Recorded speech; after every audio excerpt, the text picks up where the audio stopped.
Welcome to Fiction Audiobooks. If you enjoy the content, like and subscribing would be greatly appreciated. If you have any recommendations for novels, comment below. Please join my Patreon at https://www.patreon.com/fictionaudiobook. Chapter 1, Prologue. The Dark Lord finished the last line in his circle of runes and rose from the floor to behold his work. He had used a mixture of diamond dust, unicorn blood, and the elixir of life from his own philosopher's stone to create the paste he used to draw the rune clusters, producing a runic circle 100 feet in diameter. The markings were perfectly designed, the result of decades of study and trials and errors uncounted, all leading up to this moment. Depressions had been carved into in the floor, designed in a way that any liquid spilled around the periphery would flow into the center of the room, where the Dark Lord would be positioned during the ritual. The Dark Lord was an old man, nearly 100 years of age, though he didn't look much older than 40. He looked over his shoulder and noticed the presence of his most loyal servant, the one who had stood by him through nearly 90 years of life, wars, happiness, loss, and death. His servant looked back at him with his held head high, as his master had ordered him all those years ago. He too was old. The difference between him and his master was that he was an elf. He had once been a house elf, but after making a bond of friendship, allegiance, and loyalty with his master, he had become much more than that. He was a dark elf, his life and the Dark Lord's connected for all time. He alone held his master's ear. He alone served as his master's bannerman, ruling over wizards, goblins, elves, and other magical creatures in his lord's name. Both he and his master would be considered tyrants, but their world had seen peace for nearly 70 years, both within the wizarding world and between wizards and muggles. A cruel grin appeared on the elf's face. He knew what his master was thinking. In fact, he shared the very same thoughts. "Send them in," his master ordered, his voice ragged, having not spoken in days. "Wouldn't it be wise to rest first, my lord?" asked the elf, not out of defiance, but out of care and concern. "You should eat and rest before the next step." The Dark Lord sighed. He truly was weary. He simply nodded and levitated himself from the center of the rune cluster and sat down on his throne, his servant offering him a plate filled with fruit and a cup of water. The Dark Lord ate, drank, and closed his eyes. He knew he had fallen asleep when he saw a blue-eyed, blonde beauty smiling sadly at him. He wanted to hold her in his arms and never let her go, but even in his dreams he could never catch her. For nearly 80 years, he'd been haunted by the same vision. Every night he would run after her until he couldn't run anymore, only to wake up in a cold sweat. Adding to his torture was the way she called to him, begging him to catch her. To find her. To hold her. To save her. To save her. The Dark Lord's eyes flared a radiant green as he opened them, his swirling magic filling the room with an eerie glow as he rose from his seat. "Bring them in," he ordered. At once the dark elf popped out of the room, and moments later a door opened. Through it came 30 people, spreading out and taking their predetermined positions around the rune cluster. They crossed their arms behind their backs and awaited their master's commands. Those 30 were under the Imperious curse, of course. There was no reason why the Dark Lord would allow stupidity or disloyalty to ruin the ritual, important as it was for him. He had been preparing this for decades, and he would not permit any disruptions. The Dark Lord picked up his wand and levitated himself back to the center of the rune cluster. "Come, my loyal friend. It is time," he called to his servant, who popped in front of his master, kneeling. "I will be forever indebted to you for this gift, master," the Dark Elf said, looking up at his lord. The Dark Lord smiled and handed his second wand to his friend. Being an elf, he didn't need a wand, but as the Dark Lord learned elven magic, so did the elf learn human magic. Besides, there was no spell in elven magic for what they needed. "Slit your own throats and bleed into the cavities before you," the Dark Lord ordered the 30 people around them. At once, they all reached for their silver daggers and brought them to their throats. Some simply opened a gash and let the blood flow, while others completely mutilated themselves to allow the blood to flow more quickly. Within minutes, every one of them had bled to death. The blood slowly flowed down the carved channels towards the center of the cluster, as the Dark Lord and his elf began chanting in a long-forgotten language. More people came in, taking the places of those who had entered before them. They too slit their own throats, letting the crimson liquid flow into the cavities before them. The pattern was repeated several times, as the corpses piled around the periphery of the room. The runes started to shine a dangerous red color as they began to absorb the blood, powering the cluster. When the Dark Lord and his servant had finished chanting, the runes were glowing incandescently, bathing the entire room in an eerie, blood-red glow. "See you on the other side, my friend," the Dark Lord said, hope in his voice. "I shall be there, my lord," the Dark Elf replied, equally hopeful. With one last smile at each other, they raised their wands and pointed them at themselves. "Avada Kedavra," they intoned simultaneously, green light erupting from their wands and hitting themselves in the chest. They did not die, however. Instead, they were both assaulted by excruciating pain, as if they were being ripped apart. They soon found themselves watching their own bodies wither and become dust, only to be blown away by the winds that had lifted in the room. They, or their souls, as the Dark Lord theorized, were in agony, as they too were ripped from existence and absorbed by the blood-powered runes. The last thing the Dark Lord saw before everything became a void was the face of a blue-eyed, blonde beauty. Chapter 2, Chapter Daphne Greengrass, referred to by every student, and even some teachers, of Hogwarts School of Witchcraft and Wizardry as the Ice Queen of Slytherin, sat silently as their housemates laughed at Draco Malfoy's latest pathetic joke about the boy who lived, Harry Potter. Once again, Potter found himself in a heap of trouble after his name came out of the Goblet of Fire. It all started on Halloween, when the champions were being selected for the Triwizard Tournament. Victor Krum had been selected as the Demstrang champion, Fleur Delacour for Beau's Batons, and Cedric Diggory as the Hogwarts champion. Daphne snorted when she heard Diggory's name called, as she really had no faith in the Hufflepuff. Still, she clapped along with everyone else, school spirit, or something like that. But then the cup lit itself a fourth time and Harry Bloody Potter's name came out of it. The entire hall was shocked, and Daphne was no exception. How on earth did he manage to even put his name in the cup? She saw what happened to the Weasley twins after trying to cheat the age line. After that, all hell broke loose. Potter instantly became a pariah, shunned by everyone in the school, including his best friends Weasley and Granger. Somehow, those two had even initiated a movement that saw Potter expelled from Gryffindor Tower that very night. While Daphne didn't outright hate Potter like most of her housemates, neither did she have any particular reason to support him. Even so, what the hell? His own friends betrayed him. She had always thought the Gryffindors were such a tight-knit bunch, and she couldn't believe the entire house would just abandon him like that. Even the Slytherins showed loyalty to their own house, if no one else, and it would take something far more serious than cheating their way into a tournament for one of them to be completely excommunicated, like Potter had been. Potter practically disappeared from the school that same night, showing up for classes and nothing more. He never came to the Great Hall for meals and never spoke to anyone. There were rumors that McGonagall and the staff had tried to coerce Potter into returning to Gryffindor Tower, ignoring the fact that he had been banished by the entire house. The same rumors said that Potter simply told them that he had found his own quarters. He also pointed out that according to the Hogwarts Charter, in order to return to the house, a banished student would have to willingly comply with the reinstatement stipulations put forth by the house at the time of banishment. Since the Gryffindors never bothered to define the conditions for reinstatement, the banishment was effectively permanent. Honestly, if the staff were so concerned, they should just resort him into a different house, but so far, they had stubbornly refused to do so. It was now November the 24th, the day of the first task. More than 3 weeks had passed since Potter's exile from Gryffindor, and now he would have no choice but to show up and perform in front of the entire school, their guests, and assorted spectators. As usual, Malfoy was trying to whip everyone into an anti-Potter frenzy, and in just a couple of hours they would be outside watching the champions face their task. There were rumors that dragons would be involved, and Malfoy was practically salivating at the prospect of Potter being burned to a crisp. Daphne finished her meal and quietly left the Great Hall, ignoring the commotion and excitement that had seemingly taken hold of the entire student body. She exited the castle and casually strolled towards the lake, where she intended to sit by the shore for a bit and relax before the task. She arrived at the lake, and to her disappointment, she noticed that her usual spot was already occupied by a boy, who was sitting near the water and eating a sandwich. Daphne snorted and cursed her own luck, because even at a distance she could tell that the boy in question was none other than Harry Potter himself. She almost turned to walk away, but something held her back. They had never spoken, not even to trade jabs with one another, but she had a strange feeling she should approach him. She wouldn't consider herself a selfless or empathetic person, especially not when it came to complete strangers like Potter, yet she couldn't help but feel some level of sympathy for the ex-Gryffindor. He was completely alone, abandoned by his house and rejected by his closest friends, and if the rumors about dragons were true, he could even die today. No one deserved all that. She took the first step towards him then hesitated, taking a moment to reconsider. Her decision made, she took a deep breath and continued walking in his direction. By the time she finally reached him, Potter had finished his meal and was quietly sitting on the ground with his eyes closed. She wanted to say something to get his attention, but what could she even say to him? Fortunately, Potter decided to make it easy for her. "Good afternoon, Miss Greengrass," he said, without even opening his eyes. "How are you on this fine day?" Daphne gasped, her blue eyes widening for a moment. "How did you know?" she asked, recovering from her initial surprise. "I felt your magic a few minutes ago," he said, as if it explained everything, when in her mind it only prompted more questions.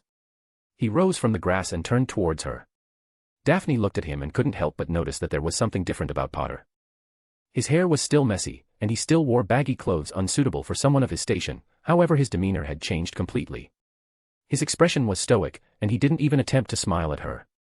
Gone were any traces of the awkward boy she was used to seeing in class. Instead, he stood tall and seemed to carry himself with a sort of casual confidence. The most obvious difference to her were his eyes, which actually seemed to be glowing. Daphne blinked twice, just to make sure she had really seen what she thought she had, and indeed his eyes seemed to be burning with emerald flames. She held her breath for a moment before realizing she had been just standing there, speechless, and he was looking back at her with a raised eyebrow. "Greengrass, are you all right?" asked Harry, noticing she was acting a bit off. "I am fine, Potter, it's nothing," she replied, quickly regaining her composure and slipping her Ice Queen mask back into place. "I just noticed you sitting here, and I was curious." Harry chuckled, and a very small smile formed on his lips. "And how can I help you satisfy your curiosity?" he asked her in a low, soft voice, which made her feel somewhat uneasy. Daphne gulped. "Are you aware that there are rumors concerning dragons for the first task today?" she asked, expecting to see surprise or fear in his eyes. Instead, she saw only amusement. "Oh, I saw them, all right," Harry replied with a smile, looking towards the edge of the forest and inviting her with a nod to look in the same direction. "Magnificent beasts, actually. Whatever they are preparing, they have a Swedish short snout, a Chinese fireball, a common Welsh green, and a Hungarian horntail. My guess is that they have a dragon for each champion to face." The easiness in Potter's words shocked her. Was he insane? "Are you?" she started, unable to finish the sentence. "Insane?" "Afraid," he supplied with a smirk. "Perhaps I am, and I'd be a fool not to be. I'm a fourth year who's seen himself drawn into the tournament against his will. They're forcing me to square off against dragons, not to mention the other competitors, which are 3 seventh-year students who have the advantage in both magical power and knowledge. I'll be lucky if I survive the afternoon." Daphne simply looked at him. "You meant it?" she asked quietly after a moment. "When you said you hadn't put your name in the cup?" Harry nodded calmly. "I didn't," he replied simply. "Contrary to what people think, I'm not a glory seeker. Besides, how could I have passed through Dumbledore's age line? Also, keep in mind that my name had no school associated, which leads me to believe that someone placed my name in the cup in a way that guaranteed I would be chosen to compete." "And why exactly would someone go to all that trouble just to put you in the tournament, Potter?" she asked, annoyed with his self-important conspiracy theory. Harry raised an eyebrow. "I can give you a couple of reasons, but the general idea is that someone wants me humiliated, dead, or both. By making me participate in the tournament, they wouldn't even have to dirty their hands." This time it was Daphne who raised an eyebrow. "I see," she replied, believing him an arrogant fool. Harry narrowed his eyes, peering into hers as if he were trying to discover something. "You don't believe me," he replied after a moment. "You think I'm lying, and that I really am just an attention-seeking brat with no sense of self-preservation, like any pathetic Gryffindor. Actually, I do believe you didn't put your name in the cup. You clearly have no extraordinary power that would allow you to get around Dumbledore's wards. He is supposed to be the most powerful wizard alive, after all, apart from you-know-who. Why can't you people call him Voldemort?" he sighed, not picking up on the fact that she didn't flinch at the name. "Because I don't like to advertise my bravery or make myself a target by calling him by his name," she replied immediately, glaring at him. "Especially in certain circles I am forced to participate in." "I see," he replied, crossing his arms. "And do you believe I'm an attention-seeking brat? Why would my opinion be so important to you, Potter?" she asked testily. Harry simply shrugged and looked away. "It isn't," he replied. "I'm just curious. In case you ever wondered, I loathe my fame. People seem to focus on the boy who lived part and forget that I'm called that because I was the only one who did that night. I would exchange it all for a single day with my parents." That struck a nerve with Daphne, although she didn't outwardly show it. "I guess people never think about the true price of your fame, do they?" she asked him. Her posture relaxed a bit, though her expression remained impassive. "There is a phrase among the Muggles," Harry started. "I don't recall all of it, but it ends something like you can either die a hero or live long enough to become the villain. I believe people no longer care about the boy who lived, simply because they no longer have a use for him," Harry explained, missing Daphne's raised eyebrows. "Dumbledore became famous and took up seats of power in our world. People can and do look to him for guidance and wisdom. The boy who lived is just a child," he waved his hand as if he was discarding a piece of trash, and therefore useless to everyone. Daphne stared thoughtfully at him but didn't comment. Her expression remained neutral, while her mind was racing as she started to re-evaluate everything she knew about Harry Potter. She was about to speak, when the sound of small pop close to Potter gave her pause. She turned toward the sound and saw a house elf unlike any she had ever seen. This elf was taller and seemed to carry himself with more pride. His eyes were dark and narrow, in contrast to the wide-eyed house elves she was familiar with. He wore a very simple black uniform with 2 daggers at his belt. The elf's looks alone were enough to pique her curiosity, but she was really taken by surprise when the elf turned to her and bowed. "My lady, how do you do?" the elf addressed her in perfect English. Turning back to Potter, the elf lifted his head and spoke, "My lord, McGonagall seeks you, no doubt for the first task." Harry nodded and turned to Daphne once more.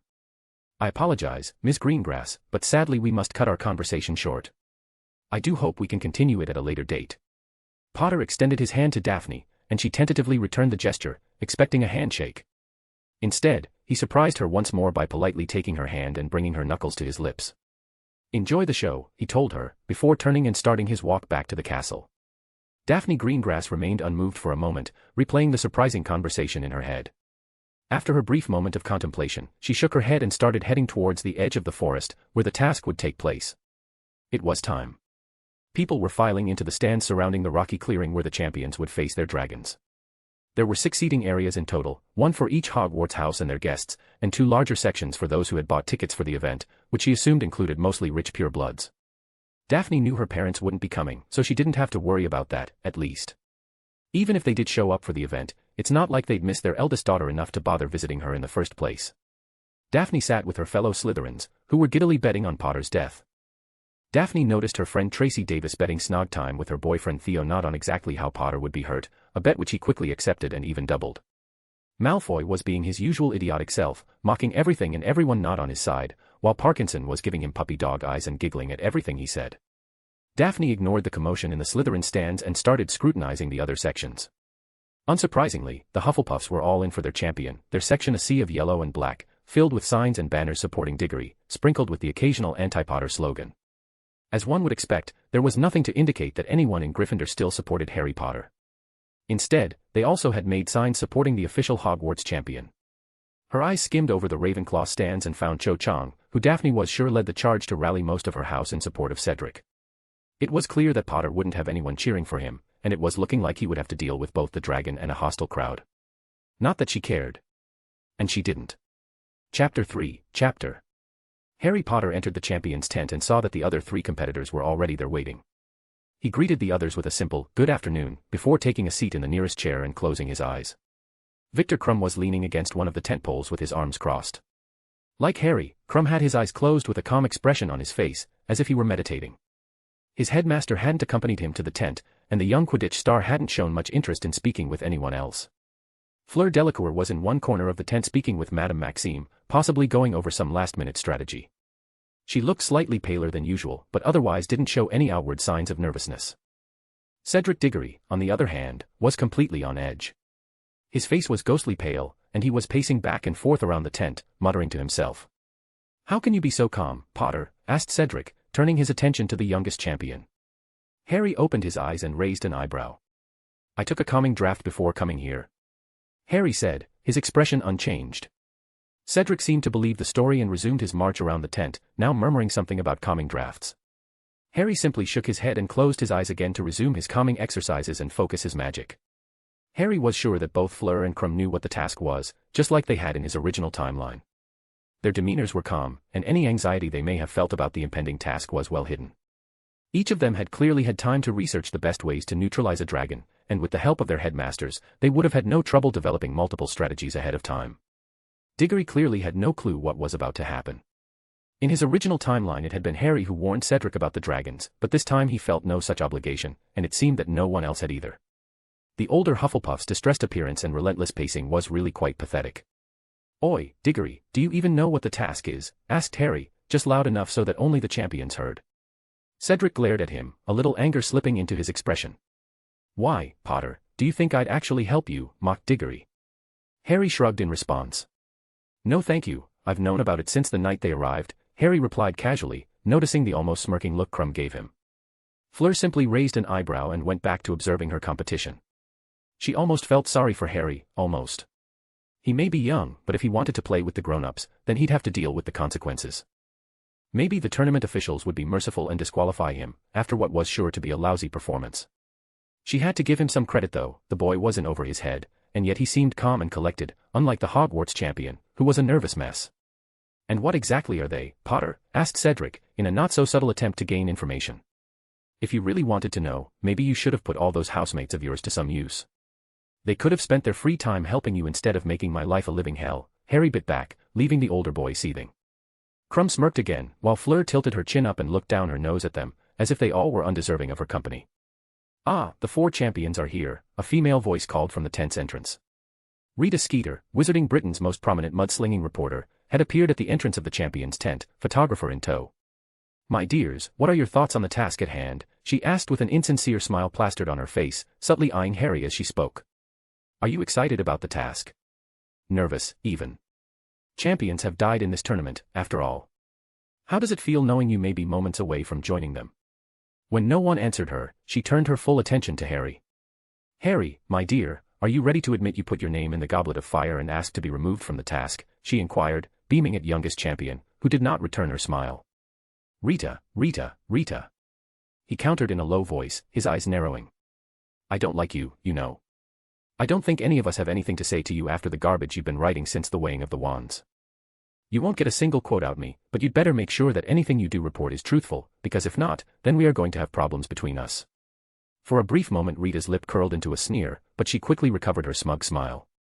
"My dear Harry, I regret to inform you that as a celebrity and a champion, you are a public figure, and the public has the right to know the truth about you," she explained in a patronizing tone.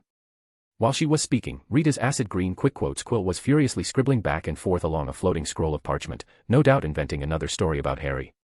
Just weeks before, she had written a salacious article describing how he and Granger had been dating in secret for the past 2 years, but that she had broken up with him the night of the champion's selection, because she felt she could no longer trust him. Harry gave the quill a dirty look, and in a flash, he drew his wand and reduced the scroll to ashes. "How dare you?" Skeeter shouted, incensed by the teen's actions. She was about to give Harry a piece of her mind when he redirected his wand at her, and with a simple flick he sent the foul woman flying out of the tent, her photographer immediately running after her. "Bloody banshee," he spat, not heeding the looks of surprise on the other champions' faces. Before anyone could say anything, they were joined in the tent by Bagman, Crouch, Dumbledore, and Karkaroff. Bagman was so excited that he was practically bouncing, wearing his old Quidditch robes and carrying a small sack with him made out of purple silk. "Gather round, please," he said in a jovial voice, beckoning to the champions. The man is either a sadist or a complete buffoon, Harry thought. The champions gathered around Bagman as he started to explain the task. "For your first task, in order to succeed you will have to demonstrate superior courage and skill. Yes, champions, today you will be encountering a nesting mother dragon. Your task, to collect the golden egg." Cedric paled even further at Bagman's pronouncement, if that was even possible, while Crumb and Fleur just scowled. Harry's lack of a reaction did not go unnoticed by Dumbledore, causing the headmaster to wonder what exactly the boy knew, and what he had planned. "There are 4 dragons, one for each of you, and inside this bag there are miniature versions of each dragon," Bagman explained. "You will reach into the bag and pull out a miniature, which will determine which dragon you face, and the order you will be performing the task. Ladies first, please," he continued, extending the bag to Fleur. A look of determination on her face, she reached into the bag and pulled out the miniature Welsh green with a number 2 around its neck. "Ms. Delacour will go second and will face the common Welsh green." Crouch wrote something down in a small book and nodded. Crumb went next, drawing the Chinese fireball with the number 3, and Cedric drew the Swedish short snout with the hated number 1. With a strange sense of déjà vu, Harry reached into the bag and brought out the miniature Hungarian horntail, the most dangerous of the 4 dragons. "Be careful with your dragon, Mr. Potter. We had a hard time procuring a 4th dragon on short notice, and this one is still quite savage. I advise extreme caution," warned Bagman. Harry simply nodded and returned to his seat, ignoring Dumbledore's speech about bravery, friendship, and whatever else the old man was rambling about. It wasn't long before the school heads and tournament officials left the tent, leaving the champions to make their preparations. A short while later, they heard the magically amplified voice of Ludo Bagman saluting the audience and officially opening the first task of the Triwizard Tournament. There was an audible gasp from the crowd, as Bagman announced what the task would consist of, and Harry could just imagine everyone betting on his death. The tension was palpable in the champions' tent, and Cedric was so tense he looked as if he could pop at any moment. The sudden roar from the outside told them that the first dragon had been taken into the pit, and sure enough, Cedric was promptly summoned from the tent and informed that he had 30 minutes to complete the task. The other champions tried to imagine what was happening outside, as they listened to the oohs and ahs of the crowd, peppered with Bagman's excited commentary. Finally, after about 25 minutes, the audience's joyful roar told them that Cedric had succeeded in retrieving his egg. Fleur was next to face her challenge. She walked out of the tent with her head held high, just as Cedric rejoined them and plopped down in a chair, clearly relieved. Her task had barely begun when the dragon suddenly grew quiet, the sound of applause following a few moments later. According to Bagman's commentary, she had completed her task by managing to place the dragon in some sort of trance. She also managed to elicit a few laughs from the audience, and they'd later learn that the sleeping dragon had snorted fire at her when she tried to slip by it to collect the egg, scorching her robes. After another short break, it was Crumb's turn. Bagman enthusiastically described Crumb's aggressive stance, and how he immediately started casting curses at the dragon. Apparently, at least some of them found their mark, because everyone started to cheer loudly for the Demstrang champion. However, it seemed that in its days, the dragon had trampled some of her eggs, which would cost Crumb points, according to Bagman. Finally, it was Harry's turn. He calmly walked to the tent flap and waited to be called. "Good luck, little boy," taunted Fleur, tossing her hair back and smirking at him. Harry ignored her, hearing Ludo Bagman calling his name. And now, the last challenger of the day, the fourth champion of the Triwizard Tournament, Harry Potter. Harry exited through the flap and was temporarily blinded as his eyes adjusted to the outside light. Boos rained down from the stands in every direction. Harry almost had to laugh. Thanks to him, the four houses of Hogwarts were finally united with a common goal, hating him. Harry smirked at the thought and advanced into the pit, where he saw the massive Horntail crouch protectively over her eggs, her yellow eyes focused on him, as her spiked tail whipped back and forth behind her. A glint of gold could be seen within the clutch of grayish eggs, no doubt the golden egg he was supposed to retrieve. "Begin." Bagman's voice sounded over audience's vitriol. Harry walked forward, casting a sonorous on himself. "Greetings, noble dragon, I mean no harm to you or to your young," he hissed in Parseltongue. The audience collectively gasped at what they were hearing, then fell silent. Unfortunately for Harry, the dragon didn't react at all like he was expecting. Instead of calmly replying to him like the other dragons he'd spoken to, the Horntail completely ignored Harry's speech and focused on him as if he were prey. By no means a fool, Harry realized something was wrong with the dragon and decided to initiate Plan B, discreetly summoning his firebolt and attempting to engage the dragon in conversation one more time. "Great one, noble mother, much like you, I stand before you against my will," he hissed again.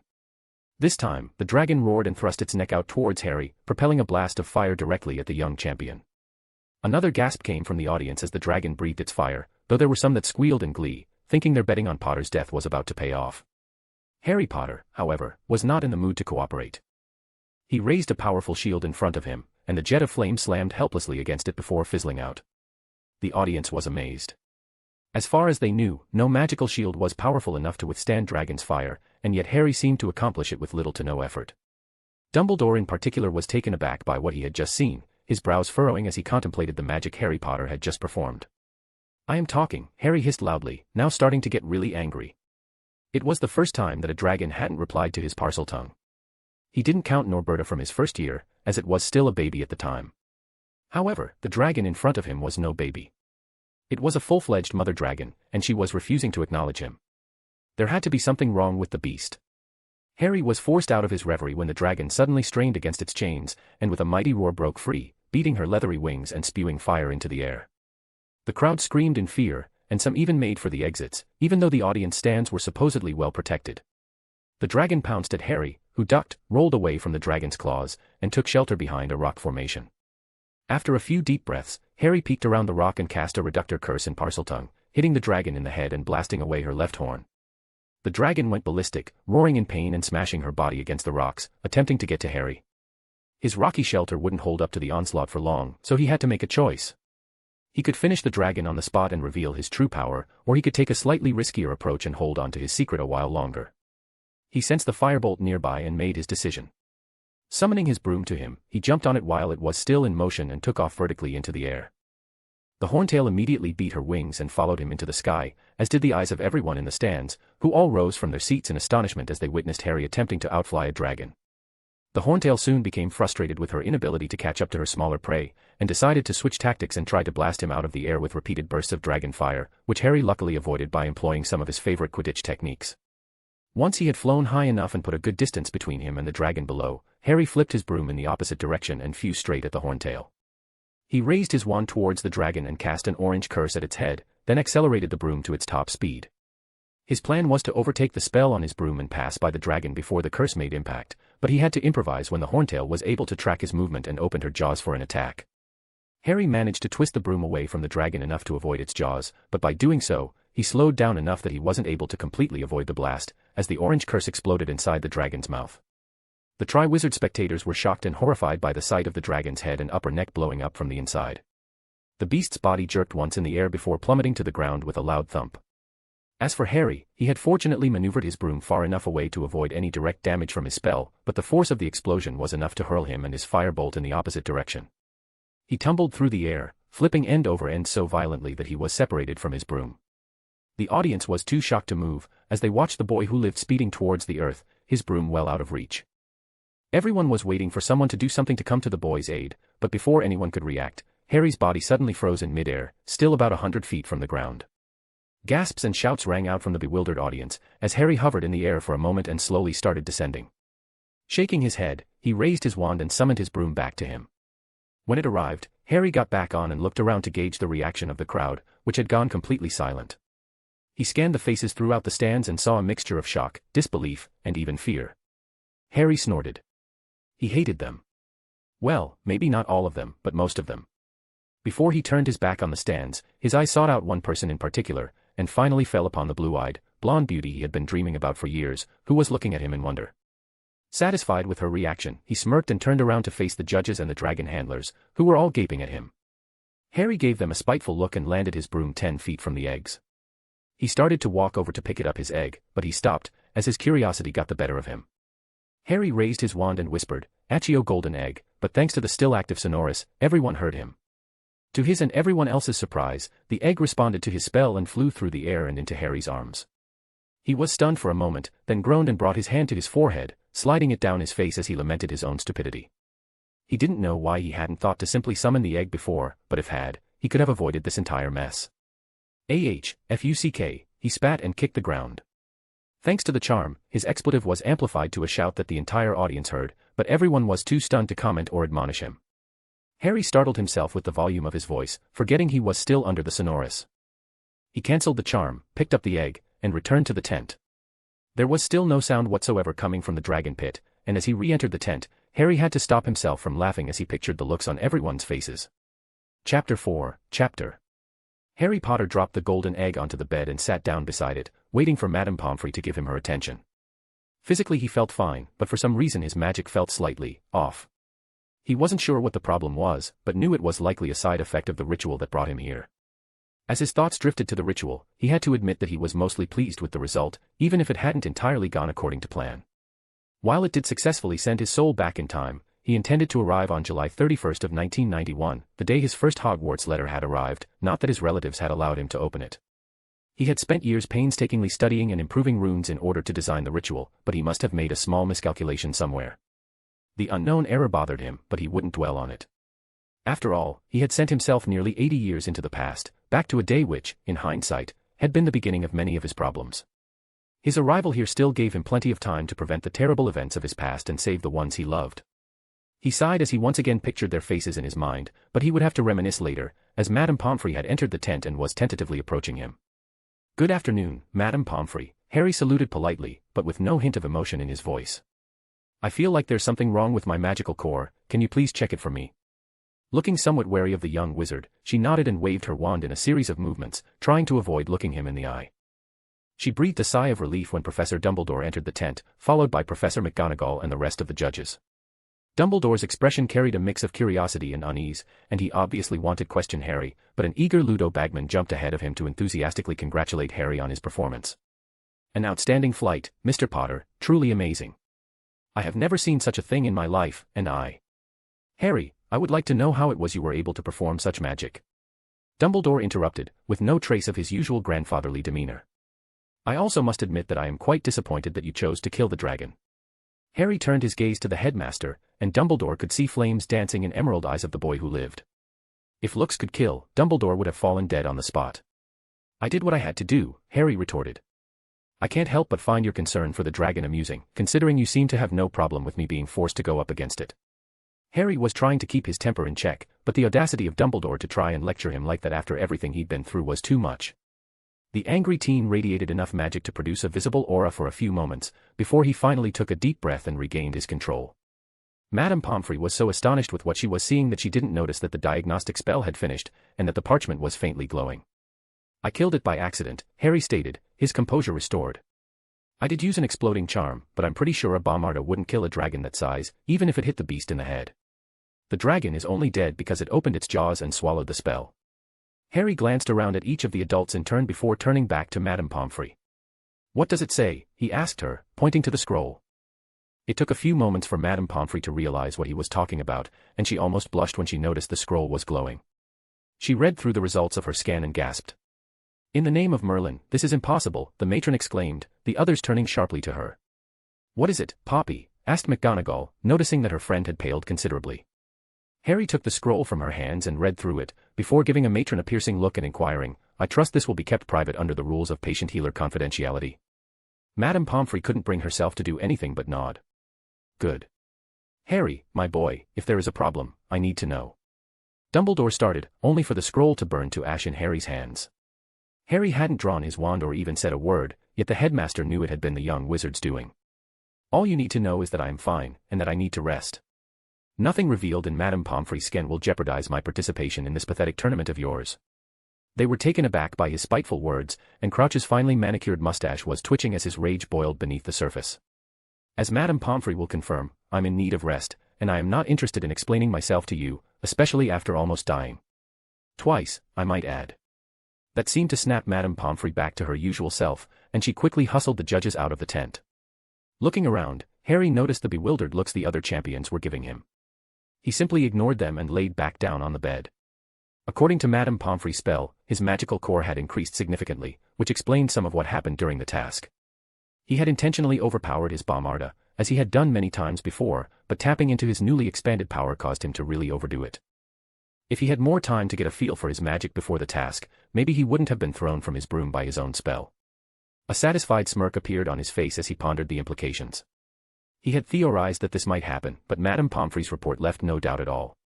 His soul and magic had come together and merged with that of his younger self, resolving a long-held debate about the relation between the soul and the magic. They were inextricably linked, and one might even say they were one and the same. Dobby, his most loyal friend and servant, was another living example. The Dobby of this timeline had not yet gone through the physical and magical changes that his Dobby had, yet as the dark elf's soul merged with that of his younger self, the change was immediate, and his deep bond with Harry remained intact. A small pop sounded to his right, revealing his best friend. Dragonslayer, Dobby mock saluted with a small bow, crossing his arms in an X across his chest. He was grinning, and Harry snorted at his friend's antics. Dobby reached out to hand him a blue energy draft potion. No need, Harry replied in a whisper. It seems that my magical core increased because of the merging, and we are both much more powerful because of it. I thought something was different. Dobby replied with a smirk. I have already claimed the dragon carcass in your name and took it to the chamber. As soon as I get back, I'll start harvesting it for meat, hide, and ingredients, although it lost a lot of blood, Dobby explained. I'm thinking dragon tail roast for dinner, what do you think? Lovely idea, my friend, Harry said with a smile. How did people react when you claimed the carcass? I have no idea. I just popped in, shouted loud and clear that I, Dobby Elf, claim this dragon's remains in the name of my master, Harry Potter, under the rites of beast slaying, and popped out with the dragon. The judges weren't even there anymore. Harry chuckled at the elf. He could expect another visit soon then. He simply thanked his friend, and Dobby popped away, leaving Harry to his thoughts. The dragon is dealt with. The next problem is figuring out how to invite her to the Yule Ball, Harry thought to himself. He intended to ask his wife from his original timeline, but how to do it without raising suspicion. If he followed the same path as before, he wouldn't even get close to her until the end of next year. This time would be different, though, he was sure of it. Last time, he had accepted Gryffindor's pathetic excuses and weak apologies after the first task and returned to the tower. Harry didn't see any way he could get closer to Daphne this year if he rejoined the Lions, even if he wanted to, which he most certainly didn't. He had learned his lesson.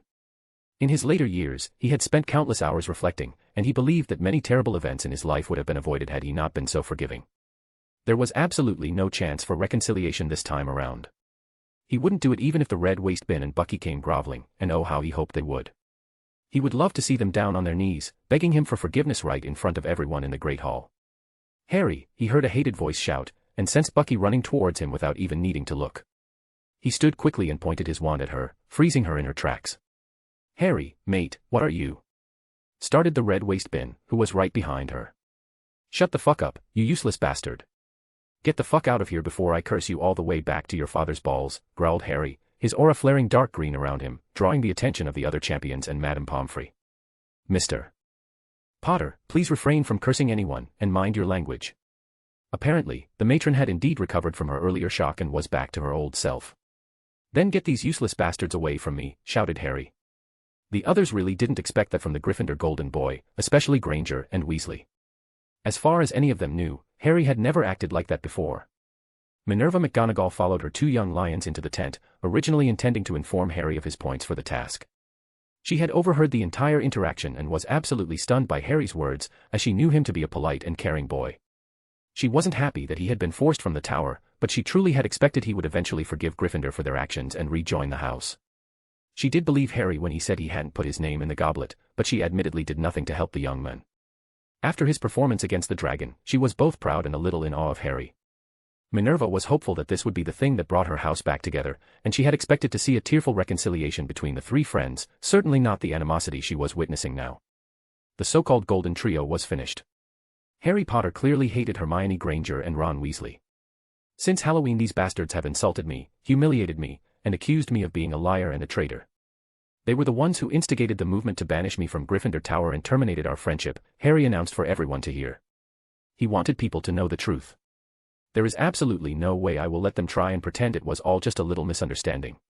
I have no interest whatsoever in rejoining them or Gryffindor House ever again. Frankly, given the chance, I'd rather associate with a Slytherin, and that includes their head of house. That was a surprise. The mutual hate between Snape and Potter was legendary. Hell, I'd rather become best friends with Malfoy than accept these useless, backstabbing traitors into my life again. Harry's magic flared once more, constituting a warning to his 2 ex-friends. Now, I am angry, I am tired, and I have just needlessly killed a dragon. Get out of my sight. His 2 former friends did so in a hurry, not even bothering to look back at him. Harry holstered his wand and went back to the bed, only to be almost immediately disturbed by his former head of house. Mr. Potter, I am very... She started crossly, meaning to admonish him. I don't care, he interjected, stunning the professor. You heard me right, I don't care what you are or what you feel. You were my head of house and allowed this to happen. I am no longer a Gryffindor, and I have no interest in becoming one again. McGonagall felt as if she had been slapped, but she quickly recovered her composure. I understand, Mr. Potter, she said. I came to inform you of your points. Bagman gave you a 10, Crouch gave you a 5 because you killed the dragon and disrespected the tournament. The headmaster gave you an 8, after subtracting points for killing the dragon. High Master Karkaroff gave you a 4, not commenting on why, and Madame Maxime gave you an 8, also without commenting. As of right now, you are in last place. Harry snorted, not hiding his disdain. Good for them, see if I care. I survived the task, that's all that matters to me. Mr. Potter, I... started McGonagall, before being interrupted again. Please leave. As of right now, the only respect I have left for you is for your skills as a transfiguration mistress, Harry said with a cold voice. McGonagall was so taken aback by his words that she left immediately, wondering what had happened to cause such a change in the young man. Once again, Harry felt the eyes of every person in the tent looking at him. He met each of their gazes in turn and noticed that Fleur was practically leering at him. Harry scoffed. Vila or not, she had nothing on his wife. He closed his eyes and allowed himself to slip into his dreams, which as usual, centered around a blue-eyed, blonde beauty. The only difference was that this time, it was a happy, hopeful dream. By lunchtime the following day, everyone knew about the incident in the tent between Potter and his former best friends. Rita Skeeter had somehow heard everything and had written an exclusive insider report for the Prophet. She detailed at great length how Harry Potter, Dark Lord in training, had used dark magic to kill his dragon and severed all ties with his former friends, stating that he would rather socialize with Slytherins. She even added in the bit about Harry saying he'd rather be Malfoy's best friend than accept them back. That, more than anything, was what shocked people the most. Much like the hate between Potter and Snape, the feud between Malfoy and Potter was legendary, and to say such a thing, Potter must really hate his former friends. Break. Daphne Greengrass was picking at her breakfast and contemplating the dramatic change in atmosphere that had occurred at Hogwarts over the last 24 hours. The commotion and excitement of the previous day had disappeared, replaced by a sense of unease and foreboding. She nibbled at her toast, replaying every moment of Potter's task in her mind. In her 14 years of life, she had been fortunate enough to have observed many impressive displays of magic, and she could honestly say that she had never felt as awestruck as she had yesterday. Potter had spoken to a dragon in Parseltongue, though she had no idea what was said, and he had conjured a shield powerful enough to stop the dragon's fire, which she didn't know was even possible. He put on quite a show out flying the horntail on his broomstick, and apparently had used a simple bombarda to kill it, though the power behind the spell must have been incredible. As if that weren't enough, Potter had again done the impossible and flew without a broom. She had held her breath and was even frightened for him when he was launched from his broom, but then her jaw dropped when he froze in midair and casually hovered, as if it was something he did every day. She'd never had any reason to believe that Potter was anything special. She had always assumed it was a fluke, or perhaps some obscure magical ritual enacted by the Potters that was responsible for the Dark Lord's defeat back on Halloween of 1981. He never showed any extraordinary talent in classes, except for maybe charms and data, where he at least seemed competent. He did have some skill in transfiguration too, now that she really thought about it. What Potter had done during the task was beyond amazing, far exceeding what she could have ever predicted from him. Was he really that powerful? Had he been holding back in classes all this time? Had he been doing some sort of special training? Those questions had been nagging at her all of yesterday afternoon and into the night. The only reprieve her mind got that day was when she finally succumbed to sleep. Potter himself had not been seen since he arrived back at the castle, a few hours after the task had finished. A group of Gryffindors instantly approached and surrounded him, seemingly intent on persuading him to return to their tower. Rumor had it that Potter ignored them and summoned his house elf, loudly requesting that he take him away, because he was afraid he might kill them if he was forced to draw his wand. The house elf laughed and simply popped the both of them away, likely back to whatever mystery accommodation Potter had been using. He probably wasn't serious, but after what she had seen at the task, Daphne believed that if it came to violence, Potter would win. Daphne had been observing the other houses and their guests too, trying to gauge their reactions. The students from the other schools rarely spoke English, but from what she could tell, Potter had at least gained the respect of the Demstrang lot. It made sense, knowing that their school valued strength, and how they were known to be more tolerant of offensive magic and spells others might consider dark. The Beauxbatons students tended to keep to themselves, though several of the girls tittered annoyingly when Potter made his appearance in the castle the previous night. Gryffindor's display made it obvious that they wanted him to forgive them and rejoin their house, probably so they could all bask in his glory. Potter definitely didn't seem interested, based on how he reacted to them yesterday, not that she could blame him. The grumbling from the Hufflepuff table was mostly about how the boy who lived had outshone their own champion. She had overheard some Ravenclaws debating exactly how Potter had managed to do what he had done, especially the unaided flight.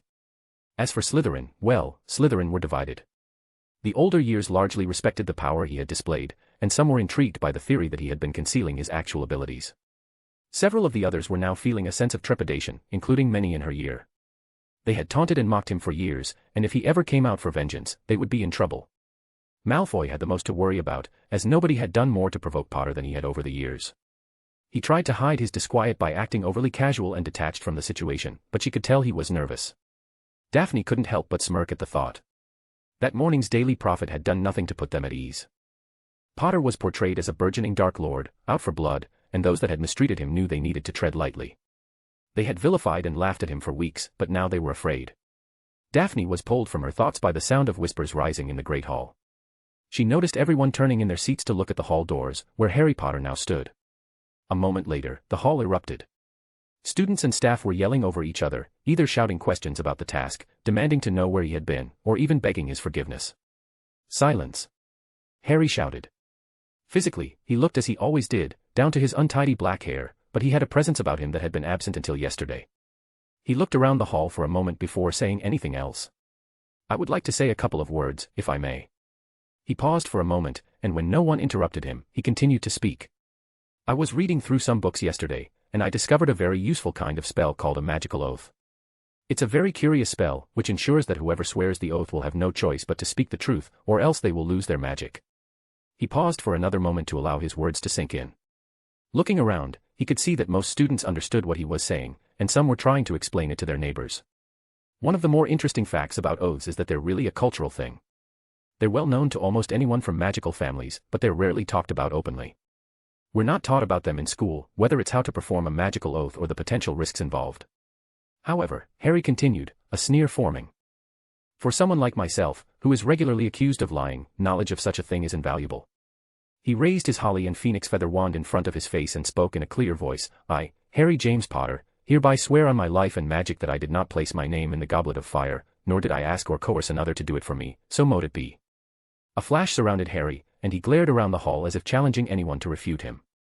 Many came the realization that they really should have just asked Potter for an oath earlier. A few of the Slytherins actually seemed to be enjoying the verbal smackdown Potter was giving everyone. It was a move almost worthy of their house. Daphne Greengrass happened to be one of those people. "Now, if I lied, I would lose my magic. As you can see."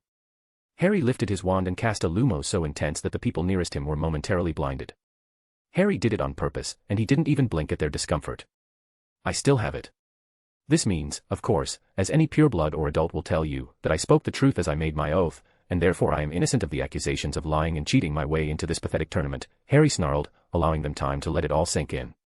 Really, how did he not think of a magical oath the first time? He'd clearly been wasting too much time with the useless idiots instead of learning. Awesome spell, isn't it? Harry asked in a childlike voice, turning his back to the hall. I hope that next time, people can remember it exists, and we can avoid these sorts of uncomfortable situations. Harry, wait, shouted Granger. Harry reacted on instinct and turned on her with his wand raised, his eyes flaring again. Granger yelped, and gasps echoed around the hall. Harry looked away and quickly tried to calm himself down, realizing he had once again revealed too much of his dark green aura. He wondered if being back in a teenage boy's body had affected his emotional control. As soon as he turned back, he regretted it, because as soon as he turned around, he saw them, his greatest enemies, even worse than Voldemort, who he defeated at age 17. As he beheld their teenage selves, a spike of hatred lanced through him, as visions of their adult counterparts flashed in his memory, Oberon and Titania, the Light Lords, the misguided fools that ruined his life, along with the lives of thousands of others. The pair that almost destroyed their nation, the two he took the greatest pleasure in slaughtering with extreme vengeance. That had been nearly 70 years before, shortly after he turned 33, or was it 35? Oberon and Titania took their names from the magical king and queen of the fairies, of medieval and Renaissance literature. Arrogant and misguided fools, that's what they were. Thinking they knew best, they ruined everything, and then had the audacity to be surprised when most of the nation turned against them. When the Dark Lord Potter emerged victorious in their conflict, the masses had cheered for him and willingly gave him power over the country. For Harry, that was so long ago, and yet here they were before him once again, completely helpless.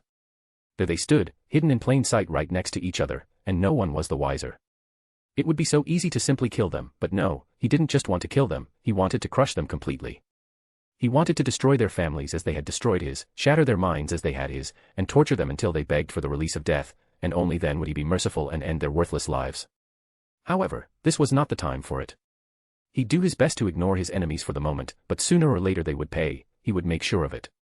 Please, Harry, we're sorry, and we want you back, Granger pleaded. The other Gryffindors nodded hopefully from behind her. Harry's face betrayed no emotion, but on the inside, he was celebrating. The exact opportunity he was hoping for had just been handed to him on a silver platter, and it was going to be fantastic. He would let the traitors know exactly what he thought of their apology, in front of the entire school no less, and would even be able to use it to score points with the Slytherins. Do you, now? Asked Harry, tapping his chin with his finger and pretending to consider their offer. Tell you what, Granger, do something for me and I will consider it. Granger nodded happily, trying to mask her grin. Anything. Harry snorted, and the Great Hall was left wondering for a few moments. I want you to convince everyone in Gryffindor House to kneel before me, right here in the Great Hall, and beg me for forgiveness.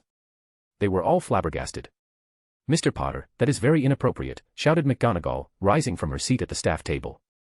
Snape just sat silently at the staff table with a faint smirk on his face. Something had happened to Potter. He didn't like the boy, but he had to admit he was enjoying this. At the Slytherin table, people began to snicker and laugh. Curiously, Dumbledore said nothing, and made no attempt to intervene. He simply leaned forward in his throne-like chair with his hands steepled in front of him, a serious look on his face. What? Shouted several of the shocked Gryffindors. You heard me, replied Harry with a malicious grin. You want my forgiveness? Beg for it. Harry couldn't believe it when half the house really kneeled and asked him to forgive them.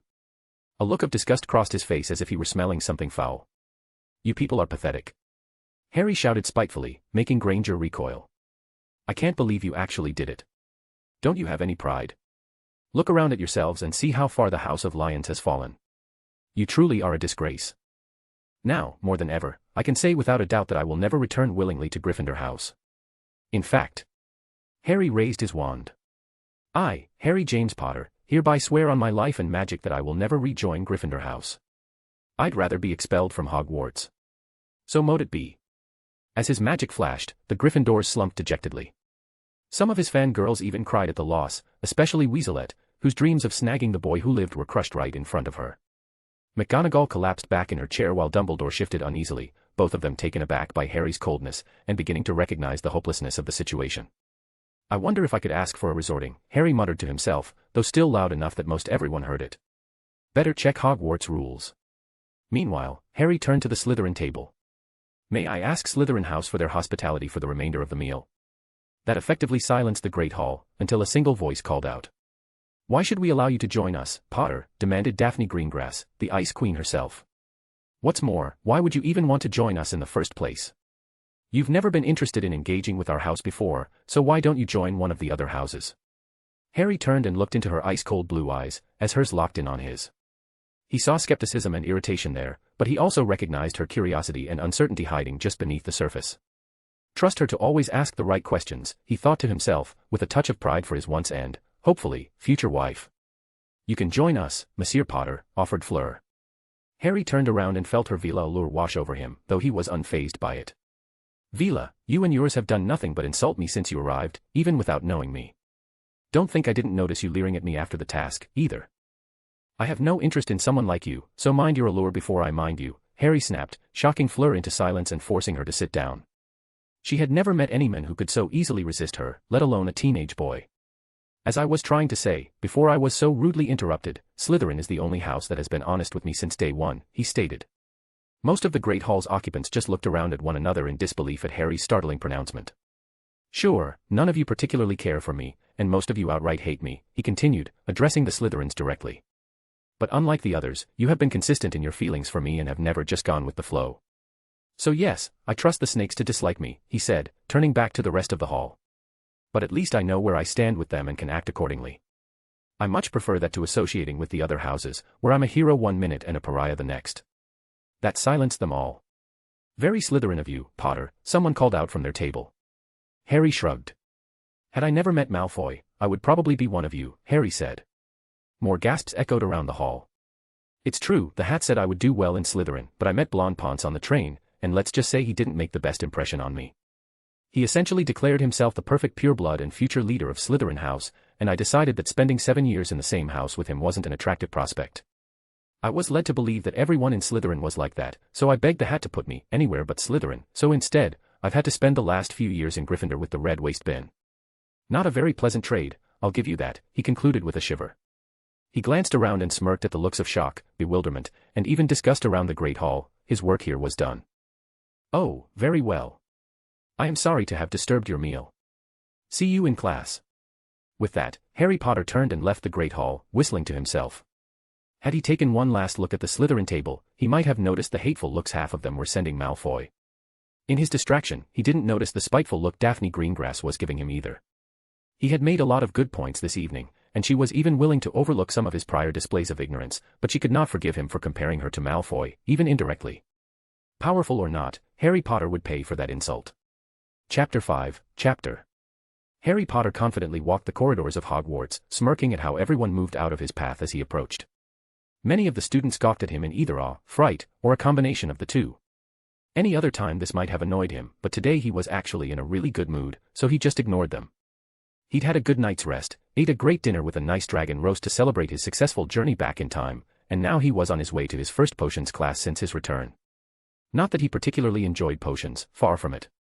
He was able to see the practicality of the subject and was able to follow the recipes well enough, but in truth, he never did care for it. Personally, he laid the blame for his blasé attitude on the subject at the feet of one Severus Snape, Hogwarts' sallow-faced potions master. Ah, good old Snavellis, who had died in the last days leading up to Voldemort's final defeat. The man who had informed the Dark Lord of the prophecy that destroyed Harry's infant life. The man that had been Dumbledore's spy among the Death Eaters, regularly risking his life to pass information back to the headmaster. Harry had come to admire the man's bravery, even if it had taken Lily Potter's death to change the man's heart. However, even if Severus Snape had earned Harry Potter's respect, that didn't mean he was forgiven. Harry intended to make the man pay for his part in his parents' death, and for the way he had treated him, Lily's own son, with nothing less than absolute loathing. Harry arrived in the dungeons with 5 minutes to spare before the start of class. Sliding his book bag from his shoulder and dropping it to the floor, he leaned against the wall opposite the classroom and closed his eyes to focus on his occlumency shields. To suggest that Snape would attempt a legilimency attack during class was as sure as saying that the Slytherin colors were green and silver, so why not prepare a nasty surprise for him? This would be his first class with the Slytherins. His first class with her. A small smile appeared on his face as he remembered her expression the first time he revealed he should have been in Slytherin. In his mind, he could see it as clearly as he did all those years ago, when he told her during their third official date in Hogsmeade. She had been both stunned and surprisingly angry, especially when he admitted he'd initially based his opinion of all Slytherins on Malfoy. How she had ranted at him, he always thought she was cute when she was angry. First things first, Potter, he thought to himself, crossing his arms. He needed to establish a bridge between himself and the House of the Snakes.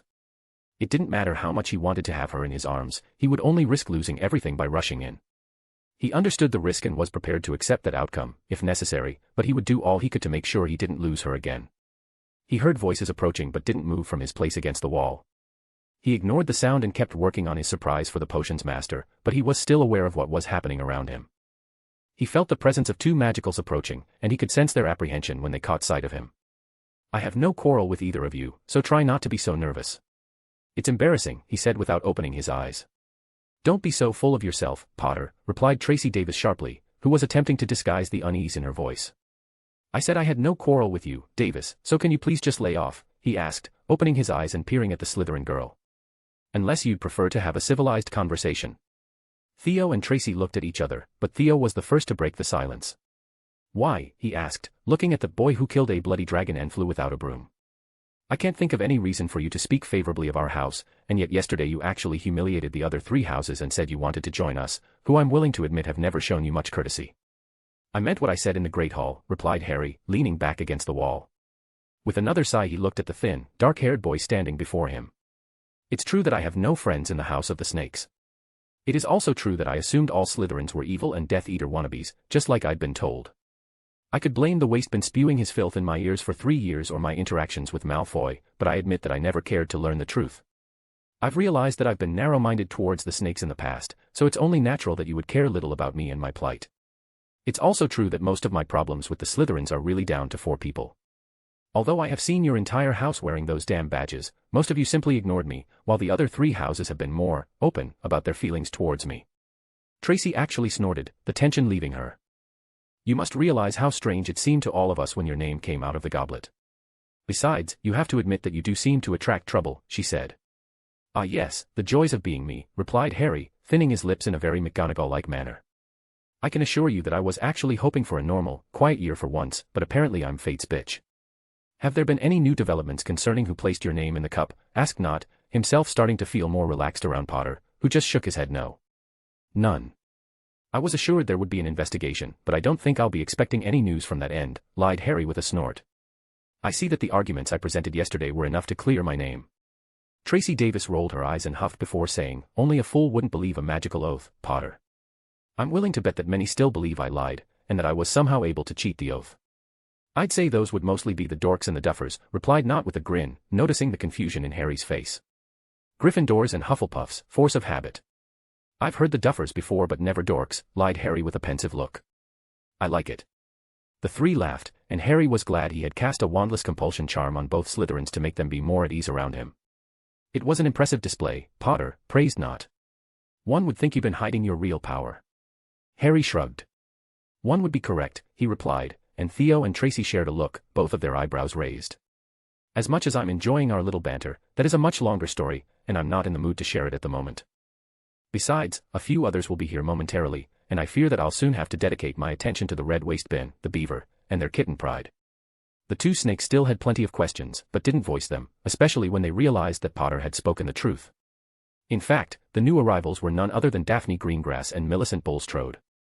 Both girls were engrossed in their own conversation, and they shared a look of surprise when they saw their housemates lingering close to Potter.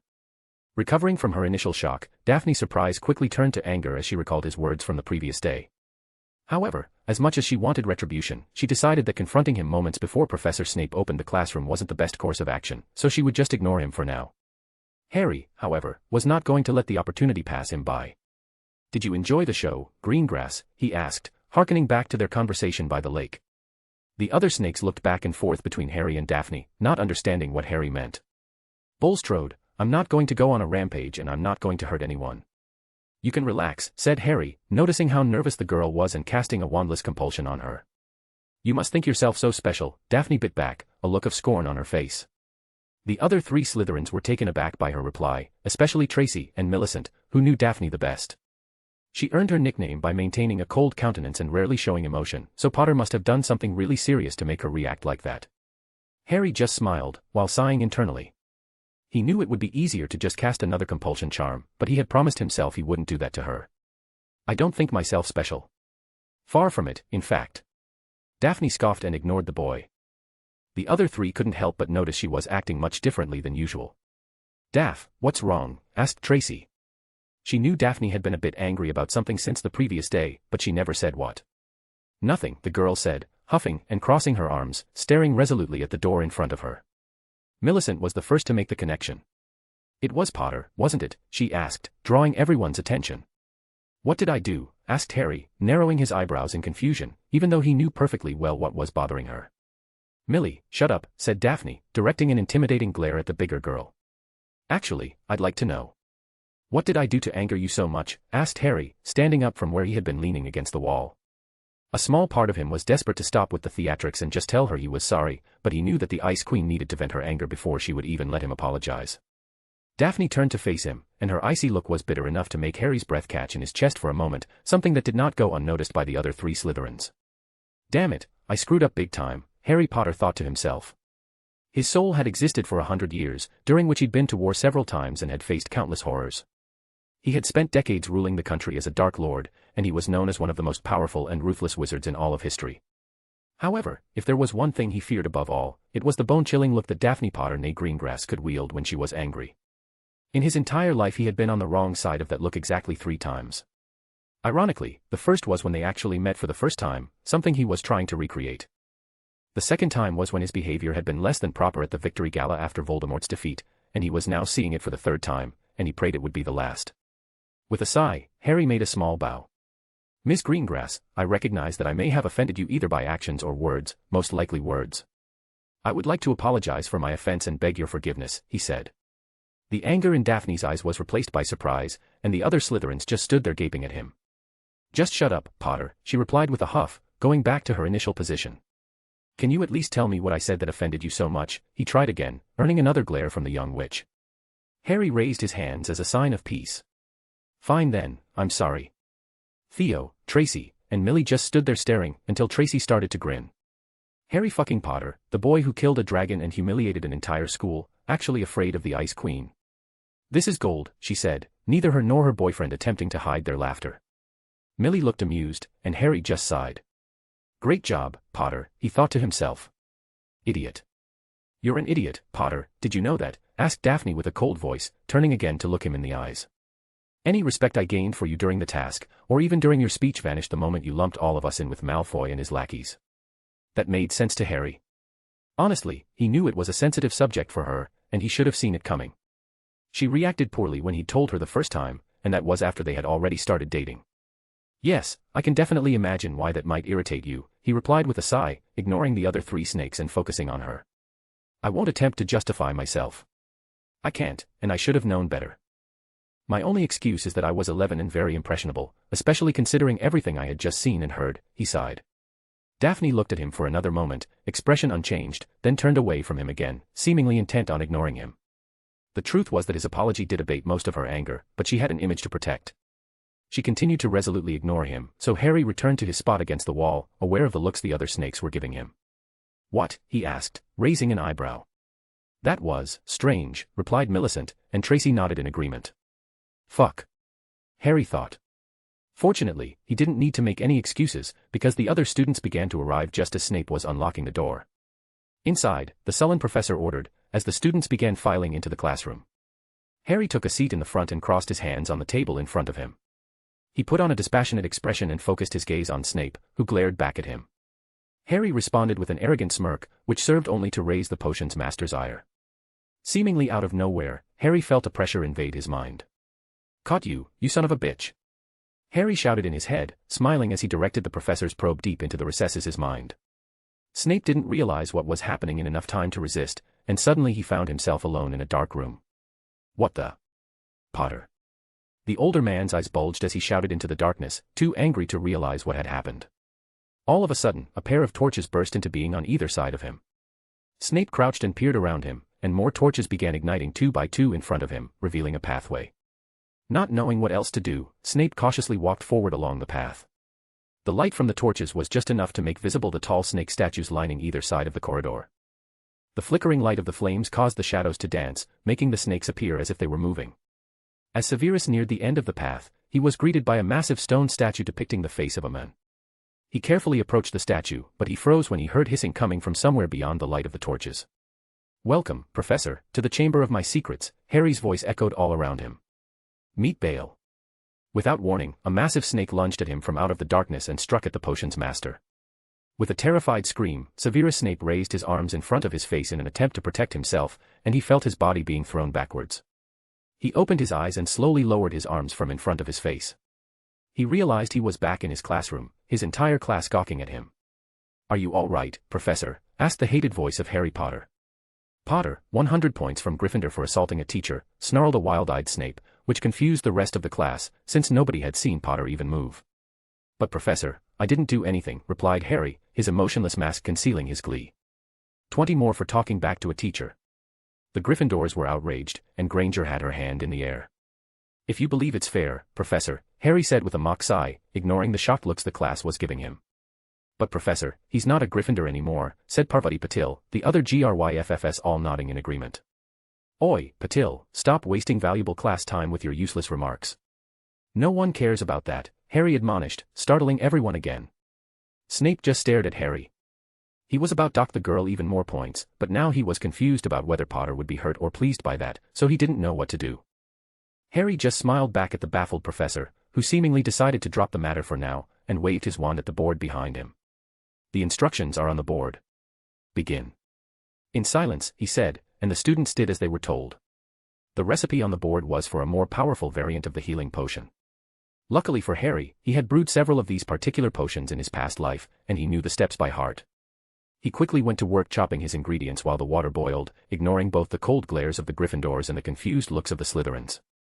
Despite how angry Snape was at him, he had noticed the boy's much improved method, which made him curious. He continued to observe Potter as he confidently followed the recipe and produced the desired results. Unsure of how best to handle this new development, he simply stood at the front of the class and glared, occasionally making his way around the class and handing out the occasional insult. At the end of the class, Harry marked his name on a vial filled with his bright red potion and presented it to the professor. Snape snatched the vial from his hand and closely scrutinized it. Surprisingly, his result was as good as the best brewers in the class.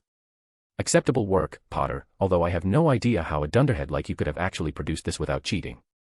Harry nodded twice, never breaking eye contact with Snape. Harry leaned forward and whispered, "I know who told Voldemort about the prophecy," then turned his back to Snape and returned to his station, leaving the men in stunned silence.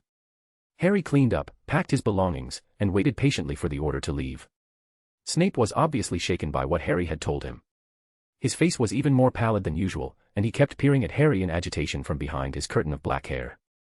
When they were finally dismissed, Harry was one of the first to leave the classroom. Knowing what was coming, he strolled slowly down the corridor as the rest of the class followed behind him. 5, 4, 3, 2. He counted to himself, waiting for the inevitable encounter. On cue, a screeching voice reverberated through the corridor. "Harry!" shrieked Granger, stomping after him. He ignored her and kept walking, so she ran up and grabbed him by the arm, pulling him around to face her, only to find herself staring down the tip of Harry's wand. "Never touch me again, unless you want a taste of what I gave the dragon," growled Harry, making sure the bitch understood that he wasn't making an idle threat. Granger froze in alarm, unable to do anything but gape at her former friend. "Oi, you dark wizard, leave her alone," shouted the unmistakable voice of Ron the Pig Weasley, as he cast a spell at Harry. Without even thinking, Harry twitched his wand, sending a shrieking Granger into the path of the spell, intercepting it in midair. Granger fell to the floor and started vomiting slugs, much like Weasley had done in their second year, after he tried to curse Malfoy using his broken wand. The Slytherins laughed at the bookworm, while the other Gryffindors started backing away from the confrontation. "You bastard," shouted Weasley, again turning his wand towards Harry. This time the weasel decided to cast something more powerful, but to no avail. Harry lazily dodged the reductor curse and again flicked his wand at Granger, who was still weeping and vomiting slugs on the floor. Harry's spell sent her flying directly into Weasley's legs, making him fall on top of her and drop his wand. "You couldn't wait to get on top of her, could you, Weasley?" Harry taunted cruelly. Many of the observers paled at the display, though for the most part, the Slytherins seemed like they were entertained. "You son of a..." started Ron, before falling silent at another flick of Harry's wand. To add to his humiliation, Hermione vomited 2 slugs on Ron while attempting to free herself from his weight, covering his face in slime and making the Slytherins laugh again. Meanwhile, Harry was gazing behind them towards their potions professor, who was lurking just inside the classroom door. He had clearly seen everything and had decided not to interfere. Weasley, 20 points from Gryffindor for attacking a student. Granger, 10 points from Gryffindor for causing a ruckus. Potter, 20 points from Gryffindor. Snape hesitated, seeing the outraged looks on the face of the Gryffindors and remembering what had happened in the beginning of class and the previous day. Instead of finishing his statement, Snape drew his wand and cast levitation charms on both Granger and Weasley, intending to take them to the infirmary. Potter, detention with Mr. Filch tonight for assaulting 2 students. The headmaster will also know about this. They deserved it, Harry replied coldly, making the professor pause and look back. Harry's wand disappeared into his sleeve, and he simply nodded to the professor and turned his back to walk away. Snape left in the other direction, thinking over what he had just seen. Potter had cast only simple spells, non-verbally, and incapacitated them in mere seconds. Once more, he had shown no compassion whatsoever towards his former friends, and evidently couldn't care less about their well-being. For the first time in many years, Severus Snape felt a chill of foreboding make its way up his spine. The remaining Gryffindors and Slytherins were left in silence. Malfoy made some asinine remark as the crowd started to disperse, but no one really paid him any attention. They were all pondering this latest turn of events and wondering what it may mean going forward. Some of the more proactive Slytherins were starting to actually consider inviting Potter to join them during meals. Their next class was Charms, again with the Gryffindors. Potter was standing outside the door, in the same position he had been in before Tracy and Theo arrived at Potions. A few Gryffindors were already there too, but they were keeping their distance from their former housemate. "Nice work, Potter," praised Tracy before anyone could say anything. Harry let out a brief chuckle in reply, but said nothing. Malfoy, Parkinson, Crabbe, Goyle, and Zabini were taken by surprise by the exchange, not having been there for the conversation before Potions. "Yes, really impressive," replied Millie with a chuckle, causing everyone to turn toward her.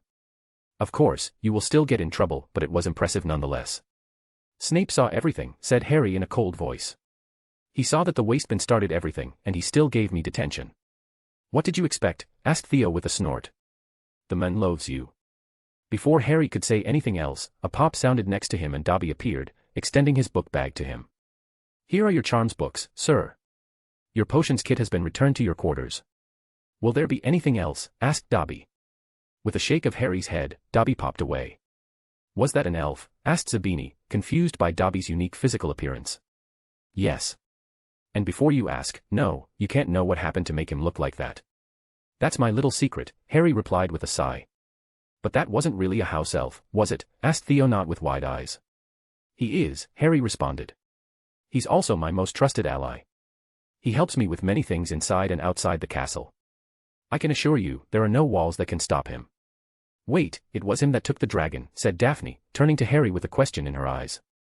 "What did you do with it?" "Blood, hide, and meat," Harry replied with a small chuckle. "Meat?" asked Parkinson with wide eyes. "I don't like to waste anything." "Besides, dragon meat is a delicacy, isn't it?" asked Harry, before turning his attention to Malfoy. "You're unusually quiet today, Malfoy, why is that? Kneazle got your tongue." The blonde boy just sneered at him. It wasn't much longer before Flitwick opened the door and it was time for class to start. Harry entered the room quietly, reminiscing about his past life. Harry had fought beside Flitwick many times, and had considered him a friend.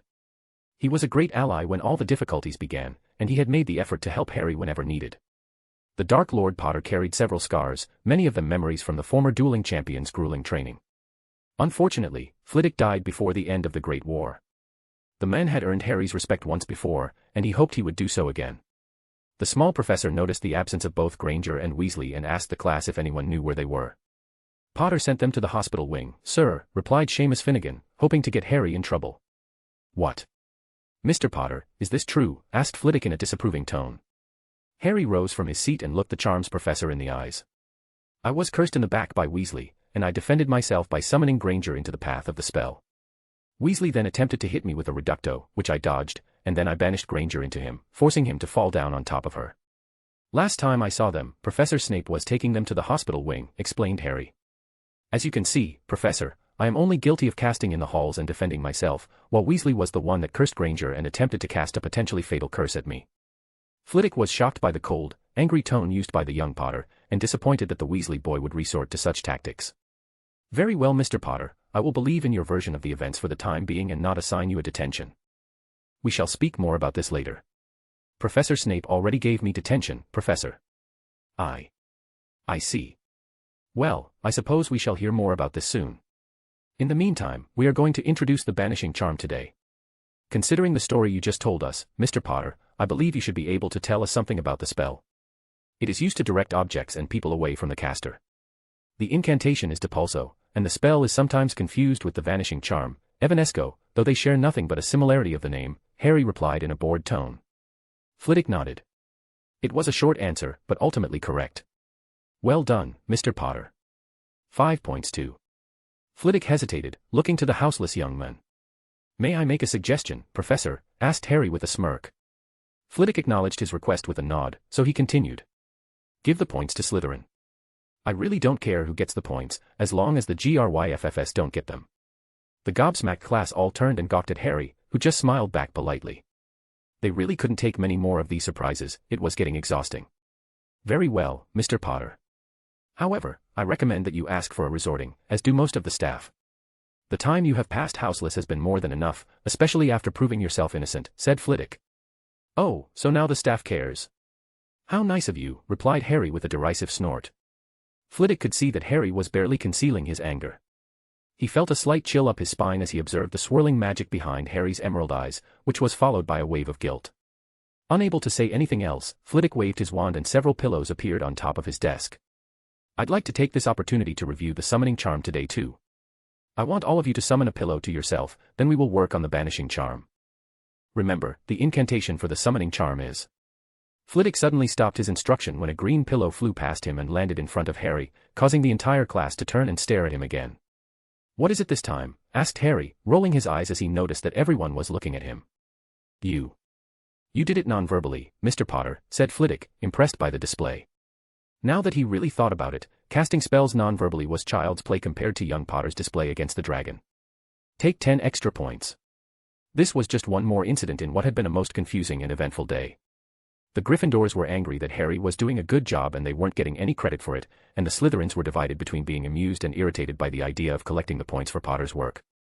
Millicent Bulstrode decided on being amused, as did Daphne, Tracy, and Theo. Now everyone, please summon a pillow to you, just like Mr. Potter did, said Flitwick, seeing that everyone had their wands out. Before anyone could do anything further, the door to the classroom opened and an angry Professor McGonagall entered the room. Harry Potter, you will come with me, right now, she said, her tone allowing no room for argument. Let me guess, your kittens are accusing me of assaulting them, and you, ever the Gryffindor, are jumping to conclusions without even bothering to learn all the facts, am I right? Sneered Harry. McGonagall momentarily wavered at Potter's words and shocking attitude, and used to students standing up to her. Well, let's go then. Unless you'd rather I swear a magical oath on my life and magic that I merely defended myself from your precious protégés, he said, rising from his seat. You could always just ask anyone here what happened, but why would you do that? You certainly wouldn't believe the Slytherins if they decided to defend me, and your house would just rally against me no matter what, wouldn't they? To everyone's surprise, Theodore Nott stood up from his seat and spoke, Professor, Potter speaks the truth. He only defended himself from the spells that Weasley cast at him, using a summoning and a banishing charm. For his part, Weasley cast a slug-spitting curse, which Potter intercepted with Granger, and a reductor, which Potter dodged. After that, he merely banished Granger into Weasley, nothing more. Harry raised an eyebrow at Nott. That had not been the work of the compulsion charm. Theo speaks the truth, Professor, added Tracy. Mr. Nott, Ms. Davis, your assistance is both acknowledged and appreciated, replied Harry, noticing that Daphne's was curiously observing her classmates' behavior. Oh, and Professor, he said, before flicking his wand and making the pillow fly towards Flitwick, who caught it with his left hand. Only then did Harry speak, Depulso. Both of McGonagall's eyebrows were raised after she heard the diminutive professor whisper, 10 points to Slytherin, then. Mr. Potter, wait here for a moment please. Minerva, a word, if you will. Harry went back to his seat while Flitwick accompanied the disconcerted Transfiguration professor outside. Why defend me? Asked Harry, and Theo shrugged. You gave us the points, so I gave you support. It seemed like a fair trade, and I don't like to owe anyone anything, replied Theo, making Harry chuckle. How did you do it? Asked Daphne turned and asked Harry, who raised a questioning eyebrow. Nonverbal spells, she clarified.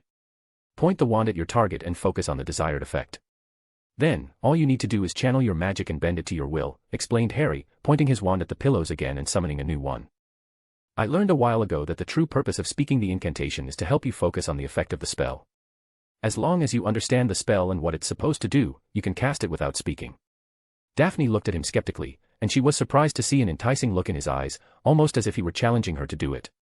She focused on a pillow and did exactly what Potter had said. Nothing happened. Don't think about it. Just feel it, advised Harry again, and Daphne focused her magic as she would when casting any spell.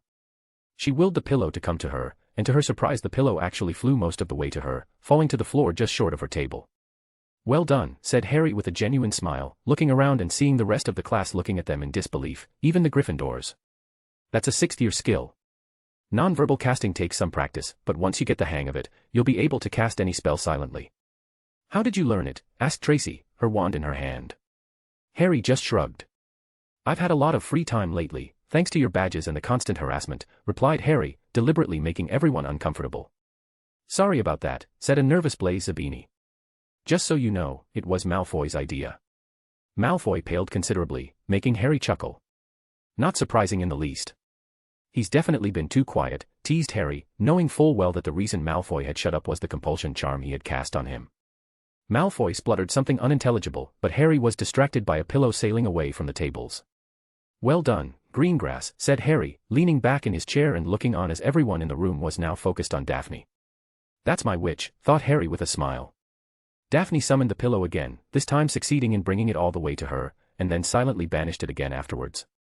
10 points to Slytherin for a job well done, Miss Greengrass, said the voice of Professor Flitwick by the door, who was grinning ear to ear in front of an astonished McGonagall. "Mr. Potter, 10 points for helping a classmate. Now, if you will, please accompany Professor McGonagall. You are excused from homework." Harry nodded, and called for his elf. Dobby. Instead of Dobby actually appearing before him, Harry's books and supplies just up and vanished. "Thanks, mate." Harry left the room, followed silently by Professor McGonagall, leaving behind them a class full of bewildered students and one impressed teacher. "Draco, wasn't that house elf of yours called Dobby?" asked Parkinson as she turned to Malfoy, who just shrugged in response. Overall, it was one of the most productive 4th-year charms lessons of the term. Not only had several of the Slytherins successfully performed the banishing charm by the end of class, but 2 of them were also able to cast both it and the summoning charm silently. Break. Professor McGonagall walked in silence as she led Harry to the headmaster's office. She was thinking hard about what Harry had said in her conversation with Phileas. Phileas believed that Harry would have had a good reason for whatever he had done, and that she needed to investigate it properly instead of jumping to conclusions, just as Harry had said. After listening to the testimony of the other students and speaking with her colleague, it was clear that the story Mr. Weasley had told her was faulty, at best. Harry hadn't said a word to her during their walk, which perturbed her even more. She couldn't bring herself to speak to him either. When they reached the gargoyle guarding the entrance to the headmaster's office, Harry stopped and waited for her to speak the password. McGonagall stepped forward and clearly spoke, "Peppermint Toads," causing the gargoyle to step aside and reveal the stairway. Harry just rolled his eyes. Dumbledore and his suites.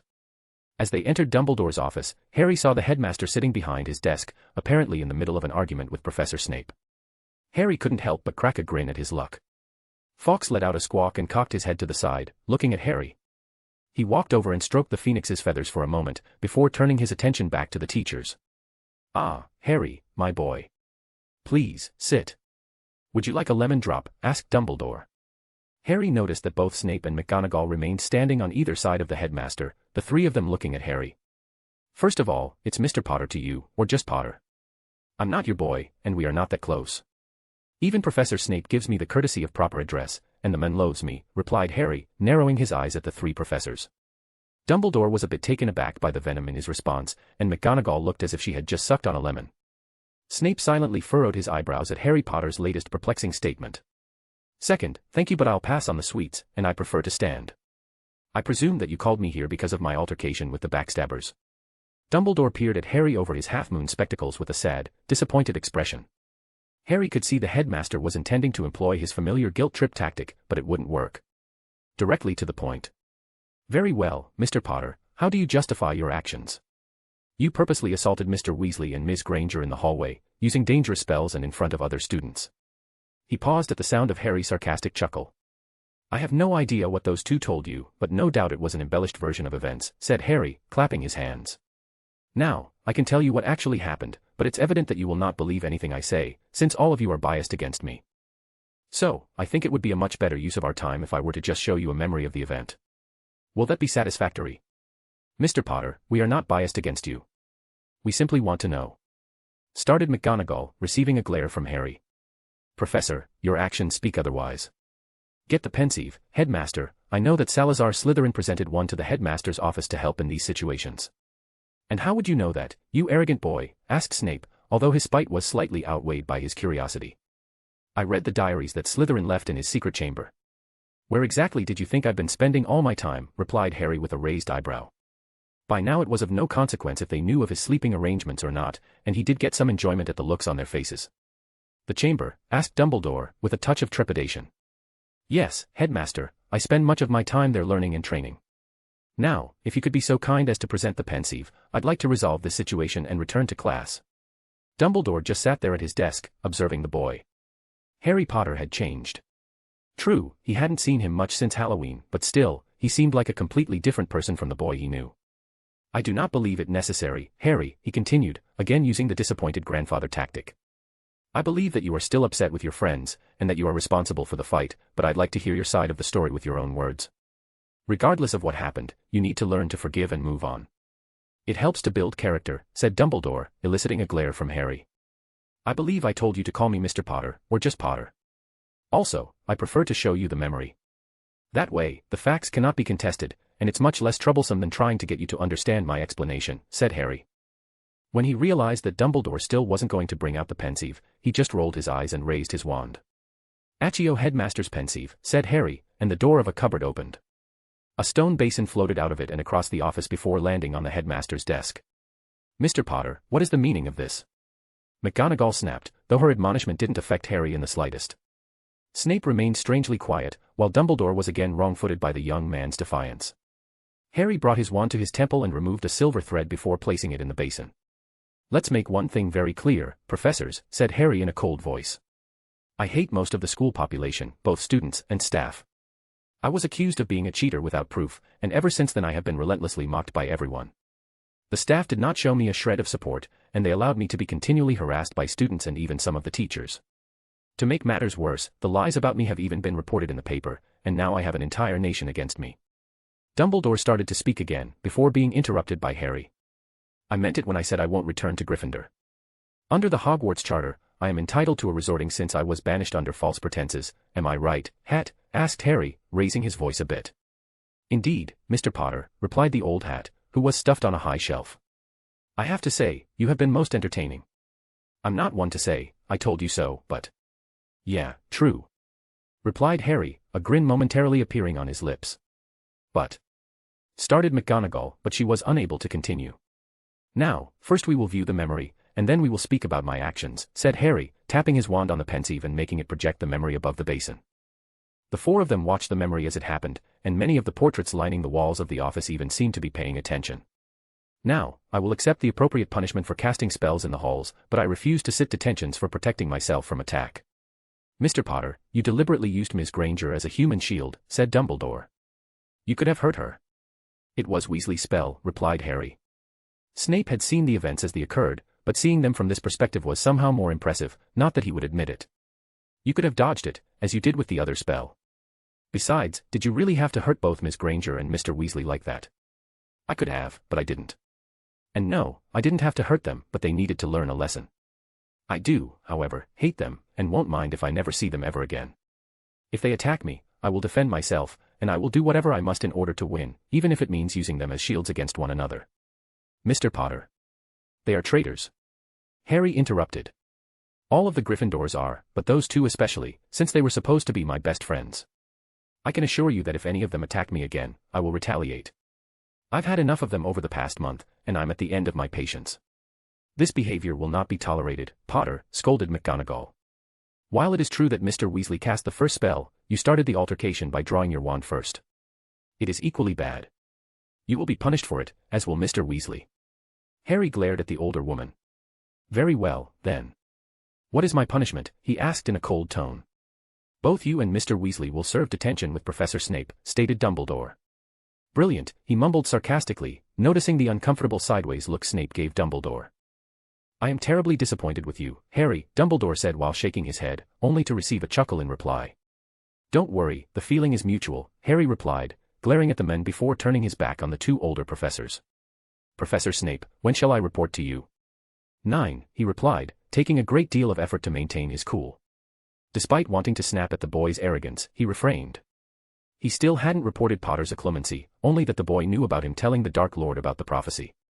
Of course, Dumbledore had trouble believing it. Fawkes began singing, but Harry ignored the phoenix and turned his back on the professors, moving to open the door of the headmaster's office. "I haven't given you permission to leave, Mr. Potter," said Dumbledore, rising from his chair. Harry glared back at him over his shoulder. "The days when I obeyed you are long gone. We spoke about my punishment. There is nothing else to talk about. I'd like to speak with you about your performance in the first task," started Dumbledore, only to again be interrupted by Harry. "I already told you, Chamber of Secrets," the boy replied with a smirk, unlocking the door with a wave of his hand. "I've learned more in there than I have in my past 4 years of classes. Goodbye, headmaster, professors." Harry exited the headmaster's office, leaving behind 3 flabbergasted professors, who were struggling to understand what was happening. Dumbledore felt a sense of foreboding that he hadn't felt in years, and for a moment, he believed he had seen someone even more dangerous and lost than the boy who would one day become Lord Voldemort. He wondered how it was possible to have failed Harry so badly. "Albus, what will we do? Mr. Potter has changed. He admitted having studied in the Chamber of Secrets. Has he really fallen into the dark that much? Is he beyond saving? What will we do?" "I don't know, Minerva, I don't know," was Dumbledore's only reply, which worried her even more. Severus Snape remained silent, taking a moment to consider all the events of the day. Maybe it was better not to antagonize Potter and wait and see what he would do. Maybe the boy was more like his mother than he ever thought. Break. The Hogwarts rumor mill was operating at peak efficiency, as per usual, and by that evening, the entire school knew about the latest incident involving Harry Potter. Weasley had appeared in the Great Hall at dinner looking angry and sullen, but there was no sign of Granger. The most plausible rumor was that she was still vomiting slugs and would have to spend the night in the infirmary. Weasley ate with his usual manners, shoveling food into his mouth as if he would never eat another meal. If he were less absorbed in his evening feeding, he might have noticed the sullen mood that had fallen over his house. Very few Gryffindors were unaffected by feelings of regret over Harry's unjust banishment, or resentment over the multiple humiliations they'd experienced over the last 2 days. The Hufflepuffs and Ravenclaws weren't immune to the change in mood, either. The Hufflepuffs' euphoria over being the home of the Hogwarts champion had soured after Diggory's unremarkable performance in the task, not to mention the fear of retribution for tormenting Potter over the past few weeks. Most of the Ravenclaws had avoided the tournament drama, but being a somewhat uptight bunch to begin with, they didn't care for the heightened tension in the school. The Slytherins, however, were thoroughly enjoying all the unexpected reversals of fortune. Millicent Bulstrode was particularly pleased, being one of 2 students who was able to cast nonverbally in Charms class. The other, Daphne Greengrass, sat at their house table contemplating what had happened earlier. She was only half listening to her year mate's ongoing conversation about how Potter had impressed them, and how they might benefit by having him on their side. He was already giving them house points, after all. What other benefits might they see if he was fully brought into their house, where he belonged? Daphne decided to fully ignore the conversation and went back to analyzing Potter's actions. She didn't care for the fact that he had once again proved her wrong. He had already proven himself formidable against the dragon, but the way he effortlessly dealt with Granger and Weasley was impressive in a different way, and she could no longer deny his talent. Even more surprising was the way he had properly and politely offered her a formal apology for the comparison to Malfoy. That was definitely something he had never done before. Next, not only did he effortlessly cast silently in Charms, but he'd also taught her to do it. He genuinely encouraged her, and with his help, she had mastered 2 nonverbal spells within 1 class period, to the envy of her year mates. By the end of the class, Millie had been the only other student to successfully cast the spells silently. Harry Potter was an enigma, and she was determined to figure him out. The most basic question on her mind was the one that vexed her the most: why? Why did he do it? Why did he seem so willing to help her? Maybe she should ask him for some help with the rest of her spell work.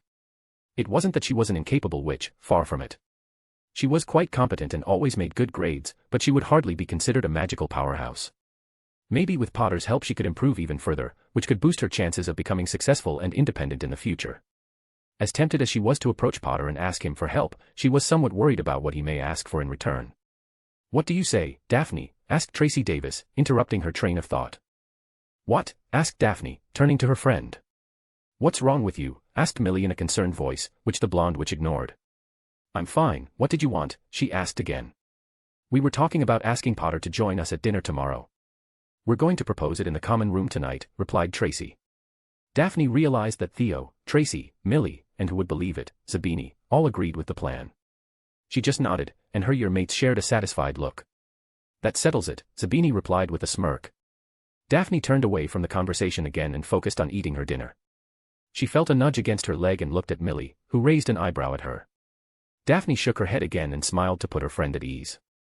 Millie clearly didn't believe her and would want to talk later on, but for the moment, she left her alone and rejoined the conversation about the battle in the dungeons, if one could call it that. Potter had been ruthless with his former friends, and the best part was he had used only basic spells, but he had done so creatively. That in itself had been impressive, and actually gave them some new insight into the potential application of low-level and everyday spells in dueling. The conversations around the Great Hall suddenly came to a stop, as once again Harry Potter dramatically appeared midway through the meal and walked purposefully between the tables. "I apologize for the interruption. I'll try not to take up too much of anyone's time," he said with a huge grin. "I also apologize for being late to dinner. I meant to do this at the beginning of the meal, but I was in the middle of reading Salazar Slytherin's account of his voyages into the southern deserts during his youth, and I lost track of time." People gasped and gawked at Harry, which made him chuckle. "Yes, it's quite fascinating, but that's not the reason I'm here. According to the Hogwarts Charter I am within my rights to demand a resorting, and just to be clear, I hereby demand a resorting." The shouting began again, mainly from the Gryffindors attempting to dissuade him, but Harry ignored them. Had he looked over to the Slytherin table, he would have seen many of them looking smug, but he also would have seen the disappointed looks on the faces of some of the fourth years, who had just seen their plan to take credit for bringing Potter into their house crumble. Before Dumbledore could say a word, Fawkes flamed into the Great Hall carrying the sorting hat in his talons. He flew a quick lap around the hall, then dropped the hat directly onto Harry's head. "Now this is efficiency," joked Harry, earning a chuckle from the hat. "Hogwarts is aware of your plight and has decided to personally grant you your request," the hat said in the young man's mind. "So, tell me, Mr. Potter, how did you learn so much, then?" it asked as it started skimming through Harry's mind. Harry didn't attempt to stop him. He knew that the hat was bound by Hogwarts not to share anything he could see in the students' minds. Harry lowered his head solemnly and thought about everything he wanted the old, torn hat to see and understand. By the time he had finished, Harry Potter had to fight to keep the tears from falling. Fortunately, he won the battle. "I understand," the hat said in a low, respectful voice. "It was foolish of you to attempt such a feat as soul time travel, but I believe I can understand why you chose to gamble with your life. You have attributes of all the four houses, Mr. Potter, and I see them all working towards the same goal. I can see the hard work you performed to succeed in your quest to come back and change the future. I can see the loyalty you have to the comrades that stood by you through thick and thin, the same loyalty you inspired in all of them, particularly the Zabinis." "Don't," warned Harry, the moment the word was whispered by the hat. "Yes, they were loyal to me. I know they had a secret agenda, but I also know that they acted out of love and loyalty. Lady Zabini was extremely dedicated, and a dear friend to my heart. Please, just don't." "Very well, Lord Potter," the hat said, continuing to think. "Hufflepuff is out then, considering you give your loyalty to those who prove themselves to you and no other. You are not one to seek knowledge for the sake of knowledge, rather, you seek knowledge only as a means to fulfill your ambition, therefore Ravenclaw is out," the hat continued, mumbling. "We could say that you are brave, as you recklessly rushed into the ritual, knowing that you may have died from it. Yet your noble heart is long gone, replaced by a cunning ruthlessness, tempered by the pain of loss. No, you are here because you have a goal to achieve. Several goals in fact, though one stands above the rest. You want her back, both of them in fact, and you are willing to do whatever it takes to make that happen. I also see you have displayed cunning in hiding yourself in plain sight over the past 2 years, from my perspective. You hid your potential for years while working hard to improve yourself, and all it took was a couple of trips into Salazar's chamber to get his books and diaries. Last year, you actually read them in front of your friends, pretending to read Quidditch magazines. Oh, this is priceless, and a little confusing. I knew you would be interesting, my lord, but I never thought you'd be quite this interesting. A quintessential Slytherin, if I may. 2 years for you, but nearly 70 for me, my old friend," replied the former Dark Lord in a low voice, making the hat chuckle. "Yes, I saw several meetings between us. Please, feel free to call upon me once again. The knowledge I possess should be used, even though many think of me as a simple contraption only suitable for sorting children. They forget that I am part of Hogwarts herself, and that I have access to more than 1,000 years of knowledge. I won't lie, your advice was invaluable when I needed it, but your blasted psychology was a pain," admitted Harry. "I assume you saw our last meeting." "I did," replied the hat. "Then you know how truly grateful I am, even though you are just an artifact. You provided me with counsel, and I trusted you as much as I trusted my best friend," admitted Harry, sighing. "I hope that this time around we can have a similar relationship. I always enjoyed our long debates.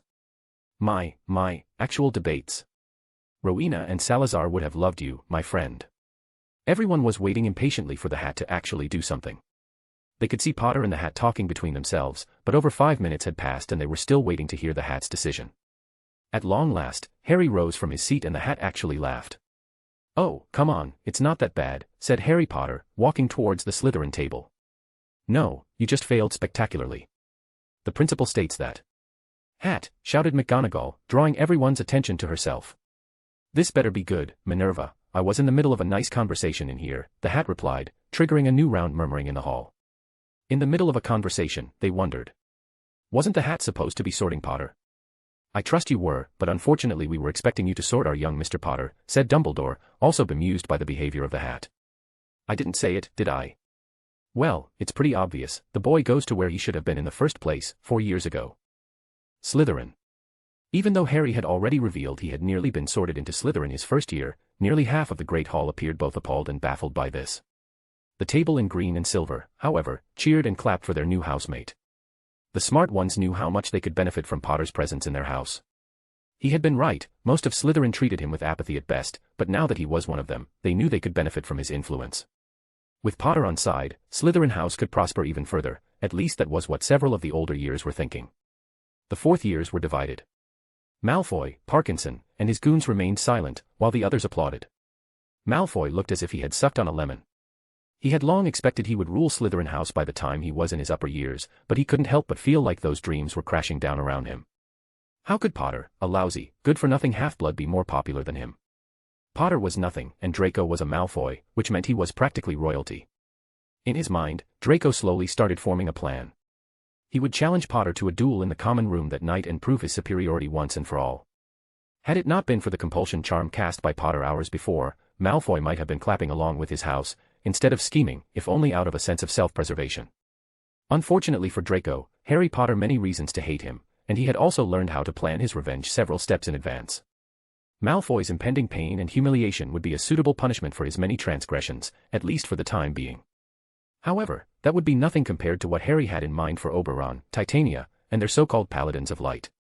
After concluding his meeting with the Sorting Hat, Harry returned it to Fawkes and walked to the Slytherin table. His new housemates greeted him with smiles, cheers, and claps on his back. He sat down with the other fourth years and quickly became involved in their meeting. "You're a bastard, you know that, Potter. We were planning on inviting you to join us for a couple of meals, then suddenly you saunter in and destroy all of our careful planning," complained Sabini, making Harry shrug. "Really? Well, my apologies then. Had I known, I would have waited, but I wanted to avoid contact with the other houses. I'm sure you understand." "So, we're nothing more than a convenience for you?" asked a mock-pouting Tracy Davis. "I prefer to think of it as a mutually beneficial arrangement. Besides, even though I don't intend to win this tournament, I do intend to spite the dorks as much as I can. Where better to do it from than within their arch-rivals?" "Hold on, you don't intend to?" started Daphne. "You have a good chance to win, Potter." "I'm in last, Greengrass." "So?" asked Millicent. "The first 2 tasks are only used to accumulate points for the final task starting order. Even if you begin the task in last place, you'll still have a decent chance to win." "Really?" asked Harry with a shrug. "I'll have to think about that, then. I'm not sure I even want to win, although if I did, I could rub it in the faces of the puffs and the dorks." "You like to use those words, don't you?" Theo asked with a smirk. "What can I say? They just roll off the tongue," smirked Harry, while Theo grinned, as did most of the fourth years. "Ah, compulsion charms, a Dark Lord has to love them. So, what do you have planned for the rest of the tournament?" Daphne asked inquisitively. "At first, I really just wanted to survive. After being abandoned, I decided I wanted to survive and get my revenge by proving myself and humiliating everyone that scorned me." "I don't really need to win the tournament to do that," replied Harry, looking into her beautiful sapphire eyes. "You should, though," Daphne replied before returning to her dinner. "If you only want to humiliate everyone, you could either make a mockery of the task or refuse to participate, but you said you wanted to prove yourself. If you managed to do anything flashy like you did with the dragon, then you'd certainly prove your point, even if you're underscored." Harry thought about it. Seeing the nods of approval from his housemates, he had to ask, "I thought that as a Slytherin I was supposed to be discreet and employ deception." Daphne looked at him and realized he was teasing her, forcing a sly grin to appear on her face as she responded, "I don't think it's un-Slytherin to prove your superiority, although you can always go about it in a Slytherin way." "Huh?" asked Blaze, Theo, and Tracy, while Millie laughed. Harry just grinned.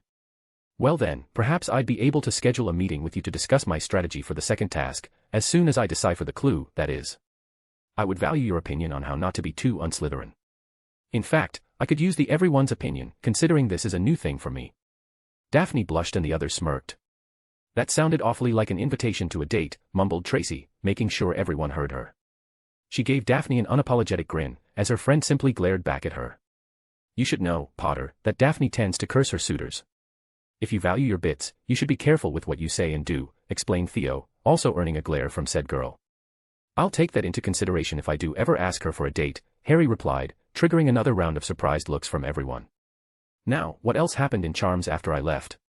Millie and Daphne were able to cast the spells silently, like you taught, replied Blaise with some admiration in his voice. No one else did. Flitwick was beside himself and said he should invite you to do more work with the class, replied Tracy, making Harry groan and the others laugh. For Harry Potter, it was nice to be among his old friends, even if they all were several decades younger and had no memories of their friendship. He actually caught Daphne inquisitively looking at him twice. Both times, she quickly looked away as soon as he noticed, which he found incredibly cute. I love you, her voice sounded in his mind, an echo of a past memory. I love you too, Daph, and that's why I won't force you back to me. It will be your choice. Break. After dinner, the Slytherins left the Great Hall in groups. Professor Snape came up to them and told Harry to be in his office by 9 o'clock. The fourth years walked together as a group, with Harry bringing up the rear while talking to Theo and Blaise about Quidditch. When they arrived at their common room entrance, Malfoy was about to say the password, but Harry told him to stop. What the hell for, Potter? He asked with a sneer. Harry glared at him, then turned to the wall and hissed quietly in Parseltongue, "Open." The wall indeed parted at Harry's command, revealing their common room. I always wondered if that would work, replied Harry with a shrug. After you. His year mates entered before him. Harry saw that the common room hadn't changed at all since Christmas in their second year. As soon as the door closed, Harry noticed that there were several people lingering in room, some of which stopped what they were doing to look at him. Potter. Malfoy shouted pompously from the middle of the room. I, Draco Abraxas Malfoy, challenge you to a wizard's duel. Had Malfoy cared, he would have seen some of the older students groan and pinch the bridge of their nose in exasperation. The fourth years looked at Malfoy as if he was an idiot, even Crabbe and Goyle. Are you insane, Draco? Shrieked Pansy. For his part, Harry wanted to laugh at the reckless challenge, but restrained himself. With a mocking sigh of resignation, he nodded. If you insist, Malfoy. I, Harry James Potter, accept your challenge. Many of the older Slytherins looked disappointed with Potter and Malfoy's behavior. A wizard's duel, or an honor duel, was only used to resolve slights to one's honor, or sometimes used as a last resort in courts. Nothing would be gained from invoking an honor duel to satisfy a childish rivalry. Those two idiots had just undermined themselves for bragging rights, or at least that's what everyone was thinking. The floor was prepared for the duel, and a seventh-year boy stepped forward. Harry could tell he was quite respected in the house by the way the others seemed to defer to him. Under the ancient laws, all spells short of the unforgivables are allowed, the older boy spoke. You shall duel until your opponent is rendered unconscious, or until said opponent verbally gives up. Do you agree? I do, said Malfoy, arrogantly. Under the ancient laws, I, Harry James Potter, accept the terms of this duel, Harry replied, earning a raised eyebrow from the seventh year with his use of formal dueling protocol. Is he planning something? The seventh year asked himself. The other Slytherins who were part of the house's main circle of power wondered the same. Begin, ordered the seventh year. Malfoy pointed his wand at Harry and started with a simple disarming charm. By the time the spell left Draco's wand, Harry was already dodging to the left and pointing his wand at Malfoy. Zael, Harry hissed in Parseltongue, prompting an involuntary shiver for many of those watching. A black light shone forth from Harry's wand, and in a blink, a massive black snake had taken shape in front of Harry. The snake was huge. It was a foot thick and almost 30 feet long, covered with dark and sturdy-looking scales. As soon as it saw Malfoy, the snake opened its mouth and hissed loudly, baring its deadly fangs, which were dripping with what seemed to be venom. If that wasn't unnerving enough, the creature's eyes shone brightly as if they were filled with emerald green flames. No one moved, no one made a sound. Not even Malfoy, who paled as he beheld the massive creature watching him, too petrified to move. The rest of the Slytherins were in awe. The bloody snake was terrifying, Malfoy seemed to have pissed himself, and Potter was just standing there with his wand pointed at Malfoy. A spell suddenly shot out of Harry's wand and hit Malfoy in the chest, but before Malfoy could counter, Harry hissed a command in Parseltongue and the snake charged at Malfoy and wrapped itself around the boy, knocking him to the floor. A few horrified onlookers screamed, but there was nothing they could do. Daphne looked at Harry and saw his cold, calculating eyes, and wondered what else he had in store for Malfoy. His gaze crossed hers for a moment and she could swear he smiled at her. Silence, shouted Harry, and the room complied. Curiously, they saw Malfoy screaming, but no sound was coming out. Harry's spell must have been a silencing charm. Look at me, Malfoy, Harry said in a cold voice, and Malfoy did look at him, along with everyone else. I don't like you, Malfoy. For a long time, you have been a thorn in my side. Never dangerous, but a regular inconvenience, nonetheless. You constantly insult me, and always manage to get out of trouble by flaunting Daddy's money and influence. I had hopes that you would stop being an idiot, but that was too much to ask, wasn't it? You had to provoke me, didn't you, and on this of all nights? With one hiss, Malfoy's silent screams of pain increased in intensity, as the snake tightened its coils around the boy. Pansy had tears in her eyes, and many were scared of what would happen next. The ancient laws say that for this to stop, you have either to say you give up or faint. Since I silenced you, I guess we have to wait until you pass out, don't we? Harry let out another hiss, and Draco screamed as more pressure was applied. After a few seconds, Harry ordered the snake to stop again, while the others stood by and watched in stunned silence. Harry was dragging this out on purpose, no doubt to prove a point. At that moment, all those in the House of the Snakes recognized his superiority and his ruthlessness. Harry Potter had made his stand and came out on top. Every one of the Slytherins would respect him after tonight, and many would even fear him, and rightfully so. I could, of course, tell Zale to let you go. Yes, that's right, that magnificent creature is called Zale. If you want me to let you go, I will remove the silencing charm, and you shall swear to me that you will never inconvenience me again. You shall not taunt me, nor shall you perturb me in any way. Only then do you have my permission to give up. If you try anything clever, like giving up before you swear the oath, then I can promise you that one night Zale will visit you in your bed, and no one will be there to stop him. Now, Malfoy, think carefully about your decision. Harry hissed once more, triggering another round of silent screams from Malfoy as the snake increased the pressure once again. Finite, said Harry, and Malfoy started shouting his oath, swearing on his life and magic that he would leave Harry alone. The flash of Malfoy's magic was enough to convince Harry. I give, he said. With one final hiss, the snake released Malfoy and slithered back to Harry, placing itself protectively in front of its master. Stop being such a baby, Malfoy, it's not as if you broke something, said Harry, caressing the snake's muzzle and hissing to it. No one attempted to help Malfoy up, as they were all too focused on Harry. How long do you think it will take for Malfoy to kill himself by breaking the oath? Harry wondered out loud. Only then did the Slytherins process the wording of the oath. Many looked at Harry in awe, or at Malfoy with either sadistic smiles or pity. It seemed like the best-case scenario for Malfoy would be to leave Hogwarts as soon as possible. The seventh year that acted as the judge laughed and started to clap. Well done, Potter, well done indeed. And the best part is, you acted within the bounds of the ancient laws and there is nothing anyone can do to punish you. I have to say, I'm starting to like you. Thank you. What should I call you? Asked Harry, deciding to start building bridges with real snakes. The boy grinned. I am Alistair Pants, the young man said with a nod, which Harry returned with one of his own. A pleasure. Any relation to Madame Pants, our librarian? My great-aunt. By order of Professor Snape, I am responsible for overseeing dueling events in our common room, and I have to admit that I have never seen anything like that. You'll go far in this house, Potter, congratulations on your victory. Alistair then turned to a sixth year. Callahan, take Malfoy to the hospital wing. I shall go and explain everything to Professor Snape. You, Potter, will come with me. I understand Professor Snape requires your presence at 9 o'clock for both your introduction speech and some sort of detention. Harry nodded and hissed softly. The snake shimmered and disappeared from sight. The platform vanished as well. If I may, where did you learn how to summon that snake? Asked the blonde seventh-year girl next to Alistair. It's a little something I picked up from Salazar Slytherin's own diaries, Harry replied with a smirk, to the amazement of the other Slytherins. How? Asked a shaky voice, one that pulled Harry's attention immediately. Harry felt his heart break as he saw Daphne looking at him fearfully. No, please don't fear me, my love, not you, he cried in his mind.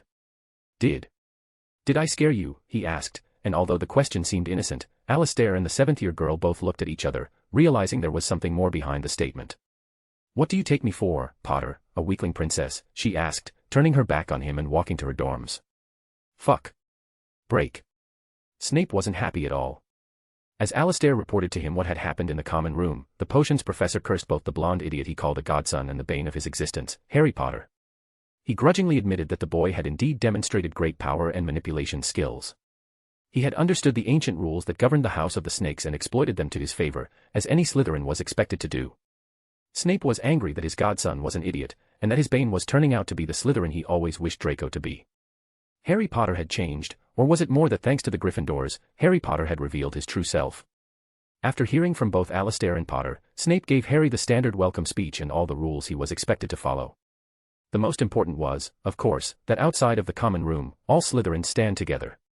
However, you may resolve your problems inside, a duel being one way to resolve them. The professor did make Harry promise not to force an oath on anyone else. Snape would have to change the rules, as there was no prohibition on using oaths in this manner, mainly because no one ever thought that such a situation could happen. Clearly, Harry Potter was unconventional. It was a strange moment for Harry.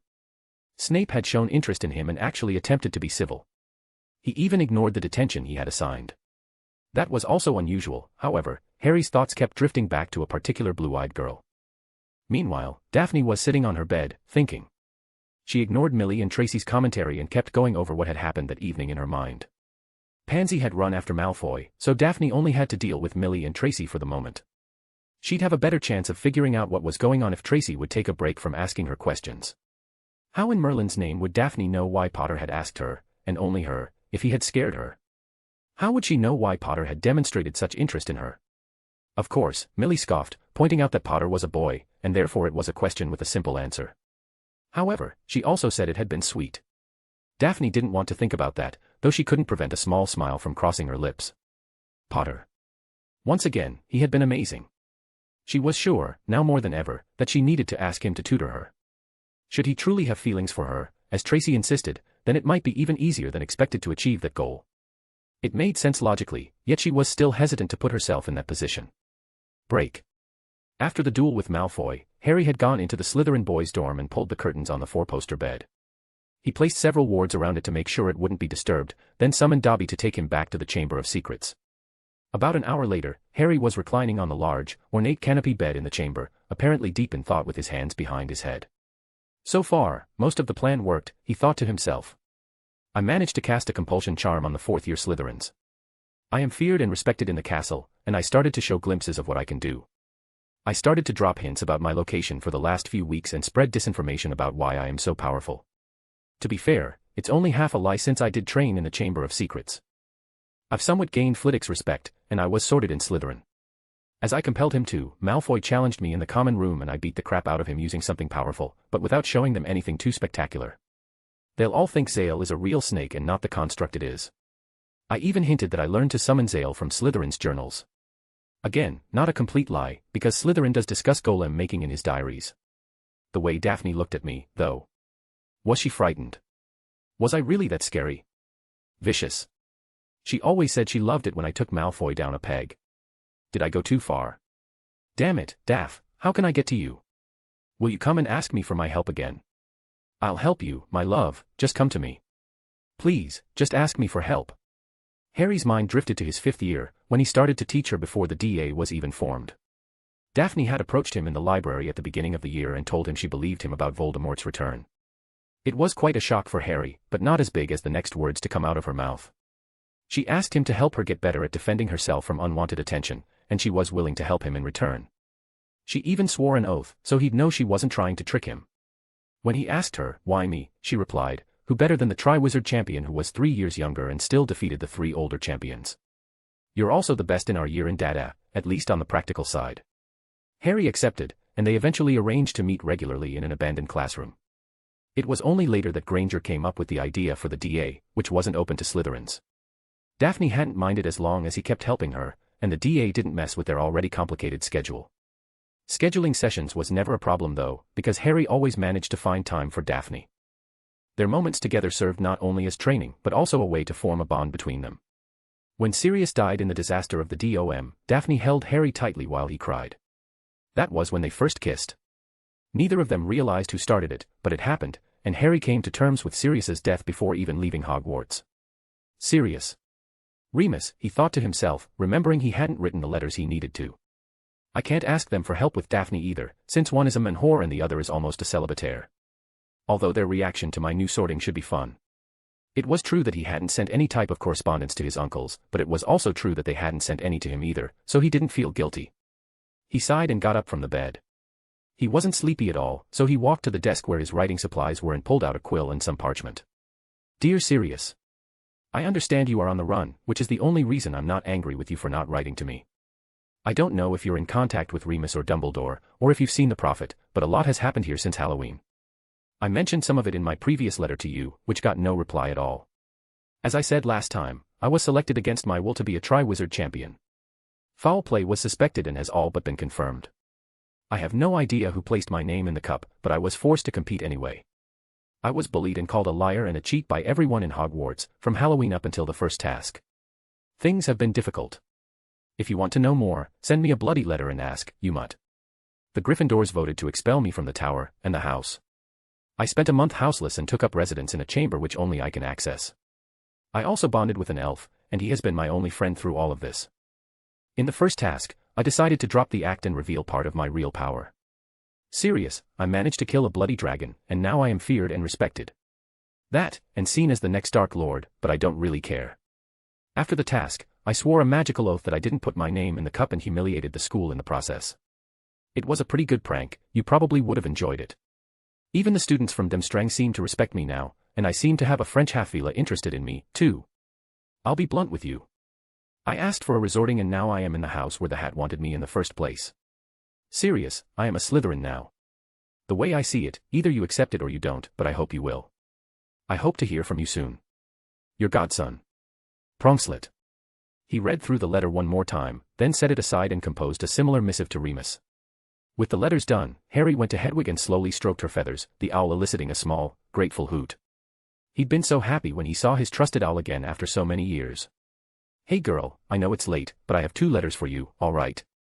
You don't need to go now if you're too tired, you can always go tomorrow, okay? The snowy owl gave Harry a dignified hoot and stuck her leg out to him. Harry smirked and attached the letters. With a last caress of her white feathers, Dobby appeared, and Hedwig flew to his shoulder. With a nod, Dobby popped out of the room, reappearing nearly half a minute later. Hedwig is on her way. Would you like a snack? A drink? Asked the elf. No, thank you, Dobby. Go rest, replied Harry. You should too, Harry. I need to think. Can I help? Or is it about the mistress? Daphne, yes. Good luck then, master, said Dobby, popping away. Harry sighed and walked out of the living quarters and into the main chamber. Everything was much cleaner and drier than it was on Harry's first trip down here. The most obvious difference was that the basilisk skeleton was now mounted in a threatening position in front of Salazar's statue. Harry sat on the floor and started to meditate. He could usually think more clearly after meditating. At 7 the next morning, Dobby popped Harry back into his bed in the Slytherin 4th-year dorms. He climbed out of bed and saw that his dorm mates were still asleep. Crabbe and Goyle were back, but Malfoy's bed was still empty. Having done all of his ablutions in the chamber, he looked around the dorm and took a look at his trunk at the base of his bed, which was empty and only served to help maintain the illusion that he actually lived in the dorm. He went back to the common room and sat on one of the couches, admiring the room. There were a couple of 7th years already up and leaving for breakfast. They each gave him a nod, which he immediately returned. You're up early, he heard. He turned to see Daphne looking at him from her dorm's entrance, already dressed and ready for the day. She was giving him an appraising look as she walked down the stairs. You don't seem like a morning person. Harry chuckled. I usually am. It also didn't help that I have a few things on my mind. Oh. Perhaps your duel last night. Or maybe just the consequences, she asked with a smirk, knowing full well the ancient rules governing honor duels. No, the little shite had it coming, and there's nothing anyone can do about it. I'm not even concerned about dear old Lucy. I'd give him the very same treatment, or worse. You're very full of yourself, Potter, she said, but more as if she were giving him advice, or even a warning. You saw what I can do, he smirked. And I assure you, you haven't seen anything yet. Daphne felt a chill, but it wasn't fear. It was more like a shiver of excitement, with a little bit of hope mixed in. She took a deep breath, finally coming to a decision. Potter, I need your help. There, she said it. There was no turning back now, no hiding, no pretending. She had opened a door she had never expected to open, ever, but she did it. She admitted he could help her, so she asked him before she could talk herself out of it. It was time to negotiate. Harry merely raised an eyebrow as if he was waiting for her to continue, although secretly he was overjoyed, and pleasantly surprised by the turn of events. I want your help in Dada, she explained. Harry leaned back on the couch and folded his hands together. Any particular reason, he asked after a moment, already knowing the answer. My reasons are my own, Potter, she replied in a cold, but somewhat sad voice. I can assure you I am not your enemy, and that I really do need the help. I'm willing to negotiate payment for your services. What do you say? Harry pretended to think about it. I don't care if they are your family or not, they are not going to threaten you again, not if I can help it. Suddenly, a brilliant idea occurred to him. Sure, let's make a deal, then. I'll help you with your data problem, and you'll help me with all my tournament-related problems. Does that sound fair? He asked, extending his hand to her. Daphne was truly surprised by Harry's offer. She honestly expected him to ask for much more, but she certainly wasn't going to complain. Even if helping him with the tournament might be demanding, she'd likely learn even more by doing so. Agreed, Potter, she replied, shaking his hand as a small smile graced her lips. She hadn't noticed it, but Harry did. Yes. Yes. Yes, shouted Harry in his mind, completely ecstatic. By the way, tradition states that there's a Yule Ball associated with the tournament, Harry said slyly. Unless you're opposed to the idea, or had plans to go with someone else, would you like to go to the ball with me? In accordance with our agreement, of course. Daphne's eyes momentarily widened for a moment, then she snorted. Well played, Potter, well played. I have no idea what you're talking about, Harry said with a smirk. Daphne did her best to hide a smile of her own. Either you're hiding a lot about yourself, or I have just been played by an amateur. I'd rather believe you are just hiding yourself, she said, seeing his confident expression. And I think I am very right, she thought. A couple of conditions, though. Sure, name them and I'll consider them. Very well done, Potter, she thought, mindful of his wording. He hadn't promised her anything, just that he would consider it. 3 things. 1. You have to do your best to win the tournament. 2. You'll make sure you get yourself proper robes for the ball, and I have to like them. And 3. You have to promise to teach me properly, she said, looking him in the eyes. May I ask why you want me to win the tournament, he asked, curious to hear her reasoning. She shrugged. I can't give you a straight answer, Potter, but after what I've seen I think you can win, and I personally don't like to not live up to all I can achieve, she said. That's my girl, Harry thought. Besides, like you said, it would crush the dorks and the puffs, she added, making Harry chuckle. Very well. I'll do my best to win the tournament. Don't worry about my robes, I'm already on it, and I promise I'll teach you properly, he said, to which she nodded. This better be worth it, thought Daphne behind her smirk, even though she couldn't help but think it would be. Would you like to accompany me to breakfast? Asked Harry. I usually wait for Millie and Tracy. You can come with us too, if you'd like, she replied. They took a seat on the couches and waited for the others to join them. Shall we begin our lessons while we wait, then? Asked Harry. Daphne turned to him, surprised that he wanted to get started already. Considering how you managed to cast both charms silently yesterday, I'd like you to try something new. I want you to attempt to cast Lumos and Nox several times in succession, silently. Why? She asked, not understanding the point of the exercise. You may think it's useless, but think of it like this. Casting a spell is a matter of controlling the flow of magic from your magical core. Casting silently is more difficult than casting verbally, but it helps to improve your control. Before trying harder spells, I want you to be able to cast simple spells silently and with as little effort as possible. Besides, sometimes we cast spells using more magic than necessary, when the extra magic doesn't always improve the spell. It does, however, tire you out quickly. Daphne was intrigued. Interesting. She said in a whisper. May I ask where you learned this? Or is my answer Salazar Slytherin's diaries? Not only, but also, yes, he replied. He drew his wand, and as a demonstration started casting Lumos and Nox within short intervals, silently and without wand movements. By the time Millie and Tracy came down, Daphne was able to cast the spells 3 times in succession before she made a mistake. It was a lot harder than it looked. Remember to breathe, and try to feel your magic. It's a bit frustrating, Potter, and that doesn't help at all, she replied. It will come with practice. So you say. Would I lie to you? You'd better not. Millie and Tracy had stopped short at the display, and they were now standing at the bottom of the stairs, gaping at the two of them. What in Merlin's name is going on here with all the shameless flirting? Asked Tracy with a teasing grin, startling both Harry and Daphne. What are you talking about? Asked Daphne, her eyebrows narrowed, but Tracy and Millie just laughed. Let's just go to breakfast. What about your boyfriend? Millie asked Tracy. Are you kidding?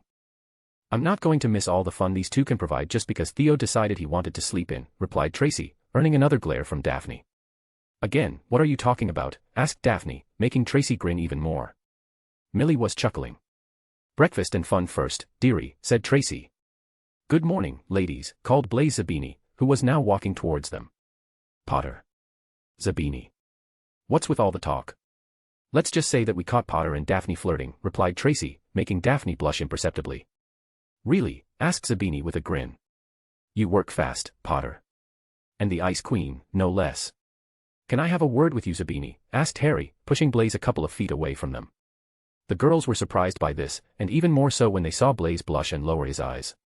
Harry walked back to the girls, followed closely by Blaise. "So, breakfast then?" Blaise asked the three curious girls, obviously trying to pretend his conversation with Harry hadn't happened. "Or if you'd like to wait a minute," Theo was just getting up. Theo took a few more minutes to join them in the common room and was surprised to see them all waiting. The girls were still looking curiously at Sabini, who was still talking to an amused Harry Potter. The group went together to breakfast. "What did you tell Blaise that stopped him short like that?" Daphne asked Harry as they were walking to the Great Hall, whispering so that no one heard them. Harry glanced at Daphne with a wry smile. "I told him that if he didn't stop, I'd tease him about the one he was moaning about in his dreams last night," he said, making Daphne release a small gasp. "Do you know something?" she asked, curious. "Yes." "No, not really, but I managed to learn two things," he said. 1. He definitely has a secret crush he doesn't want anyone to know about, and 2. From now on he will behave around us, even if it's only because he's afraid I'll tell. It was a pretty devious move, and Daphne had to admit she was impressed. A true Slytherin, indeed. Well played, Potter. Thank you, Greengrass. Chapter 6, Chapter. Not even a week had passed, and already Daphne would describe herself as being friendly with Potter. No, with Harry. She was so used to calling him only Potter that it was still hard to remember to call him by his first name. Now that he had been fully accepted by the Snakes, most Gryffindors took it upon themselves to sneer at Harry everywhere he went. Some of the older dorks even attempted to bully a group of Snake First Eyes, only to have been found stuck to the walls with no memory of the event whatsoever. The First Eyes refused to say anything about who helped them, even though the way they all reverently looked at Harry made it painfully obvious. Daphne found it amusing. Harry's crusade to crush both the dorks and the duffers was going great. In classes he would perform his work properly and politely, but also deliberately completed tasks before Granger so he would earn the points she would normally receive. Daphne believed he had somehow sabotaged Granger's potion too, earning her AT on the day's assignment. Oh, how she had cried and found it unfair, and the best part was that Harry had left no evidence. As far as anyone else was concerned, Granger had failed all on her own. Daphne didn't fully understand where all the hate between Harry and Granger had come from. They had seemed so close. Everyone thought they would be dating by now, but that was clearly never going to happen. She could understand some animosity, but there was more anger and hate than could be properly explained by what happened with the Gryffindors. Daphne was curious, but she wouldn't pry. Weasley tried to start an altercation with Harry several times, mostly by relying on his usual method of calling him a traitor and a slimy snake. Harry's reply to the redhead's latest attempt was a sneer and a question. "Remember McGonagall's words first night of our first year, Weasel?" "What am I asking? Of course you don't. She said our house was our family. Therefore, I ask you, Weasel, who is the greater traitor? Is it the one who turns his back on those who betrayed him first? Or is it those who turn their backs on family in a time of need?" This, of course, led to Weasley drawing his wand and attempting to curse Harry. He never got the chance because Daphne's silent disarming charm got to him first, earning her a nod from Harry and a couple of house points from Professor Snape, who of course saw everything. Even Longbottom attempted to confront Harry, leading to one of the more unusual moments in Hogwarts history. Longbottom approached Harry in the corridors after Transfiguration class, stutteringly asking to speak to him. Harry's reply. He glared at the near squib boy as his massive snake Zale took form behind him. Only then did Harry speak, his words dripping with loathing. "Get lost, you damn traitor, before I feed you to my snake." Longbottom turned and ran like the wind, and those close enough to see would later swear he even wet himself. The Slytherins found it amusing, but Daphne saw something else in Harry's actions, real hate. Longbottom had done nothing to justify the summoning of Zale. Harry hadn't done that against any other dorks, and many had been far worse to him than Longbottom. What had the squib done to deserve such hate from Harry? She was even more curious, but again, she didn't pry. After that incident, McGonagall took 20 points from Slytherin for threatening a student, 10 for casting spells in the corridors, and 20 for summoning a dangerous beast. Harry was livid, but he banished Zale and left before he could really blow up, or at least that's how it looked. Daphne had also seen Weaselette staring at Harry in the corridors several times. Harry wouldn't even look at her, despise clear in his face. Even the duffers were getting in on the act. When one of them attempted to cast a spell at Harry, the spell rebounded and hit the caster, making the puff grow donkey ears and start braying. Then there was dinner on Harry's third day as a snake, when a flash suddenly enveloped the entire puff table and all of the duffers' clothes disappeared. It was pandemonium. The puffs were humiliated, of course, and everyone knew it had been Harry despite the fact that there was no evidence. He wasn't docked points nor given detention because nothing could be found to identify him as the culprit, not even his wand. From that moment on, only a few duffers bent on revenge even looked at Harry. Daphne also found herself spending extra time with Harry. Not only during study sessions with their year mates, but also in her tutoring sessions, for which Harry was almost always available. Daphne could honestly say she was enjoying learning with Harry's help. He was actually turning out to be a really great teacher. She, Theo, Tracy, Blaise, and Millie had all become rather friendly with Harry over the past week. Even Pansy seemed more pleasant towards him. Malfoy kept his polite distance, largely avoiding contact with the others, aside from Crabbe and Goyle. And who could forget the howler from the Weasley matriarch? Her shrill voice echoed around the Great Hall, accusing Harry Potter of being a traitor to the light and demanding he request a new sorting and go back to Gryffindor. Harry continued eating his breakfast and sat the howler down, ignoring both it and the snickering from the dorks and the duffers. Before the howler could end its rant, Harry pointed his wand at it and burned it to ash. "It's way too early in the morning to listen to banshees," he stated, causing some snickering from the Slytherin table and disappointed looks from the other houses. The same thing repeated itself 3 days in a row, until the deputy headmistress actually contacted the Weasley banshee and forced her to stop sending the damn howlers, which Harry always ignored anyway. One might expect that Lucius Malfoy would come barging into the Great Hall demanding retribution for what happened to his son, but it so happened Lucius had been found injured in a dead end in Knockturn Alley. No one knew exactly what happened, but he had been in a coma ever since. If Narcissa Malfoy knew what had happened to Draco that night in the common room, she didn't say anything. Malfoy did his best to stay away from Potter. It was as if he had finally understood that he wasn't the Prince of the Snakes. Curiously, an armorer in Knockturn Alley had reported the theft of several items, among them 2 complete sets of dragonhide armor. The possible theory favored by the Prophet was that since illustrious citizen Lucius Malfoy had been found in the vicinity, he had obviously attempted to stop the burglary and was heavily injured by the perpetrators. The Daily Prophet wrote several pieces about Harry and his resorting, accusing him of turning dark and evil, citing his behavior, the strange rash of accidents that had befallen Hogwarts, and his resorting to Slytherin. Harry's reply was printed in the front page of the Daily Prophet and every other publication in magical Britain. An open letter to Wizarding Britain. Greetings. My name is Harry James Potter, known among you as the boy who lived. I've come to reply to the accusations made against my person. Ever since my name came out of the Goblet of Fire, naming me the 4th champion of the Triwizard Tournament, I have been the target of a vilification campaign that has seemingly infected the entire country, spearheaded by none other than the Daily Prophet and Ms. Rita Skeeter. First of all, concerning my selection as a champion, as I have said several times over, I did not place my name in the Goblet of Fire, nor did I ask anyone to do it for me. I even swore by my life and magic that I did not do it, nor did I ask or coerce anyone else to do it for me. Ask for a memory from your children. I made the oath the day after the first task. As you may know, I was exiled from the House of Gryffindor after being falsely accused of being a cheat.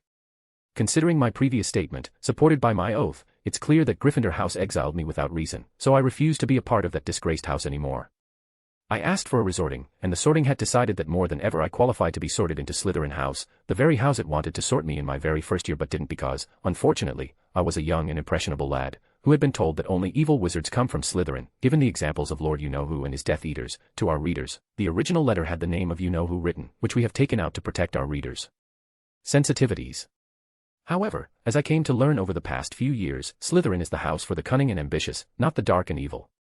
Sure, You-Know-Who did indeed come from the House of the Snakes, as did several of his Death Eaters, but so did many of our most ancient and noble families, as well as other noteworthy individuals. Did you know that our own Hogwarts matron Madame Pomfrey was a Slytherin? Is the Prophet implying that these noble people are dark and evil, just because they were sorted into Slytherin?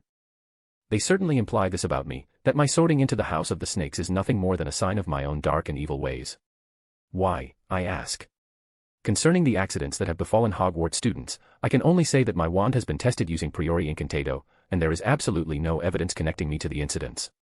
Headmaster Dumbledore, Deputy Headmistress McGonagall, and Professor Snape have all been present and can act as witnesses. I would appreciate it if this character-bashing campaign would stop, lest we need to involve the law. Harry Potter. The message had been short, direct, and had done its job. The following day, the Prophet published a front-page article acknowledging Harry's letter and apologizing to him and to every other Slytherin student and alumni for Miss Skeeter's words. It was rather amusing for Daphne, especially when she saw the smug look on Madame Pomfrey. She had never known she had been a snake. Of course, all that was nothing compared with what happened on the 4th night after Harry's sorting into Slytherin. Flashback. The students entered the Great Hall for dinner, only to find the tables empty of food. "Are we early?" asked Theo. Daphne, however, noticed the distress on the face of some of the teachers. "Something is happening," said Harry, as he noticed the entire Great Hall filling with students, many of whose expressions turned to shock when they saw the empty tables. Whispers quickly became loud conversations as the time passed and no food appeared. "Where's the food? "It's not here," shouted none other than the weasel as he was entering the hall. "As if we haven't noticed it," complained Blaze, feeling his stomach growling. "Stop complaining, you're not the only one who's hungry," replied Millie, and Blaze actually shut up. Daphne saw the proceedings and sighed. She looked at Harry, who was reading a book about pureblood etiquette. "You could drop the book for a moment, you know," said Daphne, somewhat exasperated. "As amusing as it is to see Zabini being chewed out by Bulstrode, I do want to finish this section," he said. "Besides, you practically demanded I read this book and start acting like someone of my standing." He raised his eyes from the book and looked at Daphne. "Or would you rather have me looking at those beautiful sapphires of yours?" he said with a smirk, leaving Daphne speechless. Everyone looked at him. "What the hell?" asked Theo, looking at him in shock. "I told you. Potter is a shameless flirt whenever he's with Daph," replied Tracy with a grin. "Is someone who spent the afternoon kissing by the lake jealous?" asked Harry, looking at Tracy and making her blush. "No," she said. "I just find it funny because she hasn't even cursed you once." "Funny, the stinging hex on my left butt cheek says otherwise," Harry replied, noticing the smug look on Daphne's face. "Wait, what?" asked Millie, suddenly very interested. "He angered me," Daphne replied. "He called me princess." "I was trying to motivate you," replied Harry, ignoring the others' laughter. "But since it was silent and with no wand movements, I'll let it pass." That shut them all up. "You're learning from him?" asked Blaze, seeing Daphne's smug expression. "Yes, Potter has his uses." "Who knew he was actually a good teacher?" she said with a smirk, tossing her hair back. "Wait, I think something weird is happening," said Potter suddenly, stopping them. "Greengrass just complimented me. Someone make sure the world isn't ending." They all laughed, and Daphne cast a silent spell at Harry, turning his hair Slytherin green. Harry could see that behind the cold exterior, Daphne was actually having fun. Their year mates laughed even harder. "Well, nice spell, but why green?" he asked with a grin. "It suits you," was her reply, and much to her chagrin he didn't finite the charm. "Attention students, there seems to be a problem with our food," said Dumbledore, gathering everyone's attention. "We expect to have it resolved in a matter of minutes, so please, we ask for your patience." "Okay, that's it," said Harry, closing his book. Dobby. The weird house elf appeared next to Harry and they started to talk quietly between themselves, until Harry's laughter suddenly rang out across the entire great hall. The rest of the hall fell silent as they all turned to see Harry almost falling from the bench in laughter. He was being held up by the house elf, who was also trying hard not to laugh. He failed, of course, and within moments both he and his master fell to the floor in laughter. The snakes were concerned about Harry, Daphne even more so when she heard Harry saying he couldn't breathe because he was laughing so hard. "Mr. Potter," shouted Dumbledore. "What is the meaning of this?" Of course, Harry only laughed harder. Tell, oh Merlin, that's hilarious," said Harry again, trying to regain some composure while the bewildered occupants of the Great Hall just stared at him in shock. "What the hell, Potter?" shrieked Parkinson, as Harry was attempting to control himself by taking deep breaths. Okay, I can do this," he said, and his new friends knew he was trying really hard. "I'd like to say that I support the house elves' struggle. Go house elves," and he cracked up again. Again, everyone started to look at him as if he had 2 or more heads. "Call him, please." "I can't." He laughed again, this time sitting on the bench. "Timbler," called Dobby, and a very old house elf appeared before Dobby, who was still laughing along with his master. "Timbler, please, can you explain what is happening?" asked Harry politely, to which the elf nodded. "We's house elves are on strike, we are, until the evil one, she who must never be named, the bane of house elves, stops or attempts to free and kill us, poor, hard-working Hogwarts house elves." "What?" someone asked, not really understanding. "Can you explain, Timbler?" asked Dumbledore, looking at the house elf and the still laughing Harry Potter. "The evil one keeps dropping clothes for us poor house elves. One of us touched the clothes and was freed from their bond to Hogwarts. Poor Tibby is dying because of it. And the evil one keeps doing it to kill more of us poor, hard-working house elves," Timbler said in a mixture of sorrow, anger, and desperation, which was enough to bring Harry out of his amusement. "We even stopped cleaning the Red Tower, but she leaves things everywhere else too. We's lives in fear every day." The onlookers just sat there gaping, looking from the old elf back to Dobby, who stood with his hand on his elder's shoulder. He wasn't laughing any more, and neither was Potter. They were both getting angry, if their scowls were any indication. "Oi, Granger, how does it feel?" he asked, glaring at the Gryffindor, "to know that you are killing good and hard-working house elves because of your stupidity? Did you even research the elves? Did you even realize what you were doing by leaving those clothes lying around?" asked an angry Harry Potter, as everyone's attention turned toward a fearful and red-faced Granger. I didn't. She tried, before being stopped by Harry. No, you didn't, you stupid bint, hissed Harry. The house elves refuse to work because they are afraid of you. You are almost a master for them, as are all of us. You have power over them, and what do? You act as the typical M-word that gives a bad name to all Muggleborns. And you Muggleborns wonder why you are looked down upon. It's because of people like her. There are rules in this world, rules that I admit I was unaware of until a couple of months ago, but I am now attempting to learn. Rules that explain why my Muggleborn mother was appreciated and respected by even the most bigoted purebloods, except Malfoy. Even some of those that would have called her an M-word still hold some respect for her, because she attempted to be a part of our world instead of trying to change it and make a damn magical copy of the Muggle world, destroying centuries of traditions. Try to understand this world and its people before assuming you know what's best for everyone else. The house elves refused to clean your tower because they were afraid to find more clothes, but that wasn't enough, was it? You left more clothes all around the castle, and now the poor house elves are afraid of even leaving the kitchen, all because of you and your damn spew. They were so desperate that they refused to cook for us in order to draw attention to their plight before you kill them all, accused Harry, pointing at Granger as his magic flared around him. Several students and even a few of the teachers were impressed by Harry's insight, and knowingly or not, Harry had just declared himself a neutral in the political game that ruled the wizarding world. Some Muggleborns actually took his words to heart. Everyone angrily turned to glare at Granger, who was crying at the table. There were even some wands drawn. Dumbledore and McGonagall opted to rescue Granger and take her with them, leaving a very angry population behind. Timbler vanished, knowing that his plea had been heard, and eager to tell the good news to his brethren. Harry sat down again on the bench. Damn, the bint really is stupid, he said. And the house elves, sneaky bastards, they got us really good. He chuckled again, then Dobby laughed. The Slytherins found it amusing and laughed as well, as did Demstrang and a couple of others. The Gryffindors didn't, they had been humiliated enough by Granger. M-word, asked Theo, raising an eyebrow to Harry.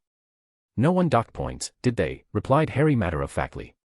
Actually, there seemed to be some extra points in the Slytherin hourglass. You still acted like a damn Gryffindor, replied Daphne, with a disapproving glare. Really? He asked, turning to her. I defended tradition. I even went to the point of stating that the Muggleborns should learn our ways in order to be accepted. We don't need to talk about my power, do we? My ambition. And please, Greengrass, I'm not as transparent as I let on.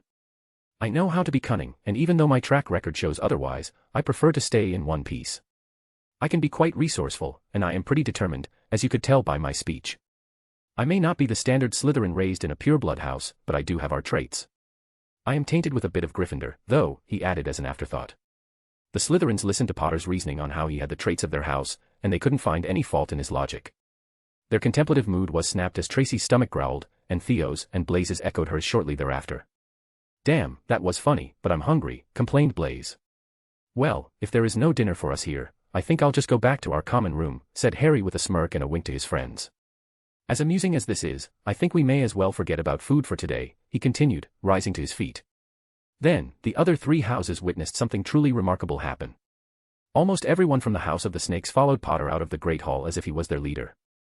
The truth was that the other Slytherins saw the looks the fourth years gave each other and knew something was up. It didn't seem like they were going to eat anytime soon, so they decided to take their chances and follow the fourth years. Harry was still chuckling when they reached the common room. Harry opened the entrance with a hiss, and the others filed into the room only to be dazzled as soon as they got through the door. Well, boys and girls, party is on me, said Harry, pulling a butterbeer from a crate of ice. The common room had been rearranged, with a large table in the middle with what seemed to be a massive chunk of meat in the center, waiting to be sliced. The other Slytherins stood there gaping, as Harry turned back to them with a wry grin on his face. Everyone likes dragon, right? The party was fully embraced by the hungry Slytherins, and although Harry would have preferred to have the party by the lake, he knew that would have likely caused trouble. So it was in a corner of the common room where Harry was talking to Alistair, when Daphne approached him, Harry still wearing the green hair she had gifted him earlier. You planned all this, didn't you? She asked with an accusatory look.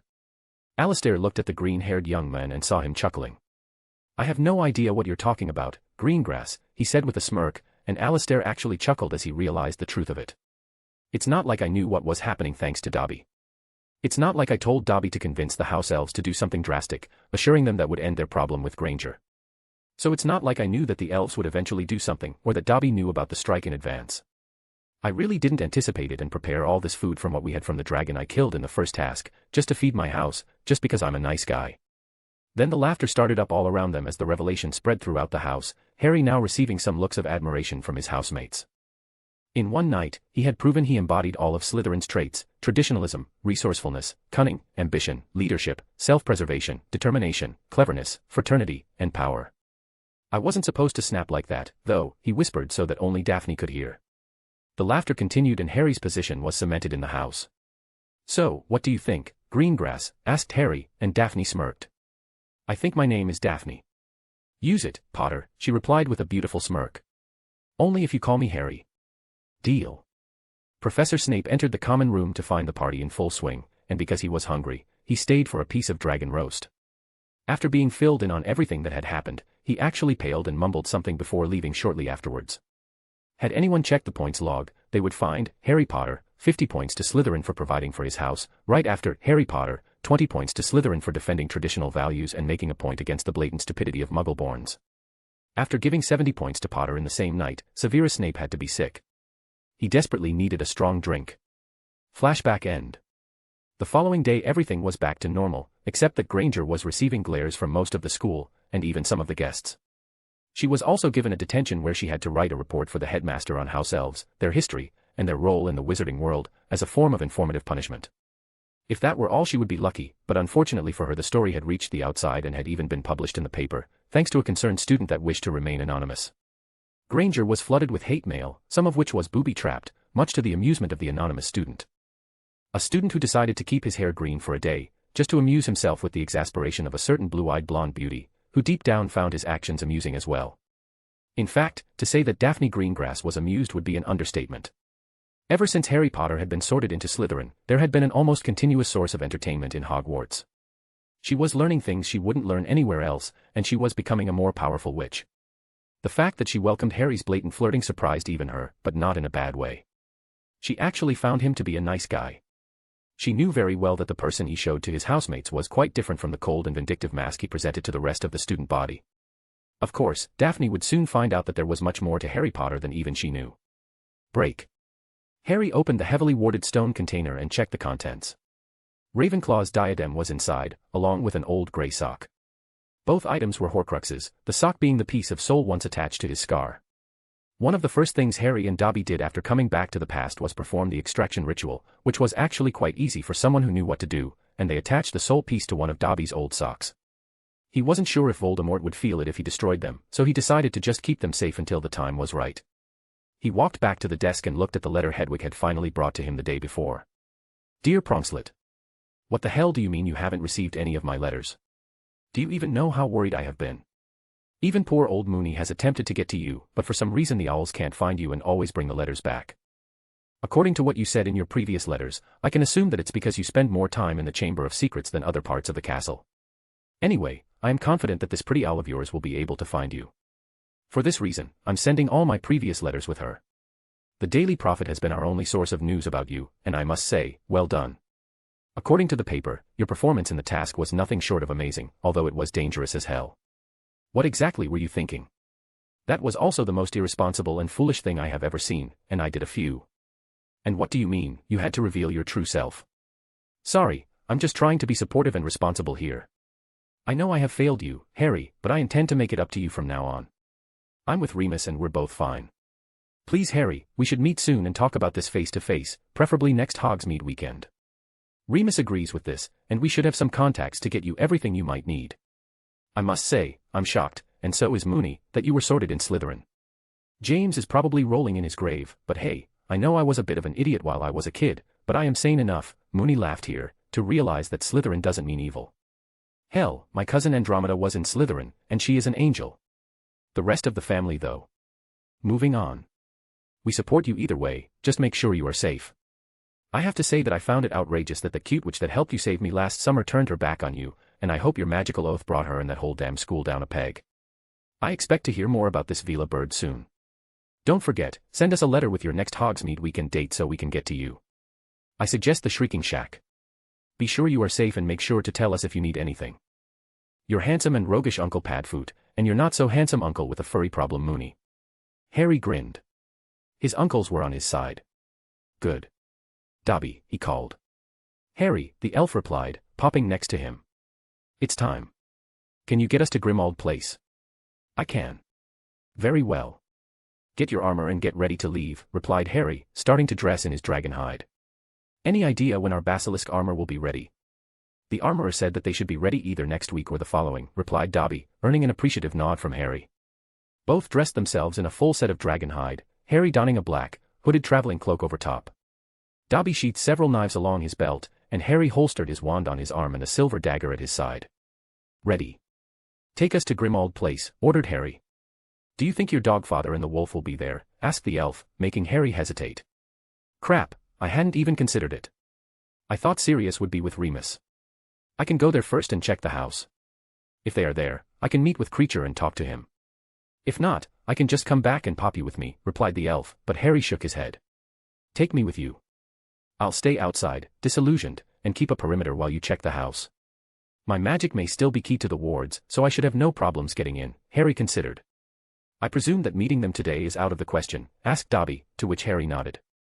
Too early, and it would raise too many questions, Harry replied, and Dobby nodded. Harry put his hand on Dobby's shoulder. Dobby popped away and both appeared in an alley near the square outside of Grimmauld Place. Dobby felt the wards and sensed that he was still keyed into them, so he silently popped into the house while Harry disillusioned himself and walked to the square, checking the street. Several uneventful minutes later, Dobby reappeared next to him. I spoke to Creature and he's willing to listen to you. He says to enter through the front door, reported Dobby. Harry nodded and walked to the front stairs of number 12. As he expected, the door opened with a tap of his wand. Harry stepped into the entry hall and was met by both Creature and the screeching portrait of Walburga Black. What is this? Filth invading the house of my noble ancestors. Thieves, mudbloods. She continued to spew her filth until Harry waved his wand, silencing her by creating a ward around her frame. Creature just stood there, eyes widening as he recognized something in the newcomer. Use. Creature feels black family magic in use. How? Why? The answer is long and painful, Creature. All I will tell you is that I know your master Regulus's secret, and that I can help you to destroy the locket and bring peace to you and your master's memory. Creature's eyes grew even wider. Had Harry been paying attention to Mrs. Black's portrait, he would have seen that she had stopped her silent shouting and was looking curiously at Harry. Why should Creature trust you? Asked the old elf, sounding almost hopeful. Creature, you said yourself that you can feel black family magic in me. I can give you an oath that I shall destroy the locket, or even better, I can have you destroy it when time comes. I am an enemy of the Dark Lord and I want to bring him down, just as your master Regulus wanted. He died attempting to destroy the locket, Creature. Don't you think we owe it to him? Creature nodded, tears in his eyes. If you swear to me that you will destroy the locket for Master Regulus, Creature will give it to use. Harry smiled, bringing his wand up. I, Harry James Potter, godson to Sirius Orion Black, swear upon my life and magic that I shall either destroy or provide means to destroy the locket that the house elf Creature possesses for safekeeping, which was given to him by his master Regulus Black with orders to destroy it. So mote it be. A flash of light surged from Harry, and Creature's eyes widened again. Use be Harry Potter, godson to filthy blood traitor Master Sirius. I am, Creature. Will you trust me now? Asked Harry, ignoring the portrait's attempts to scream even more. When will you destroy it? Asked Creature, hopefully. The Dark Lord created several of these foul items. I plan on destroying all of them together, right before attacking Voldemort, replied Harry, and Creature nodded, snapping his fingers. The golden locket of Salazar Slytherin appeared in his hands. Can't yous do it now? Asked Creature, and Harry shook his head. No. I don't know if the Dark Lord will sense its destruction and I don't want him to get suspicious. The elf contemplated Harry's words. Creature agrees. Can Creature witness it when the time comes? He asked again, and Harry nodded. Yes, Creature, I shall send my friend Dobby to collect you when I'm ready, said Harry, waving at Dobby, who had remained silent the whole time. Young Dobby elf is lucky, said Creature, looking in awe to the younger elf. Yous have the strongest bond. My master offered me his friendship, Creature, not just a normal bond.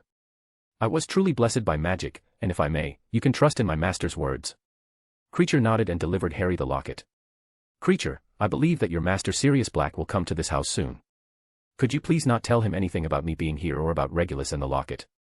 When it's all done we can tell him, but not now. Can you do this? Creature agrees, the old elf said, and Harry turned to Mrs. Black, who was purple with rage. Lady Black, before I leave, I want you to know that everything you just heard was true, said Harry, pointing his wand at the painting, alarming Creature, who was stopped by Dobby. Unfortunately, I can't let you remember anything that happened here today. Did you know that paintings can be obliviated? Obliviate. Once he got back to the chamber, Harry placed the locket inside the container with the sock and the diadem. Only Nagini, the cup, and the ring remained. His chosen method to destroy the Horcruxes was fairly simple. He planned to quickly dip the items in basilisk venom and let the Horcrux be destroyed, hopefully leaving the items semi-intact. Harry sat down in one of the chairs, thinking about the irony of it all. Had it been any elf other than Creature, he would have entered the house and killed the elf before claiming the locket. However, Harry Potter had a soft spot for Creature, even if they had a bad start in the original timeline. Creature had proved to be instrumental in helping him with the affairs of the House of Black after the war. That was the only reason Harry had spared the old elf, gratitude, or so he liked to think. While Harry was thinking, Dobby brought him some tea. It was far easier than expected, said Dobby, and Harry nodded his agreement. We can get the ring tomorrow evening, said Harry, thinking. The bloody snake has to be the second to last for obvious reasons, and I am not very confident about the cup. Couldn't you make an agreement with the goblins? Asked Dobby, and Harry shook his head. I doubt it. I had a meeting with Silverteeth a couple of weeks before we came back and he pretty much admitted that goblins don't care about what the clients keep in their vaults, as long as it isn't a danger to the goblin nation. I think we can count out goblin support. Then what is your plan? I don't think that assaulting the bank again is a good idea, even with the help of an ambitious goblin. The elf said, earning a chuckle from Harry. It did work last time, didn't it? Harry said, grinning. But no, I think I have a better plan this time around. All we need is to ensure Bellatrix Lestrange's cooperation. How? Asked Dobby, knowing full well that his master already had an ingenious plan in mind. Well, we start by breaking her out of Azkaban. But that's a plan for the new year. Break. By the end of the second week of December, Daphne was already tired. Tired of being teased by her dorm mates, by the older girls in the house, and even her bloody sister. All of them wanted to know if she was dating Potter, and if so, then for how long. Or, if she wasn't dating him, could she give them some advice? How hard could it be to understand that they were just allies? The thought felt a bit empty, though. She liked Harry's company. He could be amusing, and he had a surprisingly thorough knowledge of spells. It's true he was still a disaster with traditions and protocols, but he was at least trying to learn. The friendly boy she had gotten to know was completely different from the pampered Prince Malfoy and Snape had advertised for years. Instead, he was powerful, smart, and vicious. He also had access to the Chamber of Secrets and clearly didn't bow down to anyone. It was true that Daphne had considered Harry a friend ever since the day of the House Elves' strike. She also had to admit that she thought he was one of the most interesting boys in the house, but that didn't mean she was involved with him. Her sister was the worst. Unlike the other girls, she hadn't asked for advice, nor had she asked for details about Harry and Daphne's business arrangement that everyone was confusing with dating. No, Astoria had just come to her out of the blue and asked, "How long will it take for you two to get into a broom closet?" It was in moments like these that she really hated Harry Potter, but then he would do something that would amaze her. How did he so easily make her forget her anger towards him? One night, Harry decided to introduce her to the room of requirement on the 7th floor. The room was able to create everything you wanted and take any shape desired. When she asked him how he had found it, his reply was, naturally, Salazar Slytherin's journals. "One day I'll want to study those journals," she said in exasperation. It seemed that was his reply to everything. His reply. Fine, I'll take you to the Chamber of Secrets tomorrow night. True to his word, he took her to the chamber the following evening, though she was not thrilled to discover that the entrance was in the second-floor girls' toilet. She was quite impressed, however, by the magic used to gain access. Harry summoned stairs and lights with a hiss of Parseltongue, and amused her with the story of how he originally found the chamber. He told her about the place where Lockhart caused the tunnel to collapse, and how he had been forced to carry on alone. The further they went, the more Daphne started to get an ominous feeling. When they finally reached the chamber, Harry opened the doors and she soon found herself in a massive cave lined with snake statues. At the far end of the chamber was an enormous statue of a man's face, but nothing prepared her for what she saw in front of it, the skeleton of a 60-foot basilisk, posed in an attack position. Had it not been for Harry, Daphne would have fallen on her knees at the sight of the skeleton. You killed that?" she asked in a small voice. "Yeah," he said in a whisper, enjoying the feeling of having her in his arms and smelling her perfume. "How?" she asked again, still looking at the skeleton, afraid she would shed tears if she looked at him. "I stabbed it through the mouth with Gryffindor's sword. One of its fangs got me though, I only survived with the help of Fawkes's phoenix tears." "What?" she shouted, breaking the hug and turning around to face him, a look of incredulity on her face. "Crap. Are you telling me that you, at 12 years old, stabbed that through its mouth? And were pierced by a fang, and yet survived because of phoenix tears? I can show you the memory, if you don't believe me," said Harry. Daphne looked at him in shock. "Sure," was her stunned reply. Harry led her to a wall and hissed in Parseltongue. This time she was expecting it, as it was Slytherin's Chamber of Secrets, after all. The wall opened to reveal another large chamber, this one with a living area, a laboratory, and a library all sharing the space. Welcome to my private chambers. This is where I've been staying since Halloween. This was Salazar Slytherin's private chambers, wasn't it? Daphne asked, as she walked around the room in a state of wonder, trying to take in everything she was seeing. 10 points to Slytherin, Harry joked, walking with her to the library section. It was Slytherin's private collection, or at least part of it, including several of his own personal journals. She made sure it was safe to pick up a journal by making Harry pick the one she wanted first and confirming nothing happened to him. She opened it, only to be puzzled by what she saw. Can you pick another one? She asked, pointing to the one she wanted.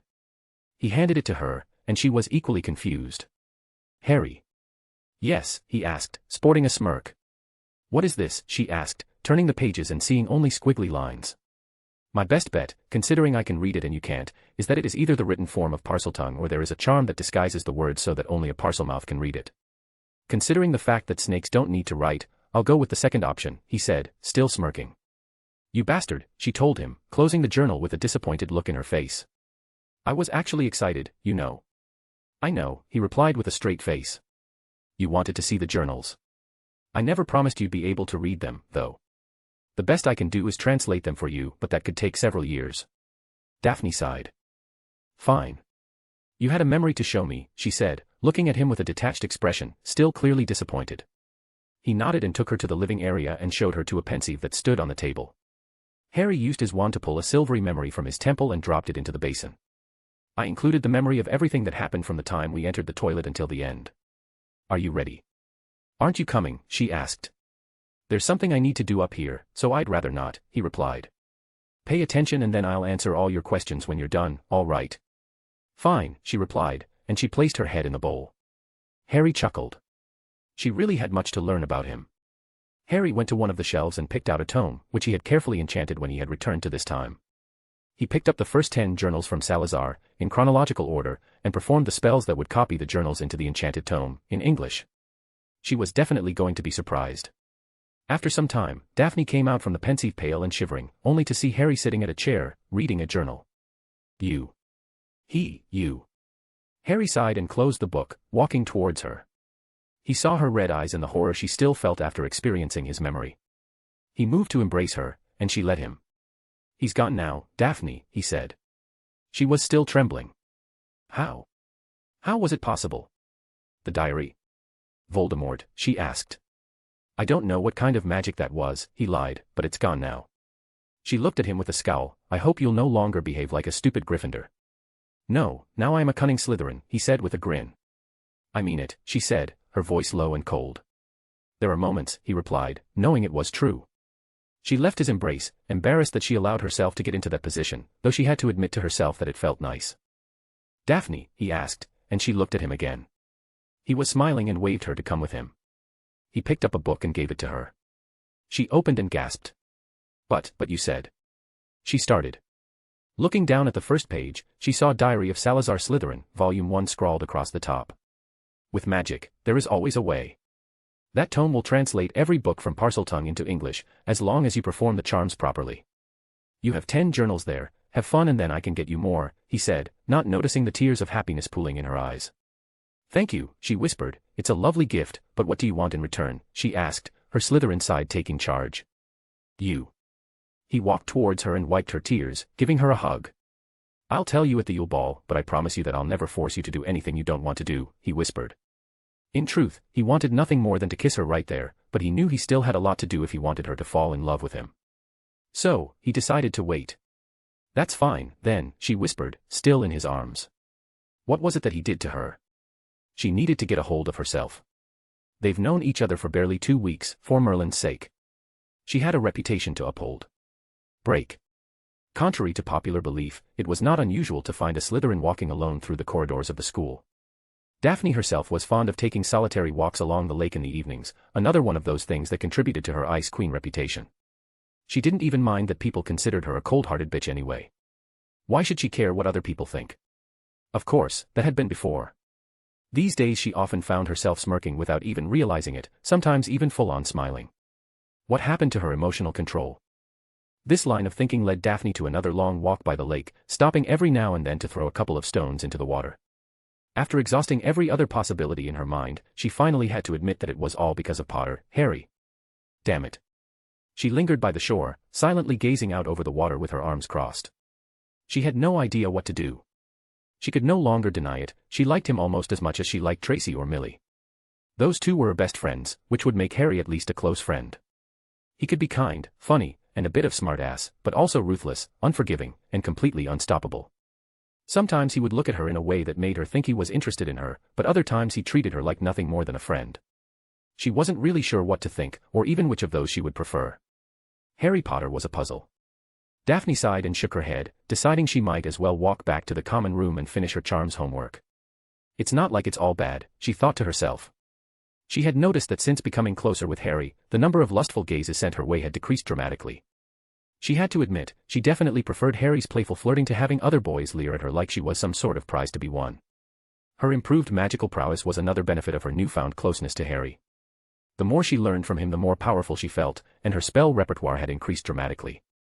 Being Harry Potter's ally for all his tournament-related research had its privileges too, since Harry had full access to both the restricted section and Slytherin's personal library. She entered through the castle doors and turned toward the dungeons, only to be intercepted by the new Gryffindor Golden Trio, Granger, Weasley, and Weaselette. Oh joy! Look what the Kneazle dragged in, taunted Weasel, leveling his wand at Daphne. What do you want? Asked Daphne, her signature icy glare returning to her face. Her tone caused the trio to hesitate for half a moment, but they quickly recovered. You don't scare us, bitch, shouted Weaselette, her face red with anger. We want you to release Harry from whatever spell or potion you have him under. What? Daphne thought to herself. How deluded are they? What are you talking about? Asked Daphne again. Oh, please, don't even try it, replied Granger with her usual bossy attitude. We've noticed he's always hanging around you, and that you're using him to improve your grades. There is no way he'd become a Slytherin of his own free will. Daphne glared at Granger. Really, oh smartest witch, she asked with a sneer. Tell me, how could I be controlling him? He could resist Moody's Imperio, so how would I possibly control him, she asked. Love potion, Weaselette retorted. That's ridiculous, replied Daphne, before being cut off by Granger again. Is it? I've seen the looks he gives you, and I've noticed he keeps you around more than anyone else. What else could it be? You really think we'd fall for that, spat the piggish Weasley boy. That Harry would just turn his back on us? That he'd ever fancy a slimy snake like you? Not these idiots too, Daphne groaned to herself. What exactly was your plan? Asked Granger with a smug look. Turn him over to your master. My master? I bow to no one, Granger. I'd have care with what you say. Weasley scoffed. Right, as if we didn't know better. All you slimy snakes are Death Eaters in training. I bet this was your plan all along. You used dark magic to put his name in the cup, bewitched him turn his back on us, and forced him to join your house, also you could bask in his glory as champion and then deliver him to you-know-who. What? Daphne shouted, almost losing her composure. You know who is dead, Weasley, she snapped, making them scoff. Oh please, do you really think we believe that? Questioned Granger again. We went with Harry when he faced you-know-who in our first year. Harry has always thought he would come back one day, and so does the headmaster. What? Daphne couldn't even begin to process Granger's declaration, it was completely unbelievable. Now, Greengrass, we are all sensible people here. Just give us the antidote or the counterspell so we can free Harry from your influence, then he can come back to Gryffindor and forget about this whole nightmare. I am not controlling him, Daphne replied, seething. Those three idiots were really getting on her nerves. Granger just glared at her. Fine, be that way. Ginny. The Weaselette slowly raised her wand, a twisted grin forming on her face as if she was getting some sort of sick pleasure out of this. Before Weaselette could level her wand at Daphne, however, she sidestepped and drew her own wand. The youngest Weasley didn't even have time to react before Daphne's silent stunner hit her in the chest. The blonde immediately turned and sent both Weasley and Granger flying against the wall with nothing but a wave of her wand, Daphne using a silent banishing charm just like Harry had taught her in class several weeks before. She stunned them both just for good measure. Daphne realized her heart was racing and took a few calming breaths. Did that really just happen? She thought to herself. Before she could even gather herself, the sound of slow clapping came from behind her. Turning in the direction of the sound, she saw an amused Harry Potter leaning against a stone pillar. Well done, he said, still clapping. Daphne holstered her wand again and glared at him. How long have you been standing there? She asked as she walked towards him, her anger starting to show. Long enough, was his reply. didn't think to help me. He simply grinned at her, which only made her angrier. I thought about it, but why would I? You didn't need my help in the first place, he replied, smiling at her. It's not like you couldn't easily beat them on your own. She just stood there looking at him, while his words settled in her mind. Does he believe in my ability that much?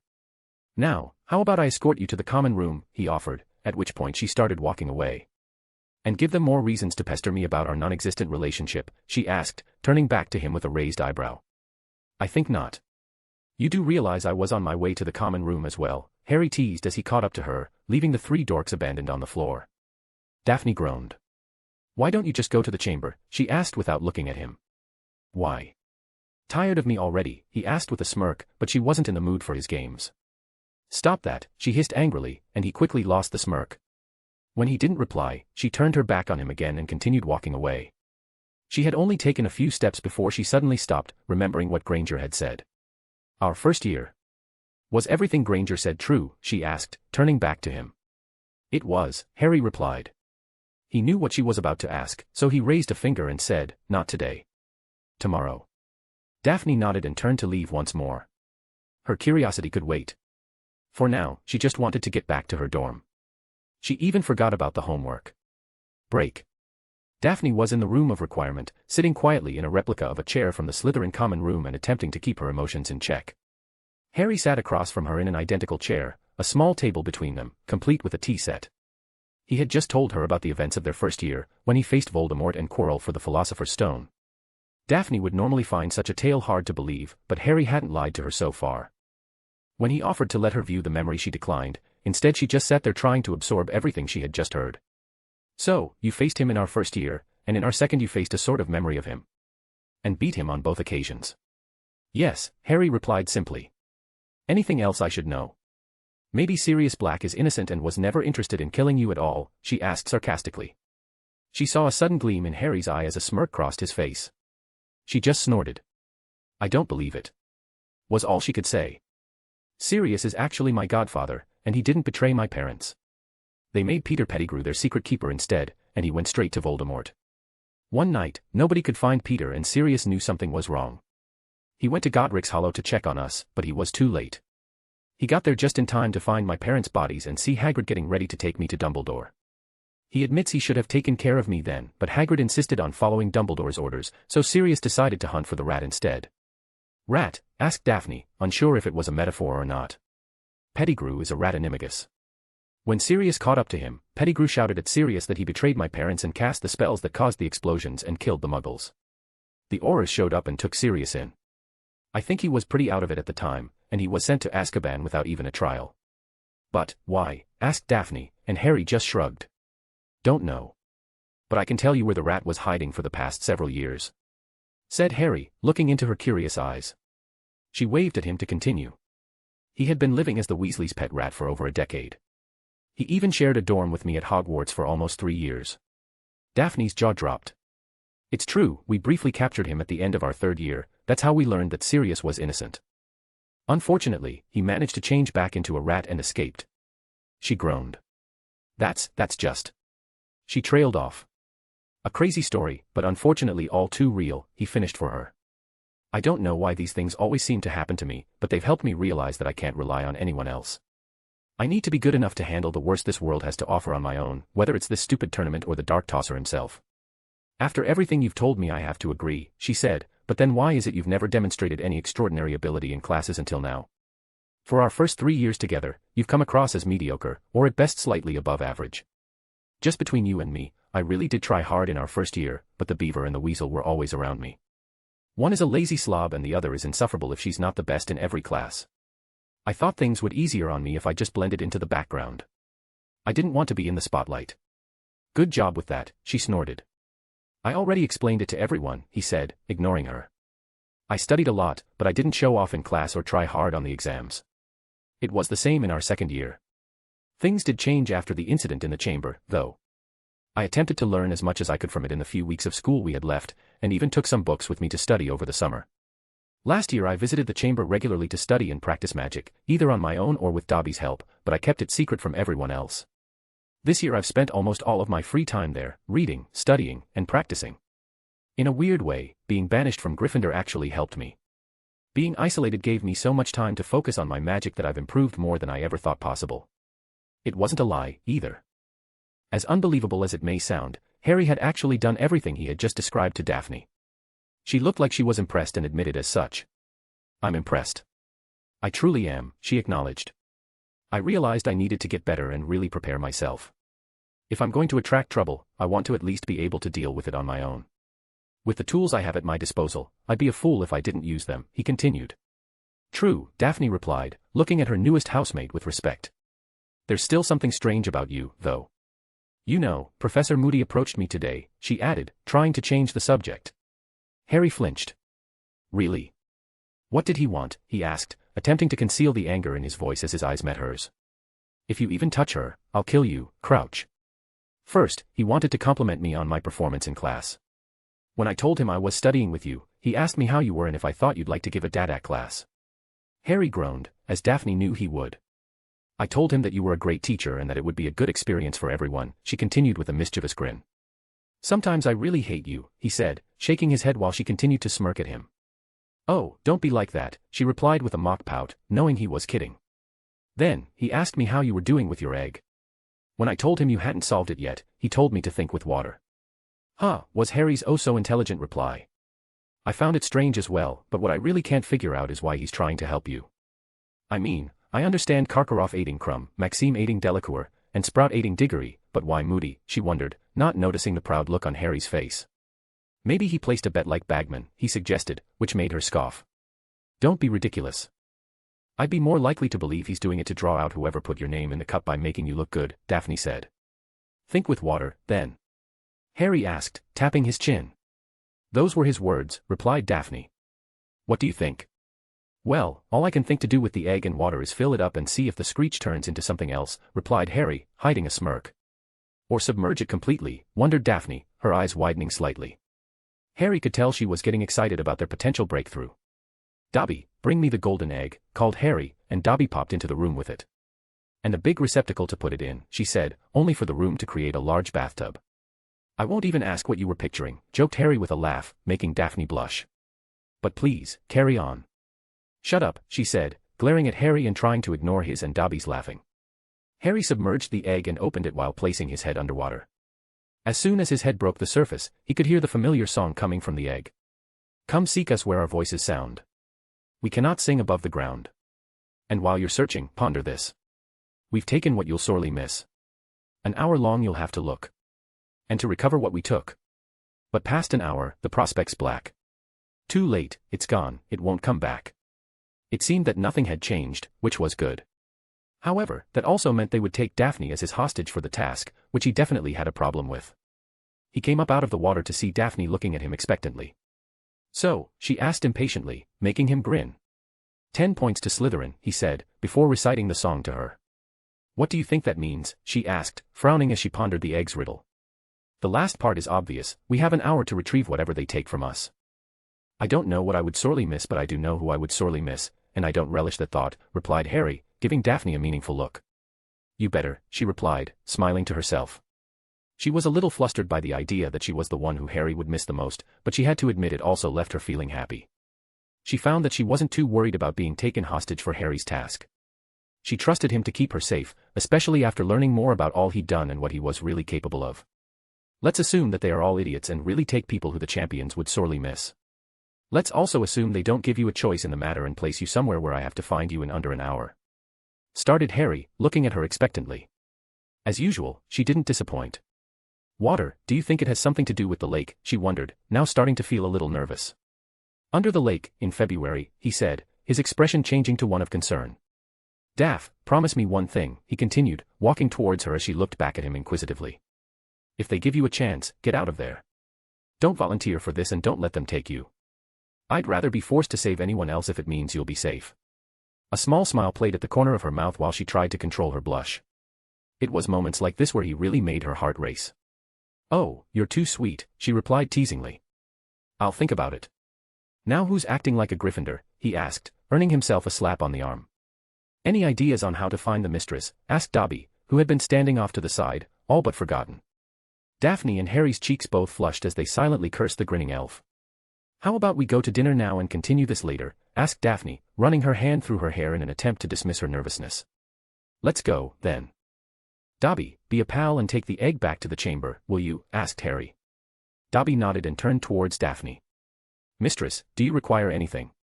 Dobby had taken to calling Daphne mistress over the past few weeks, mostly to make her blush and goad Harry into making a move.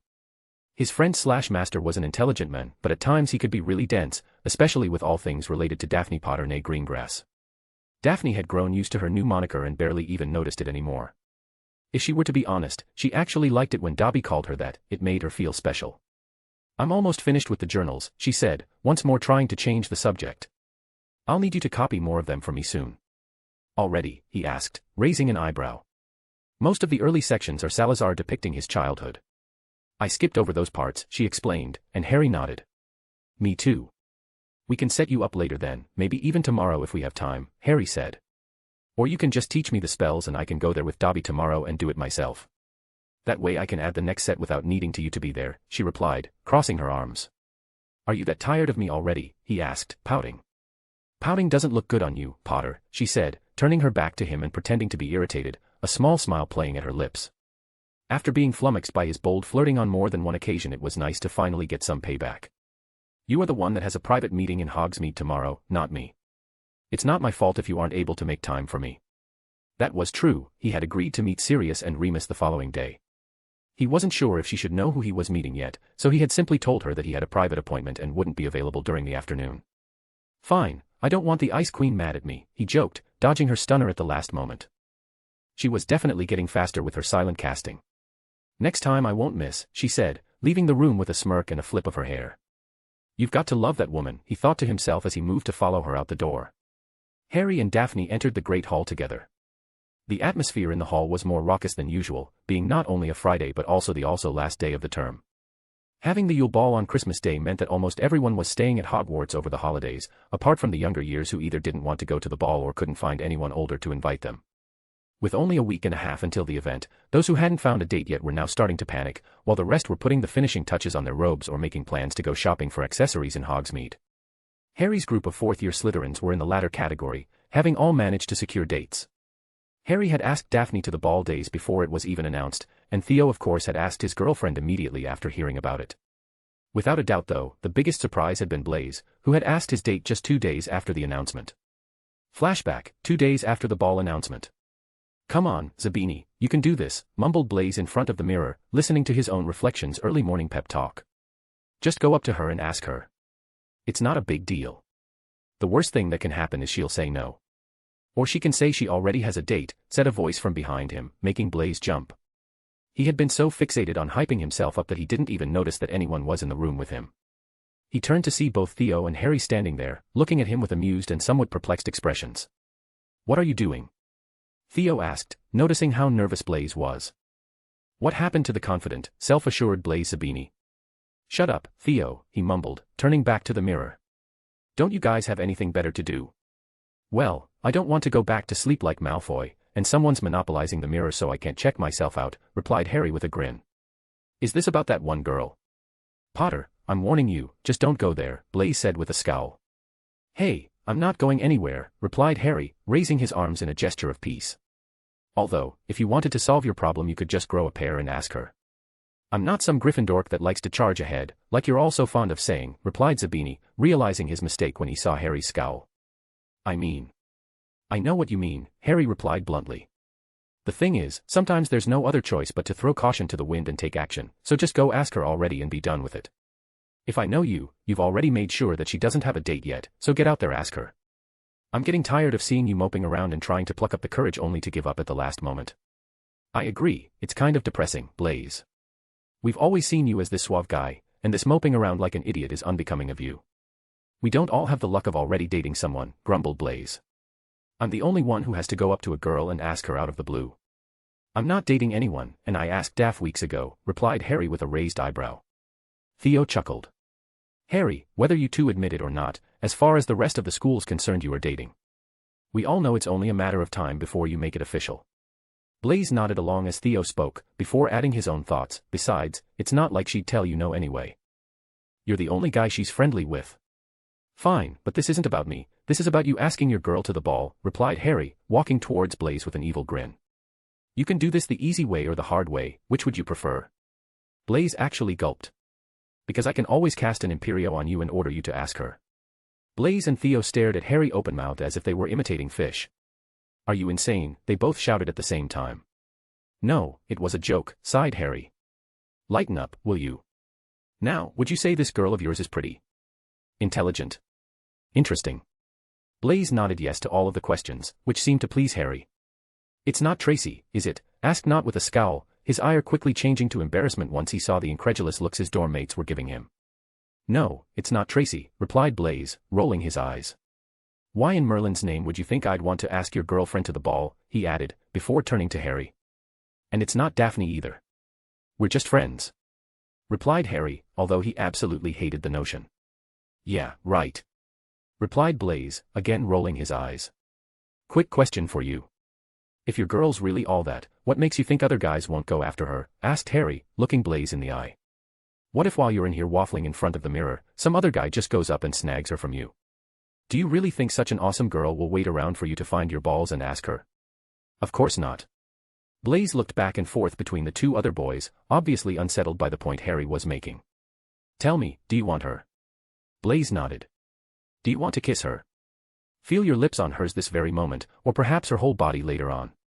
Both purebloods turned to Harry, wide-eyed at the implication. What? Asked Blaise. Do you want her? Harry emphasized. Do you want her to be yours and nobody else's? Yes. He mumbled. Then are you going to stand there and let some other lousy git jump in and take your girl from you without a fight? Asked Harry again. No, Blaise said. His voice was more confident, but he remained unmoved and staring at the ground, seemingly no closer to taking action. I think you're just a coward, sneered Harry. Blaise angrily looked up at Harry. You take that back, he hissed, his eyes finally showing a spark of determination. Then prove me wrong, Harry challenged right back, slowly approaching him with a dangerous gleam in his eye. If she's that worth it, prove me wrong. Blaise actually grunted and pushed Harry out of the way, leaving the dorm. What the hell was that all about? Asked Theo, slightly confused. Motivational speech. We might want to hurry up, I want to find out who he's going to ask, Harry said, quickly following after Blaise. Are you kidding? I'm not missing this, replied Theo, chuckling as he followed Harry out the door. Harry grinned. And I didn't even have to use a compulsion charm, he thought to himself. They arrived at the common room to find Blaise down on one knee, offering a red rose to Millie. He had obviously just asked her to the ball. The common room was completely silent, a handful of curious onlookers awaiting her reply. Yes, I will, she said with a bashful smile. Theo's jaw dropped in disbelief, while Harry wore a satisfied look as he fondly reminisced about the Blaise and Millie Zabini he had known from his previous life. As soon as Millie said yes, Blaise's expression transformed into a shit-eating grin that didn't disappear for an entire day. Not only had he finally asked Millie to the ball, but he was also going to escort her to Hogsmeade that weekend. Once the boys got back to their dorm, all he could say was, I like big girls. Harry just grinned and nodded his head appreciatively. Millie was neither ugly nor fat, but she was taller and broader than most of the other girls, which made her self-conscious. Theo chuckled at Blaise's explanation. Malfoy sent him a look of disgust but refrained from commenting. Of course, no one really cared what Malfoy thought anyway. When asked who he was taking to the ball, Malfoy informed them that he wouldn't be attending because of his family responsibilities. His father was still in a coma, so he needed to help his mother at home. With Malfoy being absent, no one had any idea who Pansy's date would be, or if she would even go. Flashback end.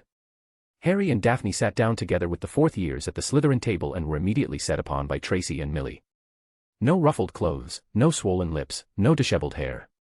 Merlin, you two are so frustrating, complained Tracy. Here we go. Sighed Daphne, while Harry grinned. Ironing charm, healing charm, combing charm, replied Harry roguishly, as Daphne just shook her head. And the idiot gives them even more reasons, sighed Daphne. Tracy looked at Harry, surprised by his response. I'll have to remember those, she acknowledged, making Blaise and Millie laugh. Anyway, come on guys, can't you kiss just once before you'll? Why? Asked Daphne, glaring at the girl who was one of her best friends. No reason, but come on, it's obvious you two would be so great together, answered Tracy. I see, so this has nothing to do with the betting pool being run by Amelia Yaxley, asked Daphne, peering intently at her friend and looking for any sign of deception. Daphne, How can you think I would bet on something like that? Asked an indignant Tracy. She sounded so sincere that Daphne might have believed her, if she didn't already know how much her friend excelled at bending the truth without actually lying. Right, replied Daphne before turning to Theo, who was taking a sip of his pumpkin juice and trying to stay out of the conversation. Tell me, how much did you bet on behalf of your girlfriend? Theo choked on his juice, ignoring the laughter around him. Well, asked Daphne, still glaring.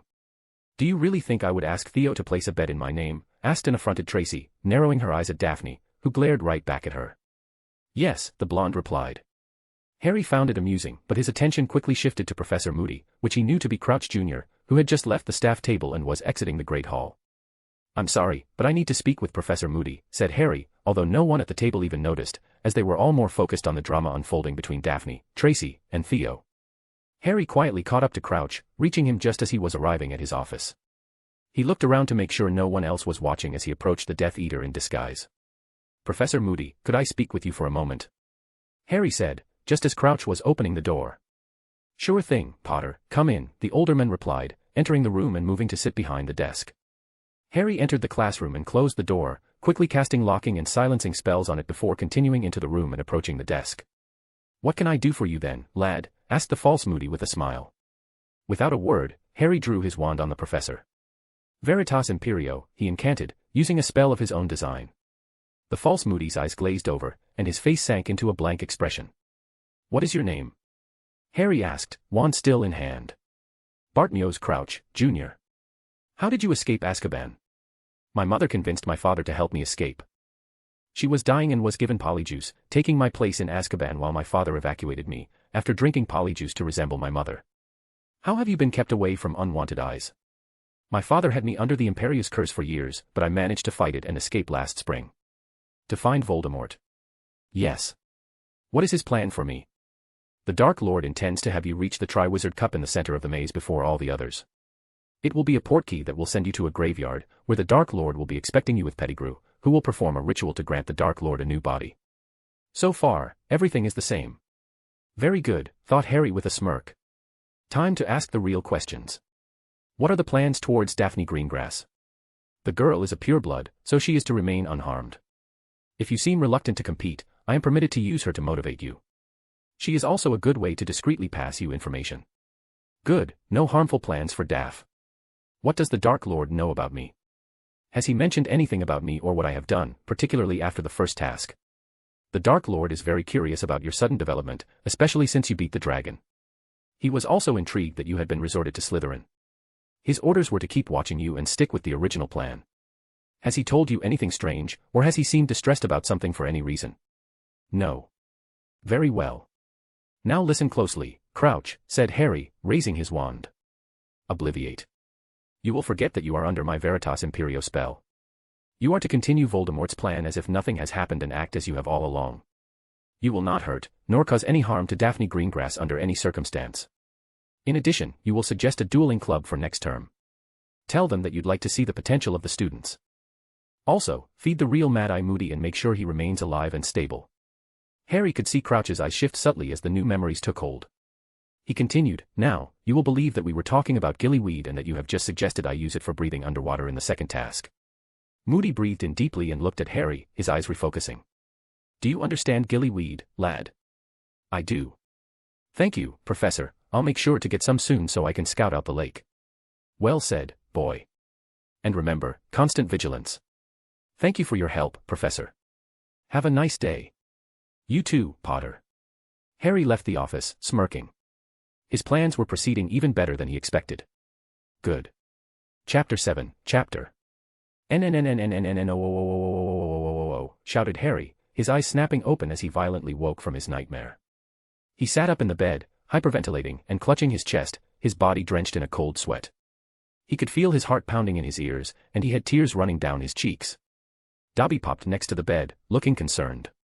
Master, what's wrong? The elf asked, and Harry waved his hand dismissively, signaling that everything was fine. I don't believe you, Harry, replied the elf, crossing his arms. Which one was it? Christmas Day, 2006, Harry replied, his voice ragged and sorrowful. Dobby lowered his head in regret. And Christmas Day, 2012. Both, sighed Dobby. I hate Christmas. Harry whispered, clenching his fist into a ball. His eyes were wild and unfocused, as if he was staring off into the void. I'll kill them all. I'll destroy everything they hold dear. I'll break them down into nothing, I'll torture them to the very threshold of insanity, and only then will I kill them, he hissed, more to himself than to Dobby, who had no reply. Dobby shared his master's anger, and completely understood and agreed with everything Harry had said. They took everything from me. From us. You know I'll help you, but it's still too soon, replied Dobby. At the sight of his master's glare, he continued, it's your own plan, master. It was your idea to wait for the perfect moment. I'm tired, Dobby. I'm tired of pretending. Every time I see the two of them in classes, I have to hold myself back from killing them on sight. Just the sight of them makes me want to throw my entire plan out the window, rip Oberon limb from limb, and get Titania like the pig she is. They took them away from me, Dobby, both of them. Dobby didn't reply. He just stood there, listening to his master's rant. Why, Dobby? Harry sobbed, hiding his face in his hands. Dobby walked to Harry and put his hand on his shoulder, then snapped his fingers and conjured a table with a bottle of fire whiskey and a glass sat on top. The bottle hovered in the air a moment, then tipped its contents into the glass until it was full, before settling again on the table. Drink up, said Dobby, giving Harry the full glass. Harry threw it back and finished half of the glass in 2 gulps, then set down the glass and lowered his head again. I know, Dobby said, just give the order and I will bring them here in chains. No one would ever find their bodies. Harry looked at Dobby, seeing his determined look and the loyalty lying beneath it. However, you had a plan that you wanted to follow in order to destroy them completely. I believe your words were. Death would be too easy for them, replied Harry, and Dobby nodded. Harry's posture sagged as the tension left him. Harry knew his friend was right, he needed to stick to the plan. I hate those dreams, he sighed. I can imagine, the elf replied. Thanks, Dobby, Harry said, raising his glass in a salute before finishing his drink. He stood from the bed and walked over to the desk. Do you require anything else, sir? No, thank you, Dobby, Harry replied, and the loyal house elf popped away. Harry sat down at the desk and rested his head on his knuckles, deep in thought. With a sigh, he picked up his wand and pulled a familiar memory from his head and placed it in the basin. Shedding a tear, Harry took a deep breath and went into the pensieve. Break. Daphne walked into the great hall side by side with Tracy. Being a weekend, Millie and Pansy had decided to sleep in a little later today, as did all the boys. Not that the other girls minded, since it was still 2 hours before they could leave for Hogsmeade. To their surprise, they found Harry already sitting at the Slytherin table. There were a handful of students from the other years sitting in small groups, but Harry was by himself, quietly buttering a piece of toast. Couldn't sleep with all excitement, started Tracy, making Daphne groan. Harry looked up at the girls, his steely expression almost immediately disappearing when he saw them, replaced by a weary look. Nightmares, he replied, before turning back to his toast. What about? Asked Tracy, picking up some toast herself. Daphne discreetly looked Harry over, and she took note of the dark circles around eyes and his slightly drooping posture. Death, replied Harry, and the two girls briefly looked at each other in silent conversation. This was a side of Harry Potter neither of them had seen before, and there was clearly something wrong with him. Tracy just stared at him, lost for words, while Daphne decided to try a different tactic. Aren't you a joy to be around, today? Daphne said, as she was moving to take a drink from her cup. Are you a seer? No, he replied, his eyes again meeting hers. Then why are you so concerned about your dreams, when they mean nothing, the blonde asked. But they do, he replied enigmatically, and sighed. Do you need to talk, she probed. At first, he said nothing. He just gazed back at her silently, neither one of them breaking eye contact, before finally looking down for a moment and shaking his head. Probably. He admitted, then looked up again at Daphne to see her looking back at him with an inquisitive expression. Tracy was also curious, not just about what Harry had dreamt to put in him such a state, but also about what exactly was going on between those two. Not today, though, Harry continued, before changing the subject. Good morning to you too, by the way, he said, and then returned to his breakfast. The two girls respected his wishes and let the conversation drop. By the way, Daphne, this is for you, Harry said, taking a folded piece of parchment from his pocket and handing it to Daphne. Curious, she took it from him and tried to ignore Tracy's questioning smirk. She unfolded the page and saw an incantation written there, along with a few diagrams of wand movements and several paragraphs of written instruction. What is this? She asked, trying to decipher the spell. Some sort of translation and copying spell. It's what you asked for yesterday, that's the spell that will let you add the diaries to the book. Once you've learned just call for Dobby if you care to try it out. He'll be available during the afternoon today, and he has orders to bring you to the chamber if you want to. Daphne couldn't believe it. She was only half serious when she said she wanted to learn how to copy the diaries herself. She didn't think for a minute that he would actually teach her how, let alone allow her to access the chamber while he wasn't there. There is one thing I must warn you about, and I urge you to take it seriously, he added grimly. There are sealed containers down there, and they are that way for a reason. Please avoid touching them, and do not try to open them under any circumstances. Otherwise, help yourself, he finished. Harry's eyes met hers again, and he felt rolling waves of guilt washing over him. His nightmares from the previous night leapt back to the front of his mind, as he remembered those same eyes looking at him in desperation, begging him to help her. It was too much for him. He had to leave, immediately. Now, if you'll excuse me, he said as he stood, I need to walk around for a bit. Enjoy your breakfast. Daphne was concerned about him, but she didn't want to pry too much into his personal business, especially since it seemed like he wanted to be left alone. Tracy, on the other hand, wouldn't let such a thing get in the way of her curiosity. What chamber? Tracy asked, and both Daphne and Harry turned to her at the same time, each of them realizing what Harry had just said. They both turned back to look at each other, before Harry just snorted and shook his head. Chamber of Secrets. That's where I've slept and trained since Halloween, Harry replied in a defeated tone, knowing Tracy wouldn't rest until she had an answer. Tracy gaped, looking back and forth between him and Daphne.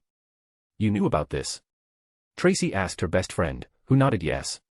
Merlin. See you later then, Harry said with a hint of amusement in the voice, then turned and walked out of the Great Hall. If you mean to ask if the monster of the chamber is real. Started Daphne, looking back at a bewildered Tracy, it was. The rumor that Harry killed a basilisk is true. He showed me the memory in his pensieve, and no, I won't talk about it. If you want to know more about it, you can ask him. But, fine, replied Tracy with a sigh. But why did he take you there? Daphne shrugged. One night we were talking, and I hinted that I wanted to see Slytherin's library. He agreed to take me down there the following night, replied Daphne. She missed the look of comprehension dawning on Tracy's face. As in a date? Tracy inquired mischievously, very interested in Daphne's response. However, the only answer Daphne gave her was an exasperated glare, which made Tracy snicker in amusement. Fine, I'll stop, she said, predicting what Daphne would say. Daphne huffed and went back to her breakfast. So, that book you've been reading? Started Tracy. The book is actually just a frame that Harry filled with several of Salazar Slytherin's journals. He has a way to translate them from Parseltongue and share them with me, Daphne replied, and Tracy was almost sure she could see the tiniest blush appear on her friend's cheeks. That's amazing. But, why would he do that, gasped Tracy, and Daphne shrugged. I don't know, she admitted, looking back at the Great Hall doors, where the boy in question had just exited. She was actually a little worried about him. He said he had dreams about death, right? What do you think that means? Since when do you care? Asked Tracy, curious about her friend's feelings, but also hoping to get some information she could use for the betting pool. Since he's my good friend, Daphne admitted without a second thought. Tracy grinned. Mistletoe. Those two need a push, and magical mistletoe might be just what they need, thought Tracy to herself, already plotting. I have no idea what his dreams are all about, but again, out of all of us you're easily the closest to him. To Tracy's surprise, Daphne didn't even try to deny it. I know he remembers the night his parents were murdered, whispered Daphne, making sure only Tracy would be able to hear her. That's horrible. The girl replied, looking slightly pale. He remembers his mother begging to spare his life, the flash of a green light, and you know who laughing. Remember last year, when everyone was mocking him for passing out because of the Dementors? Whenever those creatures got close to him, Harry would relive that moment over and over again. Tracy didn't know what to say to that. She had laughed along with the others last year, and now she felt more than a little bad about joining in. The fact that she had actually gotten to know him a bit this year made it even worse. More than anything, I'm concerned about the desperation I saw in his eyes, admitted Daphne, with a sad look. I haven't seen him like this before, even when he was telling me about the night his parents were killed. Why don't you go after him? Asked Tracy, her tone half serious and half teasing. She was surprised, and a little disappointed, when Daphne shook her head no. Let him be, she said in an unconvincing tone, nibbling her toast. I'll talk to him later in Hogsmeade. Tracy smirked. Daphne could deny it as much as she wanted, but Tracy wasn't convinced at all. The Ice Queen definitely liked and cared for Harry. She was definitely going to get the mistletoe. Break. Harry walked out of the main doors of the castle and onto the grounds. The cold air on his skin felt refreshing, and he stopped for a moment to look around and take a deep breath of the chilly morning air. All around him the Hogwarts grounds were covered in a blanket of white, powdery snow. After taking a moment to appreciate the picturesque view, he cast a quick warming charm on himself and started walking towards the lake at a leisurely pace. To his left he saw smoke rising from Hagrid's chimney, the half-giant apparently already up and getting ready for his day. For a moment he considered popping in for a visit, but instead decided he'd prefer to be alone for a while. He saw no signs of movement at the Beauxbatons carriage, most of its residents likely either just waking up or still asleep. The same couldn't be said for the Demstrang ship, which was already showing some signs of activity from its spot near the lake shore. Harry wasn't in the mood to deal with other people, so he redirected his route further away from the ship. When Harry got to the shore, he reached down and picked up a rock from the ground and examined it. With a sigh, he slung the rock so that it skipped across the water a few times before sinking to the bottom. He closed his eyes and tried listening to the sounds of the morning. He heard chirping from the few birds that could endure the Scottish winter, and waves from the lake lazily splashing against the rocks. He could even hear the occasional roar from the Forbidden Forest, but none of it was enough to completely distract him from his mood. A clemency helped, of course. He had gone through his exercises to sort the memories of his nightmare, but he was still agitated. Last night was the first time since his return to the past that either of those terrible Christmases had plagued his dreams, and it had been years since he'd had to relive both in the same night. They were by far the two worst days of his life. The first changed him forever, and was what drove him to take the first steps into darkness. The second broke him beyond repair. After that he abandoned all hope and fully embraced the dark. For freedom. For justice. For vengeance. Harry twitched his fingers and summoned another stone, and this time hurled it as far as he could into the lake. I know what I have to do, Harry thought to himself, staring at the rippling water and running through his mental checklist. Kill Voldemort. He would prefer to be seen doing it too, as having witnesses would give him more credibility in the future, should he need it. That was why the plan was to kill Voldemort during the duel in the graveyard and use a monitoring charm to make sure everyone at Hogwarts could watch it. He still had a lot to do first, including collecting the Horcruxes. He was still missing the ring, the cup, and the snake. Destroy Oberon and Titania. He would take everything from them, like they had done to him, and only after they were broken would he kill them. Those bastards had been even worse than Voldemort, and had come a lot closer to destroying their world than Tom Riddle ever did. That being said, saving the wizarding world was a secondary goal, at best. His primary goal was much more important, and was the reason he was driven to come back in time. Make sure Daphne lives. Preferably as the Lady Potter, of course. Make her fall in love with him again, of her own free will, and then live happily ever after. Having her back may not right all the wrongs of the past, or completely fill the hole inside him, but he would at least reclaim something of the family that was stolen from him. Didn't he deserve that much? He was tired. He had fought long enough, and now all he wanted was to finally rest with the one person he needed the most. The woman that gave him hope and made him a better man. The woman that stood by him as he stood by her. The woman he loved, and the woman he married. The mother of his child. The woman he would burn the world for, and the one for whom he had defied the laws of magic and nature. Nothing would stand between them again, that much he swore. He would do whatever it takes to make her fall in love with him again. And if he failed to win her over this time, well, as long as she was alive and happy, then he would be satisfied. He snorted, knowing he was just deluding himself. Of course he wouldn't be happy without her, he absolutely had to succeed. However, Daphne was right about one thing, there was no reason to dwell on his nightmares. He finally had a second chance, and he would do everything in his power to make sure he got his happy ending. Harry snapped out of his reverie, suddenly sensing someone approaching him. Can I help you? He called out to the newcomer without looking back. Ah, Harry Potter, duh, asked a male voice in reply. Harry turned towards the voice and saw none other than Victor Crumb. I am. To what do I owe the pleasure, Mr. Crumb? Asked Harry politely. He was happy to see his old friend, the Quidditch superstar that would rise to the position of Prime Minister of Bulgaria in his 50s. He was also the proud husband of a supermodel, and the father of a boy and 2 girls, who would go on to give him several grandchildren. I would like to introduce myself, duh, asked Crumb in his horribly accented English and extending his hand, which Harry gladly took. You honor me, Mr. Crumb, replied Harry with a smirk. You powerful wizard. Your task vast good, duh. I would like to ask you to fight. Crumb hesitated, unsure of the proper wording. You wish to spar with me? Asked Harry, showing a bit of surprise. Duh, Crumb replied, nodding. That you say. I think I would enjoy that, Harry replied with a grin. I know just the place too, when do you want to do it? That about today after dinner, asked Crumb, and Harry considered the proposal. I prefer not to duel on a full stomach, how about before dinner instead, suggested Harry, and Crumb nodded his agreement. Let's agree around 6 o'clock, then. After taking a moment to think about it, Crumb nodded again, and Harry called for Dobby. This is Dobby, my personal house elf, explained Harry, seeing the puzzled look on Crumb's face. When you are ready, please call him and he can let me know.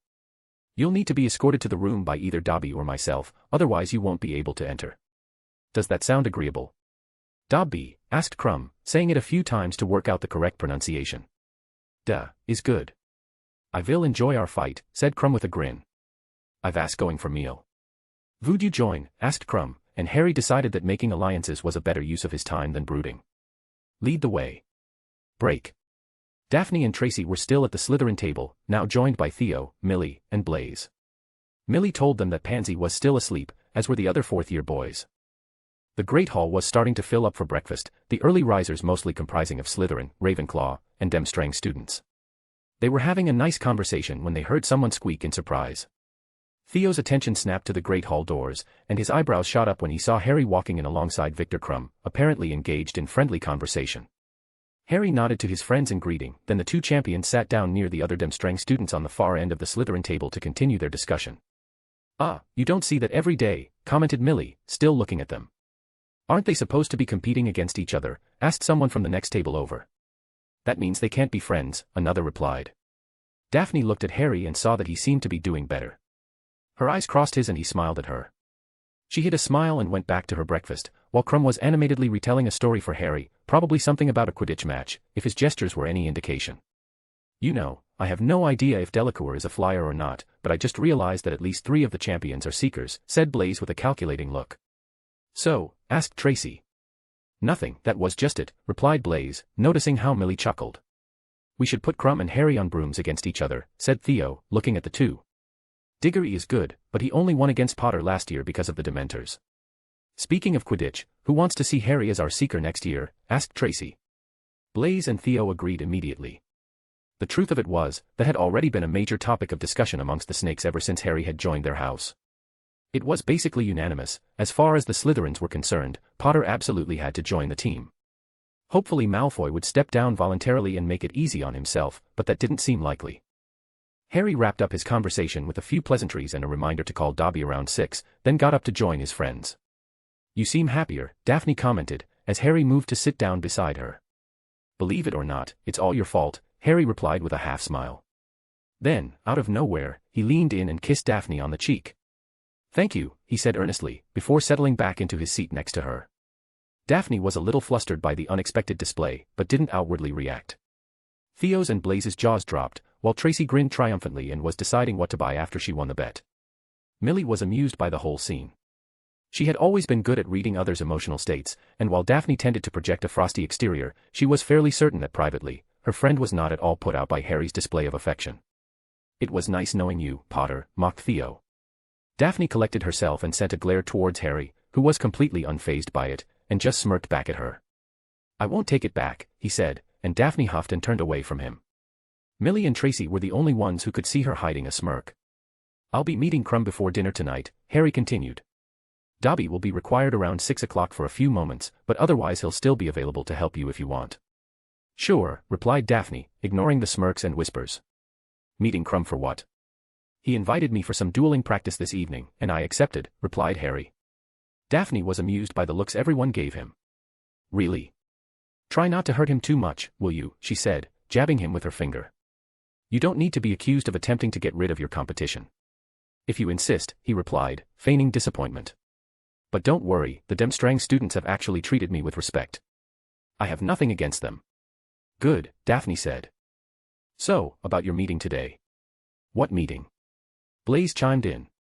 None of your business, Harry replied quietly, making the others huff. What time do you need to be there? Asked Daphne. We set everything for after lunch, Harry replied. So you'll be gone the whole afternoon, she asked evenly. If I didn't know any better, I'd say you're upset I won't be around, he said, the corner of his mouth twitching as she attempted to glare at him. Lucky for me, I know better, he finished with a smile, making their friends burst out laughing. Good. Don't be an ass, Potter, she admonished, rolling her eyes. Seriously though, did you need something, he asked, no longer teasing. I just wanted to have you around, in case I failed the spell, she replied shyly, breaking eye contact. It was the truth, well, at least part of it. She noticed Tracy snickering, but she ignored her. That's the closest she's come to admitting she wants to go out with him, Millie mumbled to Tracy, who nodded with a grin. Do you want to just go do it now, he asked. Daphne perked up at this, seemingly interested in the idea. I can help you now, and then we can go down together and meet them. Harry vaguely waved at their friends, who were giggling like schoolgirls, which two of them happened to be, in Hogsmeade. After that we can do our shopping for the ball, and maybe have lunch. The offer to have Dobby bring you to the chamber still stands, though, just in case you want to spend the afternoon somewhere other than Hogsmeade. You don't mind? She asked, beaming at him. Of course not. Come on, let's go get the book. Do you want to take the scenic route or the express route? Daphne looked at him as if he had asked her a very foolish question. Right, because the inside of the castle is so beautiful, and I don't get to see enough of it, she said sarcastically. Harry was quite used to her sense of humor and just shook his head with half a grin. Express route, it is, he said, then called for Dobby. The house elf popped in next to him and snapped his fingers. At once, the book used by Harry and Daphne to translate Slytherin's journals appeared in the elf's hands. Or Dobby can just summon it, Harry said, completely surprised. I didn't know you could do that. Incidentally, how did you get into Daphne's things without her permission? I'm a house elf and she accepted to be my mistress, the elf said matter-of-factly. Or at least she never objected to it. You did want the book, didn't you? Dobby asked, turning to Daphne. The other Slytherins were completely dumbfounded, and they all sat there gaping until Tracy finally snapped out of it. She's your what? Shouted Tracy, attracting the attention of pretty much everyone in the vicinity.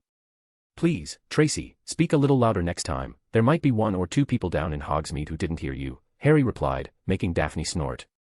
Thank you, Dobby, said Daphne, ignoring Tracy's outburst and deciding to tease Harry instead. Glad to see you're more practical than your master. Yeah, right. Harry mumbled, trying to hold back a chuckle. Dobby, take us to the chamber. As you wish, replied Dobby, taking both Harry and Daphne by the arm and popping the trio out of the great hall, leaving the nearby onlookers speechless. But, attempted a Ravenclaw, who had been watching from their table. Mistress, asked Tracy, looking around at her friends, who were just as lost as she was. What the hell is going on? Asked Theo, but no one had any answers. Break. As soon as they arrived in the chamber, Harry and Daphne shared a laugh at the looks on their friends' faces, before Harry began instructing Daphne on the spell. Daphne got it on the 7th try, and she was able to successfully copy several diaries into the tome. Once they were finished, they decided to join their friends in Hogsmeade. I wonder if there's a secret path from the chamber into the Slytherin common room, Daphne said, picking up the book. It's a possibility, Harry replied, thoughtfully. But it's probably very well hidden. It is a secret chamber, after all, he said. That's too bad, Daphne said, shrugging. That would be much more convenient than having to exit the second-floor bathroom only to have to walk back down to the dungeons. True, but Dobby can pop us back and forth most of the time anyway. Would you rather just leave the book here and come get it later, he asked her. You'll really allow me to come here alone, she asked, lifting up a perfectly manicured eyebrow. Of course, Daphne, I already told you that, he said sincerely. Should you ever want to come down here without me, just call Dobby and he'll help you. You're welcome to come here anytime, as long as you don't bring anyone with you and don't attempt to open anything that's locked, Harry reiterated to a smiling Daphne. Well, if you insist. She said with a mock sigh, then set the book down on the desk next to the pensieve. Now, how do you want to get to Hogsmeade? Asked Harry. We could just walk, or maybe see if we can catch one of the last carriages. If you want to go less traditional, we can have Dobby pop us there or even take one of the secret passages. What secret passages? Daphne asked, the last option having piqued her curiosity. For one, there's a passage behind the one-eyed witch statue near the Defense Against the Dark Arts classroom, which leads to the cellar of Honeydukes, he explained. And how did you find it? She asked, frowning. I have my ways, he replied mysteriously. In truth, he actually didn't remember anymore. If he had to guess, the Weasley twins probably showed him after giving him the Marauder's map, probably. Daphne shook her head. That was such a Slytherin response, she couldn't even be mad. Let's go with Dobby. That way, we have time to take care of everything we need before you have to leave, she said, looking at Harry in a way that made him think she still wasn't thrilled about his secret meeting. I'll be safe, if that's your concern, he said, looking back at her with his arms crossed. Would it be too much to tell me a little more than that, she said defiantly. It's not that I care who you meet, but I'm meeting with my remaining family. They've promised they would stand by me, but there are things we need to talk about in person, sighed Harry, knowing she wouldn't rest until he gave her an answer. Your remaining family, she asked, puzzled because as far as she knew, Harry was the last Potter. Then she recalled their conversation about his godfather. You're meeting with Sirius Black, she asked, a note of apprehension in her voice. And Professor Lupin, our data teacher from last year. It will be safe, I promise, he replied, walking to her and caressing her shoulder reassuringly. She didn't shy away from his touch, she just looked into his eyes and asked him, are you sure? Definitely. Fine, then, I'll trust you. Thank you, he replied, offering his hand to her, which she accepted with a smile. "Do." Dobby popped in before Harry even finished calling for him. "Show off," he muttered to the elf, who performed an over-exaggerated bow and grinned at his master. "Any place in particular?" Harry asked, and Daphne shook her head. "Hogsmeade entrance it is, then," replied Harry, and the three popped away from the Chamber of Secrets, then instantly reappeared at the entrance of the village. Dobby popped away again, and Harry turned to Daphne, still holding her hand. "Where do you want to go?" he asked. "I need writing supplies, so I at least need to stop by Scrivenshafts." "Do you have your robes for the ball already?" she asked, turning to him. "I do, they're black and silver," he informed her, as they walked in step with one another. Neither attempted to drop the other's hand. "Good," she replied, "I don't really need any accessories, but maybe we should just have a look and see if anything strikes our fancy." "Fine by me," he replied. They leisurely walked through the village hand in hand, observing the groups of students wandering back and forth between the shops. The sight of the two of them together prompted many to point and stare as they walked by. No doubt they would find themselves the latest topic of the Hogwarts rumor mill. They didn't let it bother them, though. In fact, they were so engrossed in their conversation that they barely even noticed. After leaving Scrivenshafts, Harry called Dobby and handed him their bags, which he promptly took back to the chamber for them. Daphne would sort their purchases when she returned there that afternoon. "Practical indeed," she commented, after Harry explained his reasoning to her. Why bother carrying their things around when they had Dobby? They could shrink their bags of course, but this was much more convenient. As they were passing by Zonko's, they saw Tracy, Theo, Blaise, and Millie leaving the shop. They were clearly not expecting to run into Harry and Daphne there, and Tracy was attempting to hide her bag behind her back.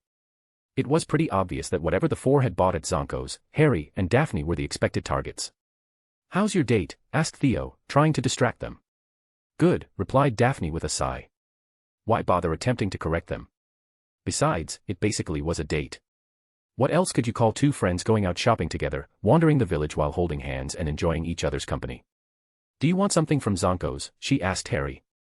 "Not really," Harry replied, shrugging. "I'd rather stop by the apothecary, but maybe I should all order the supplies instead," he said questioningly, and Daphne concurred.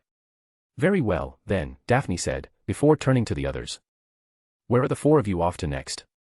"Well, I was thinking about looking for accessories for the ball," Tracy replied with a grin. Theo just nodded with a resigned sigh. Blaise looked at Millie questioningly, but she shrugged and told him that all she needed was some new quills. "Harry," a voice suddenly called out from behind them. Harry immediately recognized the voice and groaned internally. He didn't bother turning around, but the others did and saw that they were being approached by Granger, Longbottom, and four redheads. The Weasley twins had apparently joined up with their younger siblings for the day. "That's Mr. Potter to you," he replied in malevolent tone, still with his back turned to them. Daphne felt him squeeze her hand a little tighter, but not enough to hurt her. "Harry, mate, why don't you ditch the snakes and come have some fun with us," said the pig, putting his foot in his mouth, as usual. Harry didn't say a word, but Daphne could actually feel the anger rolling off of him. He slowly turned around to face to them, his dark green aura starting to show as his eyes burned with emerald flames. "Just leave," said Daphne in a cold tone, squeezing Harry's left hand harder. No good would come from hurting them, and as angry as Harry seemed, she wasn't sure if he would be able to hold back. She noticed Harry starting to move his right arm as if he was getting ready to draw his wand, so she attempted to soothe him by rubbing her hand up and down his other arm. "Your company is unwanted," she added, silently begging Harry to calm down. "Shut it, Snake. We all know you gave him a love potion," shrieked Weaselette, drawing her wand on Daphne. That was the mistake Harry was waiting for. Before anyone could blink, his wand appeared in his hand, and with nothing but a wave, the six dorks were relieved of their wands, which were now laying on the ground in front of Harry. "I'll be honest with you. Right now, I want nothing more than to crush you where you stand," said Harry, still with the cold tone. "However, I'm having a really good day, and I won't ruin it by wasting my time with you. Dobby." The elf popped in front of him, glaring at the six dorks. "Please, Harry," the twins said in unison.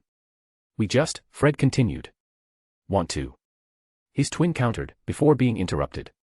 "Enough," shouted Harry, a small crowd now starting to gather around them. "First of all, that twin speech you do. Not as amusing as you think it is. Second of all, there's something I've been wanting to tell you for some time now. You know your idols, the Marauders." The twins perked up immediately. "Had you not turned your backs on me, I could have introduced you to the two remaining members. What do you think of that?" Harry taunted. I think he broke them," mumbled Millie, nodding at the twins, who had frozen where they stood, horror-struck by their missed opportunity. "Who are the Marauders?" Theo asked Blaise, who shrugged.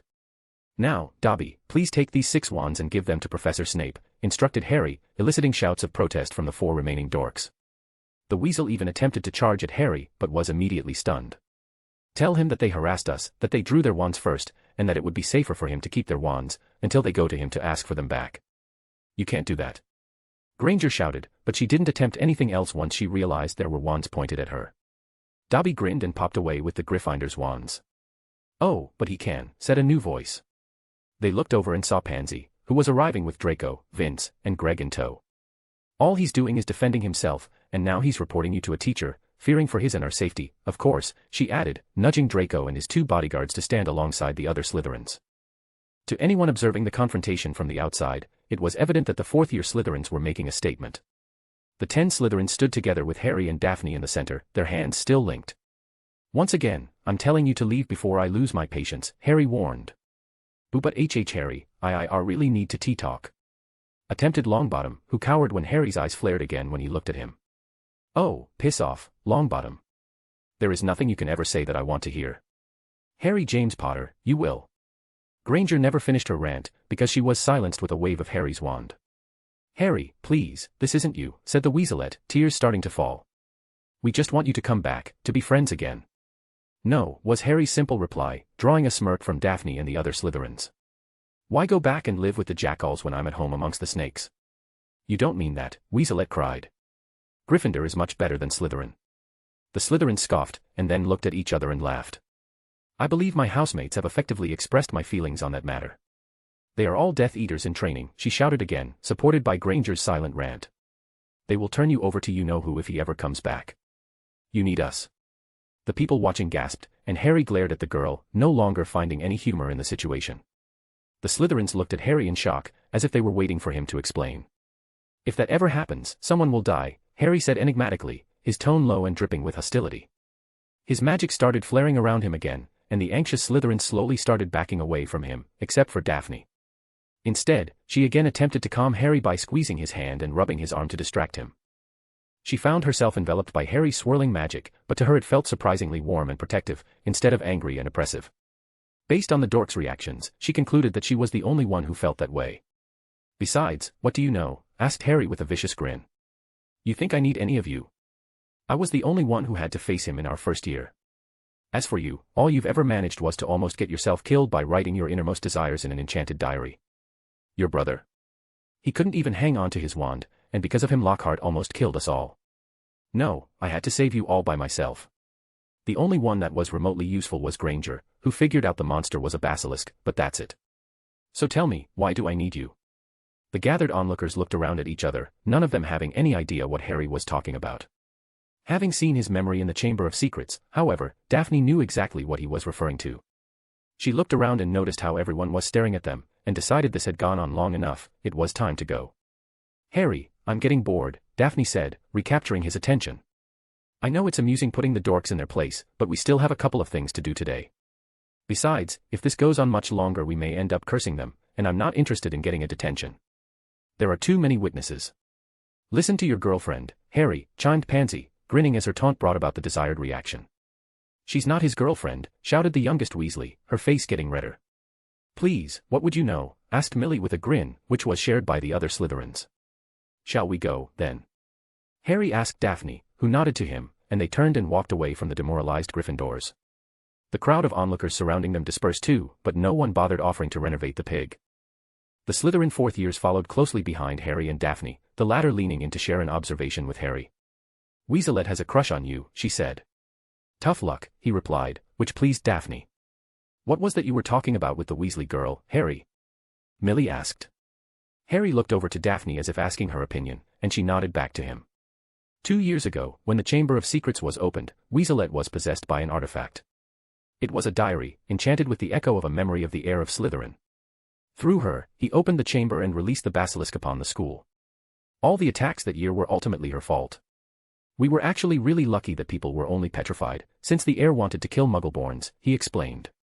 The others looked completely affronted, there had never been a proper explanation for what happened during their second year. Of course, her involvement was swept under the rug. Dumbledore's doing, no doubt. Granger was able to deduce it was a basilisk before she was petrified. She had ripped a page from a book, and I found it crumpled in her hand when I visited her in the hospital wing. I was able to find the entrance to the chamber, and with Weasley's help persuaded Lockhart to go down and save Weaselette. They fucked up, and I didn't. He was scowling by the time he finished recounting the tale. That's all you'll get out of me for now. I'd understand if you want to call a house assembly and compel me to share the whole story, though I'd rather you didn't, he flatly stated. Tracy was shocked, and looking around she noticed that Daphne was the only one who wasn't. Daphne, she tentatively questioned, and her friend turned to her and solemnly nodded. Harry showed me, she whispered, everyone looking at her. I know it's hard to believe, but... Hey. He said in a soft tone. It's fine, really. Now, how about we finish our shopping and grab some lunch? Harry proposed, the others dumbly nodding in return. Daphne smirked and led the way with Harry, followed by the other Slytherins. None of them noticed the 3 sets of eyes that had been covertly watching them the entire time. Neither Daphne nor Harry decided to buy any accessories for the ball. They talked off to the side while their friends shopped, and eventually left the others behind to take a walk. They talked about homework, magic, and their families. Harry told her the truth about his relatives as they walked, which brought the mood down a bit. Upon hearing the story, Daphne immediately wanted leave for Surrey and murder the Dursleys, but Harry just grinned and told her to get in line, which broke the tension. He had dealt with his trauma decades ago, and it didn't bother him to talk about it anymore. In return, Daphne told him about her parents, and how they were obsessed with improving their social standing, so much so that they didn't have much time for her or her sister, Astoria. As far as her parents were concerned, her only useful purpose was to help elevate their status by marrying a wizard from a prominent pureblood family. At one point, Daphne saw her younger sister looking at them and sporting a huge grin. She just rolled her eyes and kept walking, but not without flashing a smile in return. She was positive that Astoria was going to bombard her with questions the first chance she got. She would just have to worry about that later, though.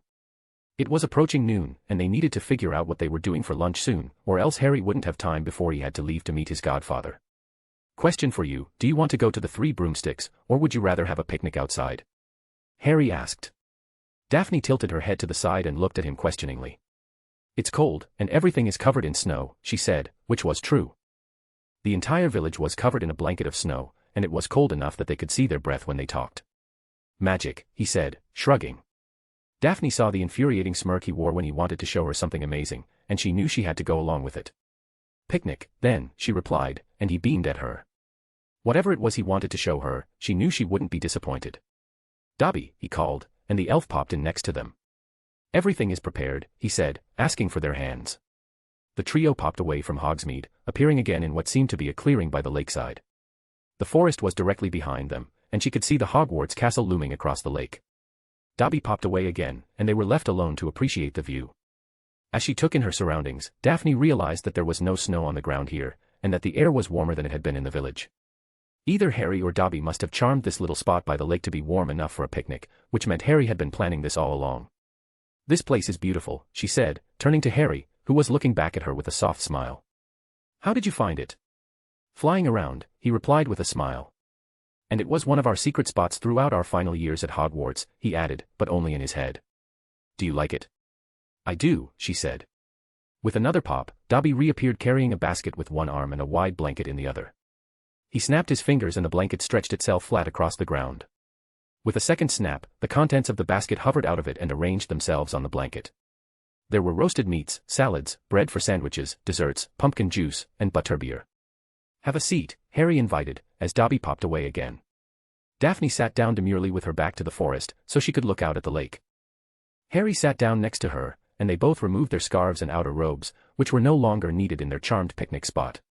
They talked, they ate, and they laughed. Daphne asked how he and Dobby met, and Harry regaled her with the story of the hyperactive house elf who appeared in his bedroom one night, the summer before their second year. He told her all about the pudding incident, and she laughed so hard she had to wipe tears out of her eyes. She goggled at him as he told her about the sealed barrier to platform 9 3/4, and she outright scolded him when he recounted how he and Weasley had flown to Hogwarts in an enchanted car. Next, he told her how Dobby enchanted a bludger to target him during his Quidditch match, in hopes of injuring him enough that he'd be forced to go home. Daphne actually called Dobby after that one, intent on sending a few curses his way. Luckily for the house elf, he was able to duck behind Harry, who couldn't stop laughing. After finally getting a chance to explain himself to Daphne's satisfaction, Dobby stayed long enough to tell her how Harry had freed him from the Malfoys, and once again, Daphne's sparkling laugh rang out around their clearing. It was music to Harry's ears. Dobby packed the basket when they were finished, then left them alone again. Harry, what is your greatest fear? she asked, scooting closer to him and leaning her head on his shoulder. Losing everything I love again, he replied, looking up at the gray sky. She wasn't sure what he meant, but she suspected he must mean his family. What about yours? He asked. To be nothing more than a trophy, and not be allowed to live the life I choose, she replied. He leaned his head on hers. Only a fool would consider keeping you as a trophy. You have so much to offer, he mumbled, and he felt her stiffen next to him. What makes you so sure? She whispered, still not moving a muscle. You're intelligent, you're resourceful, and you're a cunning witch. You're compassionate, even if you don't always show it, and I can't picture you settling for anything less than your full potential. You're already powerful, and you get better every time we practice. I'm positive that, in time, you will be an extraordinary witch. Her posture relaxed, but she remained silent for several moments. Thank you, she breathed. It's the truth, he replied softly. I would never lie to you. What is it you want from me? She asked abruptly. Harry was silent for a moment. A partner in all things, he replied, simply. Harry felt her squeezing his hand. He turned to look at her as she raised her head, and he saw a single tear rolling down her cheek. Emerald met sapphire, and he slowly leaned in. She tilted her head up to meet him, and closed her eyes just as their lips softly touched. She felt his arm encircle her while she reached her arms around his neck. After a while their tongues met, and she squeezed him harder as their kiss became more intense. For him, the kiss brought up feelings of hunger and desire, but also bliss. This was something he had been missing for decades, and at long last he had found it once again. For her, it was joy, desire, and for reasons she couldn't quite explain, a sense of completion. Somehow, she found herself sitting on his lap, cupping his face with both hands while she kissed him, but she also found that she didn't mind. After quite a bit of time, they pulled back, mutually agreeing to take a break from kissing. They stayed in that position, face to face with their foreheads touching. Harry, She started but hesitated. She had no idea how to even begin expressing what she was feeling. Fortunately, he knew just what to say. Daphne, will you be my girlfriend? If you're not ready yet that's okay, but at least think about it, he asked. She opened her eyes and saw the hopeful look on his face. She smiled at him softly. She was interrupted by Soft Pop, and they both turned to see a surprised elf looking back at them. Dobby's initial look of surprise gave way to a wide grin and a nod of appreciation. I was just coming to tell you that it's nearly time for your meeting, but carry on. The elf said, then popped away again, his grin never leaving his face. Git, Harry grumbled, turning back to the still blushing Daphne. I'm sorry, you were saying. Daphne managed to keep her emotions somewhat in check, but it wasn't easy. She didn't think her heart had ever beat that fast. Yes, I want to, she whispered. Harry brought her closer to him and kissed her on the cheek. Thank you. Please remember that all you have to do is be yourself. That's all I'll ever need, he whispered into her ear, and she hugged him tighter before easing back and initiating another long, slow kiss. Dobby appeared again shortly after, this time being extra careful to ensure he wasn't interrupt anything. Master, Mistress, I'm sorry but it's time, he said, and Daphne stood up from her place on Harry's lap. Is it just your godfather and uncle you're meeting? She asked. Harry nodded in the affirmative and pulled her close to him. When will you be back? I'll be honest with you, Daphne, the meeting with my uncles isn't my only stop this afternoon. After I meet with them, I'm going to Gringotts. Daphne pulled back from him with a raised eyebrow, awaiting the rest of his explanation. I'm going to claim my lordship for House Potter. But, you can't do that until you're 17, she said, not understanding his plan. You would be correct, unless, let's say, the Ministry of Magic forced me to compete in an internationally sanctioned event, which was authorized by the ICW, and whose official rules prohibit participation by any student who has not yet reached their majority, he explained, unable to keep the smug smile from his face. As soon as the ministry representatives decided I had to compete in the tournament, I immediately became an emancipated minor, and by their own rules I'm legally permitted to claim my lordship now. Daphne just stared at him open-mouthed for a few seconds, before breaking out into laughter. How many secrets do you have? She asked him, once she had stopped laughing enough to speak. Just a few more, he replied, caressing her face with the back of his fingers. She leaned into his touch and smiled up at him. Go then, my future Lord Potter. Go and meet your family, claim your lordship, and then come back. After all, you do have a rendezvous with Victor Crumb planned for this evening, remember, she teased. I'd rather be persuaded to come back to my intelligent, cunning, and extremely beautiful girlfriend. Flattery will get you nowhere, Potter, she said flirtatiously, his compliment leaving a warm feeling in her chest. Oh, that's too bad, he smirked, and leaned in to kiss her again. It took Dobby loudly faux coughing to get them to finally separate.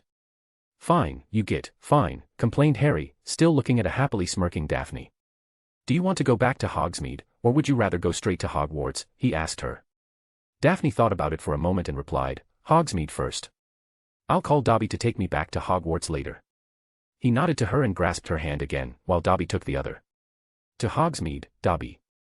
Dobby nodded and the three of them popped away, shortly reappearing in an alley next to the three broomsticks. If you need anything, call Dobby, he told her. Don't worry, I'll be fine. Just be careful, she replied. Daphne watched them pop away again and smiled, letting the feeling of giddiness wash over her now that she was alone. Harry Potter was a well of surprises. And now he was her boyfriend. Oh Merlin, she could already imagine the taunts and teasing she was going to get from her housemates, especially the girls in her dorm. She didn't even want to think about what Astoria was going to be like. Oh well, she thought to herself with a small smile. She had a feeling it would all be worth it. Chapter 8, Chapter 7, Part 2. So, how was it? Asked Dobby, the two of them now standing in front of the shrieking shack. Completion, Harry replied with a contented sigh. I'm happy for you, Harry, Dobby said, flashing a genuine smile. So am I, mate, so am I, he said, laughing. He had a feeling his shit-eating grin would be with him for at least the rest of the day. Make sure to be there if she needs you. Of course, the elf replied. You know, I just thought of something. What? Asked Harry. Sirius is a dog animagus and Lupin is a werewolf. They're supposed to have a good sense of smell, right? Asked Dobby, grinning. What are you? Oh crap, replied Harry, realizing that both marauders were going to tease him relentlessly once they detected Daphne's scent on him. Dobby laughed and popped away, leaving Harry alone at the entrance of the shack. He just shrugged, thinking, oh well. Harry entered the shack and closed the door behind him. He cautiously walked towards the living room, where he felt the presence of two magical beings. All of a sudden, one of the presences had a surge in magic and started rapidly approaching him. Harry knew what was coming, and he smirked as he saw Padfoot come barreling around the corridor at full speed and leaping straight at him. Harry deftly dodged out of the way, and the shaggy black dog tumbled to the ground. Harry only had a second to laugh at his godfather, who quickly gathered himself to jump at Harry again, only to be immediately frozen by Harry's silent full-body bind curse. Hi there, Padfoot, Harry said, scratching him the ears.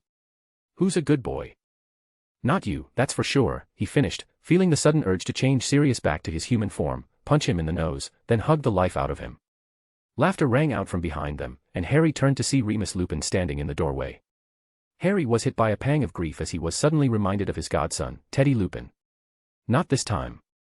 Hi Moony, Harry said, reining in his emotions and walking across the room to hug Remus. Hey, cub, how are you? Better, but I think Padfoot may need to be neutered. The dog whimpered, and the other two laughed. As soon as Harry removed the body bind from Sirius, he instantly changed back to his human form. Damn pup, you have some good reflexes, he said, hugging his godson. Quidditch, and my new training partner, Harry replied, raising both men's curiosity. Really? And who would this new training partner be? Asked Remus, while Sirius grinned. I am willing to bet it's the Vila bird he mentioned, Sirius said, waggling his eyebrows. Well, you would be wrong. Why would I bother with the Vila, when I have someone much better than her? Harry replied. Both men looked at each other with raised eyebrows, then simultaneously turned back to Harry with surprised grins plastered on their faces. Oh. And would this amazing bird of yours have a name? Asked Sirius. You'll find out soon enough, Harry replied, making Sirius pout and Remus laugh. Sirius looked like he was about to change the subject, but then he froze in place, his nose wrinkling. He leaned in closer to Harry and gave him a couple of sniffs, then stood back up, smiling broadly. Remus. He called, and Harry wilted. Here it comes. Remus sniffed the air a couple times and grinned. My, Mr. Potter, have you been in contact with a lovely young girl recently? He asked. Yes, replied Harry, crossing his arms. And how long has this been going on? Sirius asked with a grin. Harry shrugged. 20 minutes, give or take. Maybe less, he replied, and his uncles looked at each other in surprise. Ah, you work fast, said Sirius, earning a glare from Harry. She's only been my girlfriend for 20 minutes, but we've been spending a lot of time together the last few weeks, he clarified, rolling his eyes. Let's make one thing clear, Sirius, and this goes for you too, Remus. I like her. And I mean I really like her, got it? I don't want to do anything to mess it up, so whatever happens between us will stay between us. All I will tell you for now is that she's all I've ever wanted. Both Sirius's and Remus's eyes widened at this. Oh Merlin, we've already lost the pup. He's lost I tell you, cried Sirius, dramatically covering his eyes with the back of his hand and pretending to swoon. Well, he's his father's son, what would you expect? Asked Remus. What are you talking about? Asked Harry, almost positive he didn't actually want to know. Are you in love, Cub? Asked Remus, and even Sirius seemed very interested in his answer. Yes. Ask me again some other time, replied Harry, making both older men laugh. They went to the living room and sat down. Sirius was determined to give Harry the talk right then and there, but he eventually agreed to put it off until later, but only because he lacked the fire whiskey needed for such a bonding moment. Remus mentioned some diagrams of his that could be useful for the discussion, which made Harry shudder. What really got to Harry was that he was actually reliving a moment from the summer before his 5th year, when he was actually dumb enough to ask the 2 older men about girls. Sirius had produced a bottle of fire whiskey and got Harry good and drunk while explaining the birds and the bees. He even brought out Remus's visual aids, much to Harry's chagrin. So, Cub, about everything has been happening to you. Remus started, and the atmosphere in the room shifted. Sirius looked gravely at Harry, and the Dark Lord turned teen started telling them about everything that had happened since Halloween. Sirius and Remus were appalled by the behavior of Gryffindor House, and even more so by McGonagall's and Dumbledore's.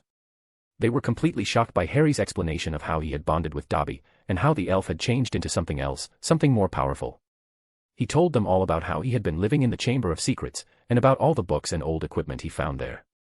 He detailed how he had been using what he learned in the chamber to study and practice his magic, and how much more powerful all the training had made him. All of that, of course, led up to what happened in the first task.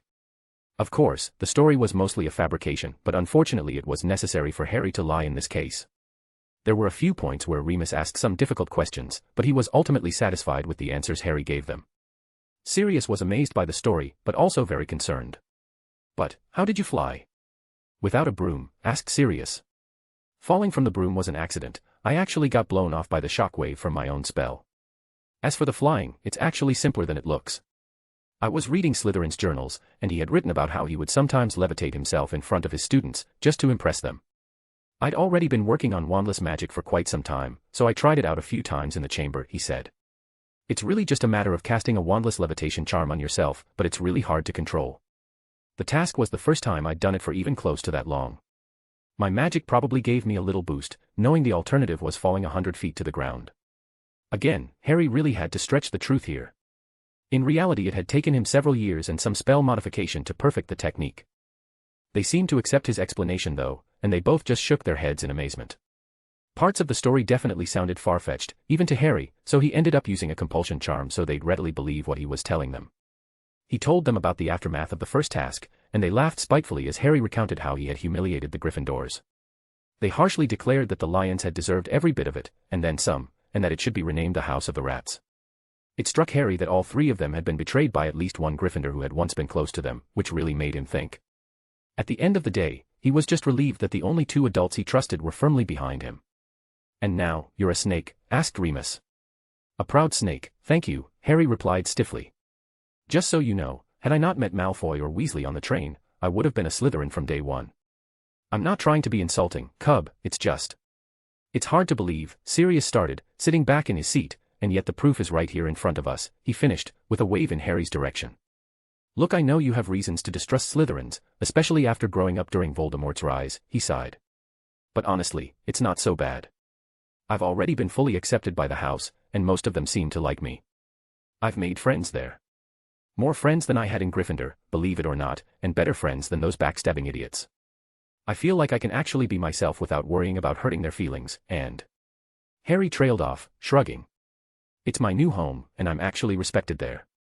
To the rest of the school, I am either the hero who killed Voldemort or an aspiring dark wizard.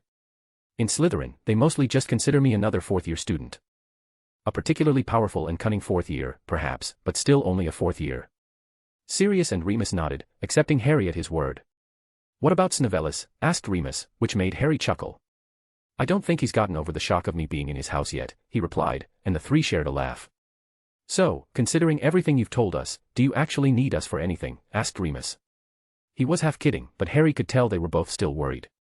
He understood their doubts, and he knew that they really wanted to help him in some way, they just weren't sure how. Moony, I'm good but I'm not perfect. There's still lots of stuff you can help me with. Maybe we can even practice dueling one day, if you can keep up, that is, Harry quipped. Keep in mind I've been training in the Chamber of Secrets since I killed the basilisk in my 2nd year. What basilisk? Sirius and Remus shouted in unison, which led to a full report of Harry's first 3 years at Hogwarts. Damn, pup, that's hard, replied Sirius, not knowing what else to say. Do you need anything, Harry? Remus asked again, and Harry handed him a folded parchment, having anticipated the question. Remus unfolded the list and read through it. Clay, silver powder, an assortment of ingredients. What the hell is all this for? Remus questioned, and Harry smirked. The clay is for pottery. I'm thinking about starting a new hobby. The ingredients are for potions, of course, and the silver is for making permanent rune engravings. A new hobby, muttered a highly confused Sirius, who thought it sounded like the craziest thing he'd heard today, which was saying something. You're going to make pottery? Asked Remus, barely able to keep a straight face. Harry sighed. Apparently, he wasn't as funny as he thought he was. No, I was trying to make a joke. I read a book on enchanting, and I'm interested in trying it out. The clay can be used to make enchanted tiles, for example. Oh. I didn't know you knew runes, replied Remus. No offense, Remus, but there's a lot you don't know about me, replied Harry, and a look of regret crossed Moony's face. Don't feel bad though, I don't blame you. That's true, mumbled Sirius. Do you need any help with your second task? Well, besides the bubblehead charm and gillyweed, do you know of any ways to remain underwater for extended periods of time? You already know what the second task is, asked Remus in surprise, and Harry nodded back. They're going to take the thing I would miss the most and hide it at the bottom of the lake. I'll have 1 hour to retrieve it. That's crazy, said Sirius, appalled at the idea. Are you surprised? We're talking about people who thought it was a good idea to pit students against nesting mother dragons, Harry pointed out. The only other method I can think of right now is human transfiguration, said Remus, trailing off. I see. What about some sort of reverse summoning charm that would bring me to my target, instead of the other way around? Well, there's a variation of the 4-point spell you could use. Remus contemplated. The spell was designed to be used like a compass, but it can be modified to point you in the direction of a particular target, as long as you have enough intent behind it. Teach me, Harry asked, and the 3 men spent a few minutes working through the finer points of the spell. Point me at Sirius Black, Harry said, concentrating on his godfather, and he felt his wand moving of its own accord. Sure enough, the wand pointed itself directly at Sirius and started subtly pulling in his direction. Well done, pup, praised Sirius. Do you need anything else? Actually, yes, replied Harry, removing a large, folded parchment from his pocket and speaking the familiar phrase, I solemnly swear that I am up to no good. Sirius gave a low whistle. Damn, it has been years since I last saw that, he said, and Harry smirked. I want to place an alarm that warns me when anyone appears at Hogwarts who shouldn't be. Both men looked at the teen inquisitively. What? We still don't know who put my name in the cup, right? It had to be someone from the outside, or at least according to Professor Moody. Harry's reasoning was obviously untrue, but he didn't know what else to say other than he really just wanted to learn how to do it. Professor Moody, asked Sirius, wanting to laugh but not believing his ears. Mad-Eye Moody is your professor? Yeah, for defense against the dark arts. He's a scary guy, but quite knowledgeable. He's almost as good a professor as you were, Moony. Ah, thank you Harry, but I'm sorry to tell you we didn't build in a feature like that when we made the map, Remus regretfully informed him. Oh, well, it was worth a try, Harry replied with a shake of his head, then cleared the map and returned it to his pocket. I'm sorry, but I have to hurry, he said, noting the time. I have a practice duel with Victor Crumb at 6. Would you fine gents like to come with me to Gringotts to claim my lordship? After a bit of explaining, Harry called for Dobby. After the older two shook off their initial surprise at Dobby's appearance, they let the elf pop them to Gringotts, Sirius in his animagus form. Dobby brought them to the alley next to the bank and seemed as if he was about to say something, but he abruptly stiffened. Master, the mistress calls, Dobby informed him, and Harry smirked and told him to go. Mistress, huh? Asked Remus, while Padfoot tilted his head at him curiously. One day, she might be. In the meantime, if Dobby wants to call her mistress, then I'm not opposed to it if she isn't. It sounds like you already learned the first rule of marriage, joked Remus. As far as I can tell, keeping your woman happy is necessary for survival, mumbled Harry, and they all laughed, or barked, as it were. The 3 entered the bank and walked up to a teller. How may I help you, wizard? Asked the goblin. Greetings, may your gold flow and your enemies be crushed. My name is Harry Potter, heir to House Potter.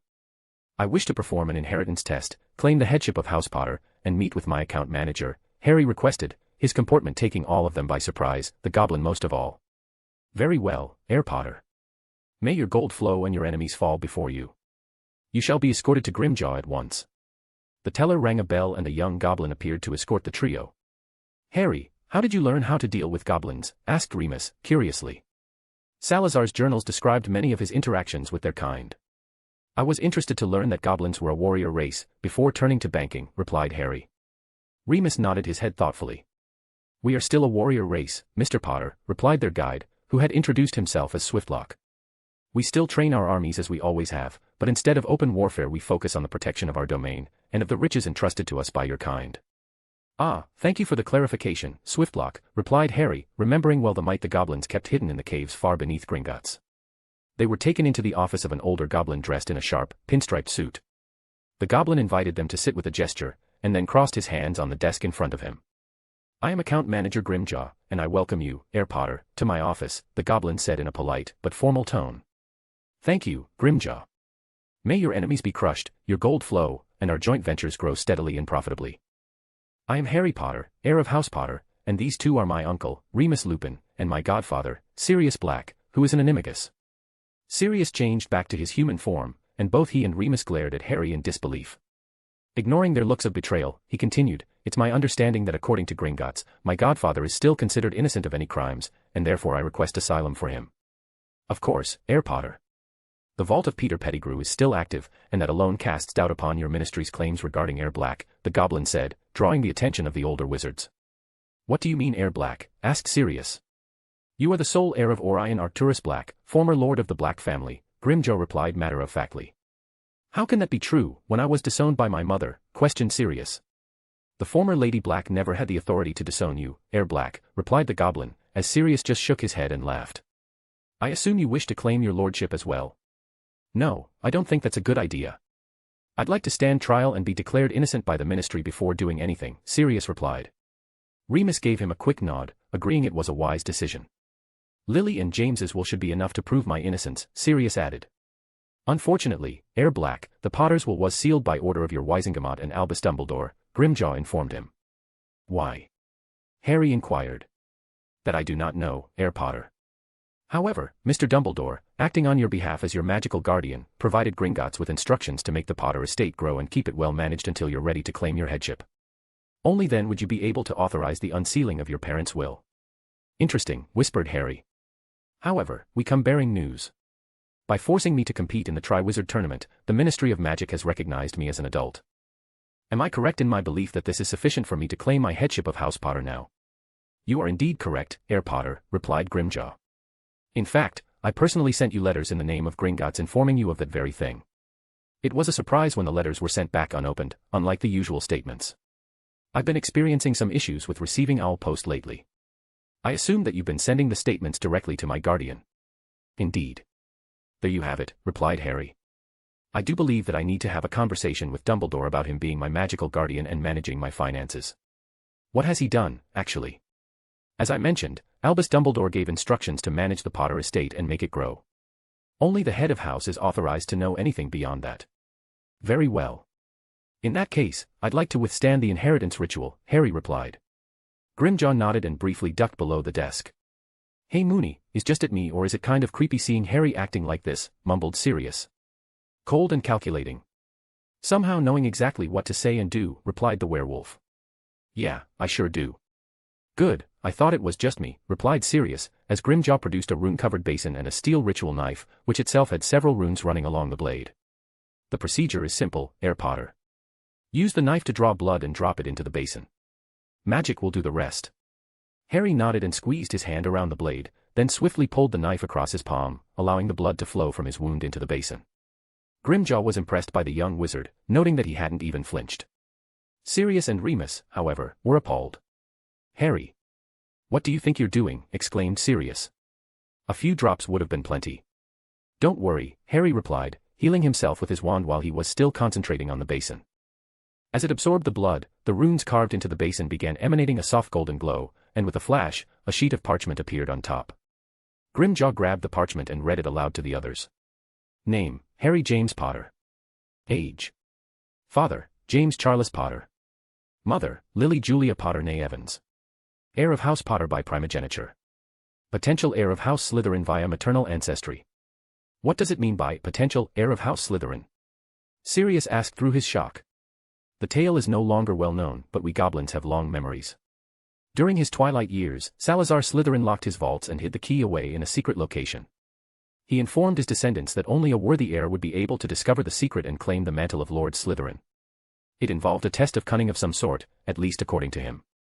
I definitely didn't uncover that particular secret last time around, Harry thought to himself. But, how? Lily was a descendant of Slytherin. I mean, she wasn't even a Parselmouth. Grimjaw scoffed. You wizards. The goblin said with a scowl. Not all magical abilities pass automatically from parent to child. Gringotts was aware that Lady Potter was a descendant of Salazar Slytherin, and we also have the documentation. Her lineage can be traced back through a branch of squibs originating from the Gaunt family, which is known to be directly descended from Slytherin. While Lily Potter was the first from that line to have a fully functional magical core, it wasn't enough to reactivate all the inherent abilities of her ancestry. The infusion of magic and blood from the Potter line seems to have been enough to awaken some of those abilities in you, Heir Potter. But Lily was a powerful witch, mused Remus, but the goblin had no further answers. Sirius looked over at Harry, who was looking pensive. Harry, what do you have to say about this? Did my mother know? He asked, and Grimjaw nodded in the affirmative. She did, but she ordered for the information to be declared a secret of House Potter. I don't believe the former Lord Potter, your father, ever knew. I see, replied Harry. Was Lord Voldemort, previously known as Tom Riddle, ever able to claim the House Slytherin lordship? He was not, Grimjaw replied, and Harry nodded and looked away for a moment, pondering this latest mystery. In that case, he said after a moment, I'd like to claim the Potter lordship, and then I'd like to see my parents' will. As you wish, Lord Potter.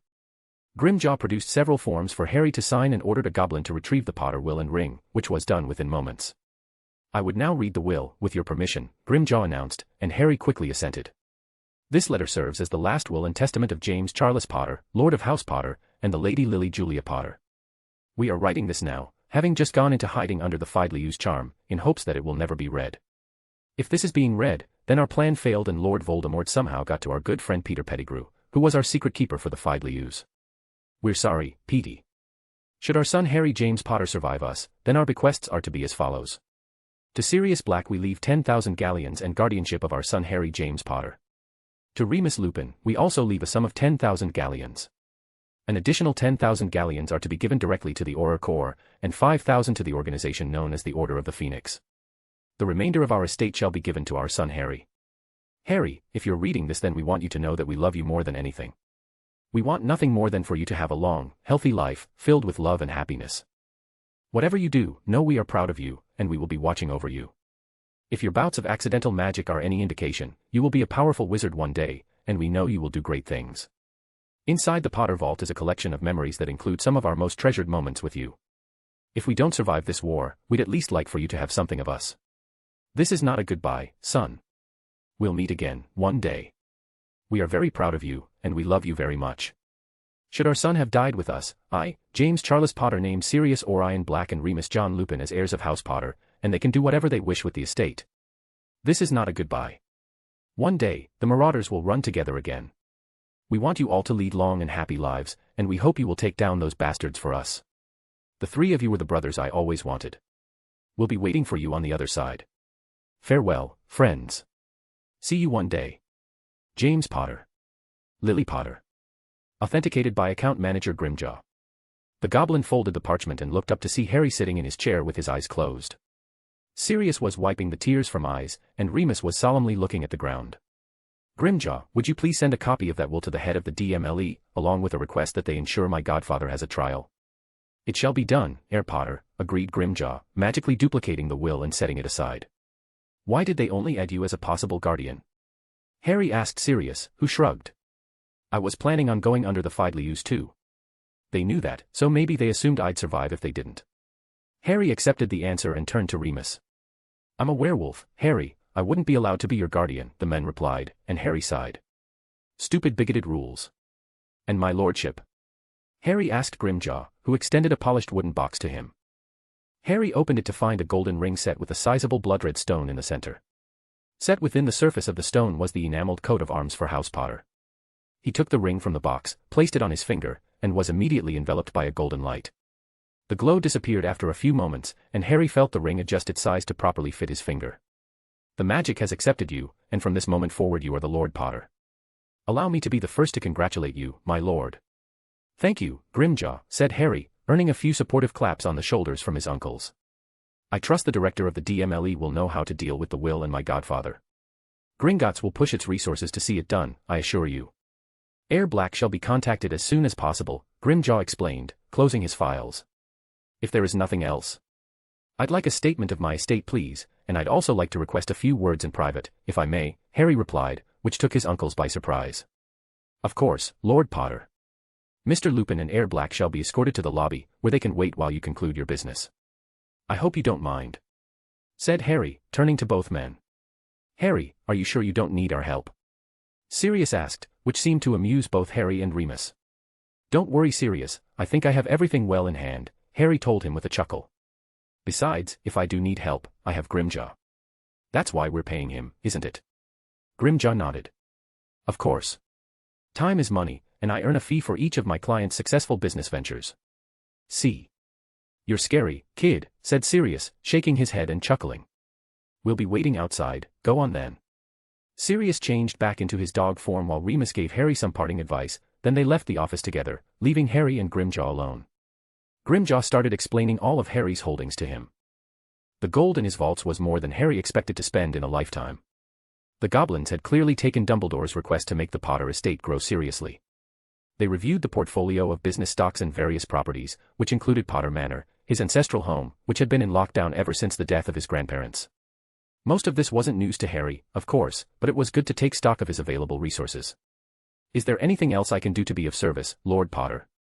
Indeed, there is, replied Harry, lifting his eyes from the parchment he was reading and handing it back to Grimjaw, who made copies for Harry to review at a later date. Harry gazed at the expectant goblin with a steely expression, reminiscent of his time as the Dark Lord Potter. It was time to put another piece of his plan in motion, one that did not concern Voldemort, but had a connection to Oberon and Titania. He was not about to wait almost 10 years and risk countless lives. I'd like to hire the Goblin Nation to locate a specific group of wizards and witches. I do not wish to know anything about the individual members, I only need to know the location of their meetings and any potential safe houses. Grimjaw stared back at Harry for a few moments with a contemplative look. This type of service will not be inexpensive. The goblin started. I understand, of course, Harry interjected. I expected nothing less. The goblin nodded. Very well. Tell me who it is you wish to find, and I will pass the information forward. All right then, replied Harry, leaning back in his chair and folding his hands. I wish to know the location of the meetings of the group known as the Followers of Rasselthoth and the location of their leader, Veridthoth. That was the first time in several centuries that a wizard had seen a goblin looking frightened. Break. Harry arrived back at school and wanted to go meet Daphne, but he was already running late. Instead, Dobby popped him directly to the 7th floor, and he entered the room of requirement. It had been configured into the dueling room he used to train the DA all those years ago, which he still used with Daphne on occasion. While he was waiting for Crumb to summon Dobby, he knelt down on the floor and meditated on the happenings of the day. Grimjaw had been appalled that Harry was searching for the Followers of Rasselthoth. He had no idea how the young wizard had even heard of the group, whose only purpose was to worship one of the most powerful and dangerous necromancers of the ancient world as a god. The goblin was sure that no good could come from the recently elevated Lord Potter seeking out such a group. Anything having to do with Rasselthoth would be exceedingly dangerous, even if the wizards had forgotten their history, the Goblin Nation hadn't. Grimjaw wanted answers from Harry, but received none. All he got out of him was an order of 5 goblin warrior squads to support him when and if the Goblin Nation located the group. That alone helped to ease the goblin's heart, as it indicated the young lord intended to oppose the cult, rather than join them. After finishing his business with Grimjaw, Harry had made a quick trip to the Potter Vault to pick up an item he wanted for the Yule Ball, then went back up to join Sirius and Remus. The 3 of them went back to Hogsmeade and said their goodbyes, the older 2 promising to keep Harry informed of any developments concerning Sirius's legal status. By then it was almost 6 o'clock, and Harry had to hurry to Hogwarts for his duel with Crumb. At 5 minutes past 6, there was a knock on the door. Enter, called Harry, and the door opened to reveal Victor Crumb, who stepped into the room and looked around in wonder. Ah, Mr. Crumb, welcome. I've been expecting you. Then you said you knew place, I thought OV classroom, the Bulgarian said, still in awe of the room. Harry chuckled. This room isn't known to many people, but it can take on nearly any shape and provide just about anything you need. This version of the room is one I have used before, for dueling and training. It is good, duh. After some more small talk, they set the rules for their practice duel. Crumb was surprised when Harry wasn't at all opposed to allowing dark curses, as long as they weren't immediately lethal, although he suspected that Potter wasn't as light as everyone was led to believe. The rag the British called a newspaper seemed to share Victor's assessment, at least. Harry and Victor took their positions and began their duel, at first trading simple spells to feel each other out and test their reflexes. Then, with a grin, Krum decided to raise the bar, and the pace of the fight increased dramatically. Both were doing their best to dodge each other's attacks, raising shields only as a last resort. It looks like Krum and I have similar dueling philosophies, he thought. Why waste magic when we can use our quickness to avoid spells altogether? Harry reminded himself to suggest some physical training to Daphne later. Harry snapped out of his thoughts when he had to leap out of the way of Victor's spell, cursing himself for his lapse in attention. Even though Harry was much more powerful and had to hold himself back to keep it fair, Krum was fast enough that Harry shouldn't have let his guard down so easily. For his part, Krum was having a great time. He had been a junior dueling champion in Bulgaria and was easily the top duelist at Demstrang, and he was almost desperate to face a challenger strong enough to push his limits. He was intrigued by stories of the boy who lived, who had supposedly defeated a most dangerous Dark Lord at age 1. He suspected that his story was exaggerated, if not totally fabricated, but still, he was curious about the type of wizard Harry Potter would be. The younger man hadn't disappointed. Krum redoubled his concentration, realizing as Harry did before, that he would lose if he didn't focus on the duel at hand. They kept going at it for almost an hour, with no clear winner emerging. After a while, both had stopped trying to just beat or overpower the other, and instead started proposing exercises to each other to work on dodging and spell chains. They both had enjoyed themselves, but soon realized they needed to call it quits if they wanted to be on time for dinner. "I need shower," Krum said from the floor, dripping with sweat. Harry laughed and pointed at the wall, where a door had just appeared. "Another useful feature of the room," explained Harry. "That about clothes?" asked the Bulgarian. "Dobby can clean them while you take your shower," Harry replied, and Victor nodded and got up to do just that. Harry asked the room for another bathroom for himself and took his own shower, the warm water helping to soothe his tired muscles. Having an abundance of magical power is one thing, but continually dodging spells like that required peak physical fitness. Harry found that his 14-year-old body, while not in bad shape, was not quite as attuned to physical activity as he expected. He thought back to his youth and remembered that it was his 5th and 6th years when he really started training his body, and he resolved to start working on it right away. After he dried off, Harry dressed in the new clothes Dobby had brought for him and waited for Krum. The room provided him with a chair and a book on dark curses, so he sat down and read for a bit while he was waiting. When Krum finally emerged from the shower fully dressed, they left the room together and walked back to the Great Hall. "Our rumors, duh. Dat you kill teacher on first year, Basilisk second, and vase Dementors last. All true, unfortunately. You should be at Demstrang," scoffed Krum. "Better teaching and no danger." "Had you made the offer before my resorting, I might have taken you up on it," replied Harry, even though he knew it wasn't true. "But now I have a very good reason to stay," he finished. "Girl?" asked Victor, and Harry nodded back. "I understand." They reached the Great Hall, still in the midst of a discussion on curse variations, and as they entered the room they turned and walked towards the Slytherin table. The hall at once was filled with gasps and whispered conversations at the sight of Krum and Potter walking in together as if they were friends. Some of the students had heard rumors at breakfast, and most had discarded them, but here they were, amicably shaking hands before separating to join their respective groups of friends. "Good evening," he said, the others greeting him in return. He sat down and kissed Daphne on the cheek, but she didn't appear happy to see him. Her posture remained stiff, and she mumbled something under her breath, but otherwise didn't acknowledge him. "What's wrong?" he asked her. "Nothing," she replied, avoiding looking at him. "She's been like that since she came to dinner half an hour ago," replied Millie. "What did you do to her?" "I didn't do anything to her," Harry responded, but his eyes never strayed from Daphne. He tried to hold her hand, but she angrily snatched her hand away from his. "Don't," she hissed, her voice dripping with anger. Harry peered into her eyes and saw feelings of hurt and betrayal there, and he felt his own heart breaking at the sight. "Daphne, please, what's wrong?" He started, but his question was interrupted by Daphne slapping him in the face. Harry froze. The sound was loud enough that practically everyone in the Great Hall stopped what they were doing and turned towards the Slytherin table to try and see what was happening. "Do you even need to ask?" she spat. "You said you wanted a partner. You said you would never lie to me, yet you've done nothing but lie, haven't you?" Daphne hissed, tears starting to pool in her eyes. "How can I ever trust you when you've been lying to me from the very beginning? What are you talking about?" Harry pleaded, only to receive another slap from Daphne, this time even harder than the first. If anything, she looked even more betrayed. "I saw the memory you left in the pensieve, you bastard," she said, pushing him away and getting up from the table. "Don't you even dare speak to me again unless it's to tell me the truth," she said with a tone of finality, tears now running down her cheeks. She walked towards the doors, ignoring the looks everyone in the hall was giving her. Harry remained in his seat, wide-eyed and in a state of complete shock, as if he had been paralyzed. He replayed her words in his mind, I saw the memory you left in the pensieve, you bastard, suddenly reminding him of what he had done that very morning. Harry sat down at the desk and rested his head on his knuckles, deep in thought. With a sigh, he picked up his wand and pulled a familiar memory from his head and placed it in the basin. Shedding a tear, Harry took a deep breath and went into the pensieve. This was bad. He had never taken the memory out of the pensieve. He had been distracted by his nightmares from the night before and had completely forgotten about it. The memory was one of his most happy moments, even though watching it always left him feeling melancholy. If she had watched that, without him to explain it to her, it was no wonder she was so upset. He made a stupid mistake by leaving the memory unprotected, a mistake that could cost him his plan and his Daphne. "What the hell did you do, Potter?" asked Tracy, getting up to run after Daphne. Furious at himself, he slammed his fist against the table and turned to where he saw Daphne quickly heading towards the exit. "None of your business," he said, and all of a sudden his body faded away and disappeared, only to materialize a few feet in front of Daphne, who was still making her way towards the Great Hall doors. Everyone gasped at the sight of Harry Potter sort of operating inside Hogwarts. That was supposed to be impossible for anyone except house elves, it said so in Hogwarts, a history. No one was more astonished than Daphne, whose eyes widened as Harry appeared before her, his green eyes blazing. "But, how?" she mumbled. Instead of replying, he wrapped his arm around her waist and pulled her to him, and they both faded away from the hall. After a brief moment of stunned silence, the Great Hall erupted into pandemonium. Chapter 9, Chapter.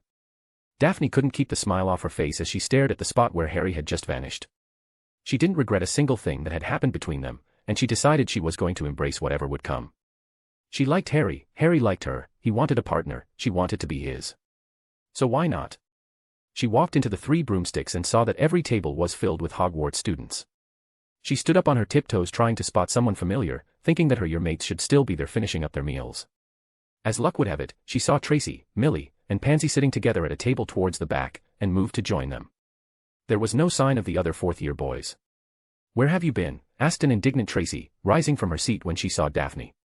"Having lunch," replied Daphne, raising an eyebrow at her friend. "Why? We looked for you two forever. We were going to ask you to join the rest of us for lunch," Millie replied, taking a sip of her butterbeer. "Where did you have lunch?" "Did he plan something romantic?" asked Pansy with a smirk and a little touch of envy. Daphne couldn't help but crack a small smile when she responded.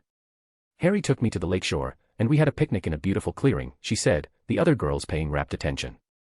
"He charmed the area so that it would be warm for us too. It was very pleasant," she added. "And?" asked Tracy, impatiently. Daphne smirked at her friend, and decided to have a little fun with them. They could wait a while longer to learn that she and Harry were now dating. "We talked a bit, well, a lot, actually, and then he had to leave to take care of some other business," she said, and almost cracked up at the look of disbelief on Tracy's face.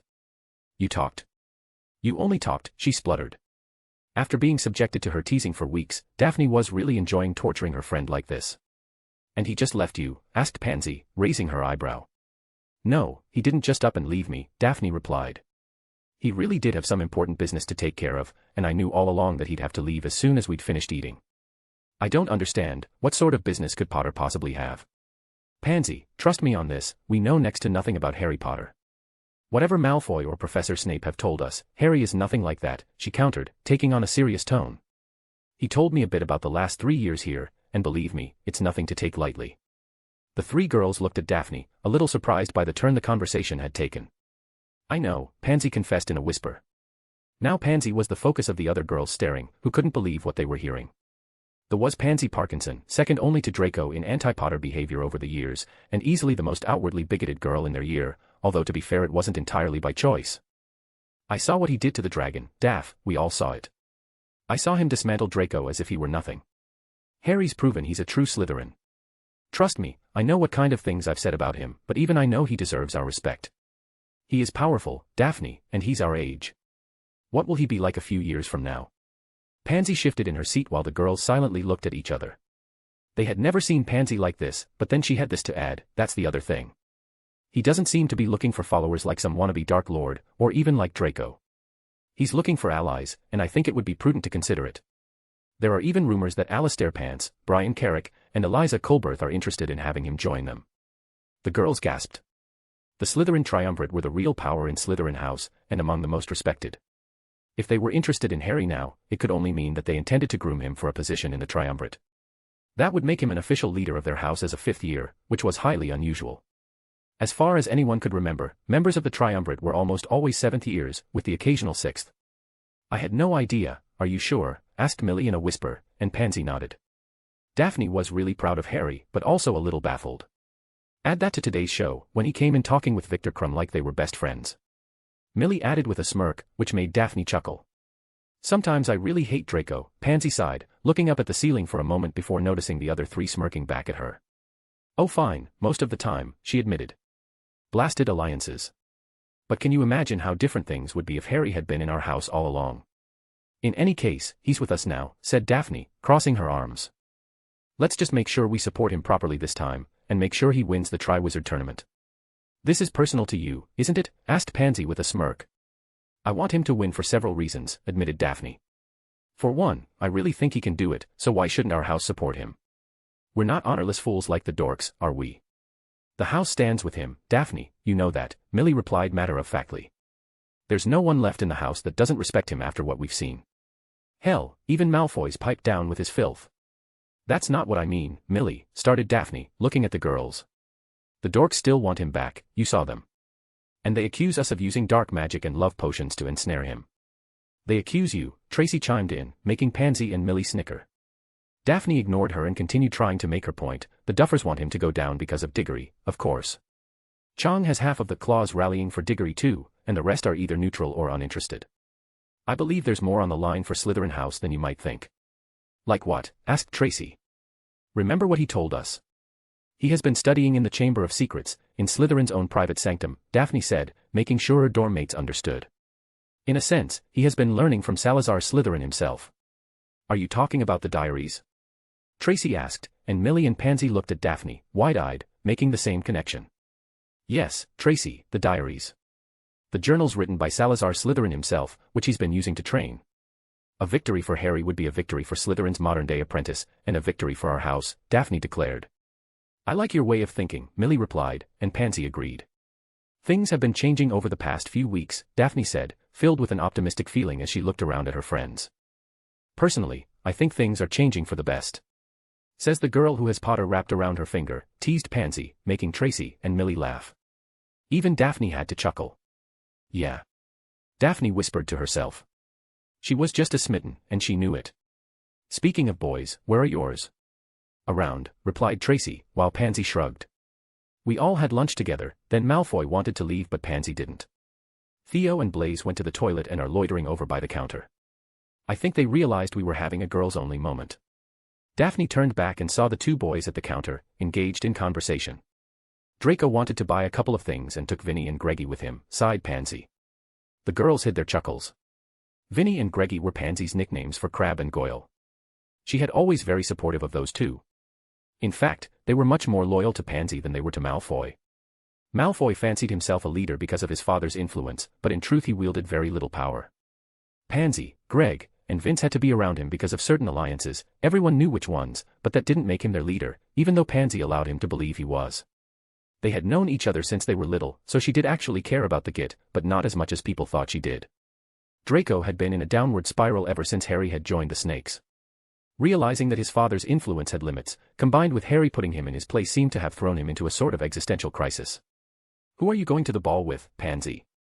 Millie asked, and an uncharacteristic blush crept into the girl in question's cheeks.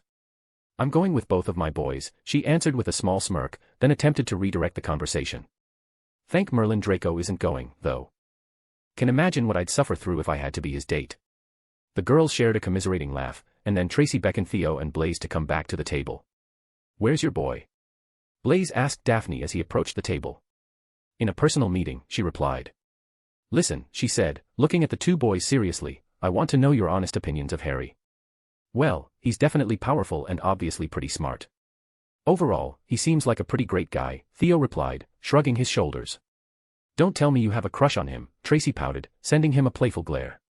No, he's definitely lacking something for me, Theo replied, slipping his arm around her. Oh yeah, and what's that, she teased. He's not you, Theo said with a wink, and leaned over to kiss his girlfriend, earning an appreciative ah from the other girls. Great, raise the bar, why don't you, mumbled Blaise.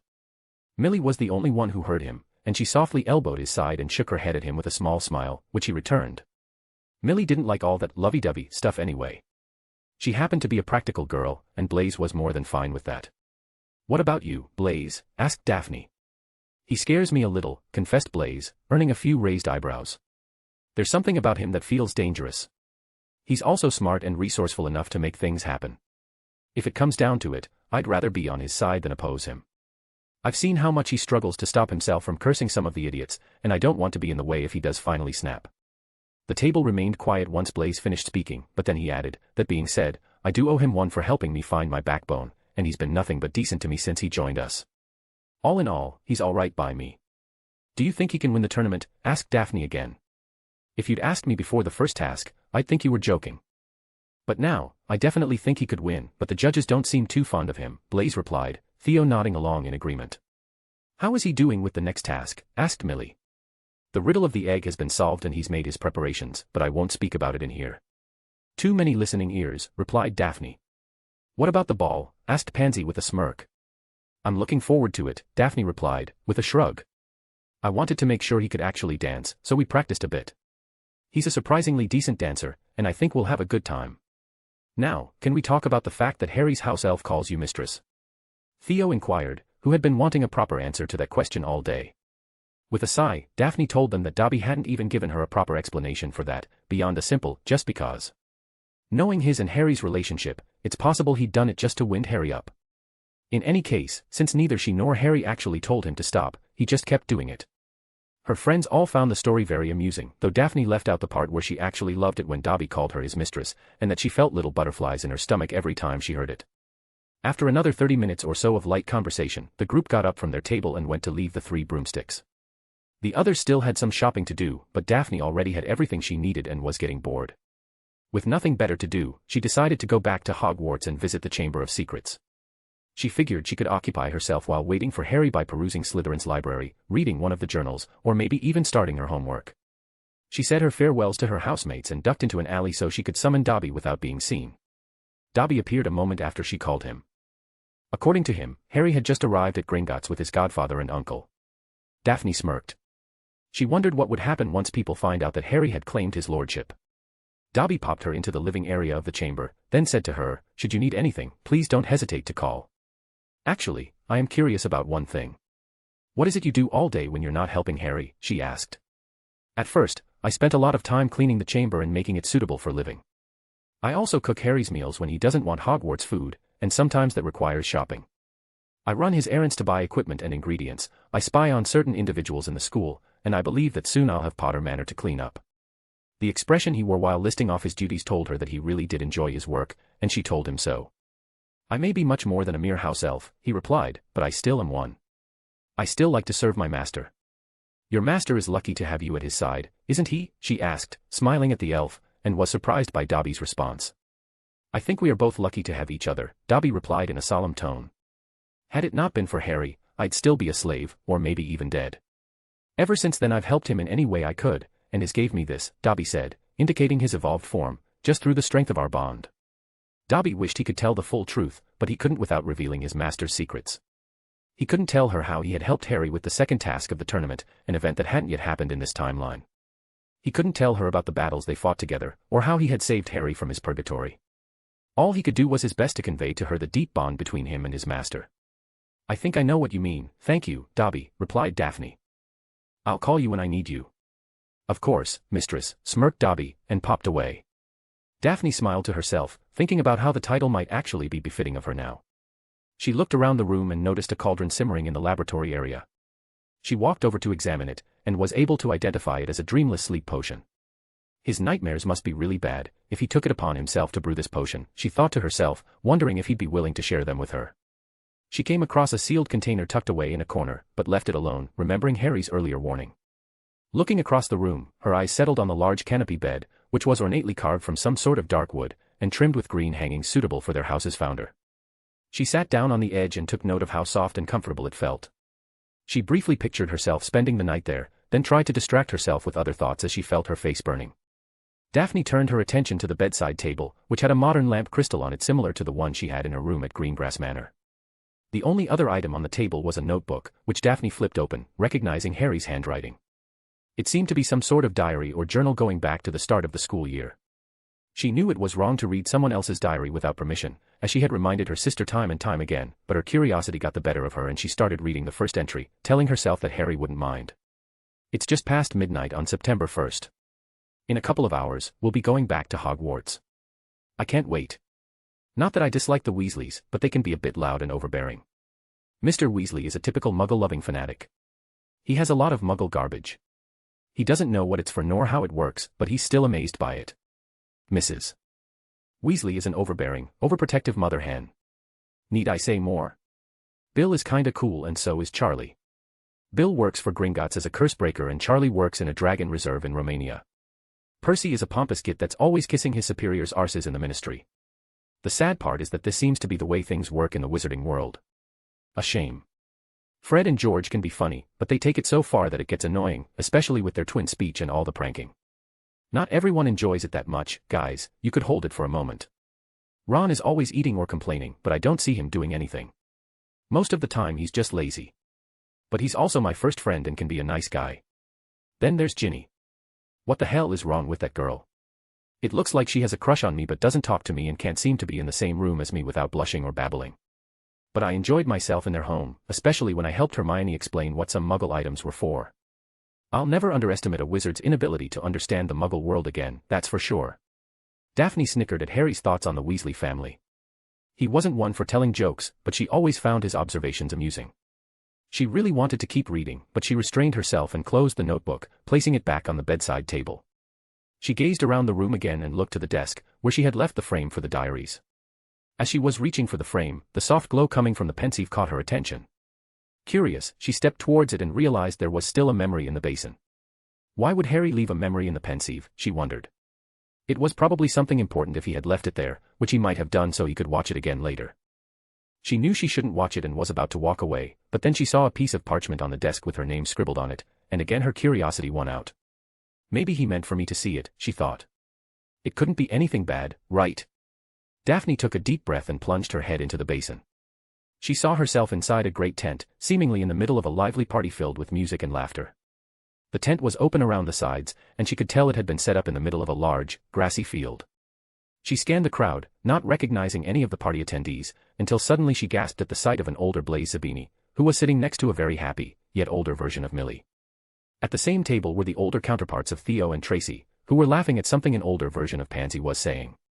Pansy was sitting between Greg and Vince, who both seemed to be enjoying themselves.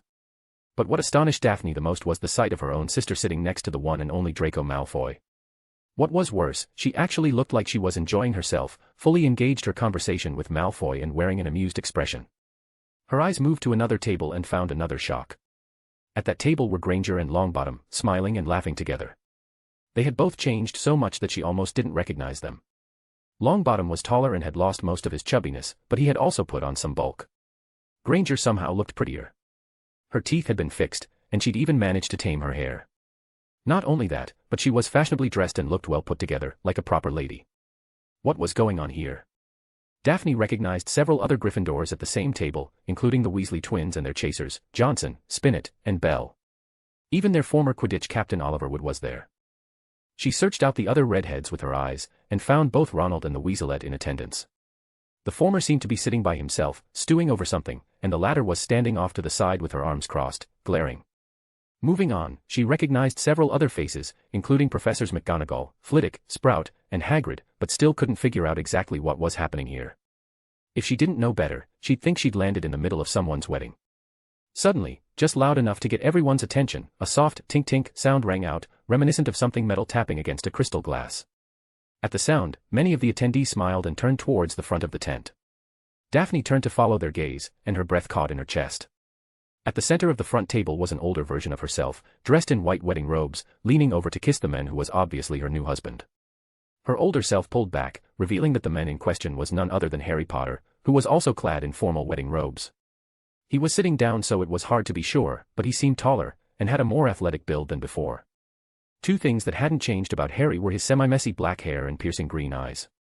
Sitting next to her older self were her parents, Jonathan and Persephone Greengrass. Both were smiling, and actually seemed proud, probably of themselves, as usual. She didn't pay them much attention, and instead turned her attention to the older woman on the other side of Harry. She was holding a young boy, whose hair was rapidly cycling through different colors while maintaining a style much like Harry's. She didn't recognize either of them, though something about the older woman reminded her somewhat of Narcissa Malfoy. Daphne approached her older self and easily recognized her fake smile and the fact that she was only pretending to enjoy herself. Daphne turned to Harry and saw the same looks mirrored there, which were magnified when the couple shared a look with one another. "I think I need some air," Memory Daphne told Memory Harry, and he nodded back to her. "But you're supposed to be making a speech," Daphne's mother admonished, and she saw Memory Daphne hide a sigh. "We'll be right back," replied Memory Harry, rising from his seat and extending his hand to Memory Daphne. "If my wife needs something, it's my job now to make sure she has it, right?" Daphne saw her father laugh and her mother smile, temporarily mollified. "Of course, Harry dear, but don't delay." "Of course not, mother," replied Memory Daphne, holding Memory Harry's arm and flashing her false smile. "Shall we, my husband?" "Of course, my dear wife," replied Memory Harry, kissing her softly on the lips. The two left the tent, and Daphne ran after them. They walked in silence away from the tent, and when Memory Harry seemed to think they had gone far enough, he took out his wand and cast a spell Daphne didn't recognize. As soon as the spell was cast, Memory Daphne let out a noise that was half sigh and half growl.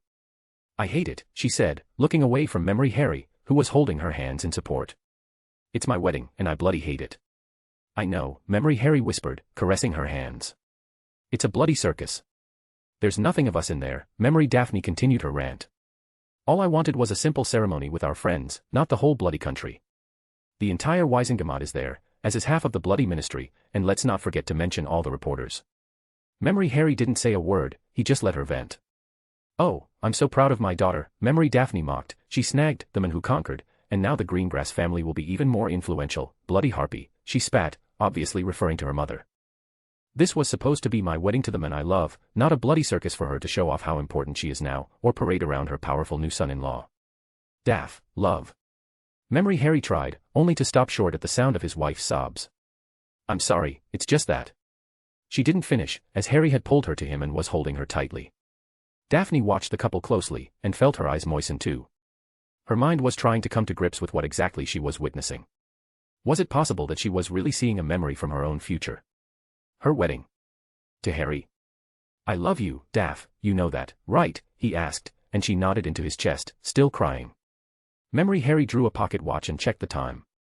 "Daphne, I'm going to ask you to play along with me, all right?" Memory Harry asked, and both the real Daphne and her older self shot him an inquisitive look.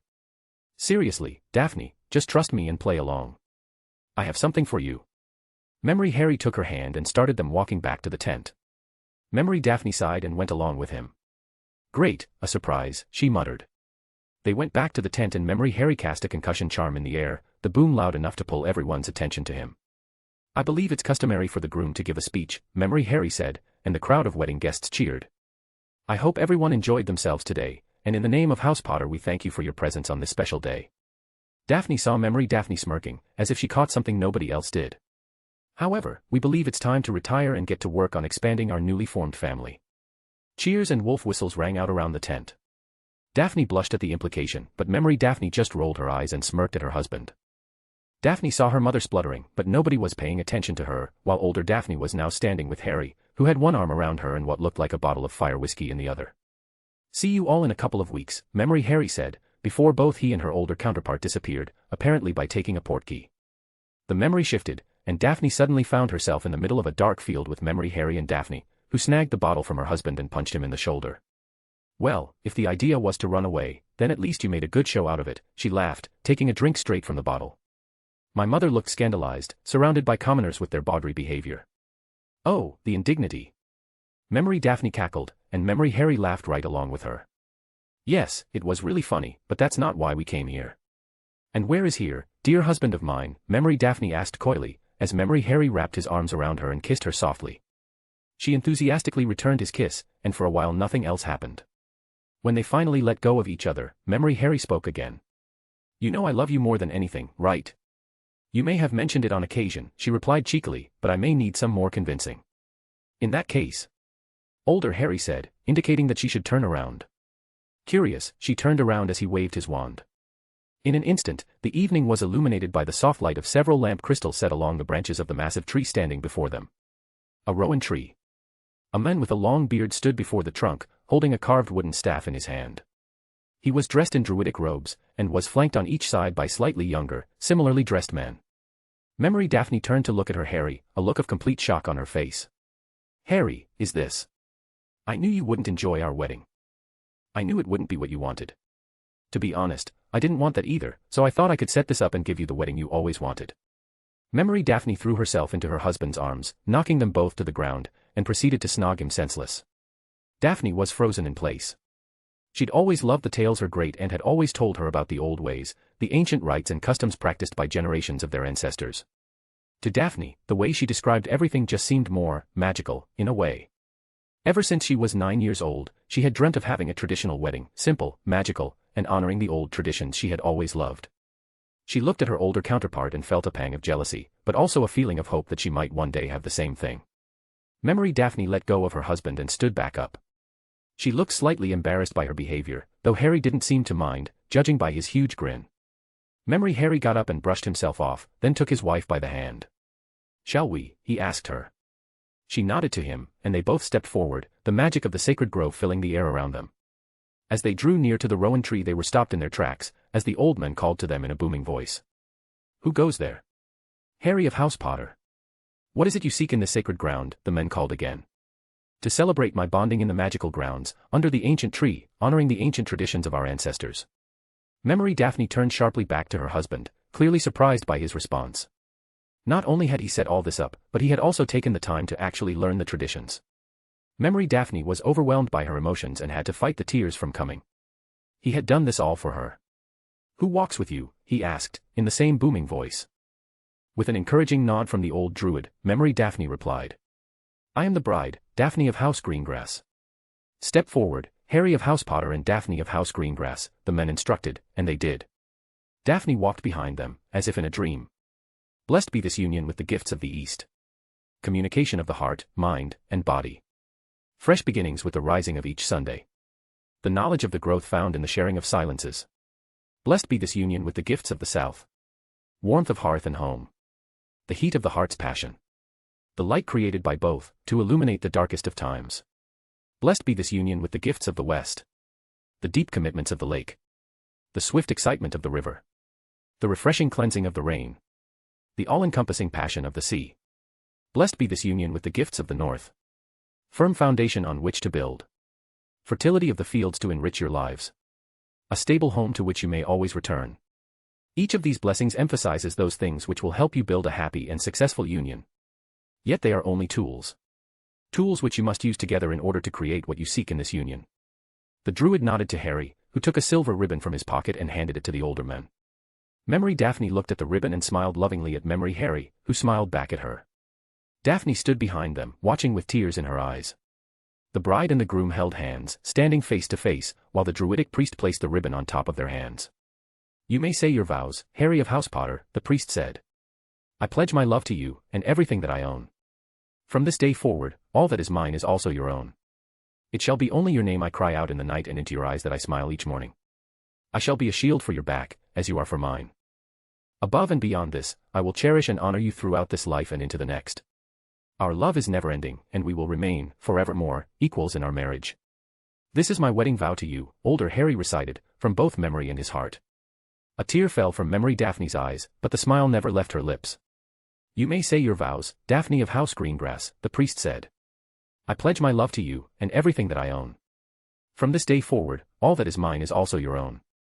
It shall be only your name I cry out in the night and into your eyes that I smile each morning. I shall be a shield for your back, as you are for mine. Above and beyond this, I will cherish and honor you throughout this life and into the next. Our love is never-ending, and we will remain, forevermore, equals in our marriage. This is my wedding vow to you," recited Memory Daphne, and Daphne wondered if they had taken the same vows earlier that day. The priest started to speak again. "Do you, Harry of House Potter, take Daphne of House Greengrass to be your wife? To be her constant friend? Her partner in life, and her true love? To love her without reservation? Honor and respect her? Protect her from harm? Comfort her in times of distress? And to grow with her in mind and spirit?" "I do, with all that I am," replied older Harry. "Do you, Daphne of House Greengrass, take Harry of House Potter?" "I do, with all that I am," replied Memory Daphne, not giving him a chance to finish his lines. The two witnesses who stood near the old druid barely contained their laughter, and the old priest looked at the couple with an amused smile. Harry grinned at his wife, and Memory Daphne actually looked slightly embarrassed and mumbled an apology. Daphne had to chuckle at her own enthusiasm. The priest waved his staff, and the ribbon tied itself around Harry and Daphne's hands and wrists. Now you are bound one to the other, with a tie not easy to break. Take the time of binding, before the final vows are made, to learn what you need to know, to grow in wisdom and love, that your marriage will be strong, that your love will last, in this life and beyond. I name thee Harry and Daphne of House Potter, the priest concluded, waving his permission with a smile. Memory Harry leaned in towards Memory Daphne. I love you, my wife, he whispered before kissing her. Daphne saw the ribbon glow and burn to ashes, as their magic surged between them and entangled with one another, completing the initial steps of the bond. Just when I thought I couldn't love you any more, you do this. Memory Daphne whispered, looking at her husband with moistened eyes. I love you so much, my husband, now and forever. Daphne saw them kiss one more time, before the memory ended and she was ejected from the pensieve. She couldn't believe what she had just experienced. There was no doubt that she had seen a memory of herself and Harry from the future, but how was that even possible? It was the most beautiful thing she had ever seen, and the most loving. But how? How could it be? How was it possible that Harry could have a memory of something from the future? Was he a seer? Then Daphne started to connect some dots. His power, his knowledge, his insane improvement, almost overnight. Everything he's done, all the help he gave me, seemingly for no reason. He had more than enough reason. Daphne gasped, and tears started streaming down her cheeks. In her mind, the memory she just experienced combined with her recollections of the things Harry had said and done over the past weeks, and now a fledgling theory about Harry Potter had started to form, one so far-fetched that she didn't dare give voice to it. You lied to me, she sobbed, falling on her knees and hiding her face in her hands. Why? After what felt like an eternity, Daphne stopped crying and stood back up. She freshened herself up, then called Dobby, taking care to make sure the elf didn't suspect anything was wrong. She asked Dobby to confirm where Harry was at that moment, which turned out to be in the room of requirement, having already started his duel with Crumb. Dobby popped her back to her dorm room, and she politely dismissed him and threw herself down on the bed. Daphne sat up for a moment to draw the curtains around her bed and cast some privacy charms, so she'd be left undisturbed. She was absolutely crushed by the thought that Harry had lied to her, especially since he had seemed so open with her up until now. She really didn't want to believe it, but the evidence was undeniable. She needed to know the truth. She needed to know who, or what, he really was. She needed him to explain how and why he had that memory, and if her outlandish theory proved to be correct, then why was he here now?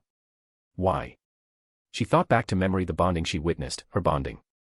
It was the most beautiful thing she had ever seen, and Harry had arranged it all just because he loved her, but how? When? She really needed to know. She liked him a lot, she really did. Her heart swelled just thinking about him and what she had seen him do for her in the pensieve. She begged to Merlin, Morgana, and Maeve for the strength to confront him, because the thought of him intentionally deceiving her was almost too much for her to endure.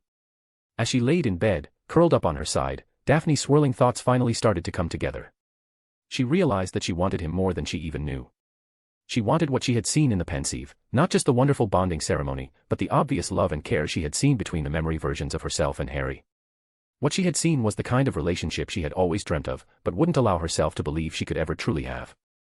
A large part of her hoped that future was still open to her, but she wouldn't even look at him until he told her the entire truth.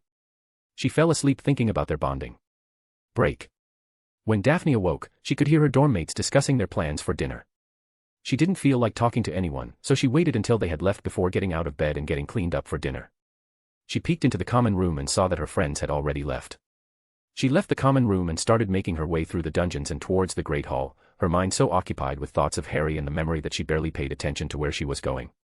As she walked unsteadily through the corridors, she actually made a wrong turn 3 times before finally arriving at the Great Hall. She took her usual seat with her friends at the house table, but she said nothing to anyone and ignored their greetings, while distractedly filling her plate. "Hello, Daphne. We're talking to you," called Tracy, not amused that she was being ignored. Daphne was shaken from her thoughts by her friend's voice, noticing she had only been picking at the food on her plate. "What is wrong with you?" asked Millie, starting to get a little worried. "Nothing," replied Daphne quietly and took a bite of potato, hoping her friends would lose interest. "We asked you how your afternoon had been," Pansy informed her. Daphne shrugged and looked back down at her plate. "I read some books," she replied absently. Her friends all looked around at each other in concern. "Good evening." Still in a daze, she heard his voice and felt a warm kiss on her cheek. "Harry," she mumbled inaudibly. "What's wrong?" he asked. Nothing, she replied, avoid his gaze and fighting the urge to start demanding answers in front of everybody. She's been like that since she came to dinner half an hour ago, replied Millie. What did you do to her? I didn't do anything to her, replied Harry. She felt him staring at her, and realized he was trying to hold her hand. No, she thought. He lied to her, and he wouldn't be allowed near her again without first telling her the truth. She jerked her hand away from his. Don't, she hissed, her control starting to slip. Daphne, please, what's wrong? How dare you to even ask me that, she seethed to herself. As if you didn't know. She finally lost her composure and slapped him, hard. Do you even need to ask, she asked, fighting to keep the tears from falling. You said you wanted a partner. You said you would never lie to me, yet you've done nothing but lie, haven't you, she hissed. How can I ever trust you when you've been lying to me from the very beginning? She focused on his green eyes and couldn't help but picture the memory of Harry lovingly holding her older self during their bonding. What are you talking about, he asked, again insulting her intelligence. She slapped him even harder this time, his betrayal feeling like a stab to the heart. I saw the memory you left in the pensieve, you bastard, she said, no longer able to fight the tears. Unable to look at him any longer, she pushed him away and got up from the table. He had hurt her, and his denial made it even worse. Don't you even dare speak to me again unless it's to tell me the truth. She walked towards the exit, ignoring the looks everyone was giving her and Harry. What the hell did you do, Potter? She heard Tracy ask. She didn't care, she had to leave the Great Hall before she either broke down crying or just gave up and ran back to him. None of your business, she heard him say. She felt an odd ripple of magic, and looked up to see an emotional Harry Potter looking at her. It wasn't anger she saw in his face, but more like desperation. But, how, she mumbled. Instead of replying, he wrapped his arm around her waist and pulled her to him, and they both faded away from the hall. Chapter 10, Harry and Daphne reappeared in the main room of the Chamber of Secrets, right in front of the statue of Salazar. She was still wrapped in his arms and wearing the same wide-eyed expression, while Harry was breathing heavily as if he had just run a race. What? How? She asked, her confusion momentarily overriding her anger. I see, another secret, she sneered, and pushed away from him. No, he replied, releasing her from his embrace. He took a step back and took a few deep breaths, still feeling his heart pounding in his ears. Why did you bring me here? She asked, still sneering at him. We need to talk, he replied, looking back at her. His face betrayed no emotion, but his eyes were practically pleading with her to give him a chance to explain. Now, she asked, not even trying to stop her tears from falling. Now you want to talk. What if I hadn't seen the memory? Would you have ever told me? Eventually, he replied, nodding. She took a step forward and slapped him again. When, she shouted. She pulled her hand back as if to slap him again, but instead collapsed against him and started repeatedly thumping him in the chest. You made me like you, she sobbed. You helped me, you encouraged me, I almost thought I was falling for you. I thought you were the one person I could trust with everything, but you clearly don't feel the same way about me. He remained silent and allowed her to finish her rant, her tears hurting him more than the punches to the chest. When, she asked desperately. When would you have told me? Or was it all just a game to you? He winced at her accusation, then grabbed hold of her hands and looked her directly in the eyes. Daphne stared back into his, searching for any sign of dishonesty as she awaited his answer. He didn't even hesitate. Before I asked you to marry me, either before or during our 7th year, depending on how much trouble your parents would give us. For a moment, Daphne was incapable of speaking. Harry just stood there looking at her, gently letting go of her hands. There was no need to hide the truth anymore. He would tell her everything, as long as she was willing to listen. Why? Why would you tell me then? She asked again, in a softer voice. Because I do want you to know everything, and because you're my partner. I'd always share everything with you, good or bad. Maybe I should have told you earlier, but I was afraid you wouldn't believe me, or that I'd scare you off. I thought that if we became close enough, then maybe you'd have an easier time accepting everything I have to tell you. Please believe me when I say I never wanted to deceive you, I just didn't see how I had any other choice. I always planned to tell you everything, as soon as I thought you were ready. I swear that everything else I've shared with you, all the time we spent together has been real. You saw the memory in the pensieve, so you know how much you mean to me and the vows I want to say, he pleaded, watching her demeanor slightly soften as he spoke. And what makes you think that I would accept your proposal? Or that my parents would accept your proposal for my hand, she asked, crossing her arms across her chest. After everything he'd just said, part of her wanted to throw herself into his arms then and there, but she needed answers first, so she focused on her anger to help steel her resolve. All I could do was hope that you'd fall in love with me again. Your parents wouldn't be a problem. I'd only need a couple of spells to convince them, if necessary, he admitted. Daphne's eyebrows shot up at the confession. You would use magic on my parents, but not on me, she asked curiously. Never against your will, he replied emphatically, willing her to see the truth in his eyes. Why, she asked again, more softly this time. Because you're my everything, and I love you too much to force you to love me. I will either have you of your own free will, or I won't have you at all, he said with a sigh. A single tear escaped his eye and trailed down his cheek. Please, Daphne, I know you're hurt and angry with me, and you have every right to be. But please, just give me a chance to explain everything to you. Just, who are you? Really, she asked, and he smiled sadly at her. I am Harry James Potter, age 14, that much hasn't changed. However, I am also Harry James Potter, age 93, a man who sent both his and his most loyal friends' souls back in time to their past bodies, all for a chance to change the future, Harry admitted. Daphne suddenly became unsteady on her feet, and almost fainted. In a blur, Harry moved to her side to catch her before she could collapse. Daphne looked into Harry's eyes and didn't see any deception there, only concern. But how? Why, she asked again, and he shook his head. The how is unimportant for now. Let's just say it involved a ritual, and leave it at that. As far as why, well, that's a much longer story, he said, caressing her face. She couldn't stop staring into his eyes, which also never left hers. Tell me everything, please, she begged. He sighed, nodding slowly while brushing a strand of her blonde hair away from her face. I will tell you everything, if that's what you really want, but some of it will be painful. If we're going to do this, you have to promise me that you'll be strong enough to endure it, no matter what. She nodded to him weakly, but he shook his head. No, Daph, say the words. Promise me that you will be strong, and that you will not falter, no matter how much it may hurt. I promise, she replied softly, in almost a whisper. He nodded with a sad smile. I realize this must be awkward for you, but I do love you, Daph, he whispered. I've wanted this for so long, and now I'm afraid to let go of you, because the moment might just end. Daphne didn't know where to begin even thinking about what Harry had just told her. However, one thing she did know was that she was in Harry's arms, and she really didn't want him to let her go. She realized that this would be a turning point for them, one way or another. She could walk away from him now and return to the life she had before Harry came into hers, but she would always be left wondering. Or, she could take a leap of faith and get a chance at having everything. Deep down, she knew her heart had already made her decision for her, but she needed to be sure. You really didn't lie to me today, did you? She asked softly, reaching up to touch the hand that was caressing her face. He shook his head. It was all true, every bit of it, and that will never change.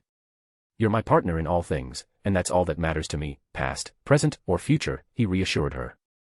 That was the final piece of what Daphne needed to hear, and the last of her anger slipped away. Then don't let me go, she said, and she pulled his face down to hers. They shared a hopeful kiss, and he held her tightly in his arms once again, relieved beyond belief. When they finally separated, Harry gently released her from his embrace and took her by the hand. Come on, then, it will be better for you if you're sitting, he said, intending to move their conversation to the chamber's living quarters. Wait, before we do that, how did you apparate us down here, she asked. Hogwarts is supposed to be warded against apparition, so that should have been impossible. Harry chuckled and rubbed his cheek. Yeah, I forgot about that. I don't suppose I could obliviate everyone, could I? Harry. She admonished, and he chuckled again. It technically wasn't apparition, he explained, which really piqued her curiosity. There is more than one way to magically travel under our own power, meaning without the use of portkeys or flow. Apparition is the most popular method for wizards and goblins, and by far the most widely known. It's been entrenched as the primary means of magical travel for so long, that defenses against it were created over 1,000 years ago. Daphne she nodded along to Harry's explanation, already familiar with most of what he was saying. There is also popping, which is what house elves call their method. You may have noticed that their ability to pop in and out of places isn't affected by most wards. That is because most anti-apparition wards are only key to the specific magic associated with the version we use. House elf popping is its own unique kind of magic, hence it also requires unique magic to ward against it. Most of our kind either underestimate house elves or see them as inconsequential, so most wouldn't even consider it. That, Daphne did not know. Does that mean that I could send Dobby to my house to get something for me, she asked, curiously. Yes, he could, Harry replied with a nod. However, house elves add their own wards to their families' homes, preventing invasion from other house elves. Few elves would be able to break through other elves' wards, but it's possible. In fact, the only place I know of that is virtually impervious to house elf popping is Azkaban. Dobby would be able to get in though, no question. Daphne was fascinated by all this, and she signaled Harry to continue. Like I mentioned before, there are other, lesser-known methods of magical travel. The one I use today is called fading, and it's so old and obscure that I can pass through most wards without being noticed. If I'm not mistaken, the technique was originally created by an ancient Sumerian archwizard. Another useful aspect is that I can travel much greater distances than I could by operating, plus there's no risk of splinching. Fading does have a major drawback, though. It's more complex than apparition, and it drains me much quicker. You probably noticed I was short of breath when we arrived. Daphne nodded quietly, fascinated by Harry's explanation.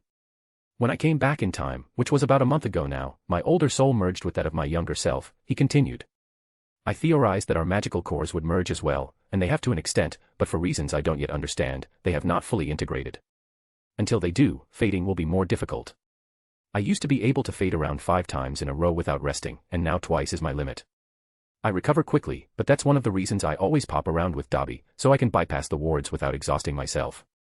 Also, I haven't operated in a long time, he added, sheepishly. Daphne was amazed. She loved learning about obscure magics, and her head was practically spinning as she attempted to grasp the concepts of archaic apparition methods and soul time travel, of all things. You said that was only one reason you use Dobby to travel, what are the others? For one, Dobby insists on sticking close to me so he can watch my back, he replied, and Daphne smirked. Another is that he just seems to like doing it. Popping me around amuses him. Daphne snorted and shook her head. Alright, so now what?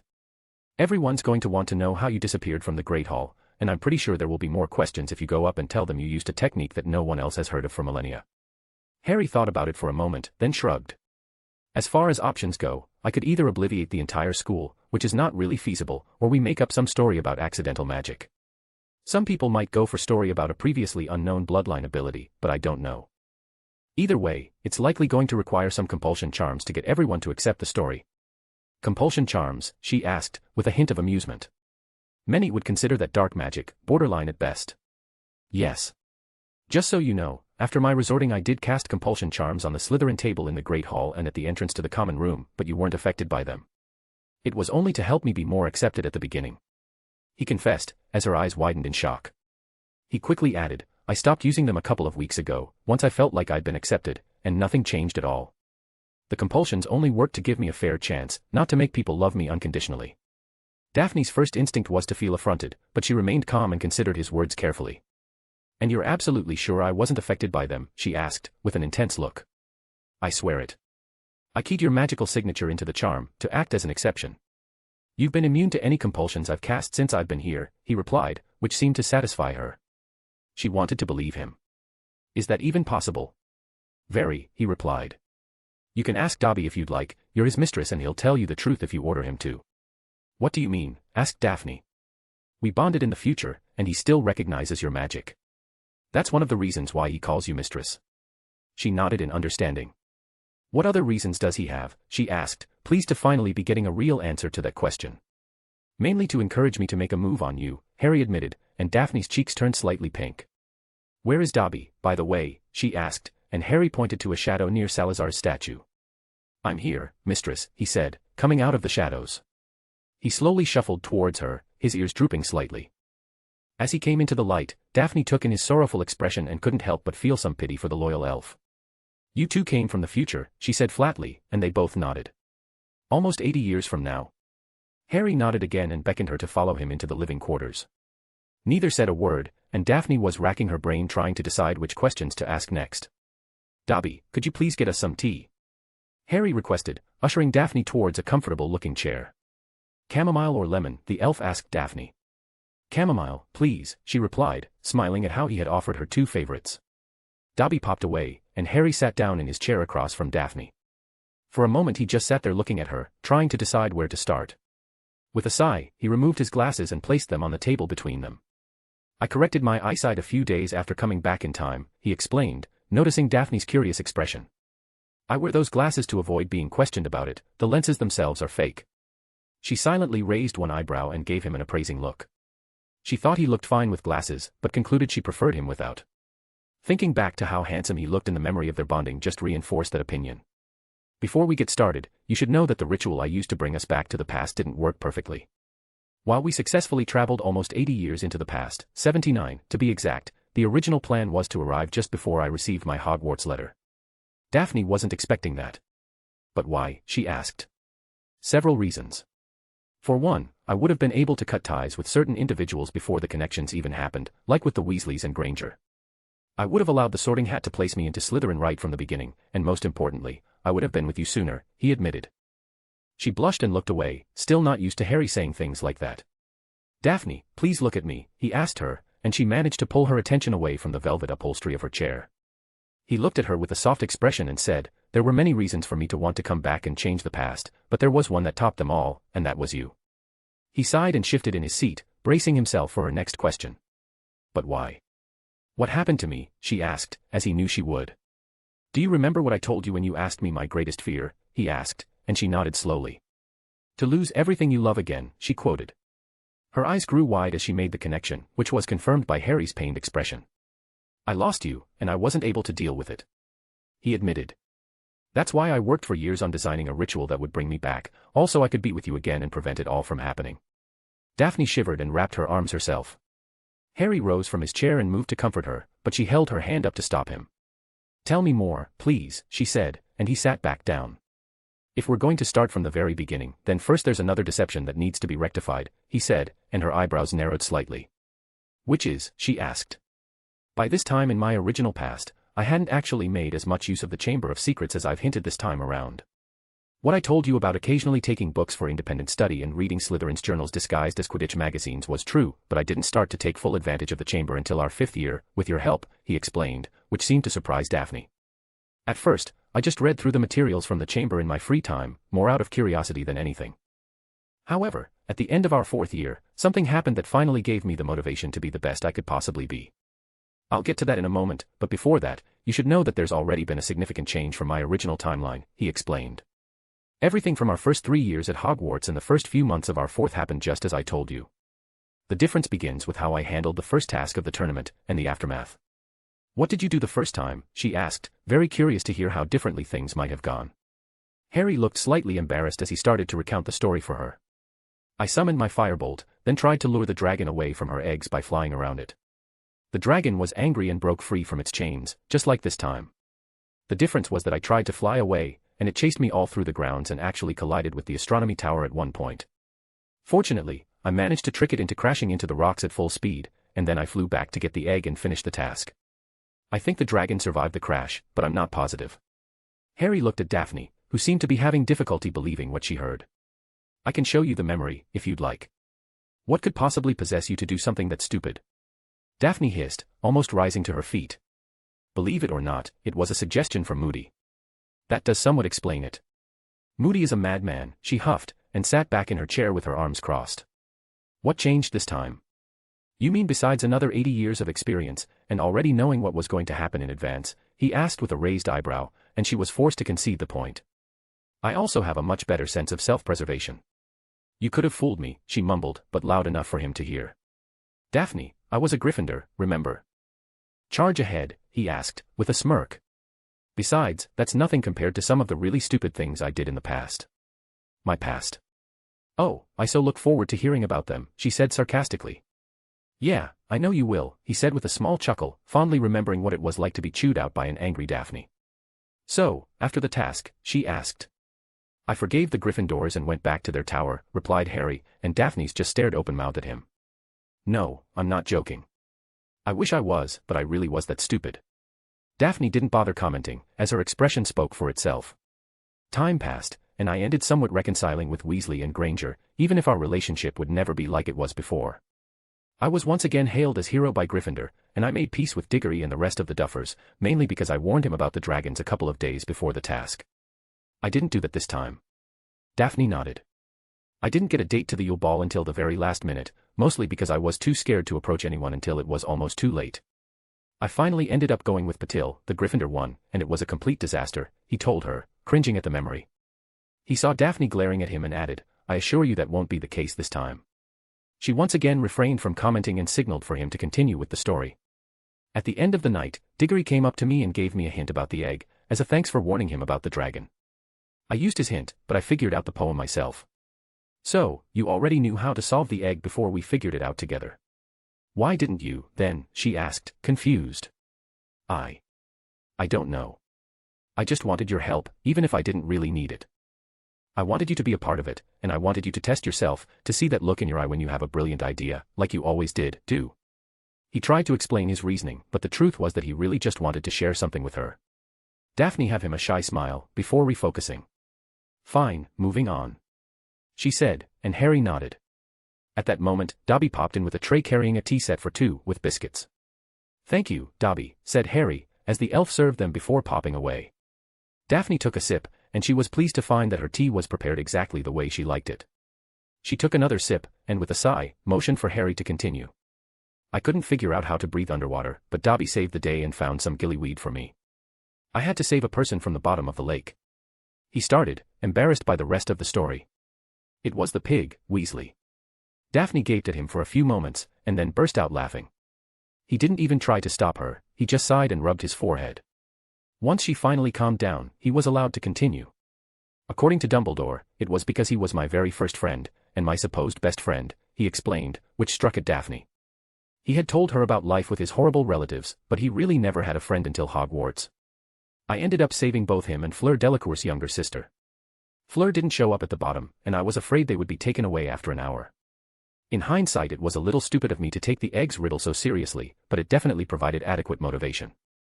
There were a lot of weird occurrences between the second task and the end of the year. The strangest had to be Barty Crouch's disappearance from the Ministry, and his subsequent reappearance here at Hogwarts.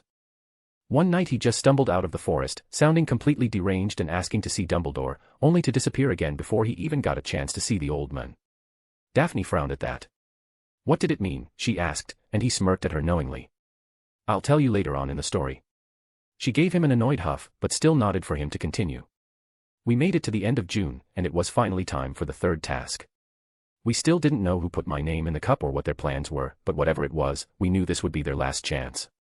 They had turned the Quidditch pitch into a maze filled with obstacles and creatures. After the first two tasks I was tied with Diggory for first place, so we went in first." "Hold up. You were tied with Diggory?" she asked. He nodded. "I got good marks for my flying in the first task, and in the second task I was given extra points for displaying moral fiber by being concerned about the safety of the other hostages." Daphne snorted and asked, "And you didn't even consider trying to win it this time?" "I could, but it really wasn't my intention. It's like Millie said, only the last task matters, and I do have a plan for that." Harry continued, "Both Diggory and I made it to the center of the maze at the same time. I didn't want to win, and he thought I should because I had just saved him from an acromantula. We ended up agreeing to make it a combined Hogwarts victory and grab the cup at the same time. And that's when everything went to hell." Daphne leaned forward in her chair. "The cup was a portkey, and we were transported to an old graveyard. We walked around for a bit trying to figure out where we were, but I saw the name on one of the headstones and knew we had a huge problem." "What name?" she asked. "Riddle." Daphne looked puzzled for a moment, but then it clicked, and her eyes grew wide as she gasped, "As in Tom Marvolo Riddle, better known as our old friend Lord Voldemort. It was his Muggle father's family graveyard," he explained, and Daphne shivered as if she had felt a sudden chill. "Diggory was hit with a killing curse from the rat Peter Pettigrew. Remember everything I told you about last year?" he asked, and Daphne nodded. Harry waved his wand, and the pensieve floated to the table and sat itself down next to the tea. Harry pulled a silvery strand of memory from his head and placed it into the basin and gestured to Daphne. "What happened next is hard to explain. It would be better if you just saw the memory," he said. He extended his hand to her, and they both of them went into the pensieve. Daphne gripped Harry's hand tightly as she watched. She saw the moment Diggory was hit with the curse, and Harry getting stunned. She was horrified by Voldemort's resurrection ritual. It took all her strength not to look away, but she told herself that if Harry had to live through it, the least she could do was bear witness. She watched as the Dark Lord taunted Harry, and she shook her head as the so-called champion of purebloods admitted to having a Muggle father. She fought back tears as she watched Harry being tortured under the Cruciatus curse, and was enraged by the sight of the Death Eaters jeering while Voldemort toyed with him as they dueled. Even through all that, Harry didn't back down for a minute. She's so proud and in awe of him, a 14-year-old boy standing against the most feared Dark Lord of the century. Next came the Priori Incantatem, which Harry explained to her, and the appearance of the echoes of Voldemort's victims, most notably Harry's parents. She was astounded by the sight of the echoes attacking Voldemort, giving Harry time to escape with Diggory's body using the same portkey that brought them there. Finally, Daphne saw Harry collapse onto the Hogwarts grounds and declare that Voldemort was back. The memory ended on that bleak note, and they both exited the pensieve. Daphne was shivering, and seemed to be in a state of shock. She grabbed Harry and hugged him for all he was worth, her tears finally escaping. He held her tightly and rubbed her back until she finally calmed down and relaxed her hold on him. "You were amazing," she mumbled into his chest, and he chuckled. "I was terrified," he admitted, but I've learned that to truly be brave, one has to be scared, but still move forward. It's overcoming your fear that makes you brave. Daphne pulled back and looked up at him. She'd never felt more respect for him than she did at that moment. What happened then? She asked, and his eyes grew darker. Moody took me away and admitted that he wasn't Moody at all. It turned out he was a Polyjuice Death Eater called Barty Crouch Jr. the whole time. He was the one who put my name in the cup, under Voldemort's orders, and had been the one responsible for his father going mad and disappearing. And yes, all year we have been learning data from Crouch Jr., convicted Death Eater and Azkaban escapee, all thanks to his father, Crouch Sr. Daphne gasped, and mumbled something incoherent. Don't worry, he's been neutralized, in a manner of speaking, Harry reassured her, yet she was confused by the statement. I cast a spell on him that works similar to the Imperius Curse. He's unable to resist me, and better yet, he doesn't even know he's under my spell, since I obliviated that knowledge from his mind. Daphne was taken aback by Harry's admission that he had cast an unforgivable type spell without a care. I've given him specific orders to continue Voldemort's plan as if nothing happened, not to hurt you under any circumstances, and to suggest a dueling club for next term, Harry explained. He's also to feed the real Mad-Eye Moody, who he keeps imprisoned in his own trunk for Polyjuice ingredients, and make sure he's kept alive and stable. Daphne collapsed back into her seat and just looked up at Harry, completely awestruck. She also found it sweet that he thought of protecting her like that. Anyway, Dumbledore captured him and questioned him, but before he could be turned over to the Aurors, Fudge came in with a Dementor, which immediately kissed him. Daphne gasped. My godfather could have become a freeman that night, and the Ministry would have had evidence of Voldemort's return, but neither of those happened because of that incompetent asshole. I see you're not too fond of Fudge, replied Daphne, and Harry snorted. Remind me later to tell you about all my interactions with him after that night. She nodded, and he continued, so, to sum up, I won the tournament, Voldemort returned, Diggory was killed by Pettigrew, I managed to survive and come back to Hogwarts, everyone ignored my warnings, and fourth year ended. Daphne grimaced. That's what we can expect this year, she asked, and he shook his head. I've already taken steps to make sure I finish his lordship as soon as possible, Harry replied coldly. I'll explain it all to you later on, but rest assured, I won't allow this story to repeat itself. Daphne couldn't help but trust Harry. Why wouldn't she? Dumbledore sent me back to my oh-so-loving Muggle relatives for the summer and put me into lockdown, with no communication from anyone. What? Why? Asked Daphne, not understanding. Well, Dumbledore revived a group that he'd formed to fight Voldemort the first time around, called the Order of the Phoenix, and those idiots decided I'd be better protected if I was kept in isolation. That all changed after I was attacked by two Dementors in the middle of the street, while their lookout was either asleep or out conducting shady business. Daphne paled at his words. Dementors? In a Muggle neighborhood, she asked, and he nodded. They almost kissed my cousin and me. I chased them away with my Patronus charm, but alas, I was expelled from Hogwarts for performing underage magic and violating the statute of secrecy. Daphne's eyes became as big as saucers. It didn't help that the minister was out for my blood. He actually used the Daily Prophet to launch a smear campaign against me and Dumbledore, just for saying Voldemort was back. Daphne thought the whole thing sounded crazy. You were really expelled, she asked, and he nodded gravely. They tried, at least. The letter informing me of my expulsion arrived almost immediately. Shortly thereafter, I received two more letters, one from Dumbledore telling me not to give anyone my wand, and a second notice from the Ministry rescinding the previous one and summoning me to a trial for underage magic. That night, I was collected from the Dursleys by the Order of Phoenix and taken to their headquarters, which happened to be my godfather's ancestral home. Wouldn't you know it, both my godfather and my uncle were there, along with Granger and all the Weasleys.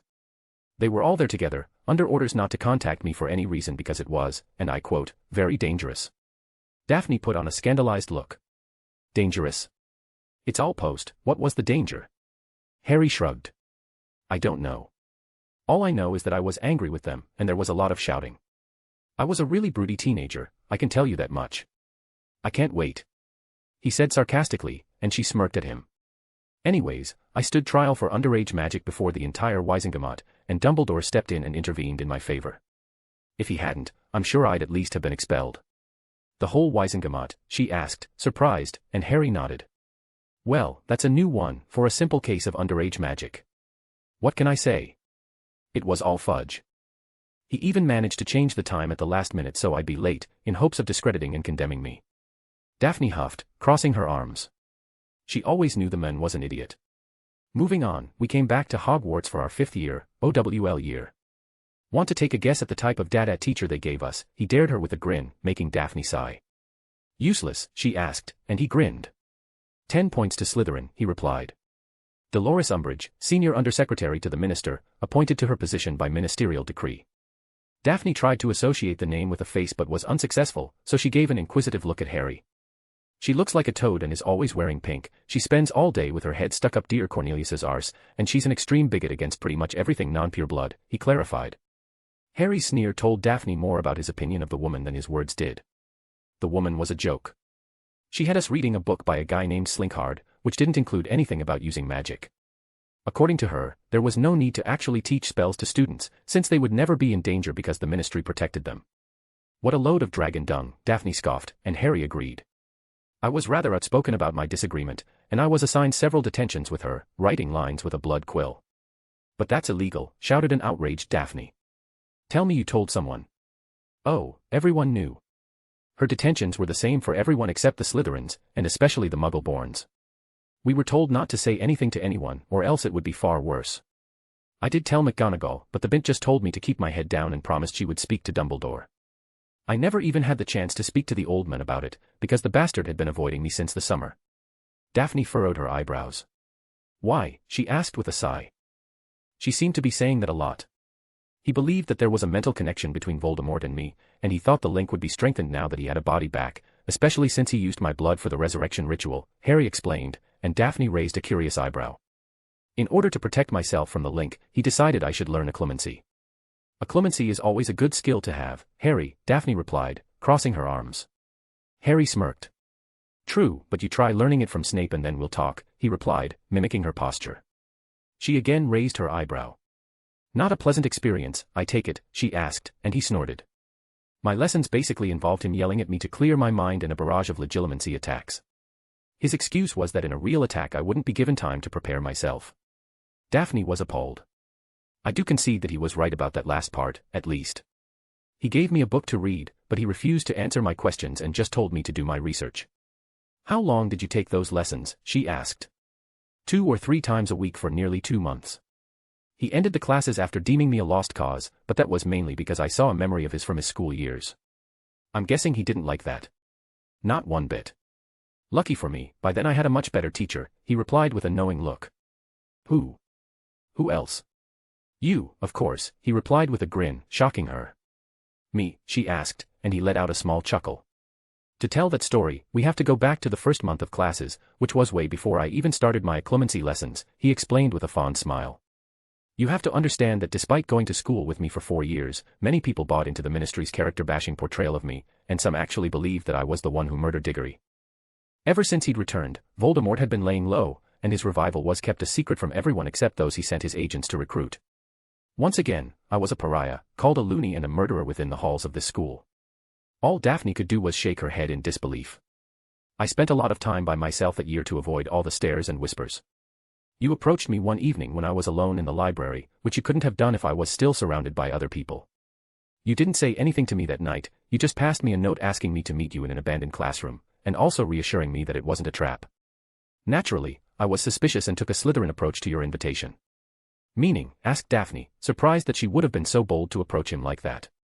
I have an invisibility cloak, an heirloom from the Potter family. I followed you to our meeting and entered the room behind you, without you knowing. I stood there silently and observed you for nearly half an hour, trying to decipher your motives. Daphne was surprised, and little impressed by his subtlety.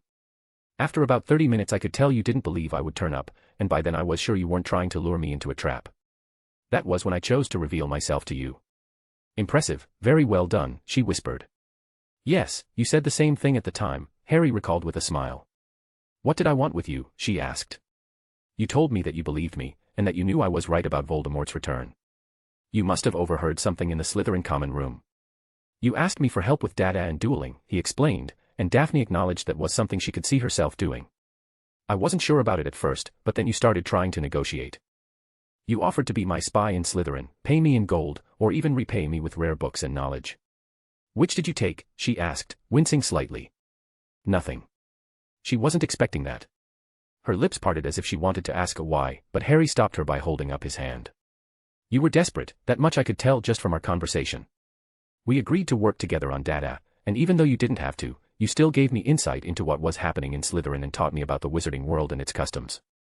It was you who originally told me about me being the Lord Potter, which would have saved me a lot of trouble, had somebody thought to tell me earlier. Daphne was fascinated by the story. Hearing about things you'd done in the future and trying to envision the circumstances behind them was quite an unusual experience. Initially we agreed to meet twice a week in abandoned classrooms, but then I got involved in some things that cut into our time, namely the DA in October and my clemency lessons later on. DA, she asked, not recognizing the term. Harry chuckled. The DA was the Defense Association, also known as Dumbledore's Army. Daphne raised an eyebrow, clearly amused by the name. I know it's a dumb name, but at the time, the minister was convinced that Dumbledore was building an army of school kids to overthrow the ministry, so we decided to stick it to them with the name. Daphne snorted at Harry's explanation, which made him grin in return. It was basically a study group for dorks, duffers, and claws. Slytherins weren't invited because most were on the ministry side. Daphne huffed, naturally. Harry decided to ignore the comment. The idea came from Granger, who wanted to make a study group to fill the gap left by Umbridge's abominable teaching. She recruited the members and basically put me in charge of doing the actual teaching. And you agreed to it, she asked, and he simply shrugged. It was fun, he replied.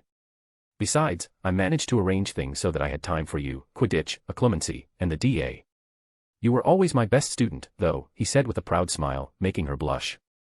I would usually try something with you first, and then take it to the DA. How good was I, she asked, and he just smiled.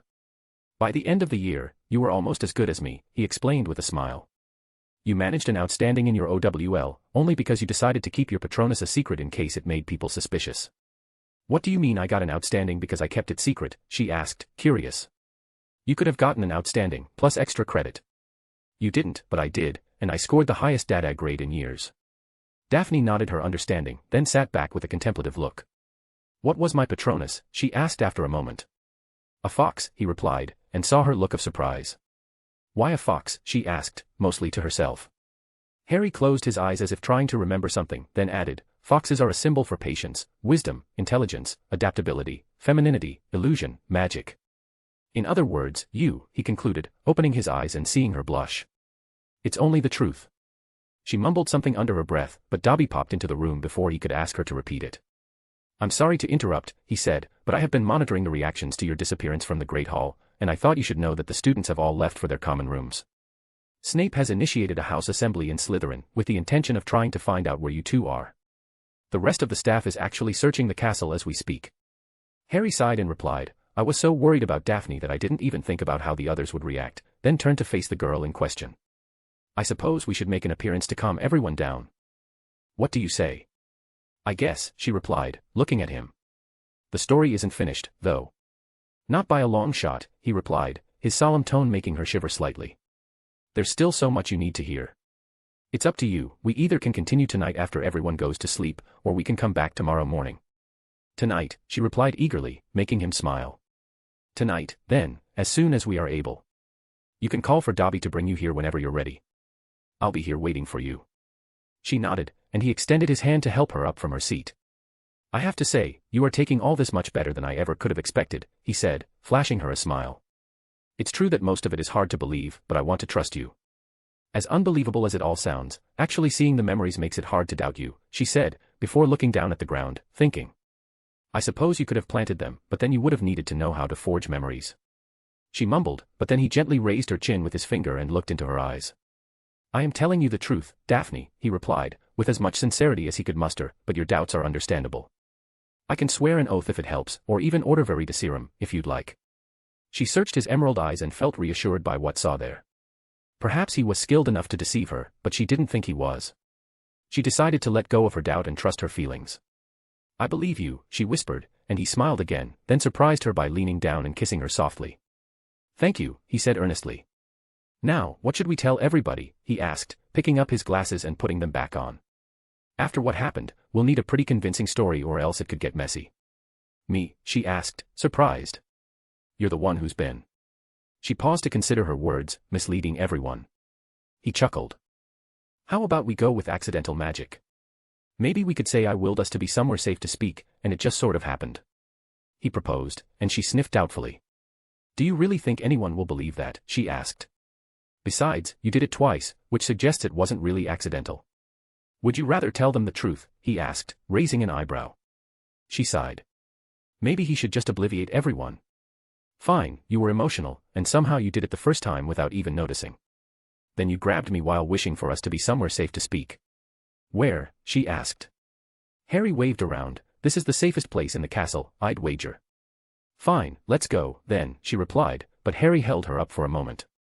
Wait, there's one more thing. How good is your occlumency? He asked. Decent enough, she explained, crossing her arms. I can hold off my father's attacks. What about Snape's or the headmaster's? He asked, and she suddenly understood why he was asking her. Good point, she mumbled. I have never felt anything around Snape or Dumbledore, so I'm not sure.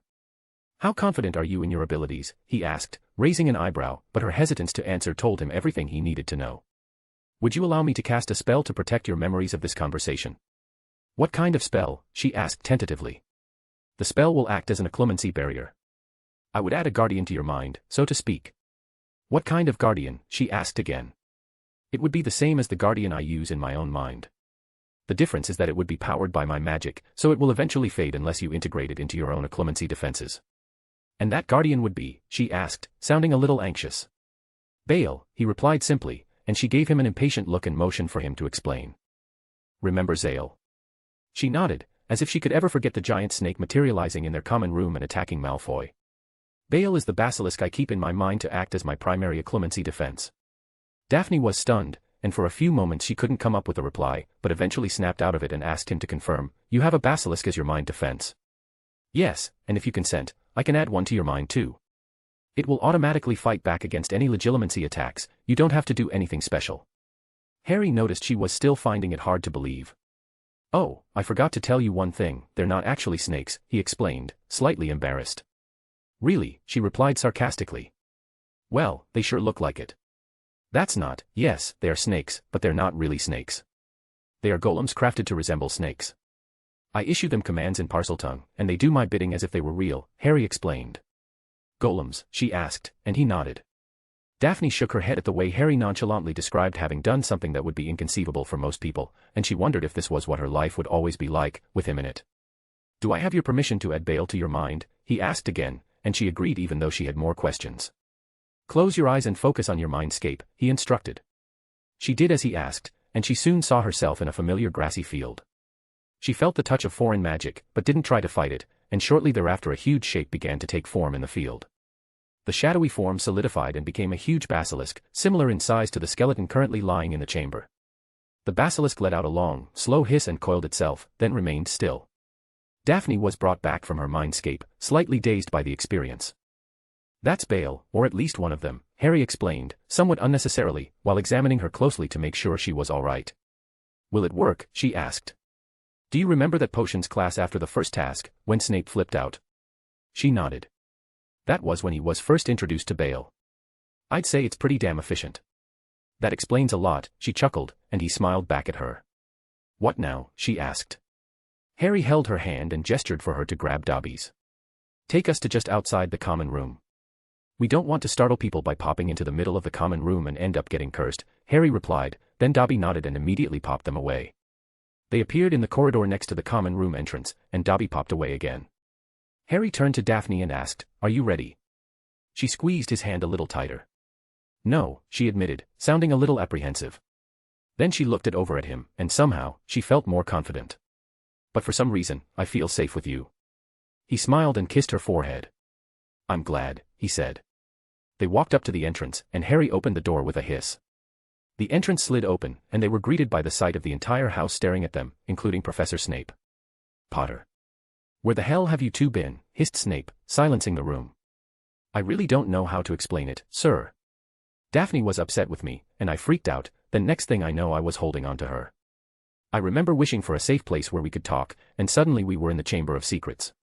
Daphne was impressed by the ease at which he told the lie. She glanced around at her housemates and saw that most of them seemed amazed, while others looked skeptical.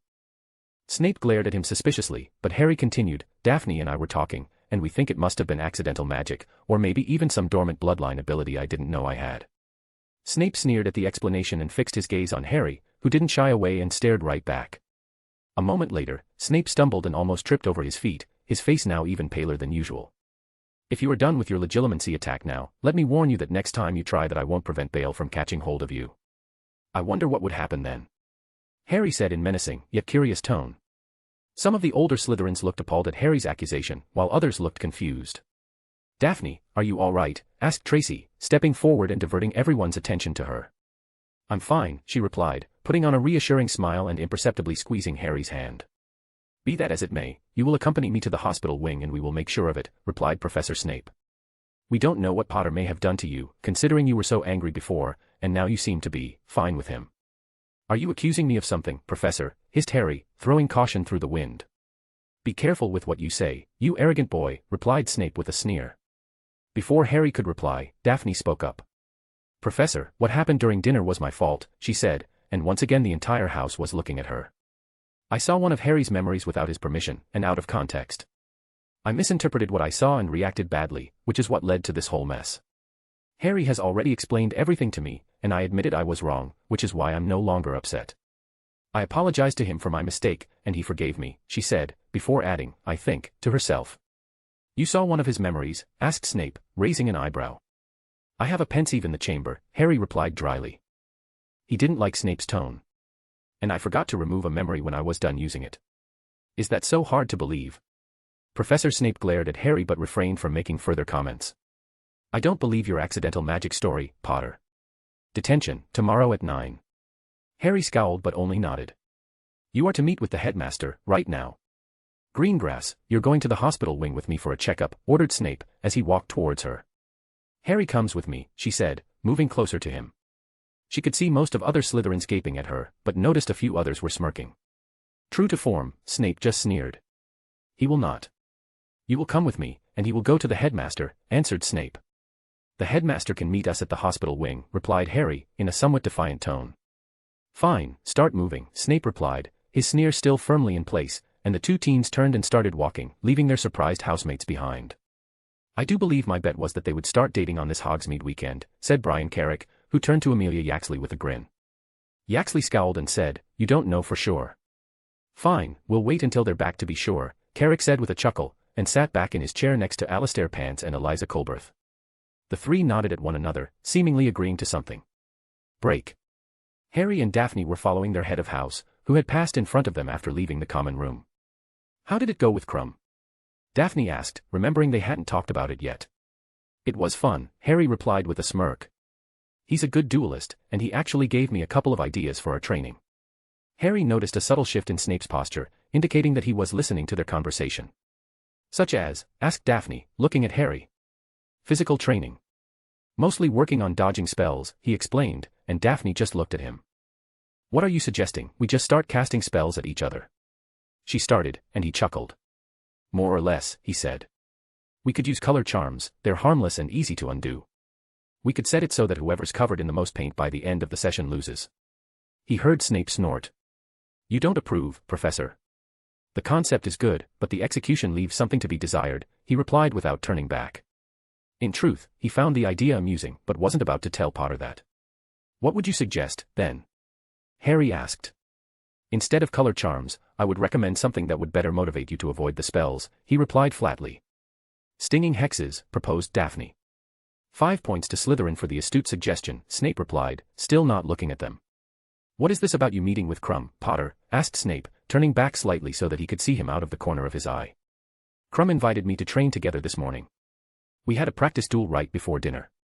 Your thoughts? Asked Snape. He's a capable duelist, replied Harry. I see, Snape replied evenly, before following up with another question. And what about your preparations for the second task? I've solved the clue from the egg, and I know how to complete the task, he replied. Professor Snape turned back at him with an eyebrow raised in surprise. Already, he asked, looking at the boy. I had help, Harry said, smiling at Daphne, who blushed slightly. I'm glad to see that someone is making sure you don't make a fool of Slytherin House, Potter, derided Snape. 5 points for helping to solve the egg, Miss Greengrass. They walked in silence until they reached the hospital wing. As they entered, they were met by an agitated Madame Pomfrey. You. What have you done this time? She asked, noticing Harry. The teen winced, and Daphne actually smirked at the interaction. Poppy, I request that you perform a checkup on Miss Greengrass. I want to make sure that nothing untoward has happened, asked Professor Snape, before briefly leaving the room to summon the headmaster with a Patronus. Madame Pomfrey nodded and waved at Daphne to follow her. She did, and she pulled Harry along with her by the hand. "You can let go of him, dear," the healer said, believing she was frightened. "I won't hurt you." Daphne looked at her in confusion. "What are you talking about?" she responded, thinking fast. "I'm just making sure this idiot doesn't do anything stupid." "Hey," he said indignantly, then pouted while Poppy laughed. He would swear he even saw a smirk momentarily appear on Snape's face, who had just re-entered the room. Madame Pomfrey waved her wand over Daphne a few times and confirmed that the young girl was perfectly fine, and not under the influence of any spells or potions. Next, she confirmed the same was true for Harry, although she was curious about some of the readings she got from her spell. "You seem to be in better shape than you were the day of the first task, Mr. Potter," said the healer, obvious curiosity in her voice. "What have you been doing?" "Eating well and sleeping better," Harry replied, crossing his arms. "Humph. They are both fine, Severus," the matron replied. "I see," he said, impassively. "Try not to sound so disappointed, Professor," said Harry, receiving an elbow from Daphne for his cheek. "Believe me, Potter, as much as it pains me to say it, as a member of my house, your well-being is a matter of my concern," Snape replied in a bored tone. "Very well," replied Harry, looking at the entrance. "Should we go and meet the headmaster, or should we wait here?" "We can wait. Sit down and do what Miss Greengrass tells you," the alderman replied, enjoying the opportunity to needle the boy, who simply nodded and sat down as directed. After taking one last critical look at the pair, Snape stepped outside the infirmary to await the headmaster, and Madame Pomfrey left them to go about conducting her other tasks. Daphne was curiously observing Madame Pomfrey examine a girl with a broken arm, possibly the result of a classroom accident. She felt Harry nudge her in the shoulder, and she turned to see him giving her a meaningful look. He jerked his head towards Madame Pomfrey and her patient, encouraging her to go to them. This took Daphne by surprise. She was curious about healer's work and had been considering it as a future career. Apparently, Harry already knew this about her and decided to make sure she took advantage of the opportunity. Emboldened by Harry's encouragement, Daphne walked over to Madame Pomfrey and watched her work. The matron was intrigued by Daphne's surprisingly specific questions, which prompted her to reveal that her mother had worked as a healer before getting married. Even though she had given up practicing, she still subscribed to an ICW-endorsed healers magazine, which Daphne often read during the holidays. "Yes, I think I remember her, Persephone Wilkins, correct?" Daphne nodded, and Madame Pomfrey started to explain that the girl, a fifth-year Ravenclaw, had accidentally shattered her bone while practicing the Bone Breaker curse. "Since it shattered, that means you had to vanish the bone and give her skill grow, correct?" Daphne asked, and Poppy nodded, seemingly pleased with the girl's analysis. The two continued their discussion on healing until Dumbledore arrived, followed by McGonagall, Snape, and Moody. "Mr. Potter," called Dumbledore from the doorway, drawing attention to himself and irritating Poppy in the process. "Headmaster, this is a hospital wing and I demand quiet," Poppy rebuked. Harry, who had laid down in his usual bed, snickered at the interaction and noticed the annoyed look on Daphne's face. She looked like she had been enjoying herself and wasn't keen to be interrupted. "You are correct, of course, my dear Poppy," said Dumbledore apologetically, turning to focus his gaze on Daphne. "Miss Greengrass, Mr. Potter, I would like the two of you to explain what happened a while ago in the Great Hall." Harry sat up in the bed and turned so that his legs were hanging off the side.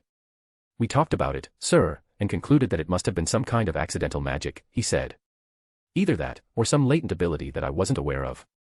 Harry was unsurprised to see the skeptical looks on their faces. "Mr. Potter, you managed to apparate inside of Hogwarts, not once, but twice. That should be impossible for anyone, even the headmaster, and you are saying that it was purely accidental?" asked McGonagall, clearly baffled by the explanation. Harry shrugged.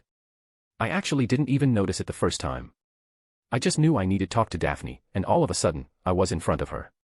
I reached out to her so I could beg her to listen to me, and I remember wishing to be someplace quiet and safe, and then, we were in the Chamber of Secrets." Daphne never took her eyes off Harry while he was telling the story. She observed how his fingers twitched slightly, and at once his voice sounded more commanding.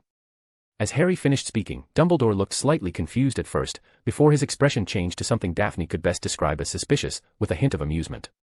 "Considering what happened, I feel the need to ask why Miss Greengrass was so angry with you, and why she seems so much calmer now." "As I told Professor Snape," Daphne said, "I saw one of Harry's memories, without his permission and out of context, and I misinterpreted it.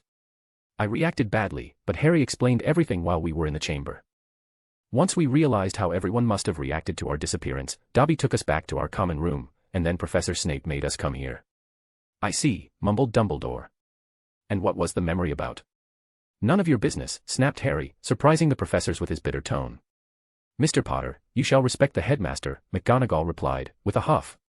"The memory is personal, and I don't want to share it with either of you," Harry replied, ignoring McGonagall's outburst. But Harry, you shared it with Miss Greengrass, and if it is important, I believe that. What I decide to share with my girlfriend is between me and her, and no one else, Harry replied coldly. Everyone in the room's eyebrows shot up at the revelation, including both the adults and the hospitalized students. Girlfriend. McGonagall spluttered, turning to Daphne, who blushed. How? When? Harry narrowed his eyes. Again, none of your business, he replied, before turning and looking curiously at Daphne. I mean, unless you decided to. She understood what he meant and shook her head with an embarrassed smile, making him grin. Ah, young love, replied Dumbledore in a grandfatherly tone, with a slight grin of his own. Very well, you may go. I understand it was an emotional moment for you, and that may have been used to fuel some magic. I would, however, like to know more about that amazing apparition method, Mr. Potter, as well as attempt to recreate it. If you would be so kind, would you be available tomorrow after dinner to discuss it in more detail? I'm sorry, sir, I have detention with Professor Snape at 9 because of what happened today. Dumbledore turned to Snape. I believe Professor Snape won't mind reassigning your detention to be with me, the older man replied, peering at the men over his half-moon spectacles. Snape gave the headmaster a stiff nod. Very well then, tomorrow at 9 o'clock, in my office. The password is Kit Kat. Harry snickered at the password, causing the others to look strangely at both him and the headmaster, Daphne included. McGonagall just rolled her eyes. Ah, I see you are familiar with this particular delicacy. Dumbledore asked amusedly. Of course, sir, though I prefer crunch bars, myself, replied Harry, and another student yelled out their agreement from the back of the room. Dumbledore chuckled. Very well, I do believe that will be all for tonight. Now, off you two go, back to your common room, and do try not to stop off in any cupboards along the way. McGonagall frowned disapprovingly at the headmaster's bad joke, but both Snape and Daphne saw Harry flinch slightly, before his expression changed to a cold smirk. Oh, I wouldn't worry about that, headmaster, I've spent too much time in a cupboard as it is. 10 years, in fact, he said, making the headmaster and McGonagall wince. Without saying another word, Harry extended his hand to Daphne, which she gladly took, though she was still reflecting on what he had said about the cupboard. We need to talk more about your relatives, she mumbled, and he sighed with a nod. Oh, Miss Greengrass, should you be interested you can come back any time, Madame Pomfrey informed her. Or if you'd rather, you can approach Miss Ursula Corwin, a 7th year in our house. She would also be able to discuss healing with you, if you'd like. Besides, if you're going to spend time with that trouble magnet, then I'll want to conscript you to help keep him in one piece. Daphne blushed, and pointedly ignored the smirk on Madame Pomfrey's face. Once Harry and Daphne left, an amused Madame Pomfrey returned to her work, and Dumbledore erected a privacy ward around the 4 teachers. The brat is lying, said Snape, and Dumbledore nodded. I believe it too, Severus, he said. In fact, had it not been for his magical oath, I wouldn't believe that young man is Harry Potter at all. Besides, the way he held Ms. Greengrass before disappearing from the Great Hall indicated it wasn't accidental at all. But what will we do, Albus? Asked a shocked McGonagall. We keep watching, for now. I worried that Mr. Potter may have started down the dark path, but now I'm not so sure, the headmaster confessed. Break. Daphne had already wanted to curse the Dursleys, after everything Harry had told her about them during their picnic. She had also picked up on a couple of things he hadn't specifically told her, like how he apparently wasn't permitted to have friends. Learning that he was forced to live in a cupboard for 10 years was the final straw. Between that, the malnourishment, and all the physical and psychological torture he endured at their hands, Daphne wanted nothing less than to kill Harry's so-called relatives. As far as she knew, most Death Eaters weren't even that monstrous. How did it all affect you? You know, before, she asked, hoping he would get the reference to his former life without having to say more. The walls did have ears, after all. It made me malleable.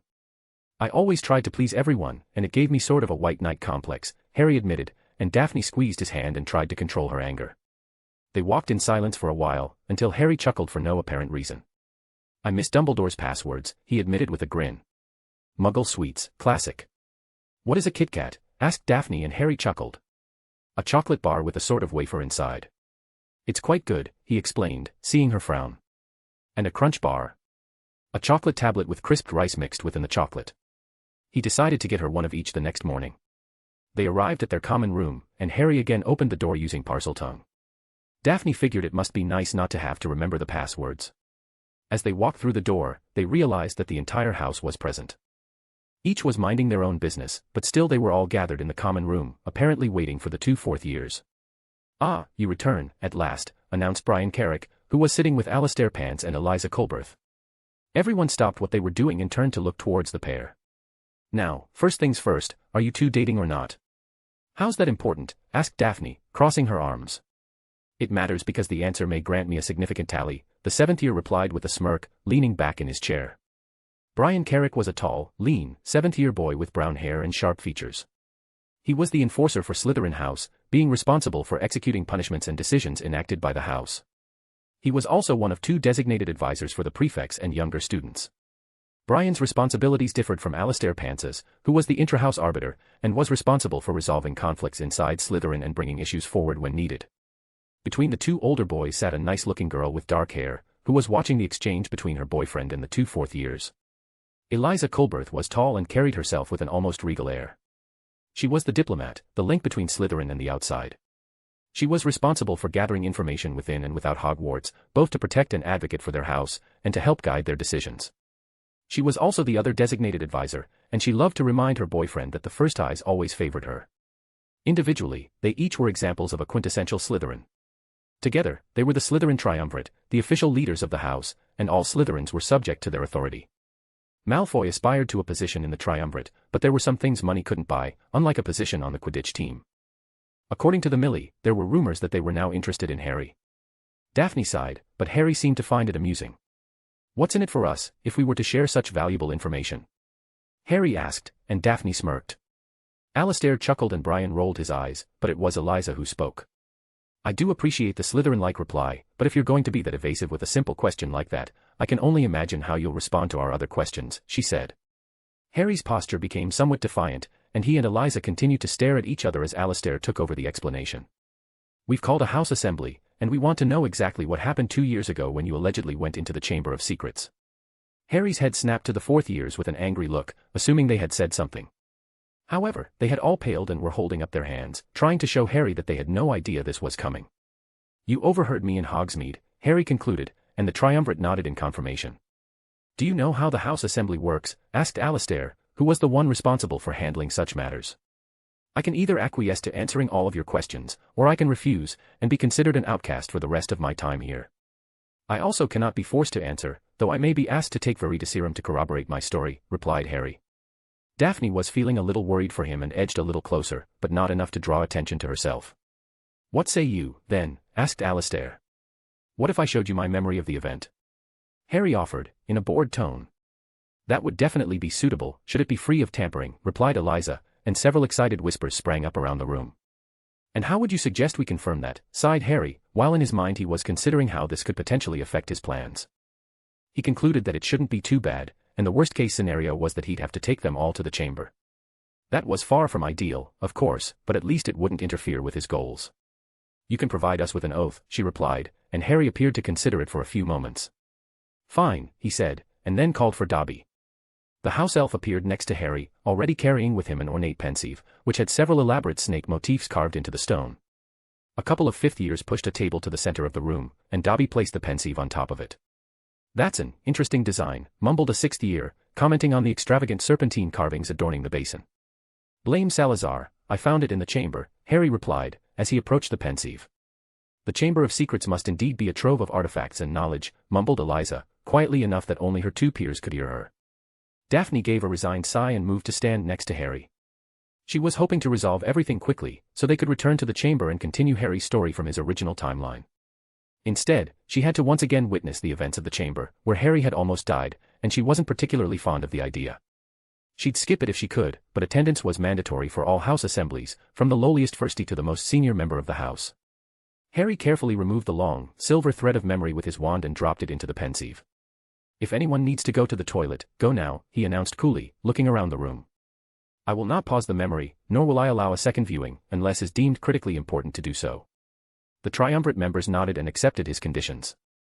No one else moved. Very well, then, Harry said. He waved his wand and the lights of the common room dimmed.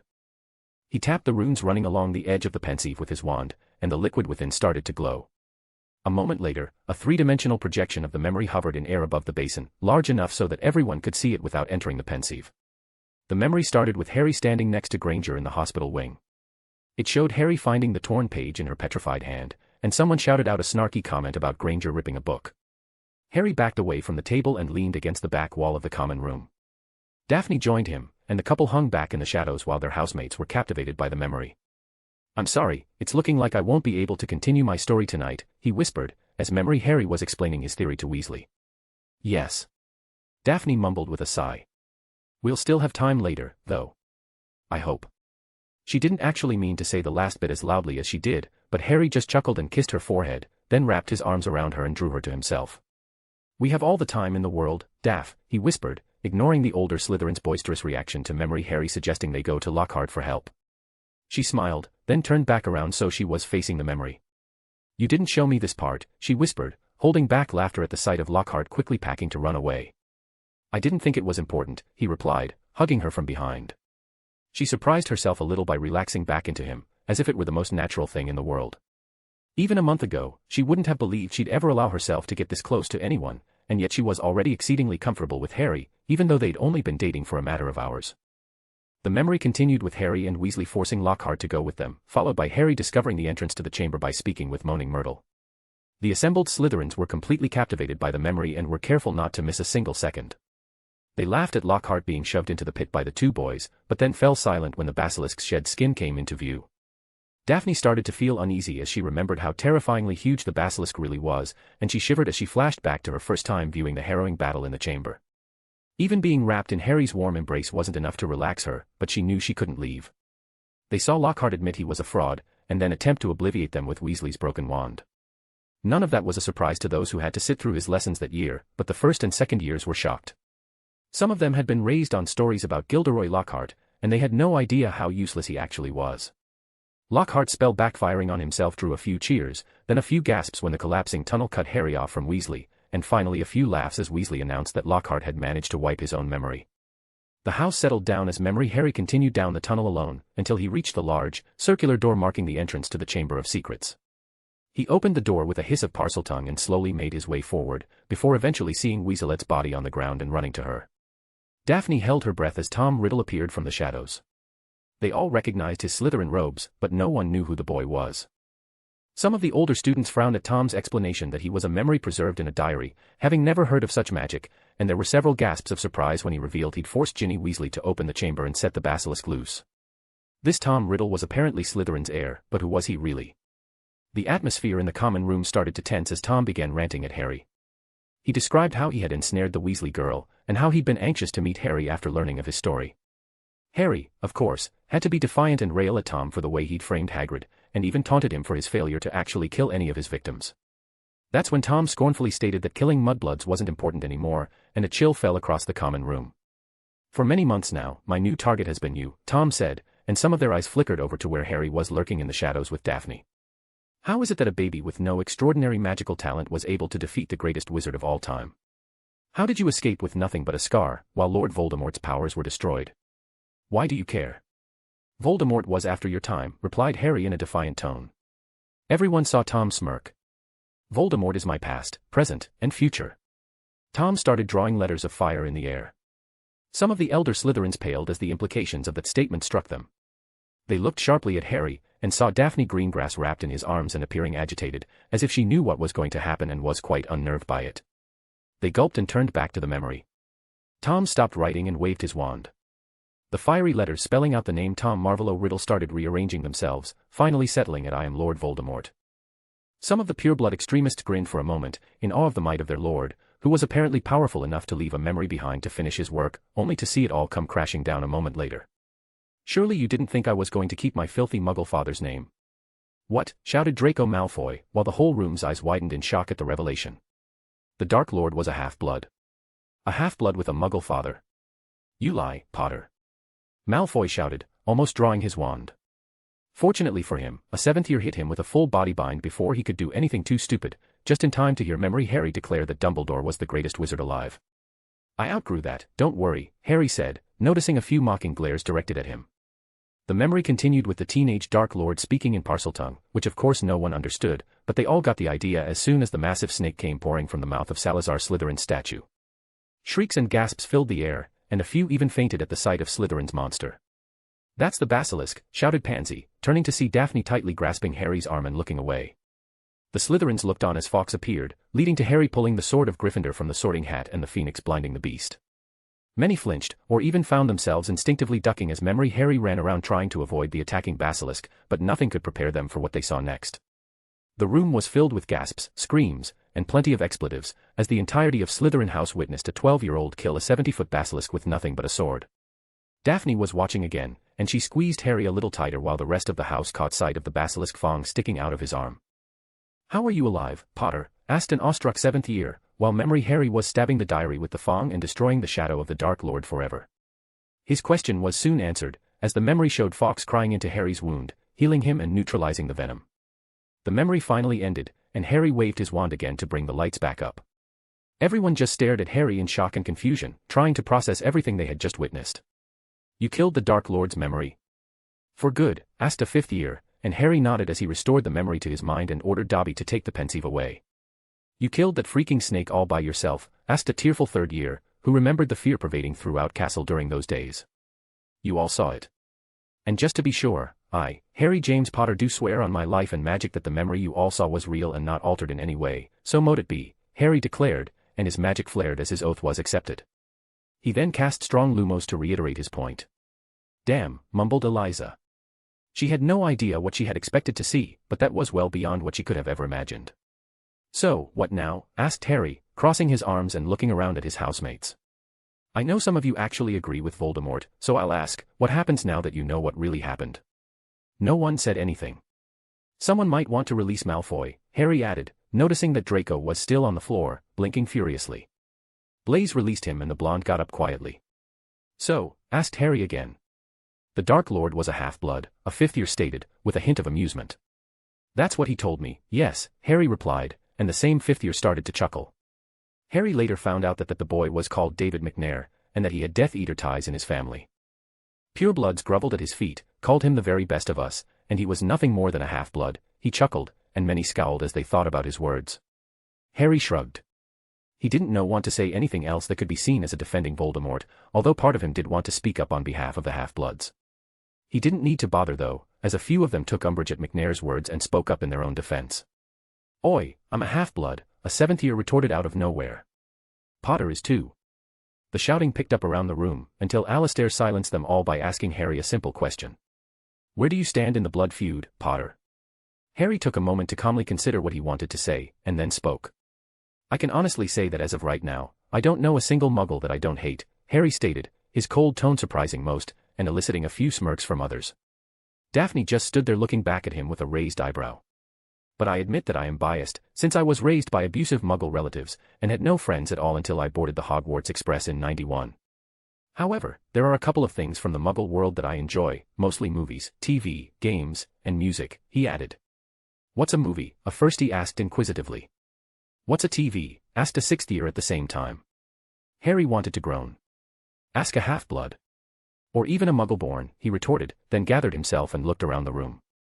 "If you want to know my opinion, I think that muggle-born should be better integrated into our society, if they want to be a part of it.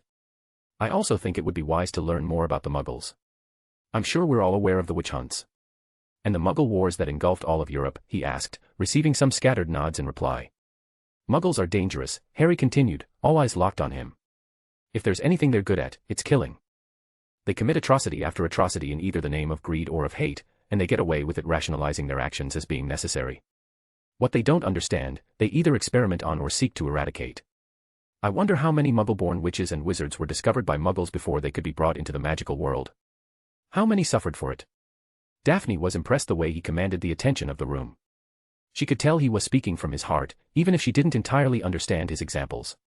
That made her wonder if he was thinking back to specific events from his past life as he spoke. "I think enough magical blood has been spilled," admitted Harry in a solemn tone. "I don't care what type of magic you practice, or whether you're pureblood, half-blood, or muggle-born. What I do care about is if your blood has magic, whether you're a witch, wizard, squib, or even creature," he said as he closed his eyes and his smile faded. "But I cannot abide mudbloods, blood traitors, oath-breakers, or kinslayers," he spat, opening his eyes once more revealing the green flames dancing behind them. "I don't want anyone else to have to see what I've seen and live what I've lived," he hissed, looking around the room as if he were challenging anyone to refute him. Harry had only expressed his feelings on such matters once before, during the House Elf strike, and what he said that night managed to impress a couple of the older Slytherins. That night in the common room, Harry Potter spoke honestly and passionately in favor of those with magical blood. He certainly gave everyone enough of himself to form an opinion, good or bad. "Well said, Potter," said the smooth female voice of 7th year Ursula Corwin, who was one of the most respected figures in the house. She wasn't a part of the triumvirate, but she was still one of the more influential members, who would often offer her wisdom to the triumvirate, when asked.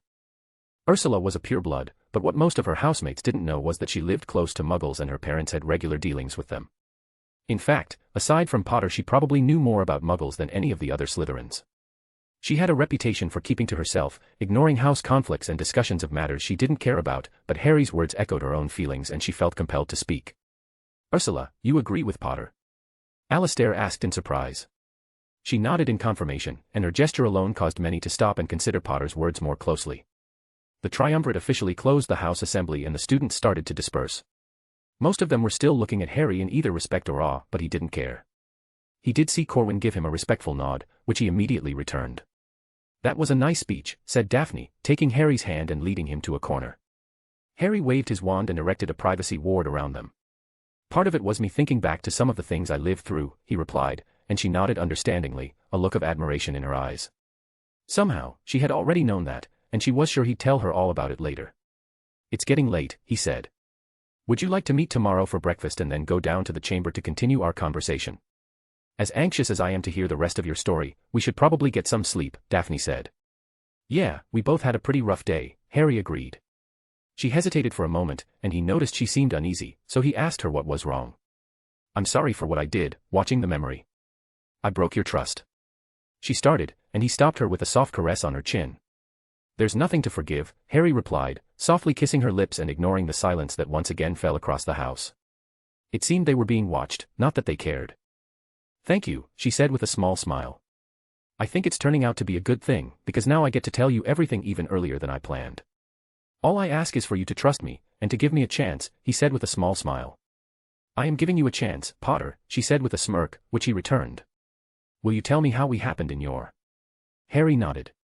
"You were already close to me, but I'd say that the moment I was sure I really cared for you was when you comforted me after my godfather's death." For a moment, Daphne didn't know what to say. "Tomorrow," she requested. Harry chuckled and nodded. Of course she needed to know more details, and he was happy to give them to her. Daphne leaned in and kissed him sweetly goodnight. She turned and started walking towards her room with her usual poise, a small group of girls following after her. Harry dropped the ward and went to his own room and prepared to call Dobby to take him back to the chamber, ignoring the boys following behind him. Back in the common room, Brian Carrick was grinning and rubbing his hands together. "Was that enough proof for you, Yaxley?" he asked, receiving only irritated grumbling in reply. Chapter 11, Chapter. Wanting to dress casual, Harry put on a plain white t-shirt under a grey sweater, with black trousers and plain black trainers. Next, he put on his casual robes, which were solid black with a hood, and were long enough to reach his shin, but had sleeves that ended halfway down his arm. The robes had been created by Dobby, based on the design of the combat robes Harry had worn in the future. He had also added some minor enchantments that would keep them warm, lightweight, and impervious to dirt and water. Looking at himself in the mirror, he noticed the stubble growing on his chin and face and used a grooming charm to remove it. He stood back and took in his reflection, and he found himself appreciating the sight. With a smirk, he crossed his arms behind his back and surveyed the state of the chamber's living quarters, making sure it was ready to accommodate him and Daphne for the next several hours. He noticed the Kit Kat and Crunch bars lying next to the teacups, which meant Dobby must have acquired them during the night. Today he intended to finish the story of Voldemort today before starting the story of their own lives together. He audibly sighed, wondering to himself how Daphne would react to everything. He decided it was best not to think about that for now. He picked up his glasses from the desk and called for Dobby to bring him to his bed in the Slytherin dorms. Once he got there, he could tell his dorm mates were still asleep by the sounds of their snoring. He snorted at the racket they were making, and with a shake of his head he made his way to the common room. The events of the previous evening were still fresh in his mind, including the not-so-subtle interrogation by his dorm mates regarding the status of his relationship with Daphne. They seemed a little too eager to gossip, which made Harry even less inclined to give them any details. He told them that he and Daphne had just started dating that afternoon, but left it at that. The other boys clearly wanted to know more, but eventually accepted that Harry wasn't in the mood to share. One of the best parts about getting up early on the weekend was that the common room was usually unoccupied. He sat down in one of the chairs near the fireplace and absently stared into the flames as he considered the next stages of his plans. Recent events had him re-evaluating his strategy, at least in regard to Voldemort. In particular, he was reconsidering the need to kill Voldemort with witnesses around. The idea had merit, but simply destroying all the Horcruxes and killing the bastard before he could reign corporate would be so easy, almost effortless.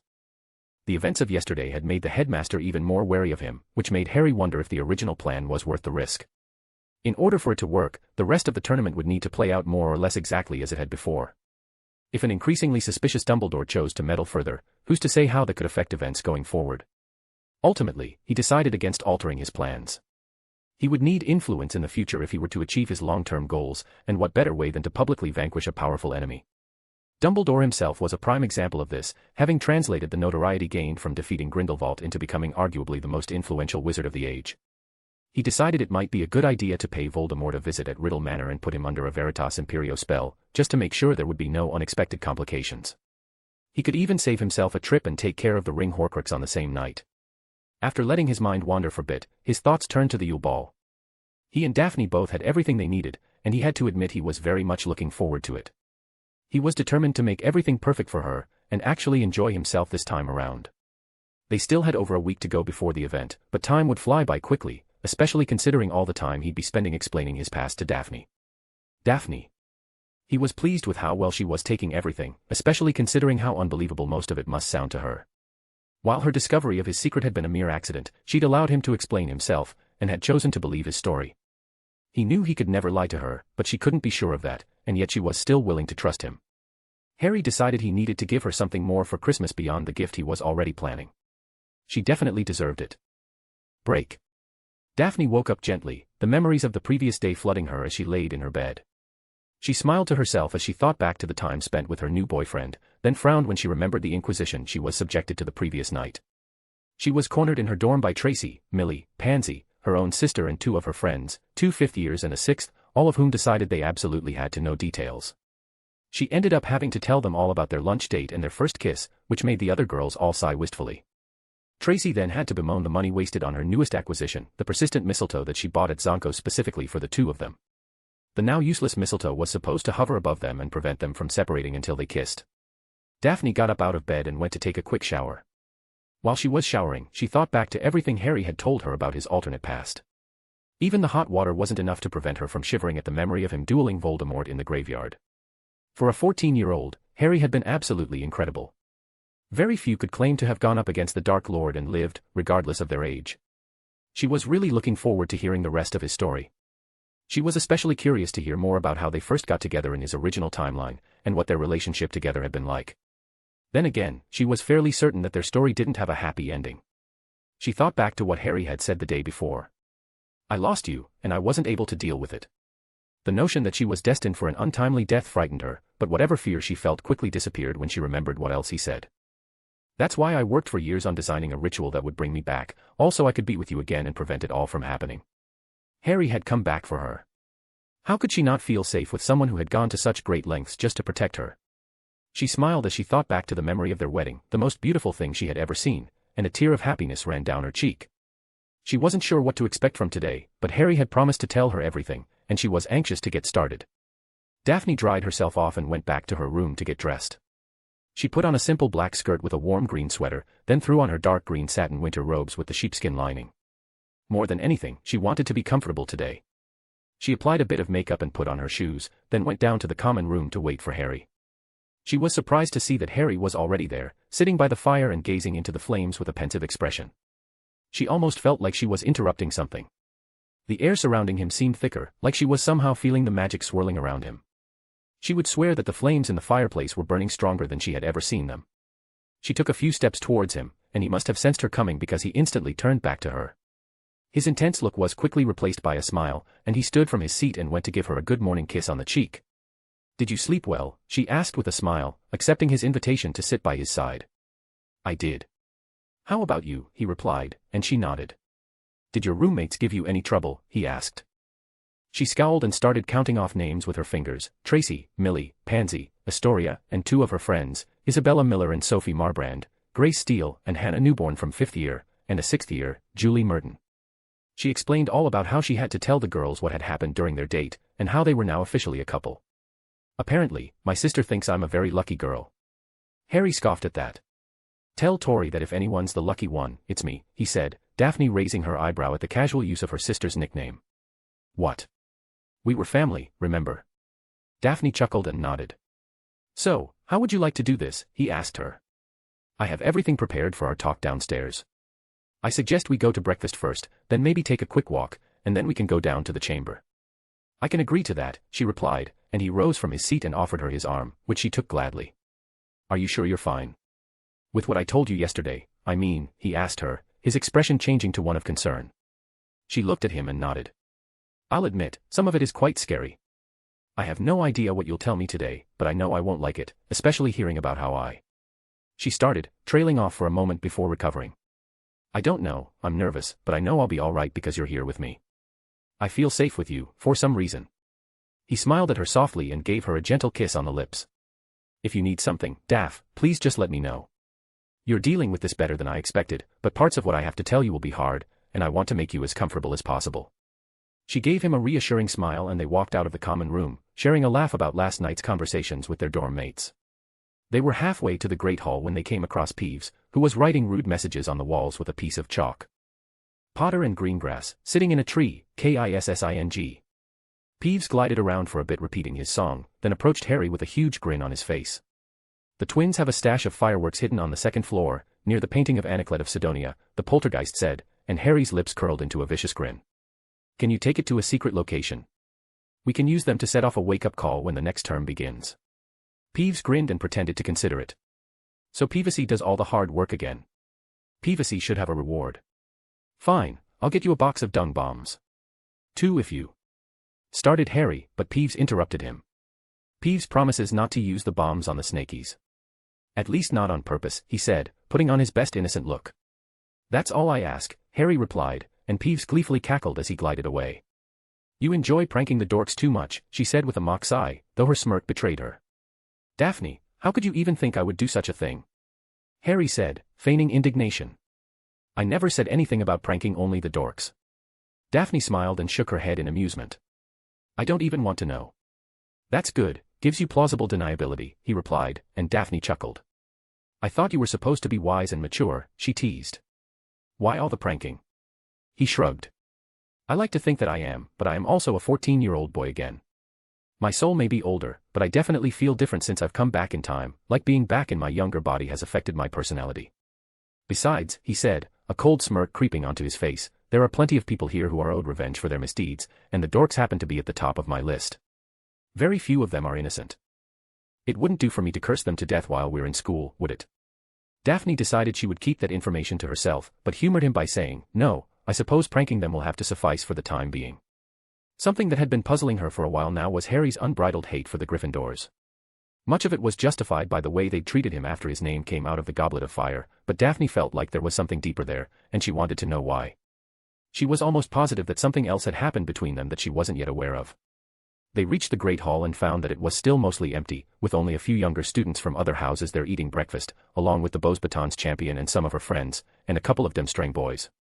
They paid them no mind and sat face to face at the Slytherin table. What do you think will happen now, after yesterday?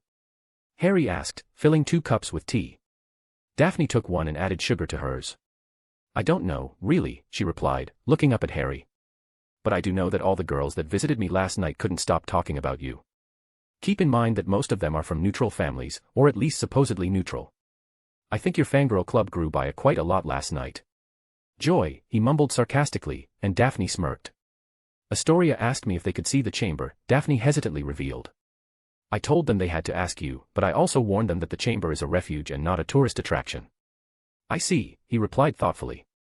I prefer not to bring others down there, but if too many start asking I may not have a choice, he mumbled. But let's not talk about that now.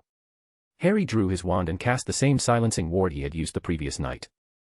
I never got a chance to tell you yesterday, but I was able to bring my uncles on side and recruit them to help me with the tournament, Harry said. We were also able to go to Gringotts and claim my lordship, he added, and Daphne saw the Potter family ring momentarily shimmer into existence on his finger. We were also able to secure evidence of Sirius's innocence, which was relayed to the DMLE, and I expect that soon there will be an official statement about my godfather's fate. That's good to hear, she replied, buttering a piece of toast. But what if the ministry doesn't act on the evidence? Sirius will be free by the end of the year, Harry said forcefully, and Daphne saw that his eyes were flaring again. By the end of the school year it will all be done, and we can finally have the life that was denied us. At first, Daphne wasn't sure if he was just referring to him and his uncles, or if he was including her in that statement. However, her moment of self-doubt was short-lived. I expect both my uncles will be around quite a bit, and they may even stay with us for a time. Remus is a werewolf who takes his wolfsbane. Is that a problem for you? He asked her, and she shook her head. He's not less of a person for it. As long as he takes his potions, he shouldn't be dangerous, but I won't be in the same room as him the night of the transformation, she replied, and Harry nodded satisfactorily. He could live with that. Very well, then, Harry said with a happy smile that reminded her of the Harry from the marriage memory. By the way, there was something I meant to ask you before. Who were the lady and child at your side in the memory of our wedding? Asked Daphne. Andromeda Tonks née Black, Sirius Black's cousin and my honorary grandmother after the war. The little brat was her grandson Teddy Lupin, my godson. He was the son of Remus Lupin and Nymphadora Tonks, both of whom died in the war. Teddy was a metamorphomagus just like his mother, but luckily didn't inherit any werewolf traits from his father.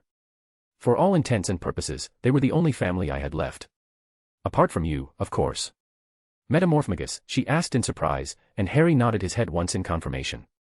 Wow, that's an incredibly rare talent, she said, then noticed his expression turn sullen. What happened? Teddy died, Harry replied flatly. His eyes briefly flared in anger, though it was clearly not directed at her. I will tell you all about it, of course. She nodded, and they went back to their breakfast. Harry started again. Yesterday, I told you about my 5th year, including the ministry targeting me, Umbridge, and the DA.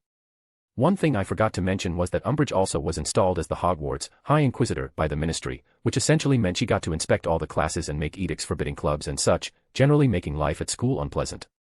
While the DA was formed in response to Umbridge, you and I had a different club of our own, where we were the only members. I worked with you on data, and you taught me about my station in our world, wizarding culture, and formal pureblood protocol. That was when I gave you access to the chamber, and we were even able to set an alternate password just for you, so you could enter on your own. Why not use Dobby? Daphne asked. Back then, I hadn't bonded with Dobby yet. The bonding only occurred in our 7th year, or what should have been our 7th year. And what do you mean by that? She asked, her eyebrow raised questioningly. Patience, Miss Greengrass, he teased, with a wry grin. She huffed at him and nodded, but he could tell she was only half serious about being annoyed. Between the two of us, we were able to transform the chamber into our personal training area. We also started exploring Salazar's library in earnest, and I can assure you, we learned loads from it. Our partnership worked very well. Yesterday you asked me about us, right? He asked. She nodded with a small blush, and Harry smiled fondly back at her. Let it be said that up until that point I was a complete disaster with girls. I'd never even gone on a proper date before. That year, Cho Chang asked me out for Valentine's Day. He scowled a bit as he said it, but not nearly as much as Daphne did, though she remained silent. I figured she wanted me to be her rebound guy, after Cedric. Well, I said no because I had plans with you, he told her, then added with a small smile, plans that were most assuredly not a date. You'd mentioned a few times that you weren't planning on dating while still in school, but I wanted to spend time with you, so I decided I needed to be a little sneaky to get what I wanted, he said, Daphne hanging on his every word. We made plans to meet in the chamber that morning and work on our schoolwork, which we did. We practiced dueling for a bit afterwards, then ended up staying down there and talking for most of the afternoon. After a while we started getting hungry, but I knew that if we went to the Great Hall, we'd have to go our separate ways. So instead, I suggested we go to the kitchens. You agreed, and the house elf set up a small table for us, and we were able to finally eat together without worrying about being seen. We had a great day together, and after our meal you gave me a kiss on the cheek and told me to keep it up, because our not date was actually pretty good, he recalled with a smile. I had a shit-eating grin for days after that, he added, and they both chuckled. Daphne had been watching Harry's smile slowly get bigger as he recounted the story. While he spoke, she was picturing what he was describing in her mind and happened to agree with her other self's assessment. Of course, you knew what I was doing from the very beginning, but you went along with it anyway. I believe your exact words were, I'll make a proper Slytherin out of you yet. You did, by the way.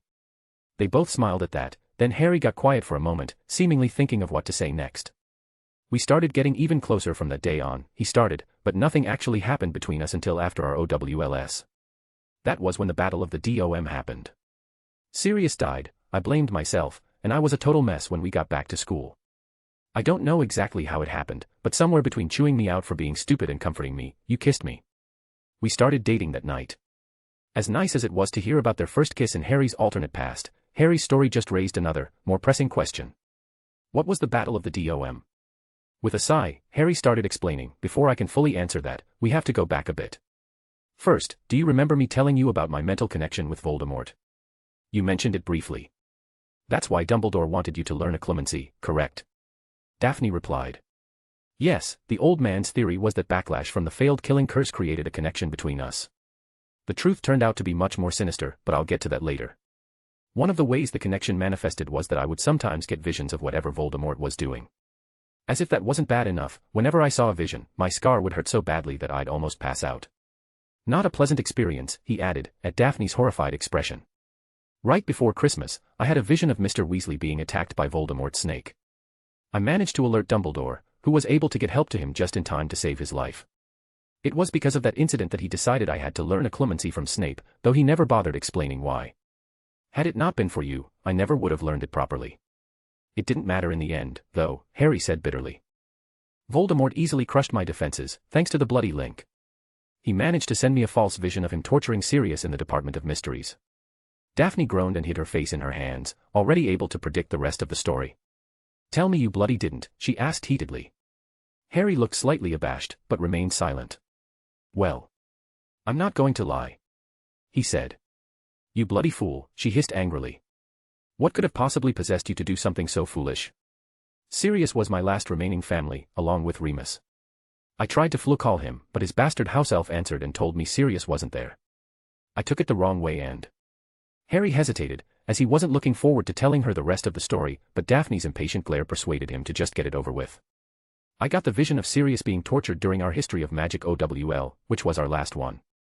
I left the Great Hall with the exam unfinished, but my scar hurt so badly that I barely made it without collapsing. I ran outside in a complete panic, determined to get to London and rescue Sirius.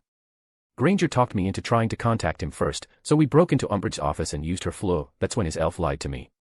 You probably would have been able to talk some sense into me, but I never found you, and we ended up riding Thestrals to the Ministry. Thestrals? Daphne asked curiously.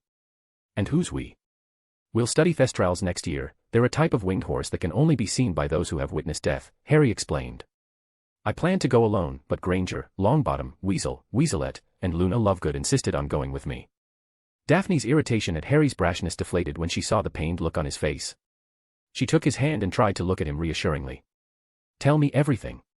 He did. He told her how they flew to the Ministry and found the Hall of Prophecy within the bowels of the Department of Mysteries. Daphne was awed by his description of how he and 5 other school children managed to thwart an ambush and hold their own against a dozen Death Eaters. Harry recounted how the Order of the Phoenix arrived to help, including his godfather. His eyes took on a faraway look as he described how the curse from Bellatrix Lestrange blasted Sirius through the fabled Veil of Death, never to be seen again. Being on the other side of the table, all she could do to comfort him was squeeze his hands and remind him she was there. He went on to tell her about his failed attempt to cast a Crucio on Bellatrix, and how Voldemort appeared and tried to kill him again, only for Dumbledore to come to the rescue. Hearing that Voldemort actually tried to possess him, only for Harry to fight him off once again, was almost too much for her to take. The Aurors finally showed up, the minister saw Voldemort with his own eyes, and Harry and the others were sent back to the school. Harry finished his tale by recounting the scene in the headmaster's office, where Dumbledore revealed the full prophecy to Harry. The prophecy that had been made about Harry before he was even born. The prophecy that had been given directly to Dumbledore himself, who, instead of preparing Harry for his inevitable confrontation with the Dark Lord, decided to leave him in the dark, just because he wanted him to have a childhood. Daphne couldn't find the words to describe what she was feeling. Maybe she should have expected something like this after seeing the memory of the graveyard, but it was still completely overwhelming. And fact that there was an actual prophecy about Harry was insane. What else could she possibly say? Just thinking about the prophecy and Dumbledore withholding it from Harry made her furious. What was that damn fool playing at? She hissed, and Harry shook his head. What is that damn fool playing at, Daph? Harry corrected. I gave up trying to understand him a long time ago, he said with a shrug. Part of me thinks that decades of being the de facto leader of magical Britain warped his mindset. He genuinely wants to do the right thing, but he keeps too many secrets and often loses sight of the individual when contemplating the big picture. He did try to make up for it by taking a more active role with me in our 6th year. That doesn't justify the rest, she snapped. No, it doesn't. I never said I forgave him, mind you, he replied with a smirk. Good, she replied, letting go of his hands. Do you want to go for a walk? With you? Always, he replied with a grin, which she happily returned. Harry dropped the wards, but before they could stand up and leave, Fleur Delacour approached from behind Harry. "Bonjour, Monsieur Potter. Could I speak with you?" Harry turned around to see the silvery blonde Vila looking down at him with a pleasant smile. He scowled as he felt her allure focused on him.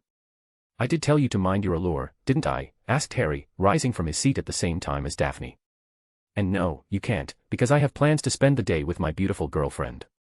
Daphne smirked at the gobsmacked look on the French champion's face. "I know what you're trying to do," Harry said coldly, taking a step towards her. Fleur gulped, though she would be lying if she said she didn't also feel some excitement. "You're looking for a powerful partner, someone who can endure your allure, correct?" Fleur surprised Daphne by nodding in agreement. "Well, I'm not available. Even if I was, what makes you think that I would even give you the time of day after the way you've acted towards me?" Harry turned away without another word and nodded to Daphne, then they both headed towards the exit, leaving a perplexed Fleur Delacour rooted to the spot. Once they reached the corridor outside of the Great Hall, Daphne turned back to Harry. "You knew her, didn't you?" she asked, a hint of apprehension in her voice. Harry waved his wand around them again, raising the silencing ward. "Yes, I knew her. She was a friend of ours for a while, until..." Harry hesitated. "Tell me," Daphne implored. "It's in Avila's nature to seek out powerful mates.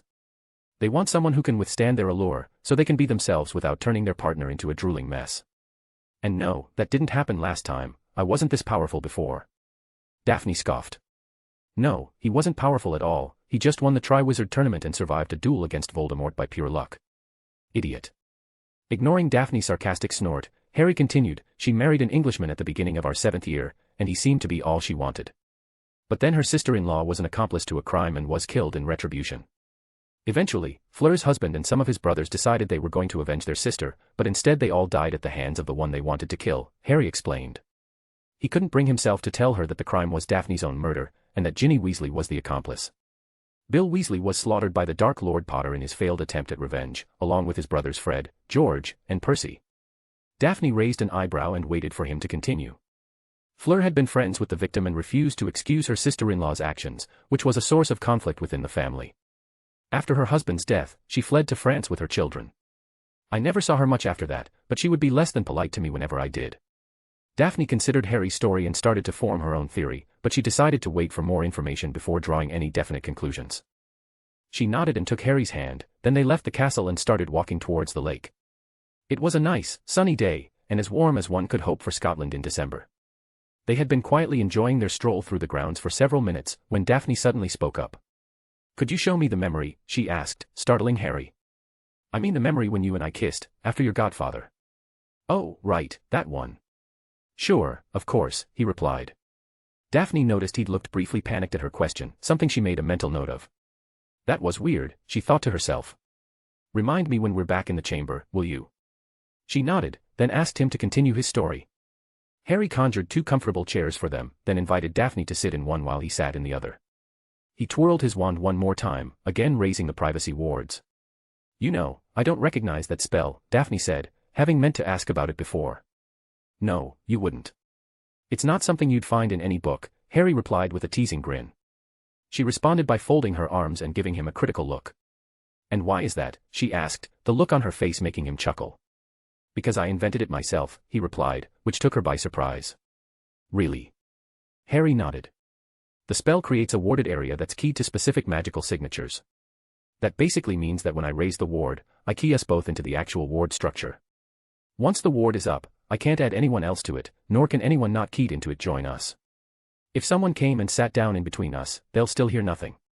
Daphne was amazed, but Harry just shrugged. "I had a lot of free time. I figured I had better do something useful. It was a shame I never shared my knowledge with anyone. I'm hoping it will be different this time, though," he remarked, making eye contact with her as he said it. Daphne understood that he meant her, and she couldn't help but feel a little self-conscious, even if she did appreciate his faith in her. "I would be honored if you shared your knowledge with me," she said with a small blush. "And I would be honored if you'd let me share it with you," he replied with a small smile. Daphne squeezed his hand, and Harry caressed hers with his thumb. He didn't say anything else for some time. He just sat there holding her hand, watching her as if she might disappear at any moment. "What's wrong?" she asked, almost in a whisper. "I'm just enjoying this," he replied, the smile reappearing on his face. "Sometimes I can hardly believe that it worked, and that I'm actually here, with you," he said, with obvious emotion in his voice. A tear slipped from the corner of his eye, but Daphne barely saw it. She wasn't used to this kind of attention. She never thought of herself as being particularly remarkable, yet Harry treated her like she was the most important person in the world to him. Why? Why do I mean so much to you? She asked, now looking at the ground. Where did magic come from? Harry asked rhetorically. No one knows, it just is. Why do I care so much about you? Why are you my everything? I don't know, it just happened, it just is. But I'm me, she said, feeling her eyes start to water. 1 month ago, we barely knew each other, but now you've time traveled from the future, we're together, and now you're telling me about your past, which was supposed to be our future. You're changing it for the better, I'm sure, but... She shook her head as she trailed off, wiping the tear from her eye. What if I don't become what she was? Daphne asked timidly. What if I can never be the person you fell in love with? How can I ever live up to the woman from your memories? Do you know what the difference is between you and my future Daphne? Harry asked, turning to her with serious expression. Your age, he said, his eyes never leaving hers. You can be everything you were in my past life, and more, if that's what you want. It's your choice. It's always our choice, Daph, just like it was my choice to come back to you. I made my decision because even if I failed, I would be happy knowing I tried everything I could to be with you, instead of just accepting our fate and praying we'd be together again in the afterlife. Daphne held her breath and wiped away another tear, while Harry stood from his chair and looked out over the lake, his arms crossed behind his back. You were foolish. You could have died, or disappeared forever, she said, though there wasn't much conviction behind her words. True, he replied, turning slightly back to her. But I had nothing left to lose, and guess what, it worked, he said, turning back to the lake. And it has been more than worth it. Daphne jumped up from her chair and threw herself into his arms, burying her face in his chest. He could feel her sobs and held her tightly to him, kissing the top of her head. Don't be stupid anymore, please, she mumbled. He didn't reply, he just kept holding her and caressing her back. Harry, look at me, she said, pulling back slightly. They gazed into each other's eyes, then they both leaned in and shared their most emotional kiss to date. Daphne rested her head on his chest again, and for a while they just stood by the lake holding each other, until Daphne broke the silence. Tell me about your 6th year, she requested, not moving from her spot. Over the summer I found out I was named Heir Black by Sirius's will. I also learned that my entrance in the Triwizard Tournament caused me to be legally emancipated, so even though I was only 16 I was able to claim the titles of both Lord Potter and Lord Black. I kept that a secret, of course, sharing it only with you and Dumbledore. My name then officially became Harry James Potter Black. That caught Daphne by surprise, but she didn't react. So, there I was, Lord of 2 houses and once again heralded as a hero, yet I was still being held prisoner at the Dursleys. Eventually, Dumbledore came by and recruited me to help convince an old professor called Slughorn to return to the school. We succeeded, and the old man sent me to the Weasleys for the rest of the summer. I would have rather been with you, of course, but we did exchange letters every day. We met up on the train, and let's just say we had an enthusiastic reunion in an empty compartment, he said with a grin. Daphne felt her face flush, but luckily Harry couldn't see it. We stayed there together for quite a while before going back to rejoin our respective groups. I don't know about you, but when I got back, I was bombarded by questions about where I'd been, though I didn't answer. Anyway, when we got back to school, we found out that Snape had been named Dada teacher that year. I had assumed we were recruiting Slughorn for Dada, but as it turns out, Slughorn was actually Snape's potions teacher. Yes, it's a known name, she said, her head still buried in his chest. Are you going to stay like that? He asked. Yes. Keep going, she replied. Fine. So, you brought it to my attention that Malfoy was acting strangely, and you decided to investigate what he was up to. It was around the same time that I started having special lessons with Dumbledore. Better late than never, Daphne mumbled, which made Harry snort. She unburied her face from his chest and asked, what? Harry scowled and said, we only met once a week, and for the first 3 months all we did was watch memories about Tom, supposedly to help understand him better. Daphne couldn't believe it. Please tell me you're kidding, she asked, but he didn't say anything. No combat training. No special spells. Nothing like that at all. I did learn a lot about Tom, though.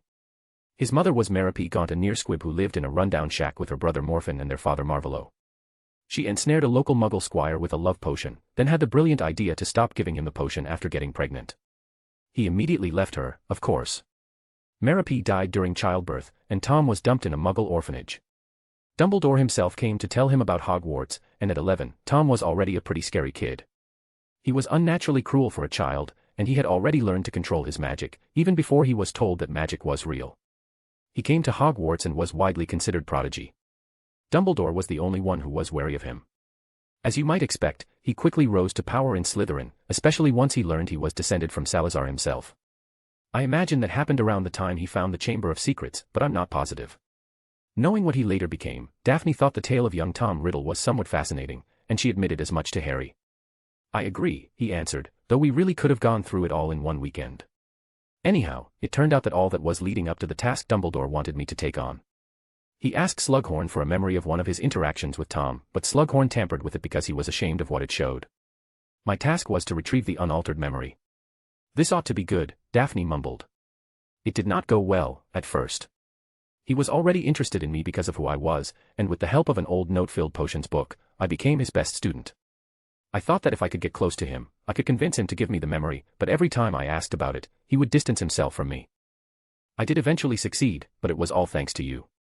Some say Granger is the smartest witch of our age, but they have no idea what you can do, my beautiful, cunning snake, he added with an appreciative smile, making Daphne blush again. We were both invited to a party for Slughorn's Slug Club, which he held to socialize with influential people and make contacts. We each went alone, but were able to talk to each other during the party, and even danced a few times. Our excuse was that there were no houses that night, only alliances in the making. You can't imagine how ecstatic Slughorn was after hearing that. I distracted him while he was showing me around, and you cast a compulsion charm on his glass to make sure he would get good and drunk. Between his inebriated state and the help of another compulsion, convincing him to give me the memory was easy. We made sure he wouldn't be able to remember what happened, then went back and enjoyed the rest of the party. Daphne wasn't sure whether to be impressed or amused, so she settled on a combination of the two. Harry seemed to know what she was thinking. All your plan, he said. You were tired of seeing me fail, so you decided to help me. I knew about your special lessons, she asked, and Harry nodded. Of course, you did. I told you everything, Harry said, and she nodded appreciatively. The memory, however, revealed a horrible secret. Tell me, Daphne, what do you know of Horcruxes? Daphne narrowed her eyes. I have never heard of such a thing.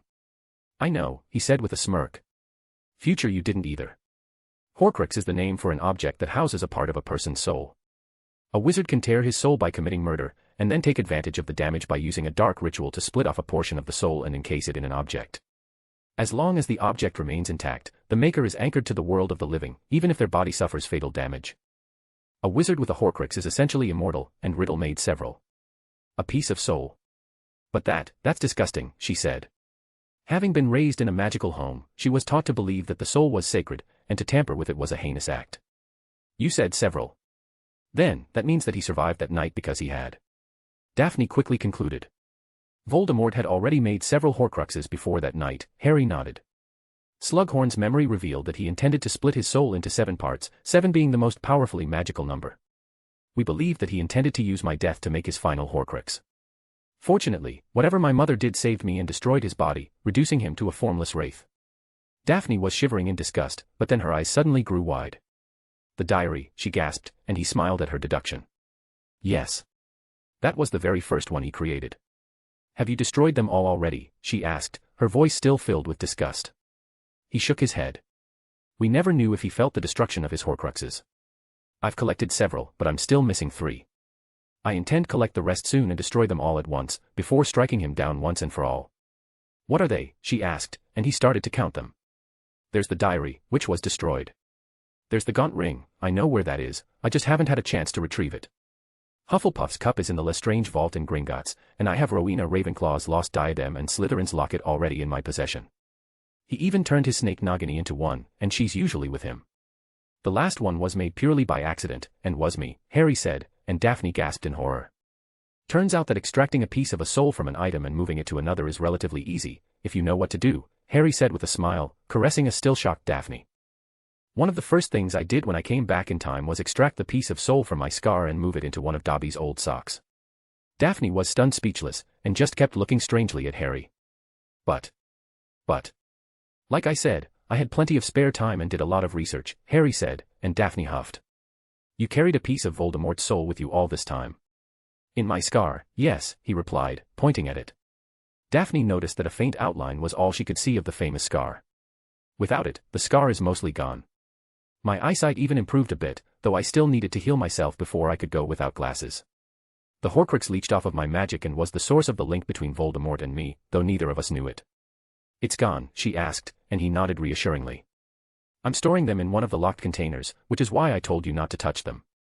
Those things are very dangerous, they could even attempt to possess you, he told her, which she accepted, trusting him and his reasons.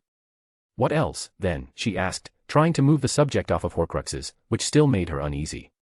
Well, back then, Dumbledore had the Gaunt ring but was cursed retrieving it.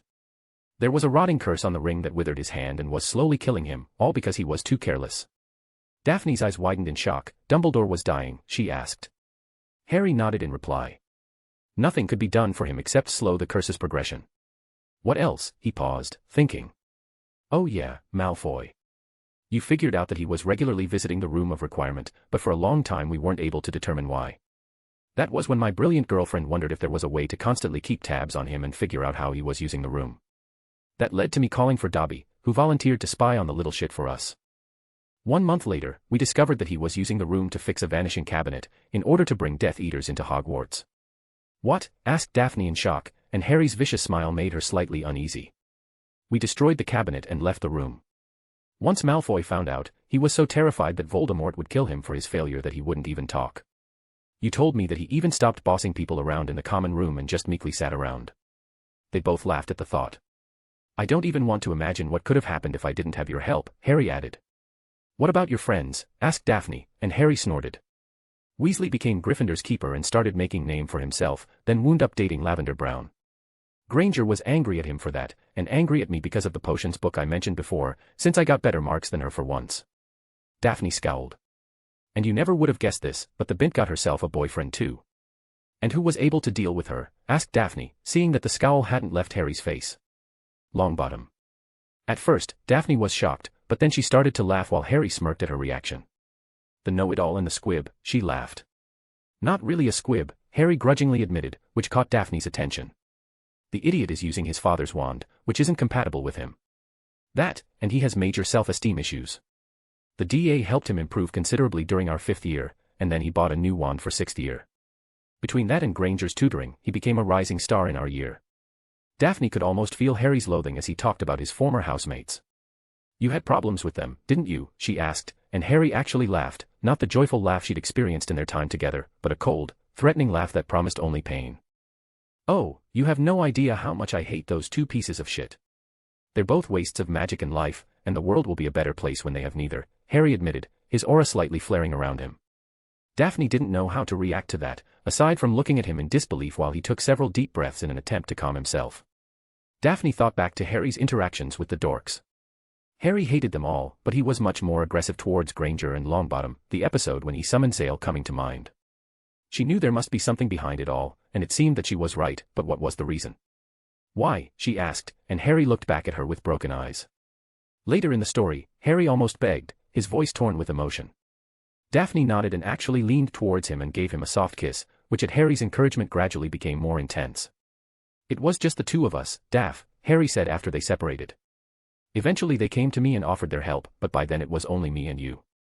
I loved it, Harry admitted, and Daphne smiled and kissed him again.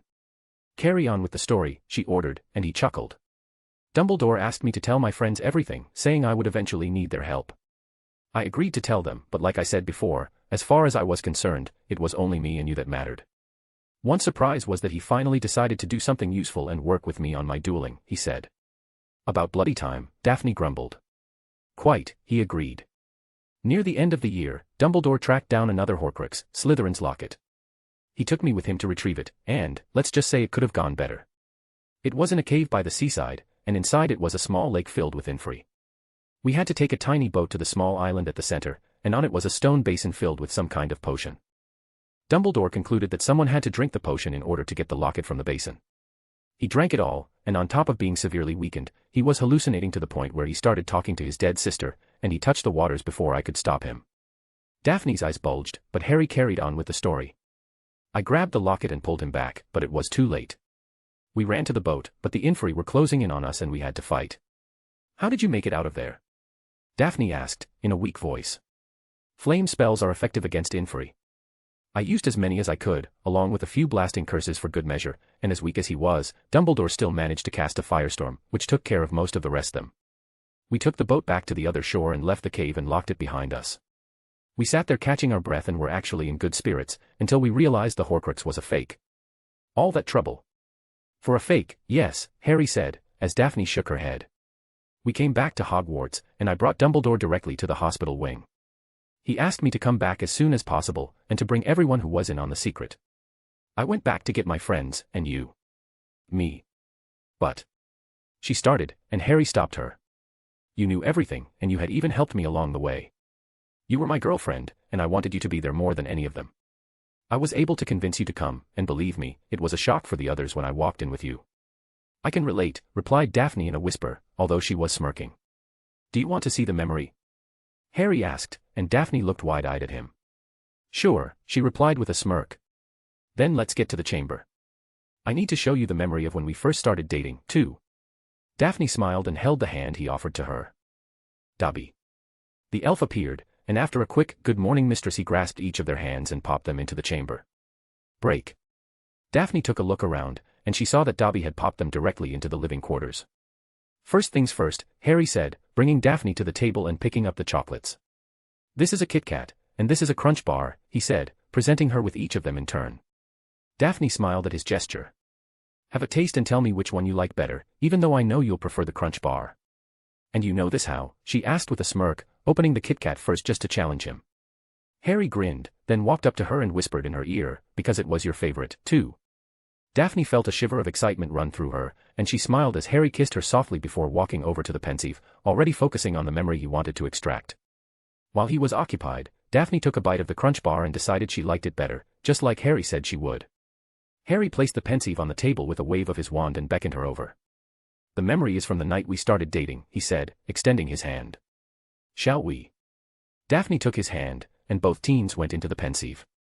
They found themselves the room of requirement, which was configured to be a dark training room. Daphne saw an emotional Harry Potter casting spell after spell at a cluster of training dummies, which repeatedly repaired themselves only to destroy it again. Bombarda. The orange light hit the dummy in the chest, completely obliterating it. Defodio, Conf Ringo, Depulso, Diffindo, he shouted, destroying 3 more of them. The next training dummy suddenly took the shape of a cackling Bellatrix Lestrange, and Harry's face contorted in rage.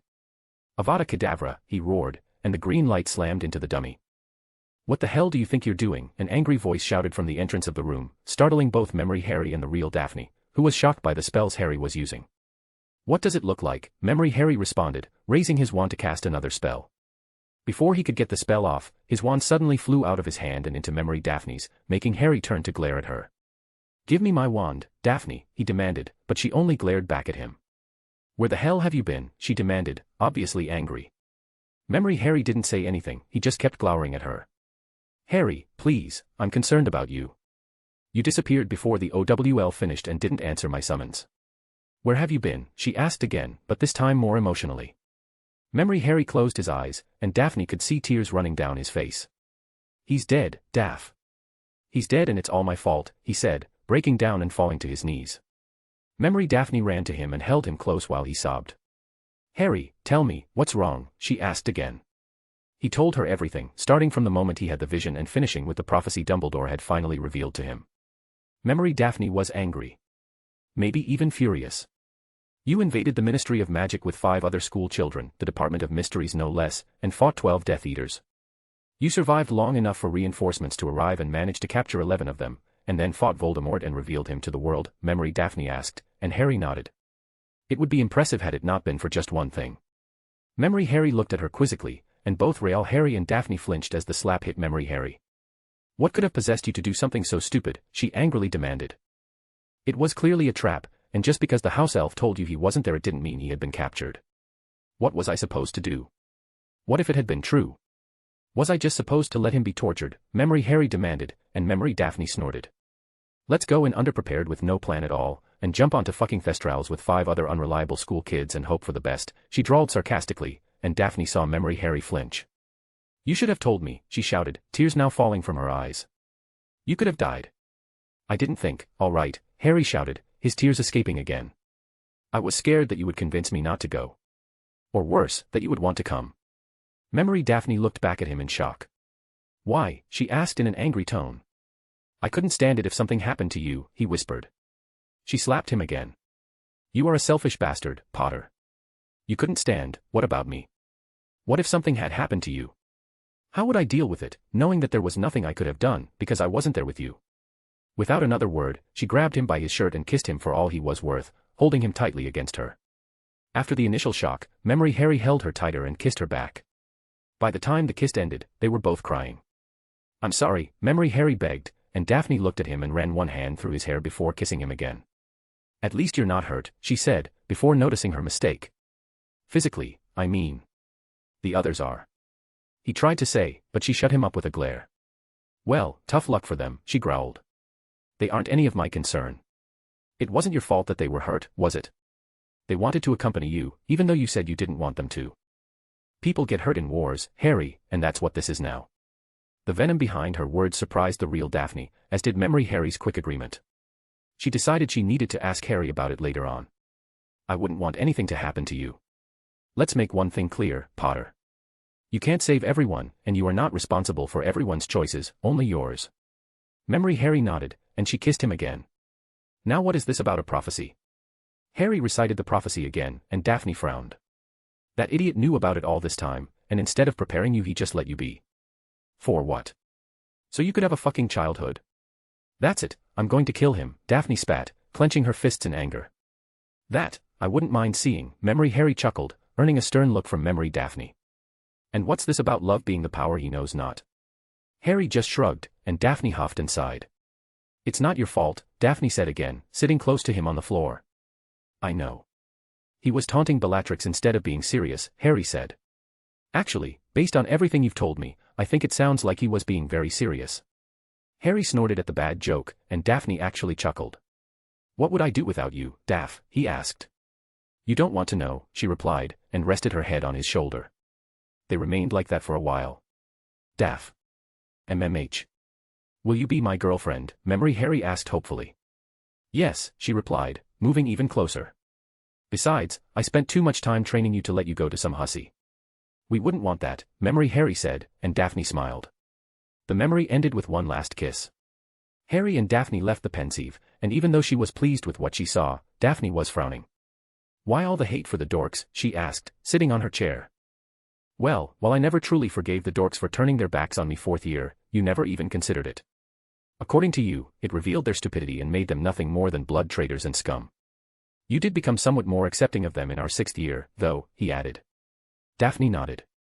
I suppose you are aware of the Potter Longbottom Alliance, she asked, and Harry winced. Yeah, I know. That's one of the reasons I despise Longbottom. Besides, can you imagine what his grandmother will do to him when he becomes the one responsible for breaking the alliance? Harry's vicious grin actually made Daphne chuckle.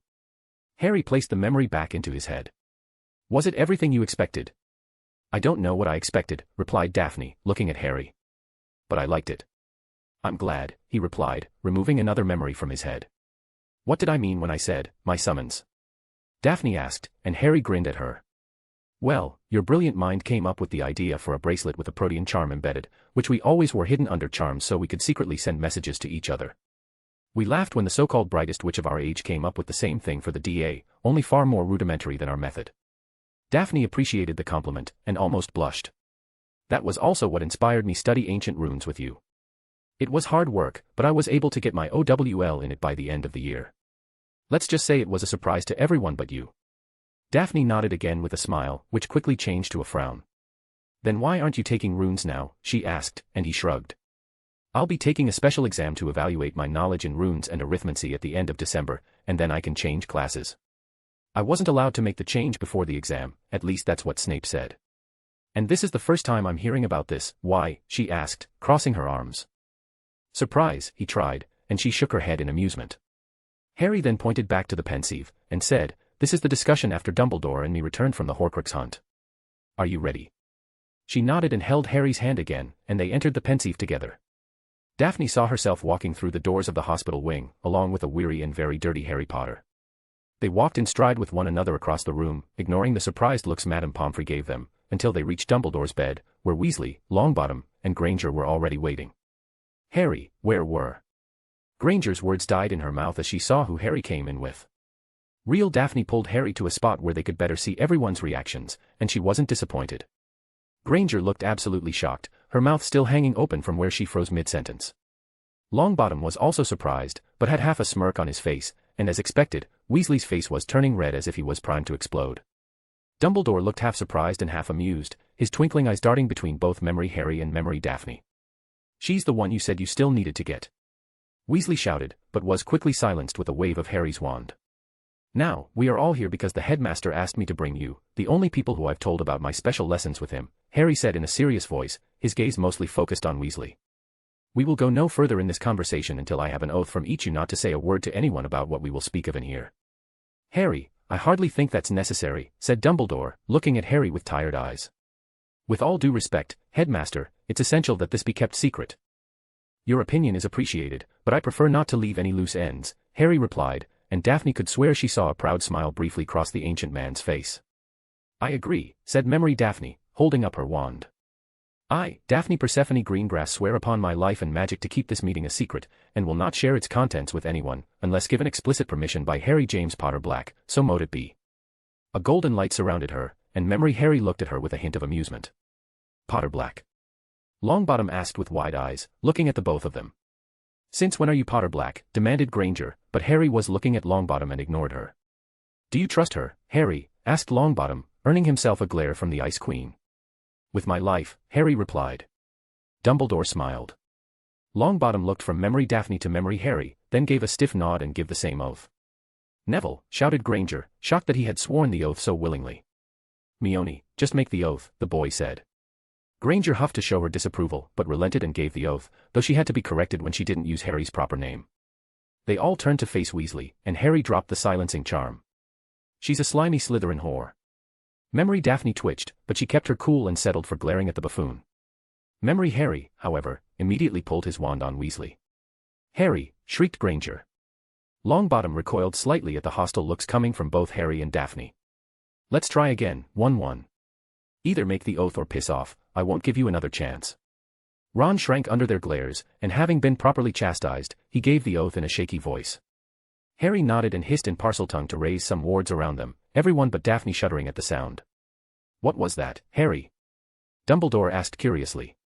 "Parseltongue silence wards. More powerful and harder to break than the regular variety," explained Daphne, and everyone turned to her in surprise while Harry finished raising the wards. "Although they don't stop intruders from passing through them," she added. But that's dark," Granger said, making both Real and Memory Daphne roll their eyes. "It's a tool. It's up to you what to do with it," Memory Daphne replied with a glare, earning an appreciative smile from the headmaster. "Well, Harry, I can see you have been keeping some secrets. Would you mind making the proper introductions?" Dumbledore asked with a smile, making Harry smirk. "Daphne Greengrass, meet Albus Dumbledore, Neville Longbottom, Hermione Granger, and Ron Weasley.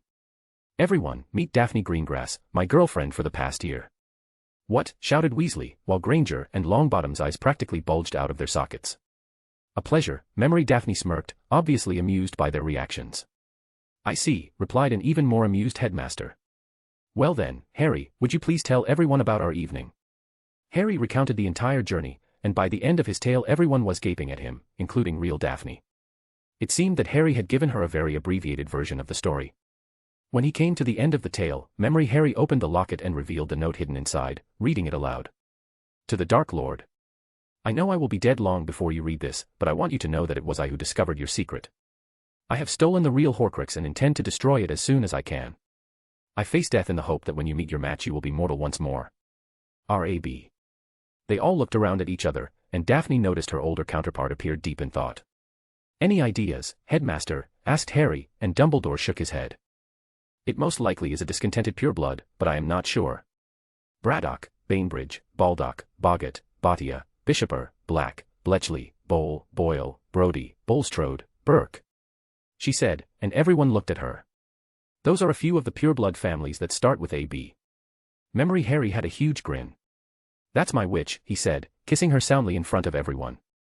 The display made his friends gape and Dumbledore chuckle, the latter running through the names Daphne had said in his mind. Real Daphne felt embarrassed. "Not now, honey," Memory Daphne playfully admonished, turning back to Dumbledore and noticing the looks from the other teens. "What? Didn't you pay attention to your politics classes?" she asked, and Longbottom blushed and Weasley just made a weird face. "Actually, Miss Greengrass may have a point. I shall check the Hogwarts registry for a name starting with R and A, and ending with AB." Then Dumbledore's eyes widened in shock. Regulus Arcturus Black, he wondered aloud. Black? Harry questioned, slightly confused. He looked at Daphne, but the name didn't ring any bells, so she just shrugged. Wait, Sirius's brother. Creature. The old house elf appeared before them and immediately scowled. Granger would have started ranting, but Longbottom hit her with a timely silencing charm. Nasty half-blood master called for Creature, the elf asked with a sneer. Regulus Arcturus Black, Sirius's brother. How did he die? Asked Harry, and the house elf immediately stiffened. Creature doesn't wish to answer, filthy half-blood master, the elf replied, and Harry's magic flared. I am Lord Black, elf. Answer me, he demanded, startling the others, but Memory Daphne noticed the way the elf was looking at the fake locket, as if he recognized it. Harry, stop, she said, and he backed off. She took the locket from Harry and held it up in front of Creature. Do you recognize this, elf? She asked, and to everyone's surprise, he reluctantly nodded. Creature, do you know where the Horcrux is? Harry said, and Creature turned to him with a look of disbelief. Why does Master wants the nasty thing? The elf asked, a hint of hopefulness in his voice. To destroy it, Harry replied, and Creature's eyes filled with tears. The elf broke down and started telling them the story of how he helped Master Regulus swap the Horcrux with the fake. He described Regulus being dragged underwater by the Inferi, and how Creature was able to escape. He told them that Regulus had commanded him to destroy the locket, and he seemed to be in anguish as he admitted that he had so far failed to carry out his master's final order. The group seemed to be completely baffled by the old elf's tale, and the real Daphne was no exception. Can you bring it to us, Creature? Asked Memory Daphne, and the elf looked at her with an odd expression. Creature can, mistress, he said before popping away, leaving behind a chuckling Harry, a baffled Daphne, 3 confused Gryffindors, and 1 very amused, but hopeful headmaster. Creature came back within moments, carrying the locket. Master Regulus wanted it destroyed, the elf said, presenting Harry with the locket. Memory Daphne looked at the elf thoughtfully, then handed him the fake locket. You fulfilled your master's last wish, Creature. We will destroy it. You can have this one as a memento, if you wish. Creature's eyes bulged tearfully, but he nodded and accepted it from Daphne and clutched it to his chest. Thank you, mistress, the elf said reverently. Why do you call her mistress? Asked Granger, capturing everyone's attention. Real Daphne was curious about that too. It seemed Dobby hadn't been the first elf to call her that. Because Creature can feel master's magic on mistress, he said, making both Memory Harry and Daphne blush furiously. The ordinarily composed headmaster actually burst out laughing, but the others didn't understand what Creature meant. Master, the thief brought in by previous master steals the possessions of the House of Black. What does master want to do? Harry was shocked by the house elf's change in attitude. What thief? Harry asked. The one called Dung, the elf said, and Harry's magic flared. Seal the house. No one goes in or out without my consent. Retrieve everything, if you can. Yes, master, replied Creature, popping away. Harry turned to Dumbledore.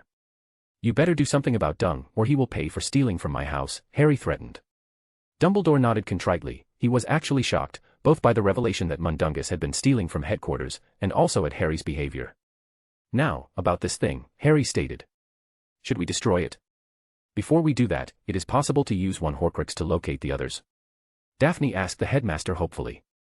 His face gave away the answer, though it wasn't the one she wanted to hear. I have no idea, Miss Greengrass. I myself have pondered that question, but sadly, I have been unable to come up with a method. Great, she replied, with a hint of sarcasm. What, then? Should we just keep it safe for now, or should we just destroy it? Asked Harry, looking between Memory Daphne and Dumbledore. I have gathered clues in regard to the nature of the Horcruxes.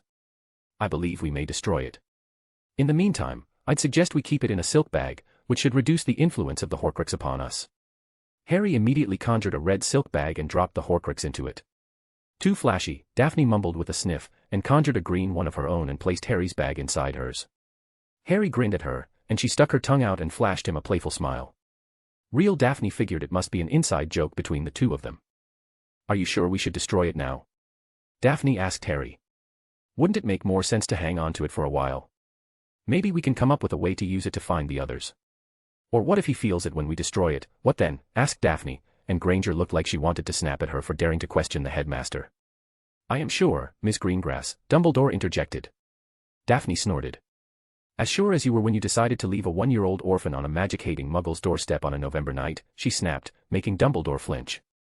Daff, said Harry, putting his hands on her shoulders and easing some of her tension. If it puts you at ease, Miss Greengrass, I can promise you that I know of nothing useful we can do with the Horcruxes but destroy them.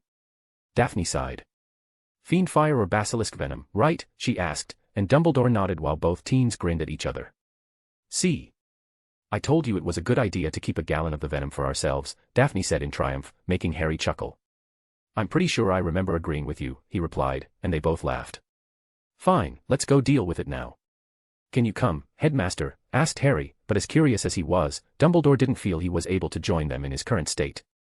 Alas, I cannot, but I would like to speak with you about another matter, once you finish your task, Dumbledore said.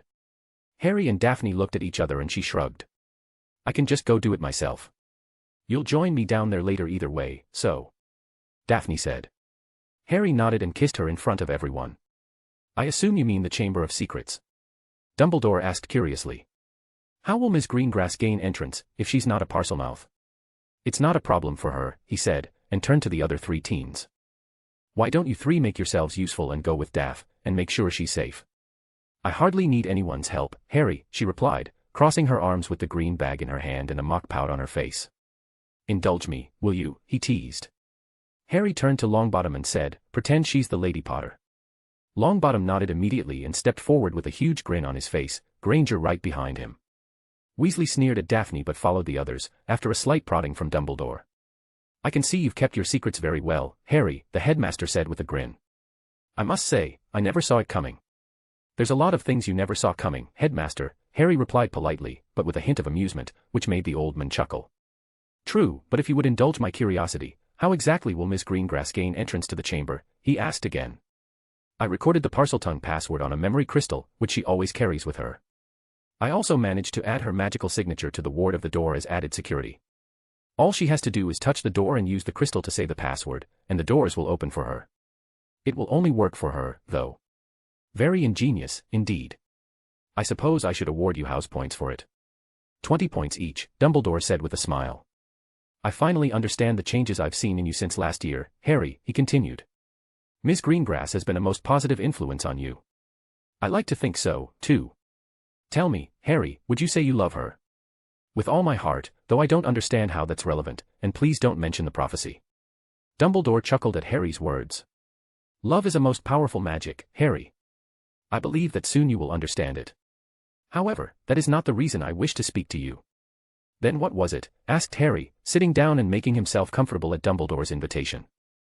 I wish for you to disarm me, Harry, Dumbledore said. Harry just looked the old man as if he had lost his mind. You never do anything just because, headmaster. I know you sometimes try to make it seem like you're a bit off, but there's always a reason. What is it you're not telling me? Asked Harry, and Dumbledore laughed. Harry, this is not my original wand. This wand is quite powerful, and I believe it may help you in your future endeavors. However, in order to win its loyalty, the wand must be taken from its wielder by force, which is why you must disarm me. Harry looked back at him strangely. Have you finally gone insane, sir? He asked with a frown. I believe so, Harry, though quite a long time ago, Dumbledore said gravely. Harry actually rolled his eyes as he cast the disarming charm at a chuckling Dumbledore, and the wand flew out of the headmaster's hand and into his own. The air swirled around Harry as he felt a rush of power coursing through him. What?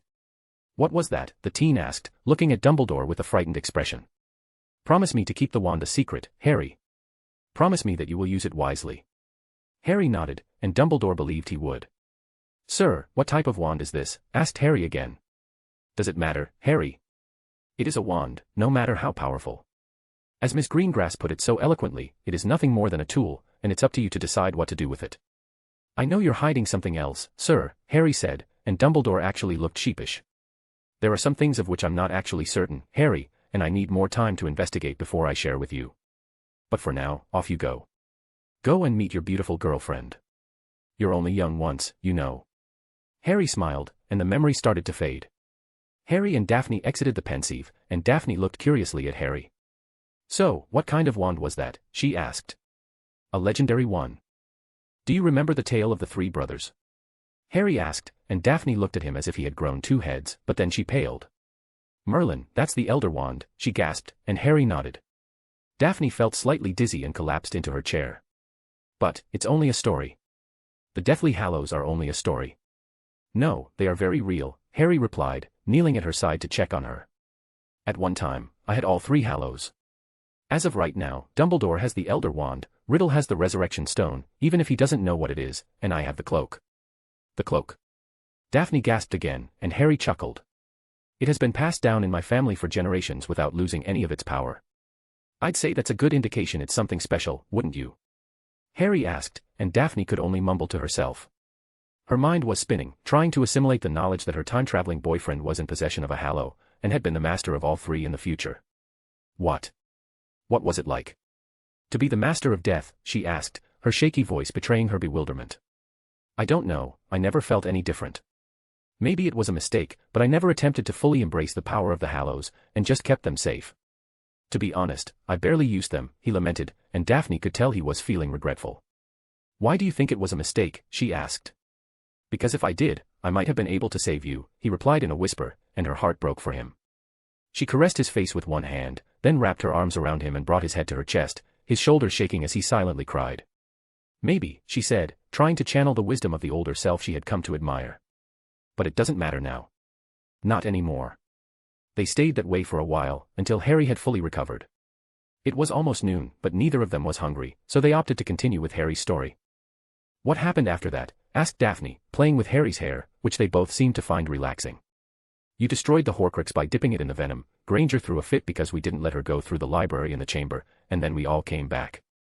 We went our separate ways for the night, and nothing else happened until the end of the term. What happened then? Asked Daphne, predicting it would be something big. Voldemort made his move, Harry replied darkly.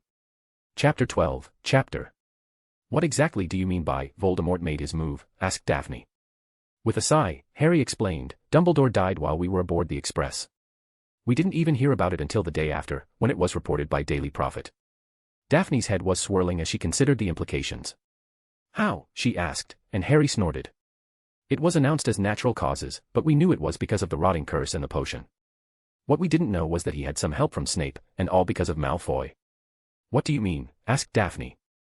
I mentioned that Malfoy was attempting to bring Death Eaters into Hogwarts, but did you even wonder why? He asked her, and she raised an eyebrow. It was to help him kill Dumbledore. That was Malfoy's mission. Daphne gaped at him for a moment, then replied, You're joking. The whole idea seemed so far-fetched. Oh, no, the idiot actually confessed later on, Harry replied with a snort. His mummy and Auntie Dearest managed to convince Snape, who was also a Death Eater, by the way, although he spied for our side, to make an unbreakable vow that he would help Malfoy kill Dumbledore. It turned out that Dumbledore knew all along, and he actually begged Snape to kill him. The old bastard knew he wasn't going to live much longer anyway, so he figured Snape could help save Malfoy from himself while also solidifying his position as a spy, explained Harry. We didn't learn those details until much later, though, he added. While Harry was speaking, Daphne couldn't help but notice the disgruntled look on his face whenever he mentioned Malfoy. If you hate Malfoy so much, why do you even tolerate him? She asked with a raised eyebrow.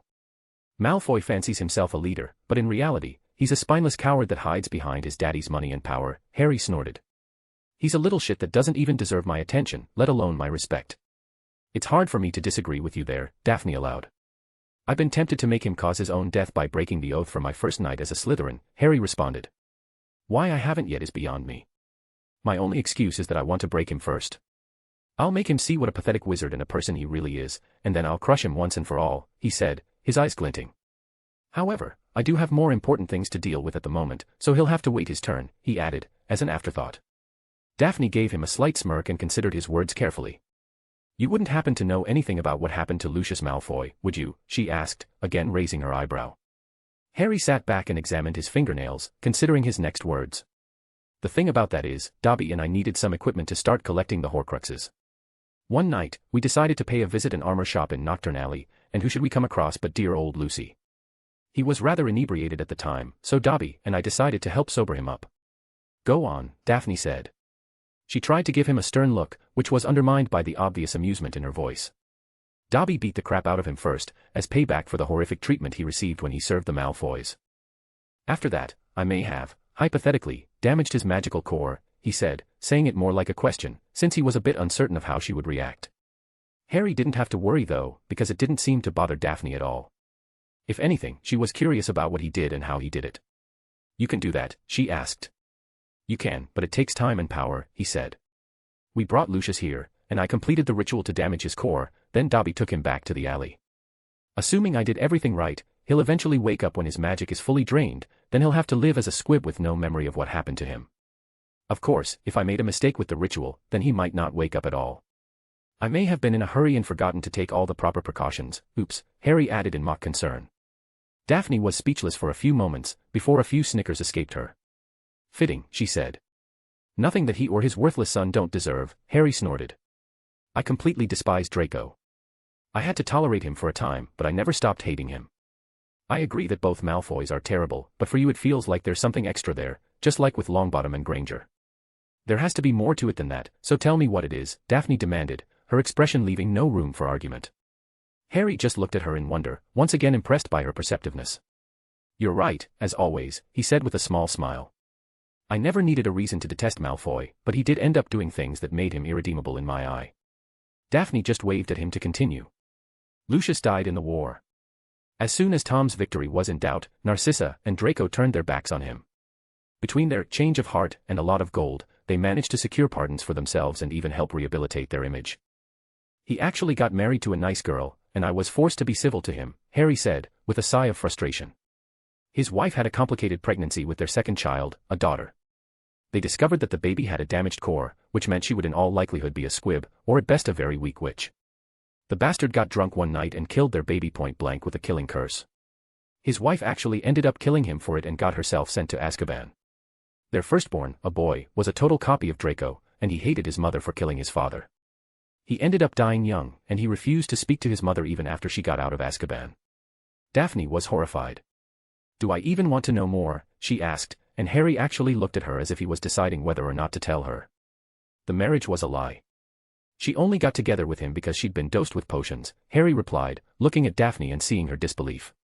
The only reason she ever discovered it was because they wore off while she was in Azkaban. Once they did, she never once regretted killing the bastard, although she did, of course, regret being ensnared by the love potions. Daphne suddenly felt a pang in her heart as she recalled the memory of their wedding. Tori, she exclaimed, not wanting to believe it. Harry nodded and held her close.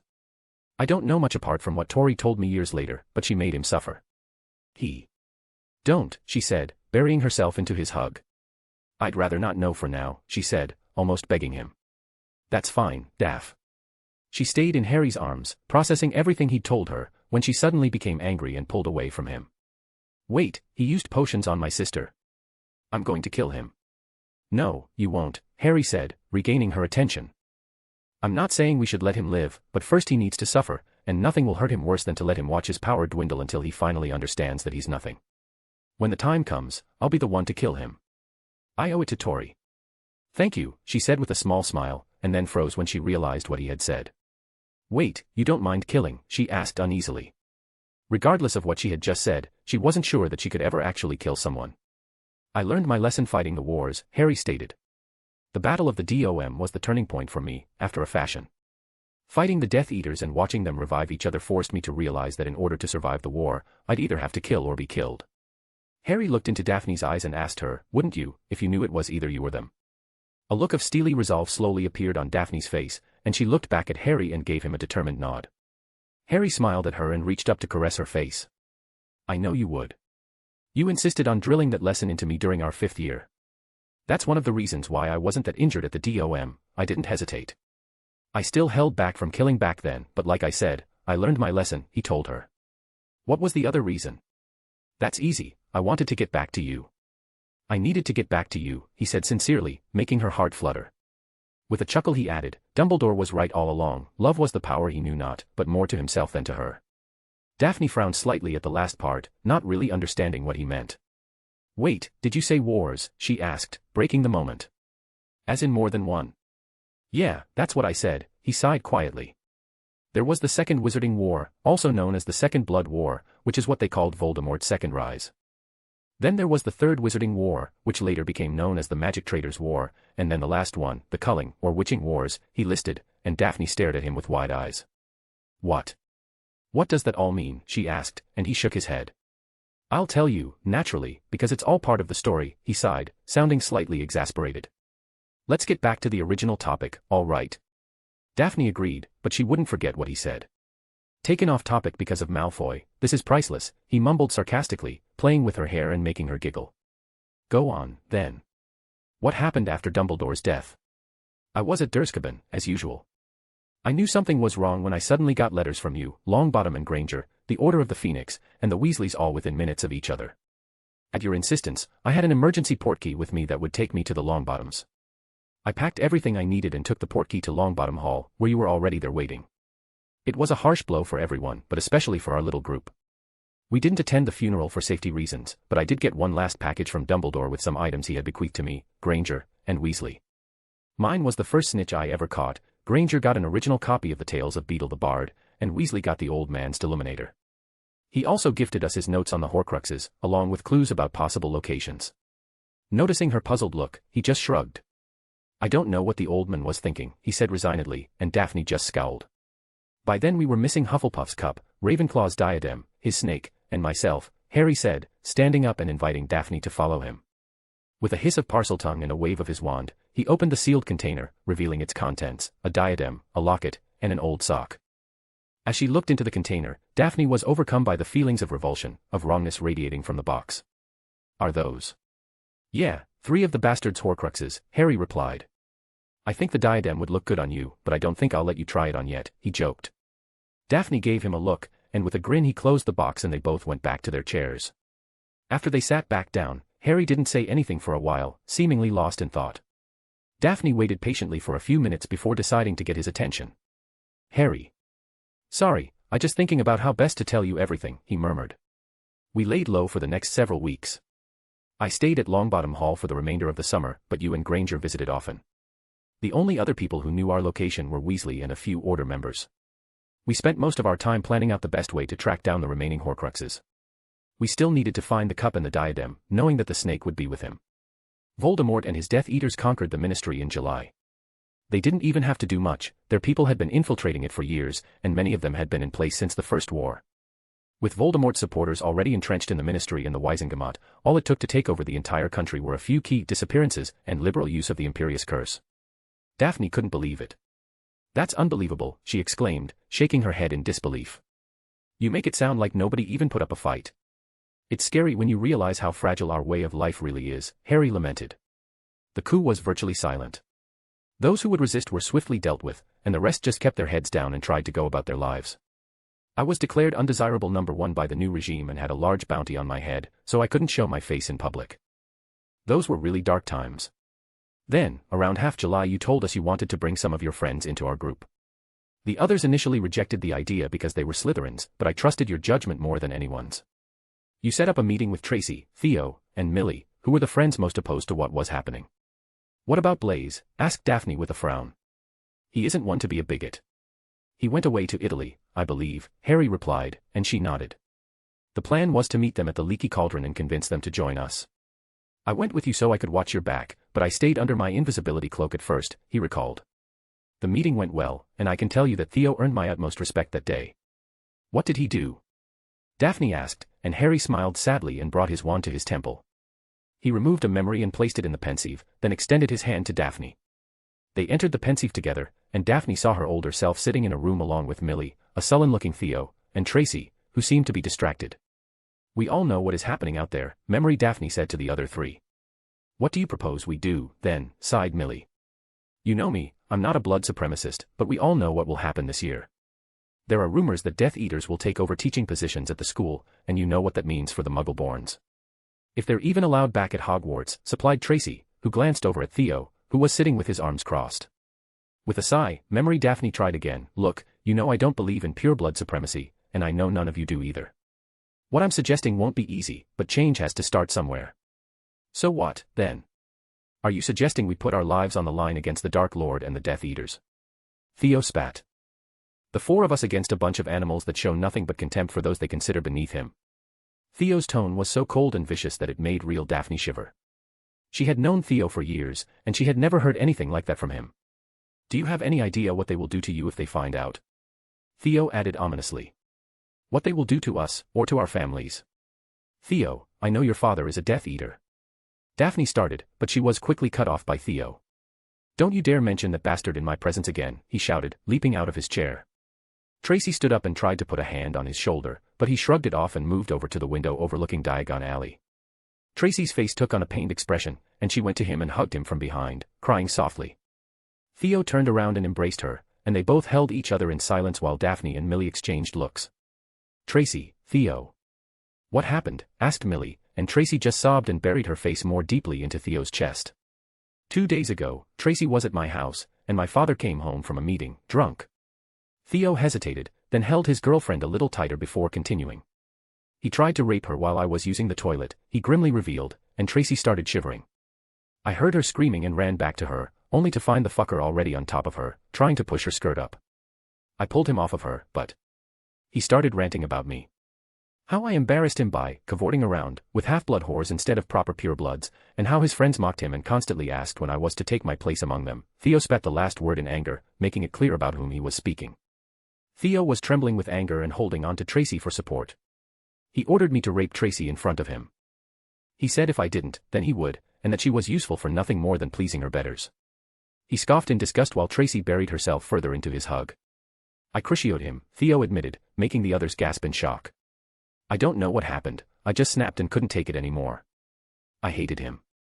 Always calling me a bastard, an embarrassment, a failure, beating me for. Theo hesitated and looked softly at Tracy. All that I could deal with, but having him do that, to Tracy. Theo hesitated again. I had him under the Cruciatus curse for over 30 seconds, and the bastard actually laughed at me.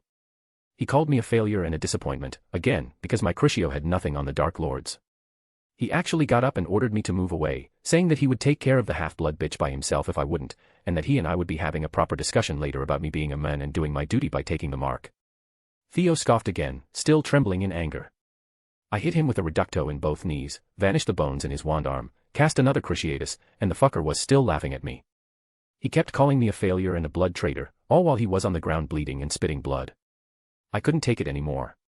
I couldn't take any more of him, and I didn't cast the Avada, I cast a Diffindo across his neck, and then it was my turn to laugh as his precious pure blood poured from his throat. Memory, Daphne and Millie just stared at him in stunned silence. Once he was done bleeding out, I vanished his body, and it was all over, Theo revealed, starting to break down. Merlin, Trace, I'm so sorry, he begged in a whisper. It wasn't your fault, she sobbed. You saved me. You have nothing to be sorry for. I don't regret killing him, Theo declared to the room, looking directly at Memory Daphne. Do you understand? They only respect you if you're on their side. If not, you're nothing to them. To them you're nothing but a blood traitor, and they believe it's their Merlin-given mission to put you in your place, and they will rape, torture, or kill you just for their amusement, he spat in anger. Memory Daphne nodded. I'm fully aware of what I am getting myself into, Theo, Daphne replied with a glare. I don't want to live in a world like this, she stated. Do you? No, but I have my own priorities, Theo snapped, glaring at the blonde. I have to lay low until September, and then I have to protect Tracy from them. The only way for me to do that is to go to Hogwarts and stay with her at all times. I don't have time to protect people who are meaningless to me. Theo, please, Tracy whispered, and Theo looked at her. No, I've had it. I don't give a fuck anymore. Not about the old bastard who called himself my father, not about this country or its people, the Dark Lord, or Potter. All I care about is you, and I can do that far away from here. I'd leave now if we could, but that would only make us targets. After this 7th year is done, I'm taking you away for good. We'll find somewhere we can be free and safe, away from all this shite. The 3 girls gasped at Theo's declaration, and real Daphne was stunned. She'd never seen this side of him before. She looked over at Harry, intending to say something about it, but he was still focused on the memory and looking at Theo with no small amount of respect, so she chose to remain silent and turned back to the conversation. Theo, Tracy started slowly, with tears in her eyes. I don't want to run away. What? Why? He asked, although he already knew the answer. This is my home, she cried, and I don't want to be forced to leave it by a bunch of arseholes. I want to stay and help in whatever way I can. Theo sighed and ran his hand through his hair in frustration, but Memory Daphne smiled softly at her friend's devotion to her home. Yeah, I'm not too fond of the idea of living in a society like the one rising in our country, Millie agreed, glancing at Daphne and giving her a nod.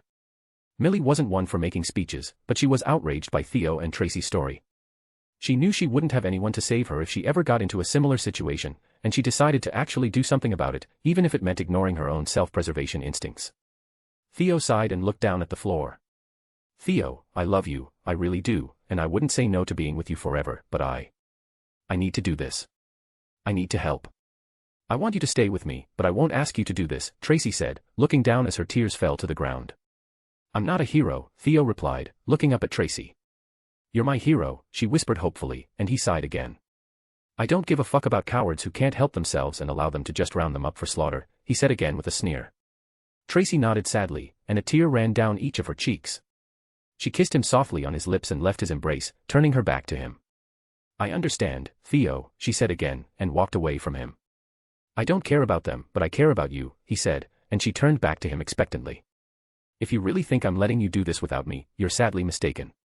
You mean more to me than you even realize. Tracy jumped into his arms and kissed him passionately, while Daphne smiled, and Millie blushed. Once they separated, he rested his forehead against hers and added, and I'll kill anyone that tries to hurt you, no matter what. I can honestly say I have no objections to that, a disembodied voice announced, one that real Daphne recognized as Harry's. He emerged from under his invisibility cloak and materialized next to Memory Daphne. Potter. Millie gasped, and Theo drew his wand and pointed it at Harry, who responded in kind. Daphne, what the hell? Asked Tracy, looking back and forth from Harry to Daphne. Harry Potter, meet Millicent Bulstrode, Tracy Davis, and Theodore Knott, Jr., she said, gesturing to each one in turn. Everyone, this, as you know, is Harry Potter, who also happens to be my boyfriend since the end of 5th year. The girls' jaws dropped, but Theo never took his eyes off Harry, both of them still pointing their wands at the other. Boys, put your wands away, sighed Daphne, lowering Harry's arm with her hand while Tracy did the same with Theo's. We're supposed to be allies. Allies who spy on each other?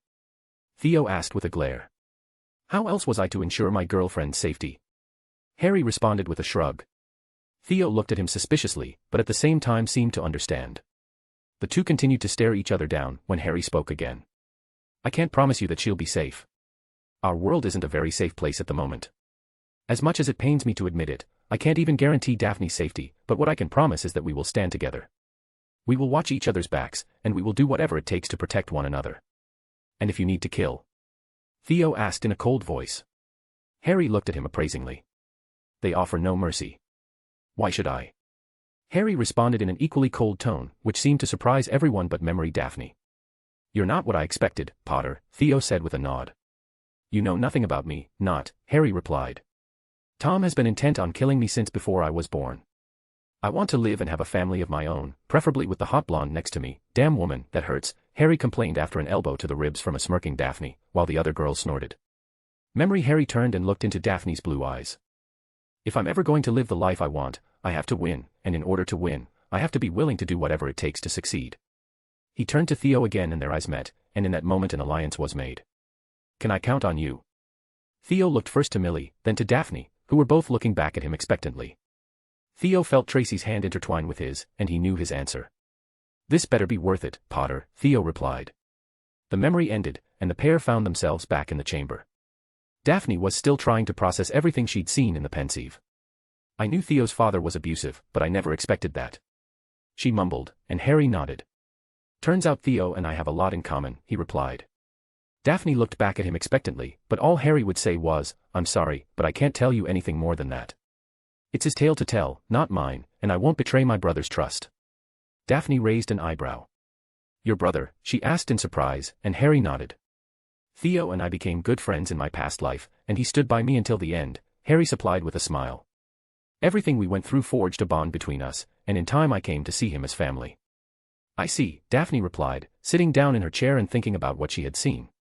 What about Blaise? Harry smirked. Well, Blaise ended up coming back to Britain, and he finally asked Millie out the moment he saw her. He said something about getting his courage together, or something like that. Mind you, he was spluttering so incoherently that he had to repeat everything 5 times before she even understood what he was asking her.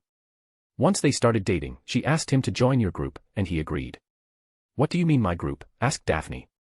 Theo, Tracy, and Millie gave an oath not to talk about our meeting with anyone else, unless they had your permission. After that, the 4 of you all started planning what to do in Slytherin that year. We dorks were kept out of the loop, and you were the only one who went to our meetings about the Horcruxes. Why? You didn't trust the snakes, she asked with a glare. No, Daph, I trusted you above anyone, and by then I already respected Theo. It had nothing to do with that, replied Harry with a sigh. It's called compartmentalization. Having multiple people with knowledge of the Horcruxes living in the castle with a known legilimens was too dangerous, and your mission in Slytherin was too important to risk. You know damn well that Slytherin is a focal point at Hogwarts, and keeping the house under control was the best way to protect the students. Daphne thought about Harry's words and couldn't find any fault with them. Fine, what else then, she said, moving on. Well, there was a wedding. Fleur's wedding, actually, Harry said, which got Daphne's attention. You didn't attend, and I was there under Polyjuice. Death Eaters crashed the reception, and I had to make a quick getaway back to Longbottom Hall. Nothing really serious happened, the Death Eaters just made a mess of the place and questioned some of the guests. They assumed I must be there since I was close to the bride and groom, so they just appeared and demanded Harry Potter be handed over to them. Who did she marry, then? Daphne asked casually, remembering what he told her earlier about his fallout with Delacour after her husband's death. It didn't take a genius to figure out that Harry Potter's future self was somehow involved, and the fact that he tried to hide it from her meant it was personal to Harry. Bill Weasley, Harry replied, continuing on with his story. He didn't notice his blonde companion's eyes grow wide at the name, or the fact that she was no longer listening. Weasley, Weaselette, she wondered to herself, while Harry was saying something about the Horcruxes. So, the Vila's husband died avenging Weaselette, who was an accomplice to a murder. Daph, are you all right? Harry asked, and Daphne snapped out of her reverie and looked at him. It was you, wasn't it? She asked, and Harry looked back at her quizzically, not understanding the question. It was you who killed Weaselette and her brothers, which explains why Delacour became less than polite to you, as you so put it, she stated, crossing her arms defiantly and staring intently at him. Harry sighed. Daph, Look, Harry, I like you, she said, resisting a blush. I like you a lot, and as you're telling me these stories, I find myself liking you more and more, and I just realized I sounded exactly like a fangirl, she mumbled in embarrassment, making Harry smirk as she recentered herself. The story you're telling me is truly incredible, but I do believe you. I'm also starting to hope that I can one day become the woman I saw in your memories, and I'm sure that you want that too, or else you wouldn't be wasting your time on me. Daph, He tried, only to be interrupted again. I'm grateful, Harry, I really am. Grateful that you trusted me so much in your past, and for all the time you spent helping me. I'm grateful that we fell in love, and... She said, her eyes suddenly watering, prompting Harry to get up and take her hand. Grateful that you're doing it all again, that you came back just to be with me again. I want to trust you, Harry, she said, a tear falling from her eye, but you can't hide things from me, please. You said it yourself, you told me everything in our future. I am telling you everything, Daph, he insisted, and she slowly nodded. Then why did you hide that you were the one who killed Delacour's husband? That you were the one who killed his sister, who was an accomplice to a murder? Harry looked at her calmly and asked, does it make a difference if I was the one who killed her? No, she answered, shaking her head. And I believe you already know that. I am a pureblood, and I was raised to understand the laws regarding blood rights and honor duels. I understand that people have to protect themselves and their families, and sometimes that means other people have to die. Your grandfather and your grandmother, he said. Yes, my grandfather, who died from a Death Eater's gouging curse during an attack, and my grandmother, who died trying to take as many of the bastards as she could with her, she confirmed. I never met them, but I learned from their deaths. I learned to stand up for what I believe in and protect the ones I love. You told me about them, Harry replied. And trust me, I agreed with you, he added, and she gave him a soft smile, which he returned. So why didn't you tell me? I didn't want to scare you, he admitted, kissing her hand. She sighed. I don't see the point, seeing as how you're going to end up telling me about how she killed me anyway, she replied defiantly. He looked up in astonishment. I should have suspected that you'd already made the connection, he grumbled, shaking his head. It wasn't that difficult, she replied. I want to know. I can tell you now, or you can wait a little longer and hear where it fits with the rest of the story. It's your choice, Harry replied, brushing a strand of blonde hair away from her face. It doesn't matter either way, because I am going to prevent it from happening. I told you that I wanted you to fall in love with me, marry me, and live happily ever after. In order to have that, I need you to trust me and accept me for who I am, so I won't hold anything back. I'm starting to want that too, she thought to herself, sighing. I was happy, wasn't I? She asked, and he nodded. I like to think so, at least you never gave me any reason to think that you weren't, he replied with a sad look, and she smiled back at him and caressed his face. I want it, she whispered to him. I'd accept you after what you've told me without a second thought. She kissed him softly, smiling at how right it felt. Keep going with your story, and tell me everything, she told him softly, and he nodded. We were making plans for what we were going to do once the summer was over, and we had a huge fight about it. There was no way I could go to Hogwarts, and you wanted to stay with me.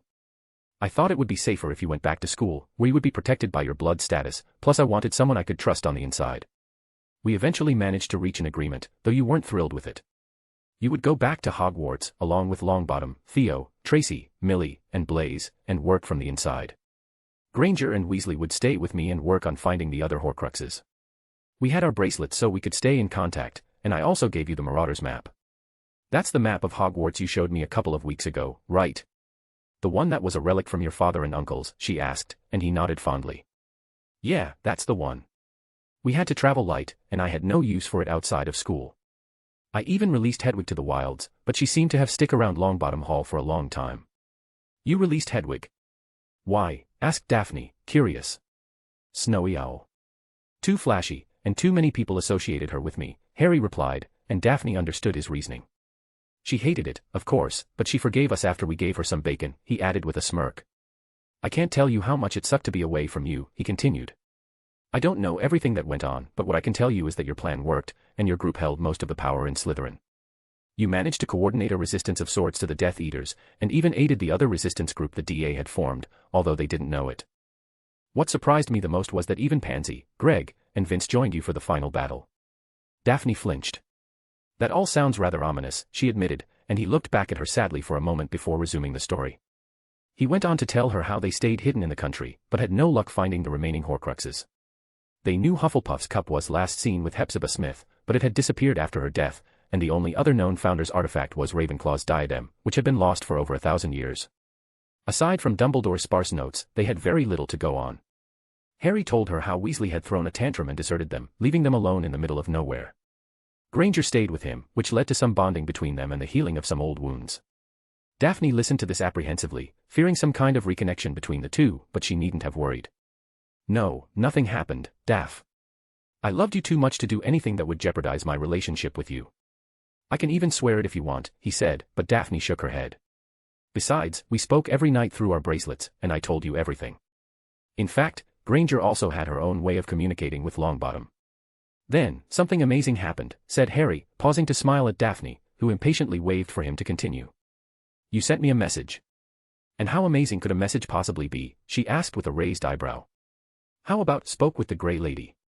She's Ravenclaw's daughter and she helped me retrieve the diadem from the ROR, where Tom left it. Diadem destroyed with venom, or something like that, at least. Daphne's eyebrows shot up and her mouth dropped wide open, while Harry just sat there smiling at her. You did it, all by yourself. But how? Harry shrugged. You were smart and cunning, as usual.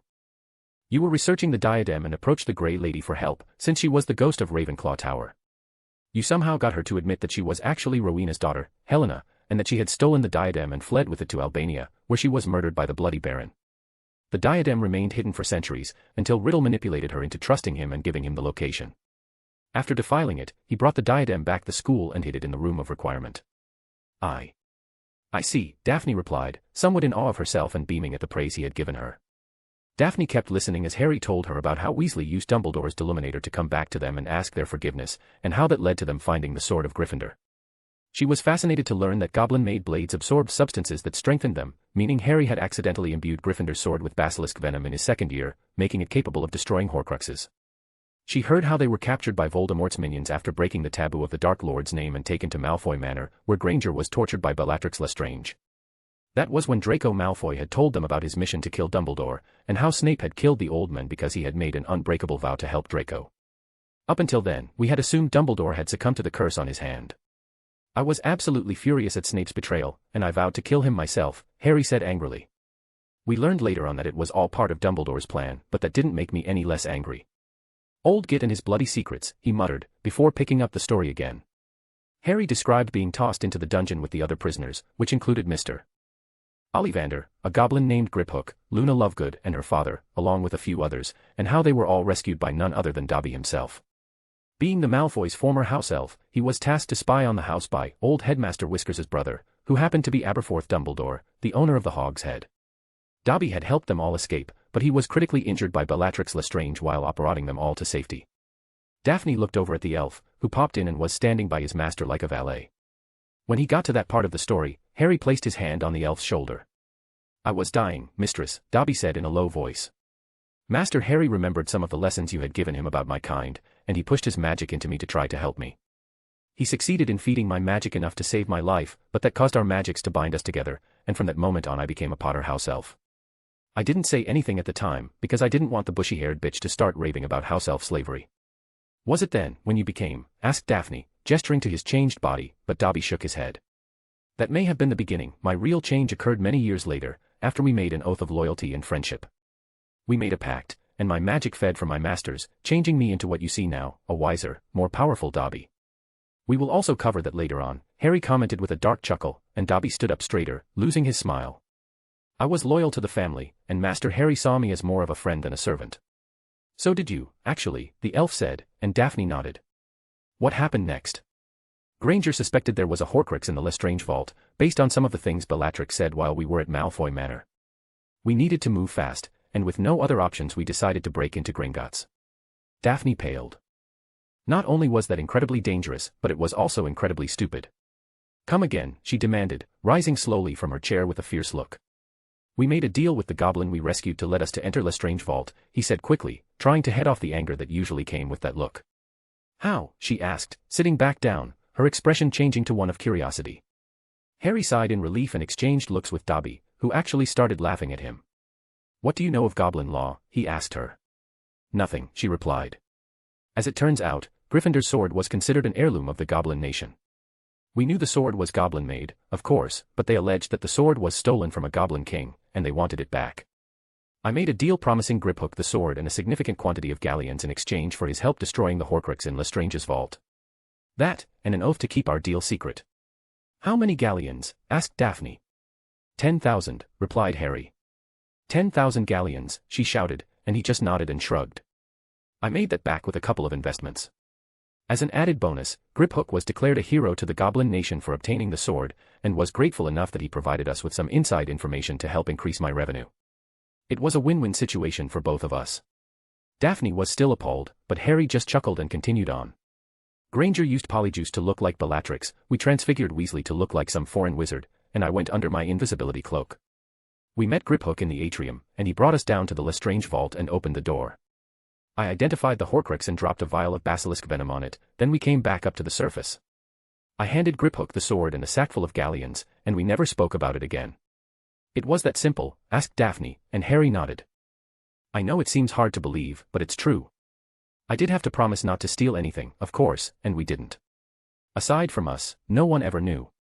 There was no spell fire, no epic battle, and no stealing of dragons, only a successful stealth mission. Daphne frowned. You infiltrated Gringotts, entered a vault that wasn't yours with a goblin's help, after bribing him with a huge sum, by the way, and you say that like it was nothing, she replied, shaking her head in partial amusement. Nothing compared to what happened later, Harry thought. Then what? With the diadem and the cup destroyed, only you and the snake remained. What then? How did you even discover the one in your scar, by the way? Asked Daphne, her voice a mix of excitement and apprehension. After we destroyed the cup, we decided to come to Hogwarts. We figured our best chance to take out both the snake and Tom was to lure him into a trap, and we knew we had allies in the school. The plan was to get inside the school and take out all the Death Eaters, and then Voldemort would have no choice but to show up to quell the rebellion. Bold plan, Daphne pronounced, and he nodded. It was the only one we had, Harry replied, looking at her gravely. I coordinated everything with you. We arrived at Hogsmeade the evening of April 29th and met up with Aberforth Dumbledore at the Hog's Head. We spent the night at his house, and he helped us infiltrate Hogwarts the following afternoon, using a secret passage between his pub and the dock house. We came out of the passageway and Longbottom was there waiting for us. Him and Granger had a moment, and then he brought us to the room of requirement to meet up with the rest of the DA. Of course, the only person I wanted to see wasn't there, Harry said, smiling softly at Daphne. You and your group had the junior Death Eaters mostly under control, which really only left Snape and the Carrow twins to contend with. I was really looking forward to getting my hands on Snape. What did you do? Asked Daphne, getting more anxious the longer the story went on. The DA put itself under my command, and our first objective was to neutralize the Carrows. I wanted to see you first, so while the others were preparing I sent you a message, and we met at the entrance to the Chamber of Secrets. All I'll say is that we were both very happy to see each other alive and well, he said with a grin, which Daphne returned while fighting a blush. You were updating me on everything that was going on, but then Myrtle showed up and started wailing. We hid under the cloak and waited, and as luck would have it, both Carrows showed up to deal with the racket. Harry chuckled darkly. They didn't survive point-blank reductos to the face. Daphne gulped but nodded in approval. We got a message to the DA about the Carrows, and told everyone meet us at the Great Hall doors in 15 minutes. After a quick kiss you left to go rally the Slytherins, and I made my way to the Great Hall under the cloak. What was the plan, then? Asked Daphne again. It was right around dinner time, so we figured everyone would be together in the Great Hall. You and your group would deal with the junior Death Eaters, and we'd storm the Great Hall and capture Snape, who was the only adult Death Eater left. Daphne nodded, starting to fidget. It worked almost perfectly. Harry scowled, rubbing his forehead. What happened? She asked softly, getting up from her seat and walking over to him. As soon as we entered the Great Hall, you and the others, including Pansy, surprisingly, stunned all the junior Death Eaters. Pansy is not that bad, Daphne admonished, and Harry held his hands up and nodded. I know that now, he defended, but the last time I saw her she was still on Team Draco, so it threw me for a loop. We were closing in on Snape, and he immediately surrendered when he realized what was happening, he continued. It was my chance to pay him back for killing Dumbledore, but before we could do anything, McGonagall and the other heads of house came to his aid. What? Asked a shocked Daphne, not knowing what else to say. That was when we learned it was all Dumbledore's plan. He orchestrated his own murder to help Malfoy and secure Snape's place as a spy. He'd also predicted that Snape would be named headmaster, which would allow him to mitigate the damage done by the Death Eaters and protect the students. Snape also relayed information to Aberforth to help me with my quest and played a part in us finding the Sword of Gryffindor. Wow, was all Daphne could say, and then they sat in silence for a while. Yeah. Apparently, he had told McGonagall, Sprout, and Flitwick all about it at the beginning of the year. Imagine our surprise when McGonagall revealed she knew about everything, told us she was very proud of us, and then gave everyone house points, scoffed Harry. I was livid. I was tired of being jerked around. I was angry at Dumbledore for withholding critical information, again. I was angry at Snape for going along with it, and I was angry with the other professors for their inaction, and for patronizing us with their platitudes and their house points. McGonagall was thrown off by my reaction, but still called me, Granger, and Weasley into a meeting. We went, but I took you with me, and Longbottom came along too. Harry chuckled. Can you imagine the looks on everyone's faces when I kissed you in public that first time? Would you show me? Daphne asked softly. He shot her a smile and nodded, extracting a memory with his wand. They dropped into the Pensieve, and suddenly they were in the Great Hall, standing between the staff table and Memory Harry, who was surrounded by several students from the DA. Fine, you'll have your meeting, but I want answers, Harry snarled, and McGonagall gulped. Memory Harry turned his back on the staff and spoke directly to the DA, Nev, send word to Aberforth to call all the remaining members of the Order of the Phoenix. We will need all the help we can get to defend the castle. This is for all of you as well. If you have friends or family that can and wish to join us, please, contact them in whatever way you can. We will need every able wand against the Dark Lord when he comes for us. What makes you think we would help you, Potter? Called a voice from the Ravenclaw table. Leave, if you want, Harry replied coldly, leaving no room for argument. No one else said a thing. Madame Pomfrey can coordinate the evacuation of the younger students with Abe. And what makes you think you are entitled to order anyone around, Potter? Snape sneered, clearly intent on berating him.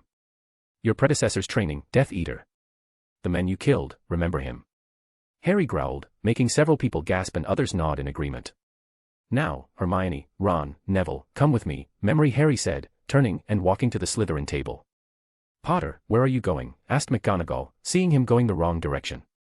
Hey guys, great job, Harry said, ignoring McGonagall and acknowledging the whole house, surprising the Slytherins with his appreciative words and attitude. He walked straight to Memory Daphne, pulled her to him, and kissed her soundly, right in front of everyone. Gasps rang out around the hall, while Ginny Weasley shrieked, "What are you doing?" Memory Harry and Daphne ignored them all, the latter now with her arms around Harry's neck and enthusiastically returning his kiss. You foolish Gryffindor. If that wasn't a move to demonstrate your superiority and leadership, then I don't know what is, real Daphne said with a smile, and they both chuckled. But I forgive you, she added with a wink. Come along, I'll need your help dealing with that, Harry said, pointing to the professors. Daphne lost the smile and nodded to Harry. Harry looked back to the Slytherins and saw that Nott, Davis, Bulstrode, and Zabini were all snickering, but almost all the others were blankly staring at him and Daphne. Astoria Greengrass was doing her best impression of a fish, wanting to say something, but completely lost for words. Ladies, gents. It's a pleasure to see you again, Harry said, approaching his Slytherin allies. Great job, by the way. Glad to have you back, Potter, replied Nott.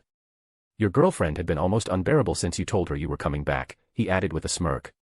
The six laughed together, which was the only sound in the room until a very excited Astoria Greengrass shouted, "What?" so loudly that Daphne flinched. Her sister would no doubt be clamoring for all the juicy details. She wasn't the only one demanding answers either, the most vocal being a certain red-headed Gryffindor girl. What do you mean your girlfriend? With a wink, Harry climbed on the table and reached for Daphne's hand, which she gave him with an exaggerated sigh. In actuality, she knew exactly what he was planning to do and found it amusing, so she played along. "Ladies and gentlemen, allow me to explain," Harry said, holding a smiling Daphne at his side. "This lovely woman, who you all know and fear, is Daphne Greengrass. What you didn't know is that she has been my girlfriend for almost 2 years. She is my partner in all things, and I trust her above all others," he declared, eliciting shouts of either anger, joy, disbelief, or some combination of the three. "How could you?" "She's nothing but a slimy snake," shouted Ginny Weasley, making everyone in the hall turn to look at her. Some of her fellow Gryffindors seemed to mirror her opinion, but most of the others found her outburst rather pitiful. Harry and Daphne just glared icily at the redhead, a look of distaste on both of their faces. "For your information, Weasley, snakes aren't slimy at all," Harry answered with a cold look, making Daphne snort. "And yes, she's a proud snake, one of the greatest in her house. She's the one who inspired her housemates to stand with us today," Harry proclaimed. He looked around at those dressed in Slytherin robes, and he could see how much they appreciated him recognizing their contribution. Many of them seemed to be completely in awe of him and Daphne, particularly the younger students. Harry did a double take when he noticed Pansy Parkinson standing among the conscious Slytherins, looking at the two of them in total disbelief. "And you know what," he continued, "I love her with all that I am." Daphne rolled her eyes at his public declaration, but she didn't even try to hide the huge smile on her face. She tilted her head up and kissed Harry softly on the lips, caressing his cheek with her thumb. "Enough with the speeches, there's a meeting to go to," she reminded him, and they climbed down from the table and walked towards the professors hand in hand.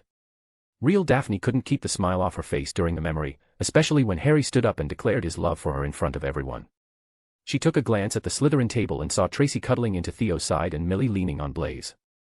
Her sister was practically bouncing up and down in her seat, talking animatedly to her friends. Daphne had no doubt that she and Harry were the topic of Tori's conversation. She looked around the hall and saw Weaselette fuming. She hadn't taken her eyes off of Memory, Harry and Daphne, she just kept glowering at them with a look of complete disgust on her face. Her brother also looked disgruntled, but he was hiding it slightly better than his sister was. Some of the other dork girls were glaring at them too, but most of the others in the hall seemed just surprised or confused, talking amongst themselves about the revelation. Daphne found it amusing that she and Harry had delivered such a shock, that nearly everyone seemed to momentarily forget that they were in the middle of a war. The memory ended and Harry and Daphne found themselves back in the chamber's living quarters. "Well, that was fun," she said with a soft smile, and Harry actually laughed. "Yeah," he said, giving her a soft smile that didn't reach his eyes. "What's wrong?" she asked, having noticed his faraway expression. "I'm thinking about how to tell you the next part," Harry said, sitting back in his chair with a pensive look. Daphne's amusement quickly faded, and she sat down next to him, looking at him intently. "Promise me you won't curse me." "At least not badly," he requested. His face still held a stony expression, and she could tell that whatever she was about to learn was going to be very serious. "No," she replied, and he rolled his eyes. "Fine," he said with a snort, and he took hold of her hand and started absent-mindedly caressing the back with his thumb. According to Snape, Riddle was looking for the Elder Wand. He already knew that Dumbledore had been its previous master, and he suspected that he had hidden it somewhere in Hogwarts. "But you had it, didn't you?" she asked, and he shook his head. "No, I didn't have it."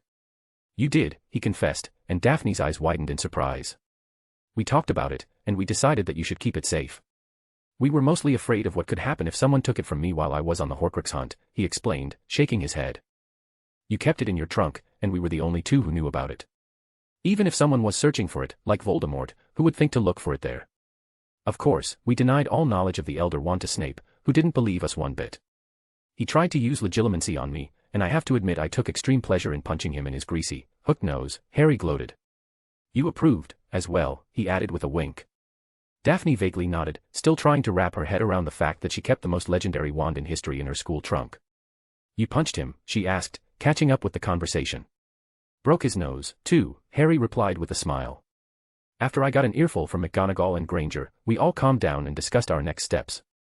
We decided to lure Voldemort to Hogwarts while we held what little advantage we had. Snape summoned him with his dark mark and requested backup, telling him I was at Hogwarts inciting a student rebellion. He then left and went to join Voldemort so he could keep up his disguise a little longer." "So?" asked Daphne, spurring him to continue. "Reinforcements for our side arrived, mostly the Order of the Phoenix and some trustworthy Aurors. The students that supported Riddle were locked in the dungeons, and we waited around making our final preparations. It was around 9 o'clock when the wards reported the first arrivals," Harry explained. "Death Eaters and Snatchers engaged in a frontal assault, but there was no sign of Voldemort yet.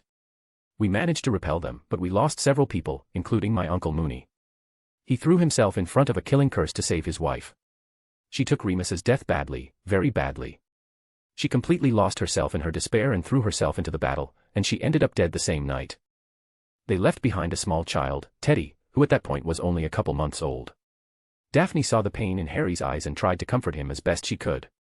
When the first battle was over, Voldemort sent us all a message saying he would enter the fray and kill us all, unless I surrendered myself to him before midnight. The message was ignored, and we kept preparing for the next skirmish and tending to our dead. Seeing my uncle and his wife lying dead side by side was hard for me, but you helped. That's when McGonagall approached me with a vial of Snape's memories, which she said had very important information from Dumbledore, and that I needed to view them as soon as possible. Harry snarled, making Daphne narrow her eyebrows suspiciously. Believing it was something important that would help us win, we rallied the group and went to the headmaster's office, Harry explained with a sigh. The delegation included us, McGonagall, Flitwick, Sprout, Theo and Tracy, Blaise and Millie, and Granger and Longbottom. Weasley was off doing something else, I'm not sure what. I brought you into the Pensieve with me, but no one else. Basically, it was a memory of Dumbledore and Snape talking. I discovered several things by watching that memory, the first being that Snape was the one who told Voldemort about the prophecy that set him on my family. Apparently, he had been in love with my mother since they were children. Once Snape found out who his master believed the prophecy referred to, he begged him to spare my mother's life. I guess he didn't trust Riddle, so he went to Dumbledore and asked him to protect all of us. Harry snorted to himself, staring at the ground. His Patronus was even a doe, which was supposed to represent my mother, I suppose. My father was a stag, after all. That wasn't the important part, though. The kicker was when Dumbledore revealed that I was a Horcrux, that a piece of Voldemort's soul had attached itself to my scar. He was very clear that in order to kill Voldemort permanently, it was essential that Tom killed me by his own hand, as that was the only way to ensure that the piece of soul inside my scar was destroyed, Harry divulged, still playing with Daphne's hand. Daphne froze. She was terrified for a moment, and she had to remind herself that this Harry had already safely removed the Horcrux from his scar. She was still horrified that he had been put into that situation at all. Why, was all she could say. As usual, Dumbledore spoke in riddles. Harry said, shrugging. It was sort of a plan for my survival, but I don't think he was really sure it would work. But, how, she questioned. Harry gave her a half-smile and drew his wand, pulling a memory from his head and dropping it into the Pensieve. I was absolutely furious, Harry said, ignoring her question and gazing into the Pensieve. McGonagall already knew, the bitch knew everything, and actually tried to reassure me that it was necessary, that my sacrifice was necessary. Daphne was so angry for Harry that she was shaking, and she squeezed his hand tightly. It was this that caused him to finally look up at her and see how distressed she was. It's better if I show you, he said remorsefully. No, she cried, and threw her arms around his neck, close to tears. Daph, please, I need you to see it, Harry pleaded softly, wrapping his arms around her. Why, she asked in a whisper. Because that was the first time I spat on the light side, confessed Harry. Daphne pulled back from him and looked at him in surprise, her sapphire eyes still glistening. You what? She asked again, apprehensively. Don't be afraid, Daph, please. Let me show you what happened. Daphne looked into his eyes and saw how important it was to him, and she reluctantly agreed. He caressed her lips and kissed her gratefully.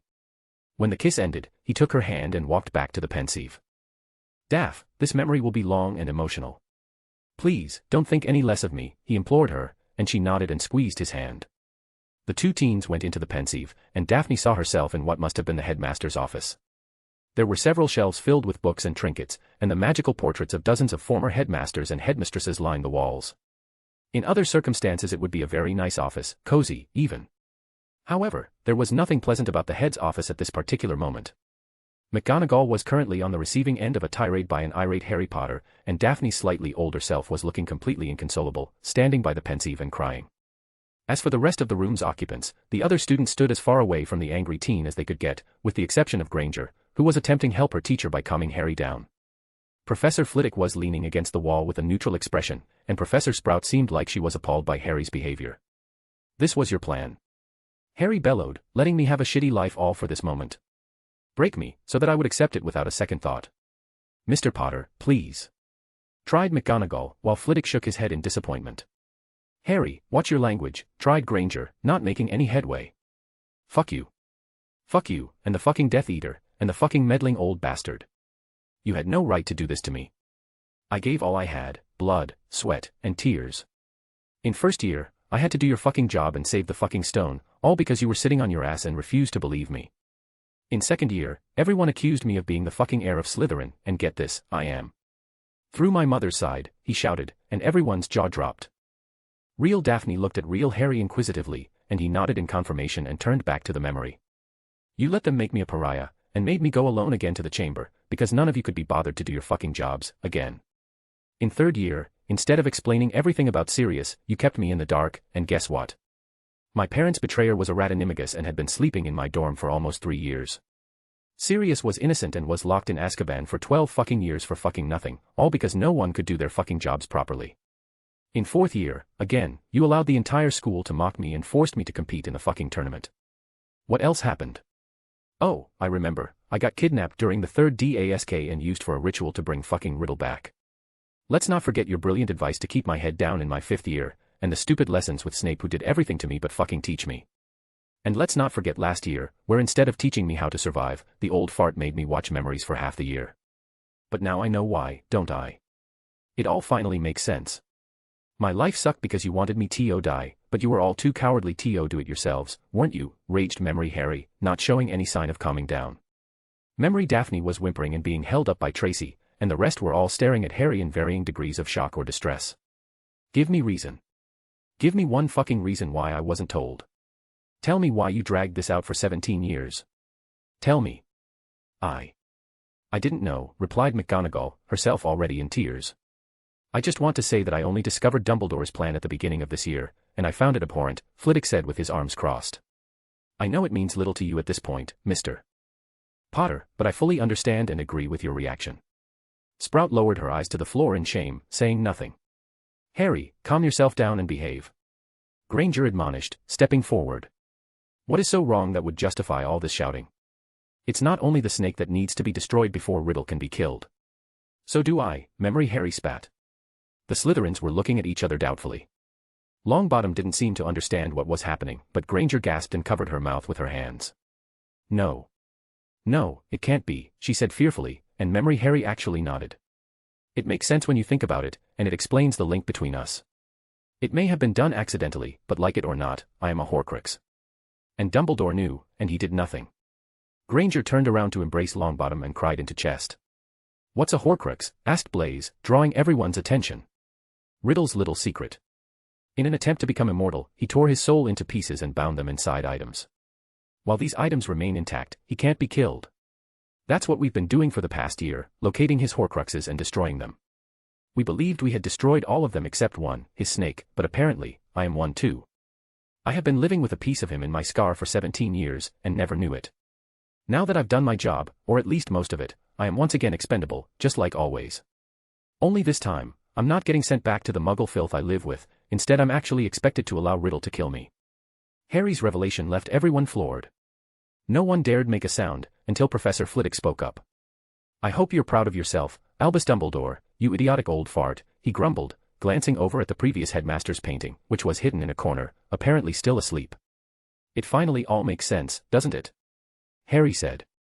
Why my life sucks so much, why I was always made the scapegoat and a punching bag. It was necessary for me to accept this moment, because this way, my life would be so hard that I would welcome the release of death. All this time I have been raised as a pig for the slaughter. Stop. No more, Memory Daphne begged between sobs, and Memory Harry stopped shouting and turned to her. She was still being supported by Tracy, looking at him with a mix of desperation and fear. Harry's anger disappeared in a flash, and he ran to her and pulled her into his arms, holding her possessively. Daphne buried her face in his neck and broke into sobs, and he felt her tears running down while her body trembled.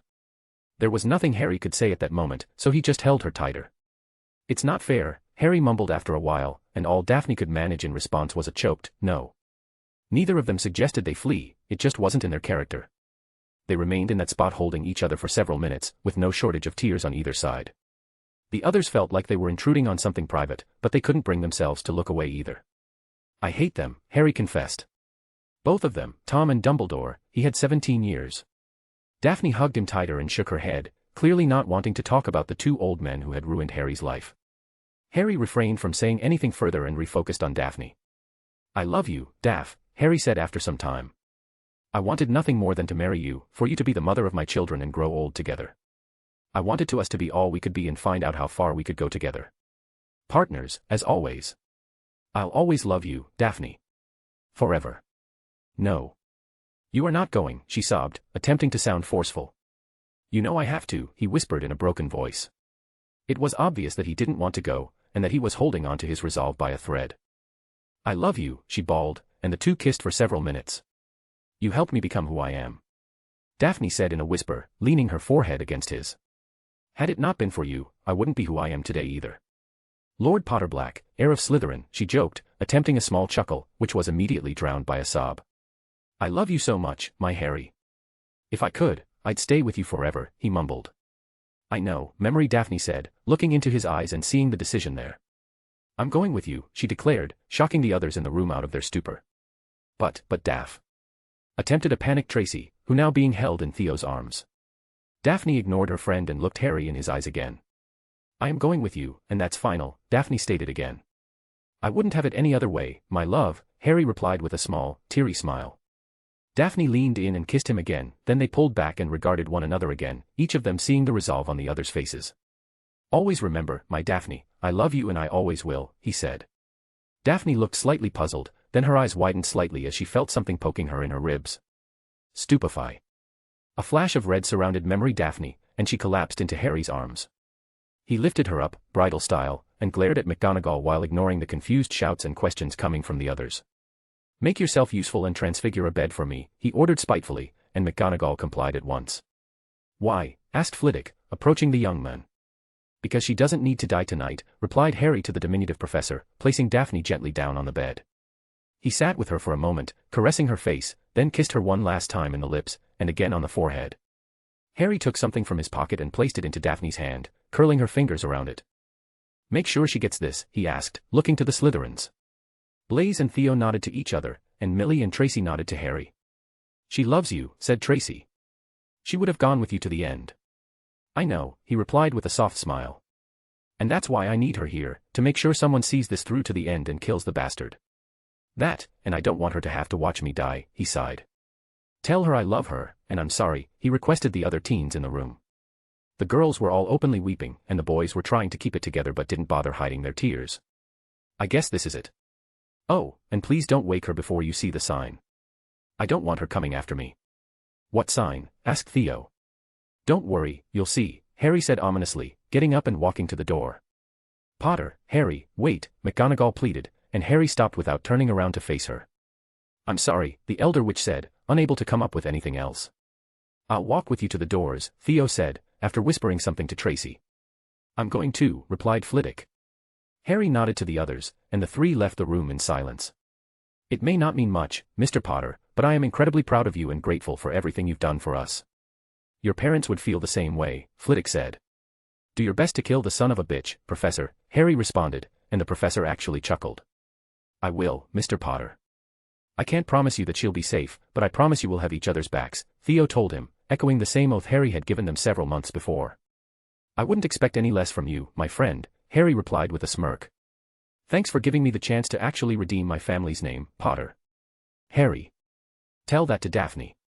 She was the one who proposed bringing you into our group, and I trust her with all that I am. You're so whipped, Theo joked. Very much so, yes, replied Harry with a smile. The trio reached the castle doors, and Professor Flitwick opened them with a wave of his wand. You have a plan, don't you? Theo asked Harry, who simply nodded. Give them hell. I intend to, Harry replied. Theo extended his hand, and the two teens shook hands as the memory started to shift. Chapter 13, Chapter 11, Part 2. Why did you stun me? Real Daphne asked tearfully. I would have gone with you.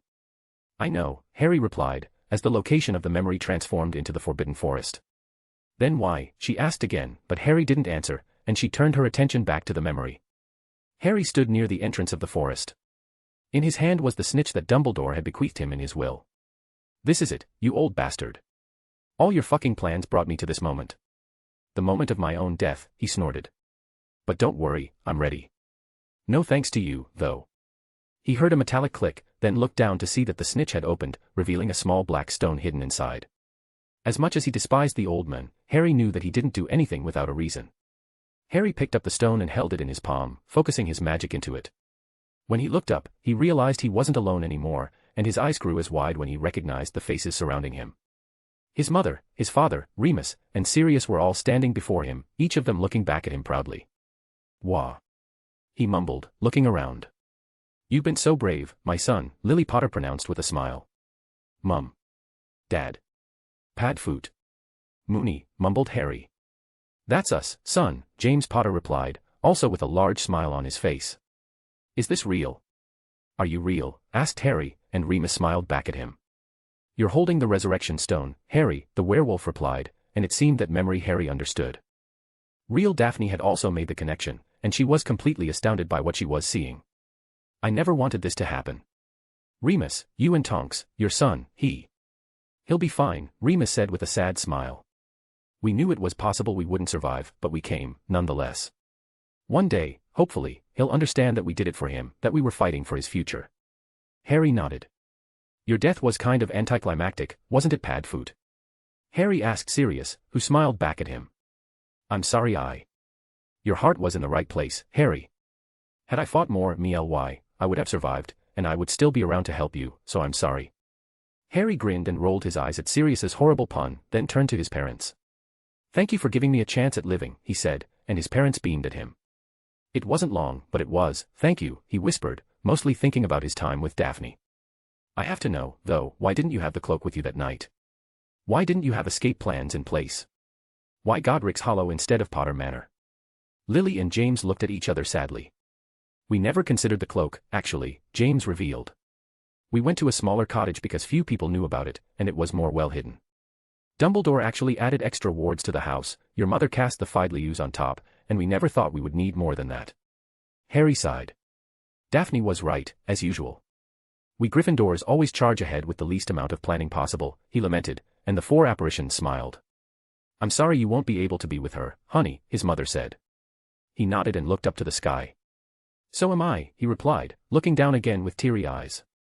"Are you fine with it? That she's a Slytherin?" Harry asked. "She is," asked a surprised James, earning both a glare from his son and an elbow in the ribs from his wife. "Of course, son. All that matters is that you're happy." "I hope you've been respectful with her," his father asked. Harry smiled and nodded. His mother seemed to like that reply. "Does it hurt?" Harry asked, and Sirius shook his head. "Faster and easier than falling asleep." "Then I guess we'll meet again in a bit," Harry said with a resigned smile, which was returned by the apparitions of his family. "Good luck, darling/son/pup/cub," they all chimed, before vanishing into the air. Harry had to admit that his brief meeting with his family made him feel better, and now he felt ready to face what was coming.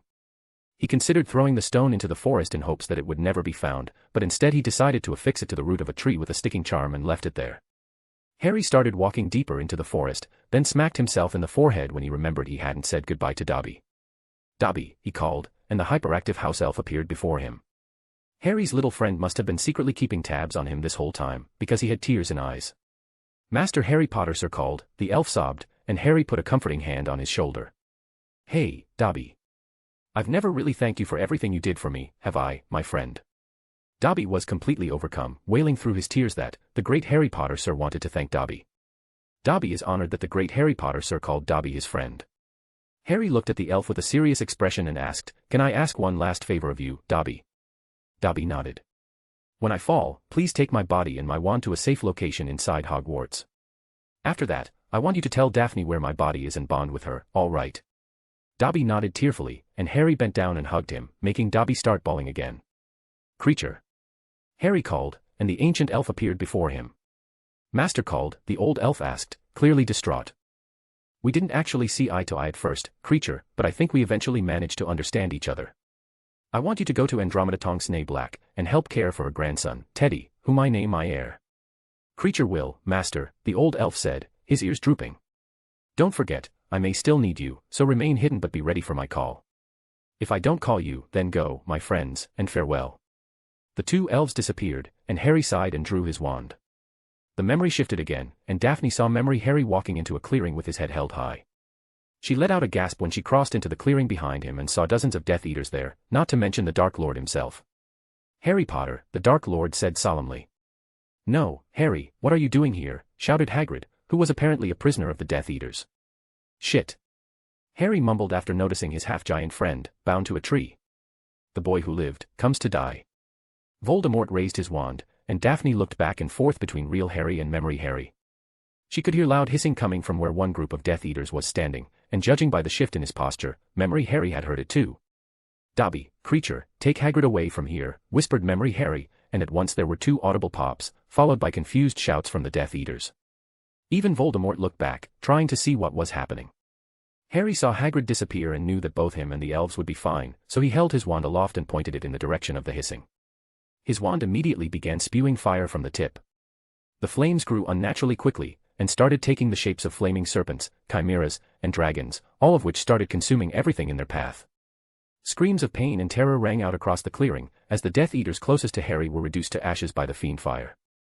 For a few moments, the Dark Lord seemed to be stunned.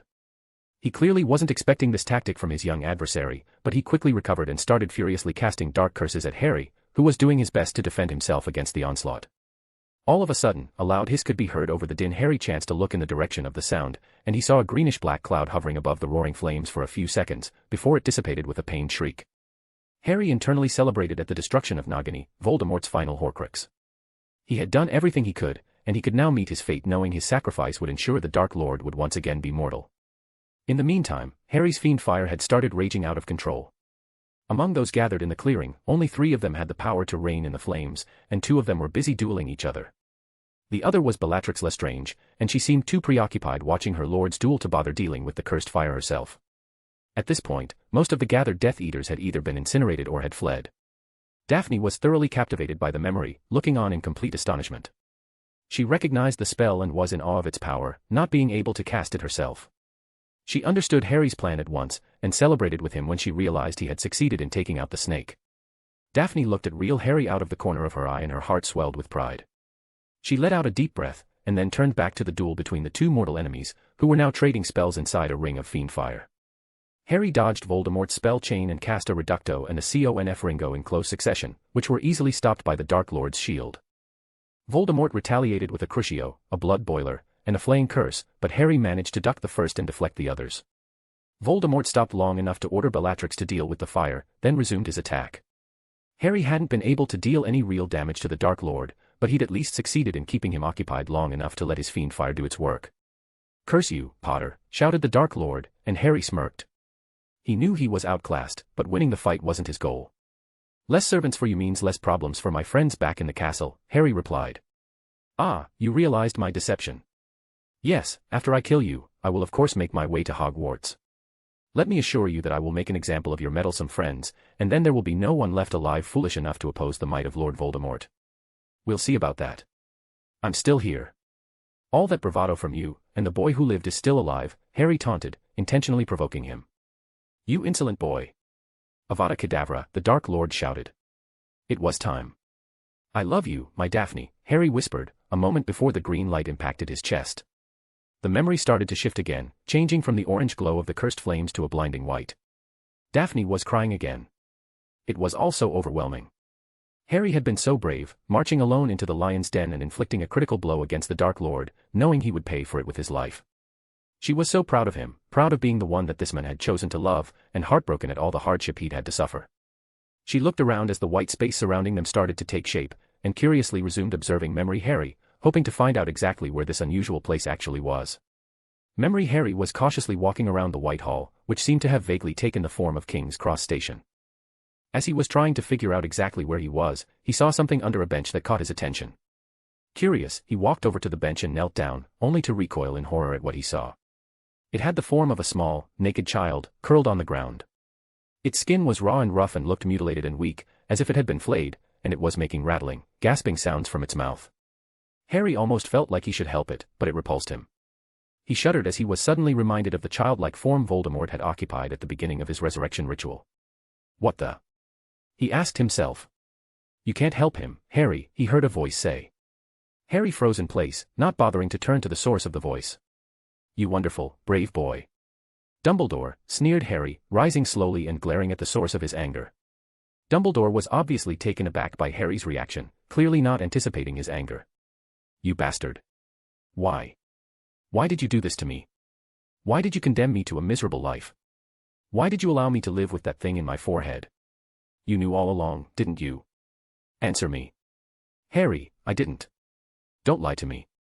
Harry shouted, walking to the older wizard and grabbing him by his robes. You could have told me. You knew before you died, he shouted, and to his surprise, Dumbledore shed a tear. Yes, I knew, Harry, but what was I supposed to say? I didn't lie to you when I told you that I didn't know of any other means to destroy a Horcrux. Didn't you perform tests on me when I was a baby? Asked Harry, starting to calm down slightly.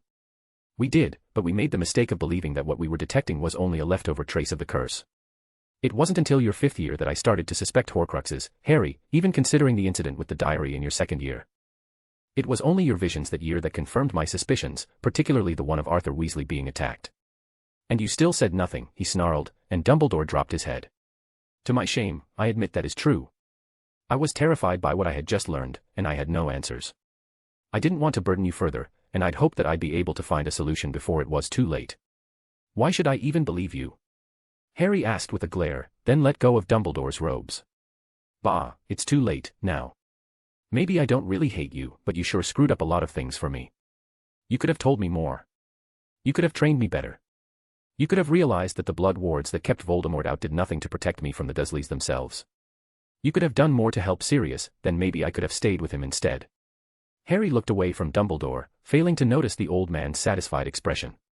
Tell me, Harry, are you happy? No, he replied. And why is that? Asked Dumbledore. Because I died, and instead of meeting my family while I wait for Daphne, I'm stuck in limbo talking to you, Harry replied sarcastically, and Dumbledore cracked a smile. Ah, yes, the lovely Miss Greengrass. I admit that I did not know her well, perhaps you wouldn't mind telling me a little more about her. Dumbledore requested. She's unbelievably beautiful, but there's so much more to her than that, Harry said longingly. For one, she's a natural leader. She recruited part of Slytherin House to our cause this year and kept Tom's supporters under control. She's brave, too. For months, she's been resisting Voldemort and the Death Eaters right under Snape and the Carrow's noses.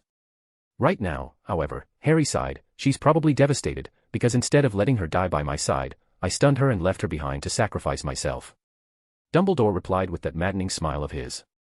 And why did you decide to go face Voldemort alone? He asked. I had a plan, figure out where the snake was and torch the area with fiend fire, then let him hit me with the killing curse. If I managed to land a shot or two on Voldemort, all the better.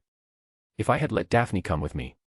Harry's face sank into a melancholy expression, and he sat down on one of the benches.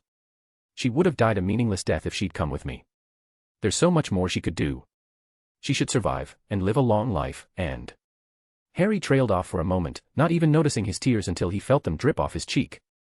I just didn't want her to die. I wasn't afraid to die, and I know she wasn't either, but I didn't want her to die. She's amazing, the smartest and kindest person I've ever known. She wants to be a healer, you know, he said, looking up at Dumbledore.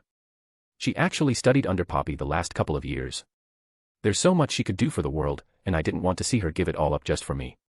Memory Harry's unguarded confession of what he really thought about her had Daphne's heart racing. You foolish idiot, she tearfully whispered, gripping real Harry's hand. Foolish idiot in love, you mean, Harry replied with a smile, and pulled her closely to him with one arm. Daphne leaned her head against his chest and kept watching. The more Harry spoke about his feelings for Daphne, the happier Dumbledore seemed to become. By the time Harry had finished, he was absolutely beaming. Love truly is an amazing power, is it not? Perhaps it was your love that guided your actions, the headmaster posited, then stood back and looked around, examining their surroundings. Tell me, Harry, where would you say we are? I don't know, Limbo, the young man questioned, throwing Dumbledore off for a moment. Well, yes, he said, recovering. But I meant to ask you about the physical manifestation of Limbo we're currently experiencing. Harry looked at Dumbledore as if he was mad. You see, this is, as they say it, your party. Why do you think your Limbo manifested itself as such? How would I know? And it seems to be King's Cross Station, the teen replied, not in the mood for the old man's antics. Good gracious, is it really? Well then, what happens in a train station, Harry, asked Dumbledore, making the teen sigh in frustration. It's a hub for trains and people, Harry replied, noticing the amused look on Dumbledore's face, urging him to go on. Trains arrive and depart to their destinations. So, hypothetically, should you want to go on, might you hop on a train, asked the old man. Harry stiffened. Dumbledore may enjoy his word games, but he always had a reason. I suppose so. So does that mean that if I, hypothetically, should want to go back? Then I suppose you could board a train in the opposite direction. The old man hinted. But I'm dead, Harry replied flatly.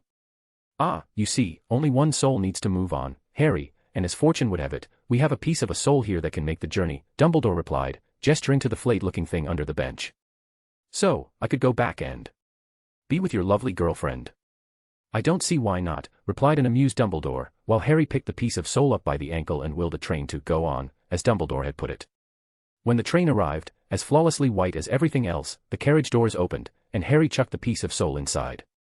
The door closed, and the train departed.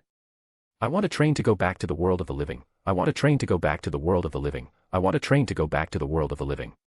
Harry willed, and as the first train exited the station, another arrived from the opposite direction. I guess this is it, said Dumbledore, losing the smile and looking mournfully at Harry. Yes, replied Harry, looking at Dumbledore. Can you tell me if all the Horcruxes are gone? Only Tom remains now, Harry, replied Dumbledore, and Harry nodded. I don't know if I will ever be able to forgive you for all the manipulations in my life, or all that was lost because of your negligence.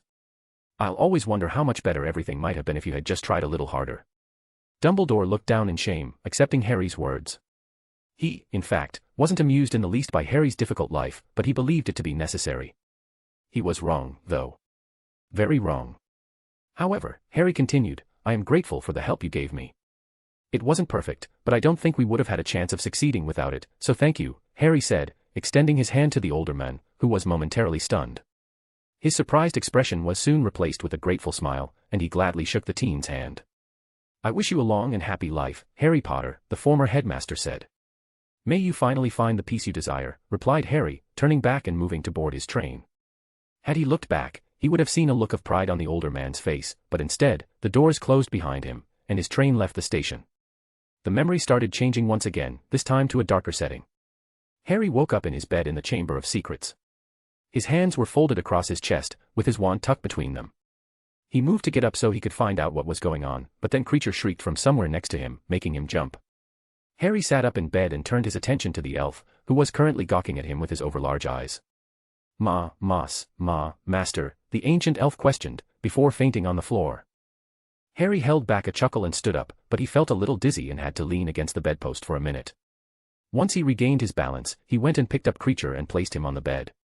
Having just dealt with one distressed elf, Harry soon found himself with another one on his hands.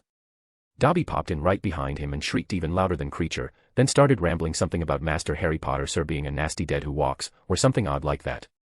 Harry ended up ignoring Dobby's vocal tirade, because his eyes were immediately drawn to Daphne, who had just entered the room. Her eyes were red and swollen, her makeup smudged, and she still had tears running down her face. She was standing motionless in the door, gawking at him with her mouth forming an O shape. Harry, she asked uncertainly. Your name is Daphne Persephone Greengrass, after your mother, whom you're not that fond of. Your heroes are your grandparents, who died fighting together. You want to be a healer. We met in our 5th year, when you asked for my help with Dada. We started dating at the end of that year, on the night my godfather died. I love you. We lost our virginities to each other in this very bed on Halloween of our 6th year. That was all Harry managed to get out before Daphne leapt into his arms and started kissing him passionately. The two fell on the bed together at the same time that Creature woke up, the elf flailing as he rolled off the other side of the bed. Dobby went to help him, and both elves stood looking at their master in shock. Their eyes suddenly bulged when they realized what the teens were up to, and both elves popped away in embarrassment. We don't really need to see everything, said Harry in a hurry, drawing his wand and forcing the memory to advance to the next segment. Daphne smirked and lowered her eyes. She wasn't really that embarrassed, she was just thinking about what she had just heard and how well Harry really knew her.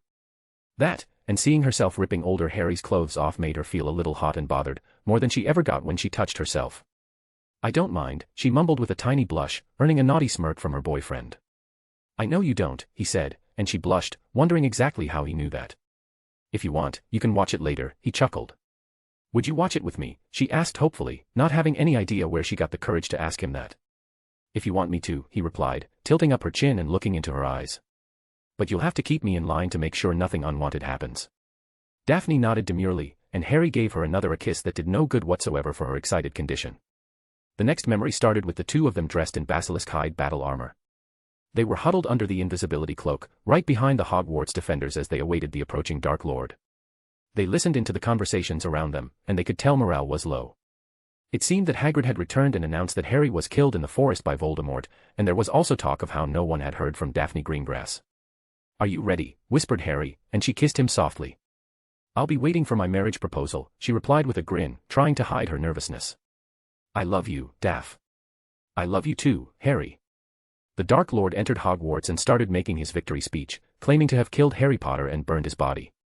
Still hiding behind the crowd, they chose that moment to remove the cloak and give it to Dobby for safekeeping. With a nod, Harry cast a Sonorous on himself and stood up taller. "Oh really, what would that make me, then?"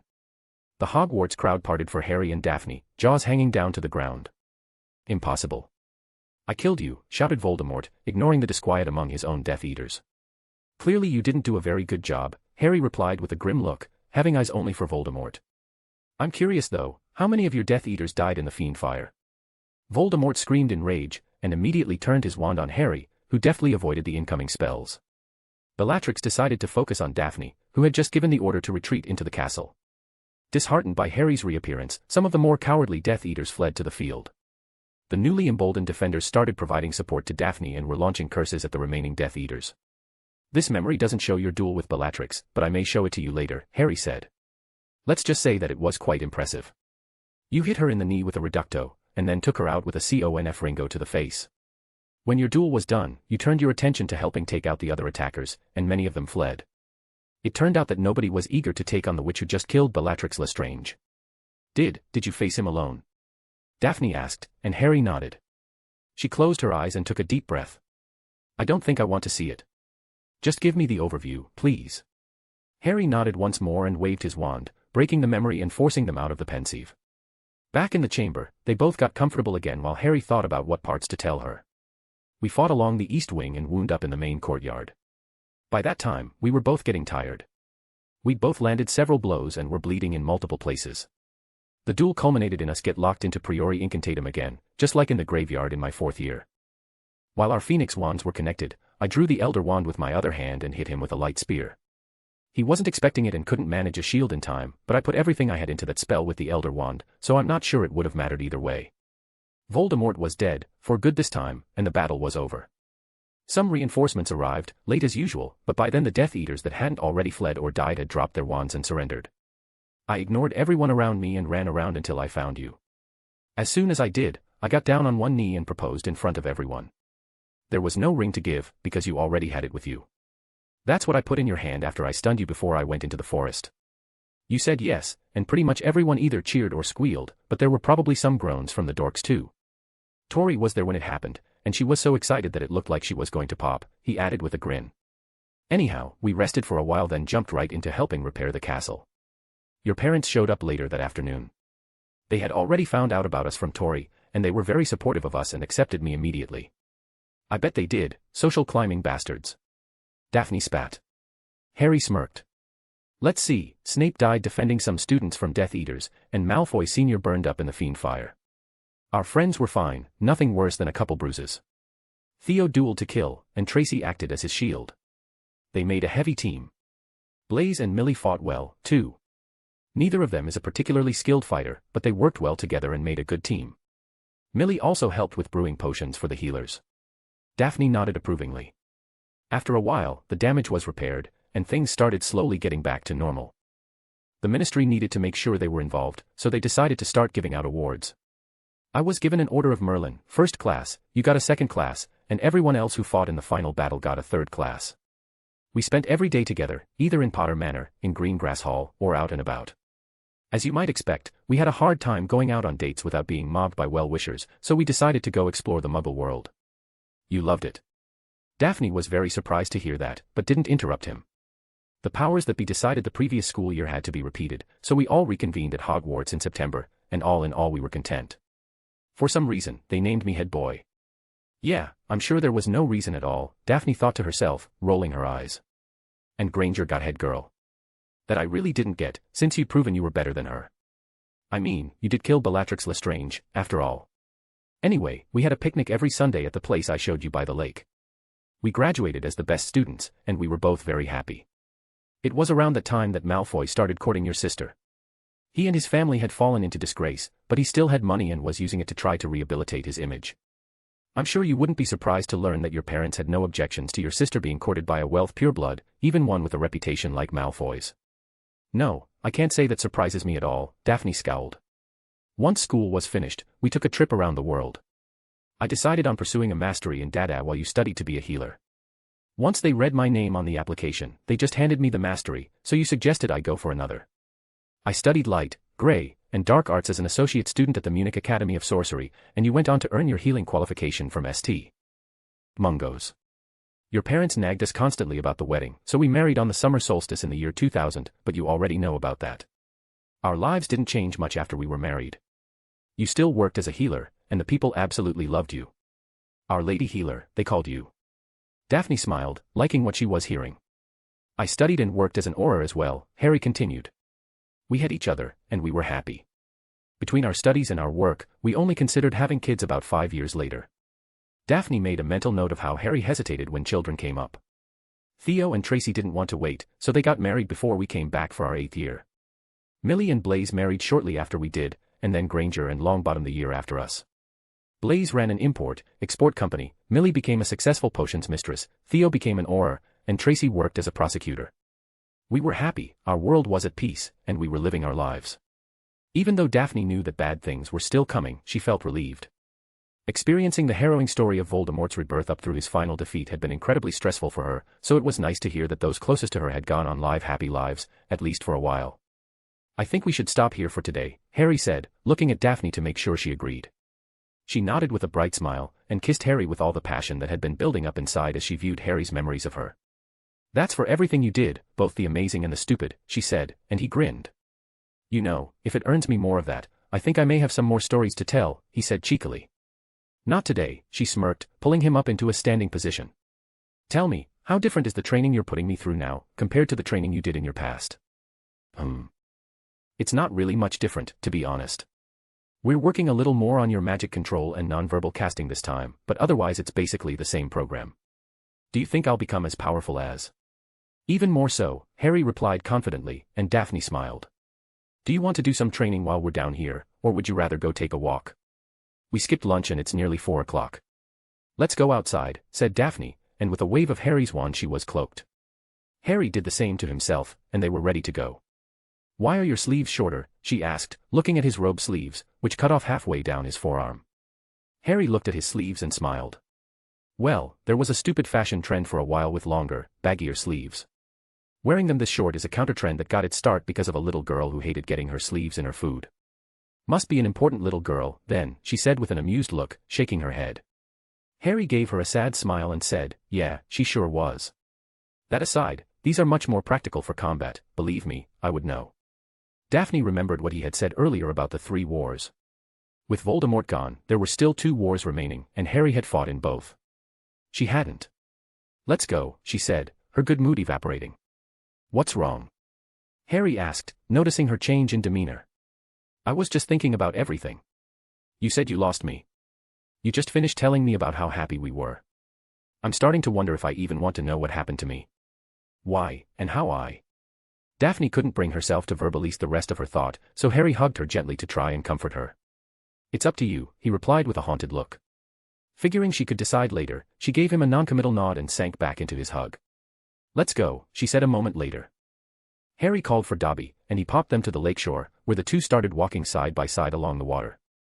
What do you want to do now? Harry asked, enjoying the feeling of the cold breeze in his face after being down in the chamber for most of the day. You can start by explaining how you're the heir of Slytherin, she said. As it turns out, my mother was a direct descendant of the main Slytherin line, unlike Tom and the Gaunts, who married into the family through one of the daughters of the house. The Slytherin line officially died out a long time ago, but the magical bloodline remained intact through a line of squibs that can be traced all the way back to the main Slytherin branch. When my mother was born a witch, she became an heir of Slytherin. An heir, not the heir? Asked Daphne, curious about the distinction. There is a test to earn the Slytherin lordship. It's rumored to involve a demonstration of cunning, but no one knows anything else about it, not even the goblins. Whatever it is, old Salazar's real descendants hid the secret very well. Even in my past I wasn't able to claim anything. In fact, I didn't even know about the lordship test until I went to Gringotts with my uncles after our date. Interesting, she said, glancing over at him and smiling.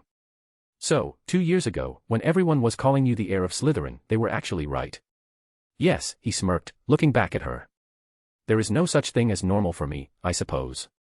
Daphne laughed, and the two continued to their walk, talking about a variety of topics, including their homework, the upcoming ball, their friends, and Harry's impending tests for arithmancy and runes. They eventually were feeling tired and hungry, so they walked back to the Great Hall for dinner. The moment they passed through the doors, the eyes of the entire hall were upon them. Where the hell have you been, young men?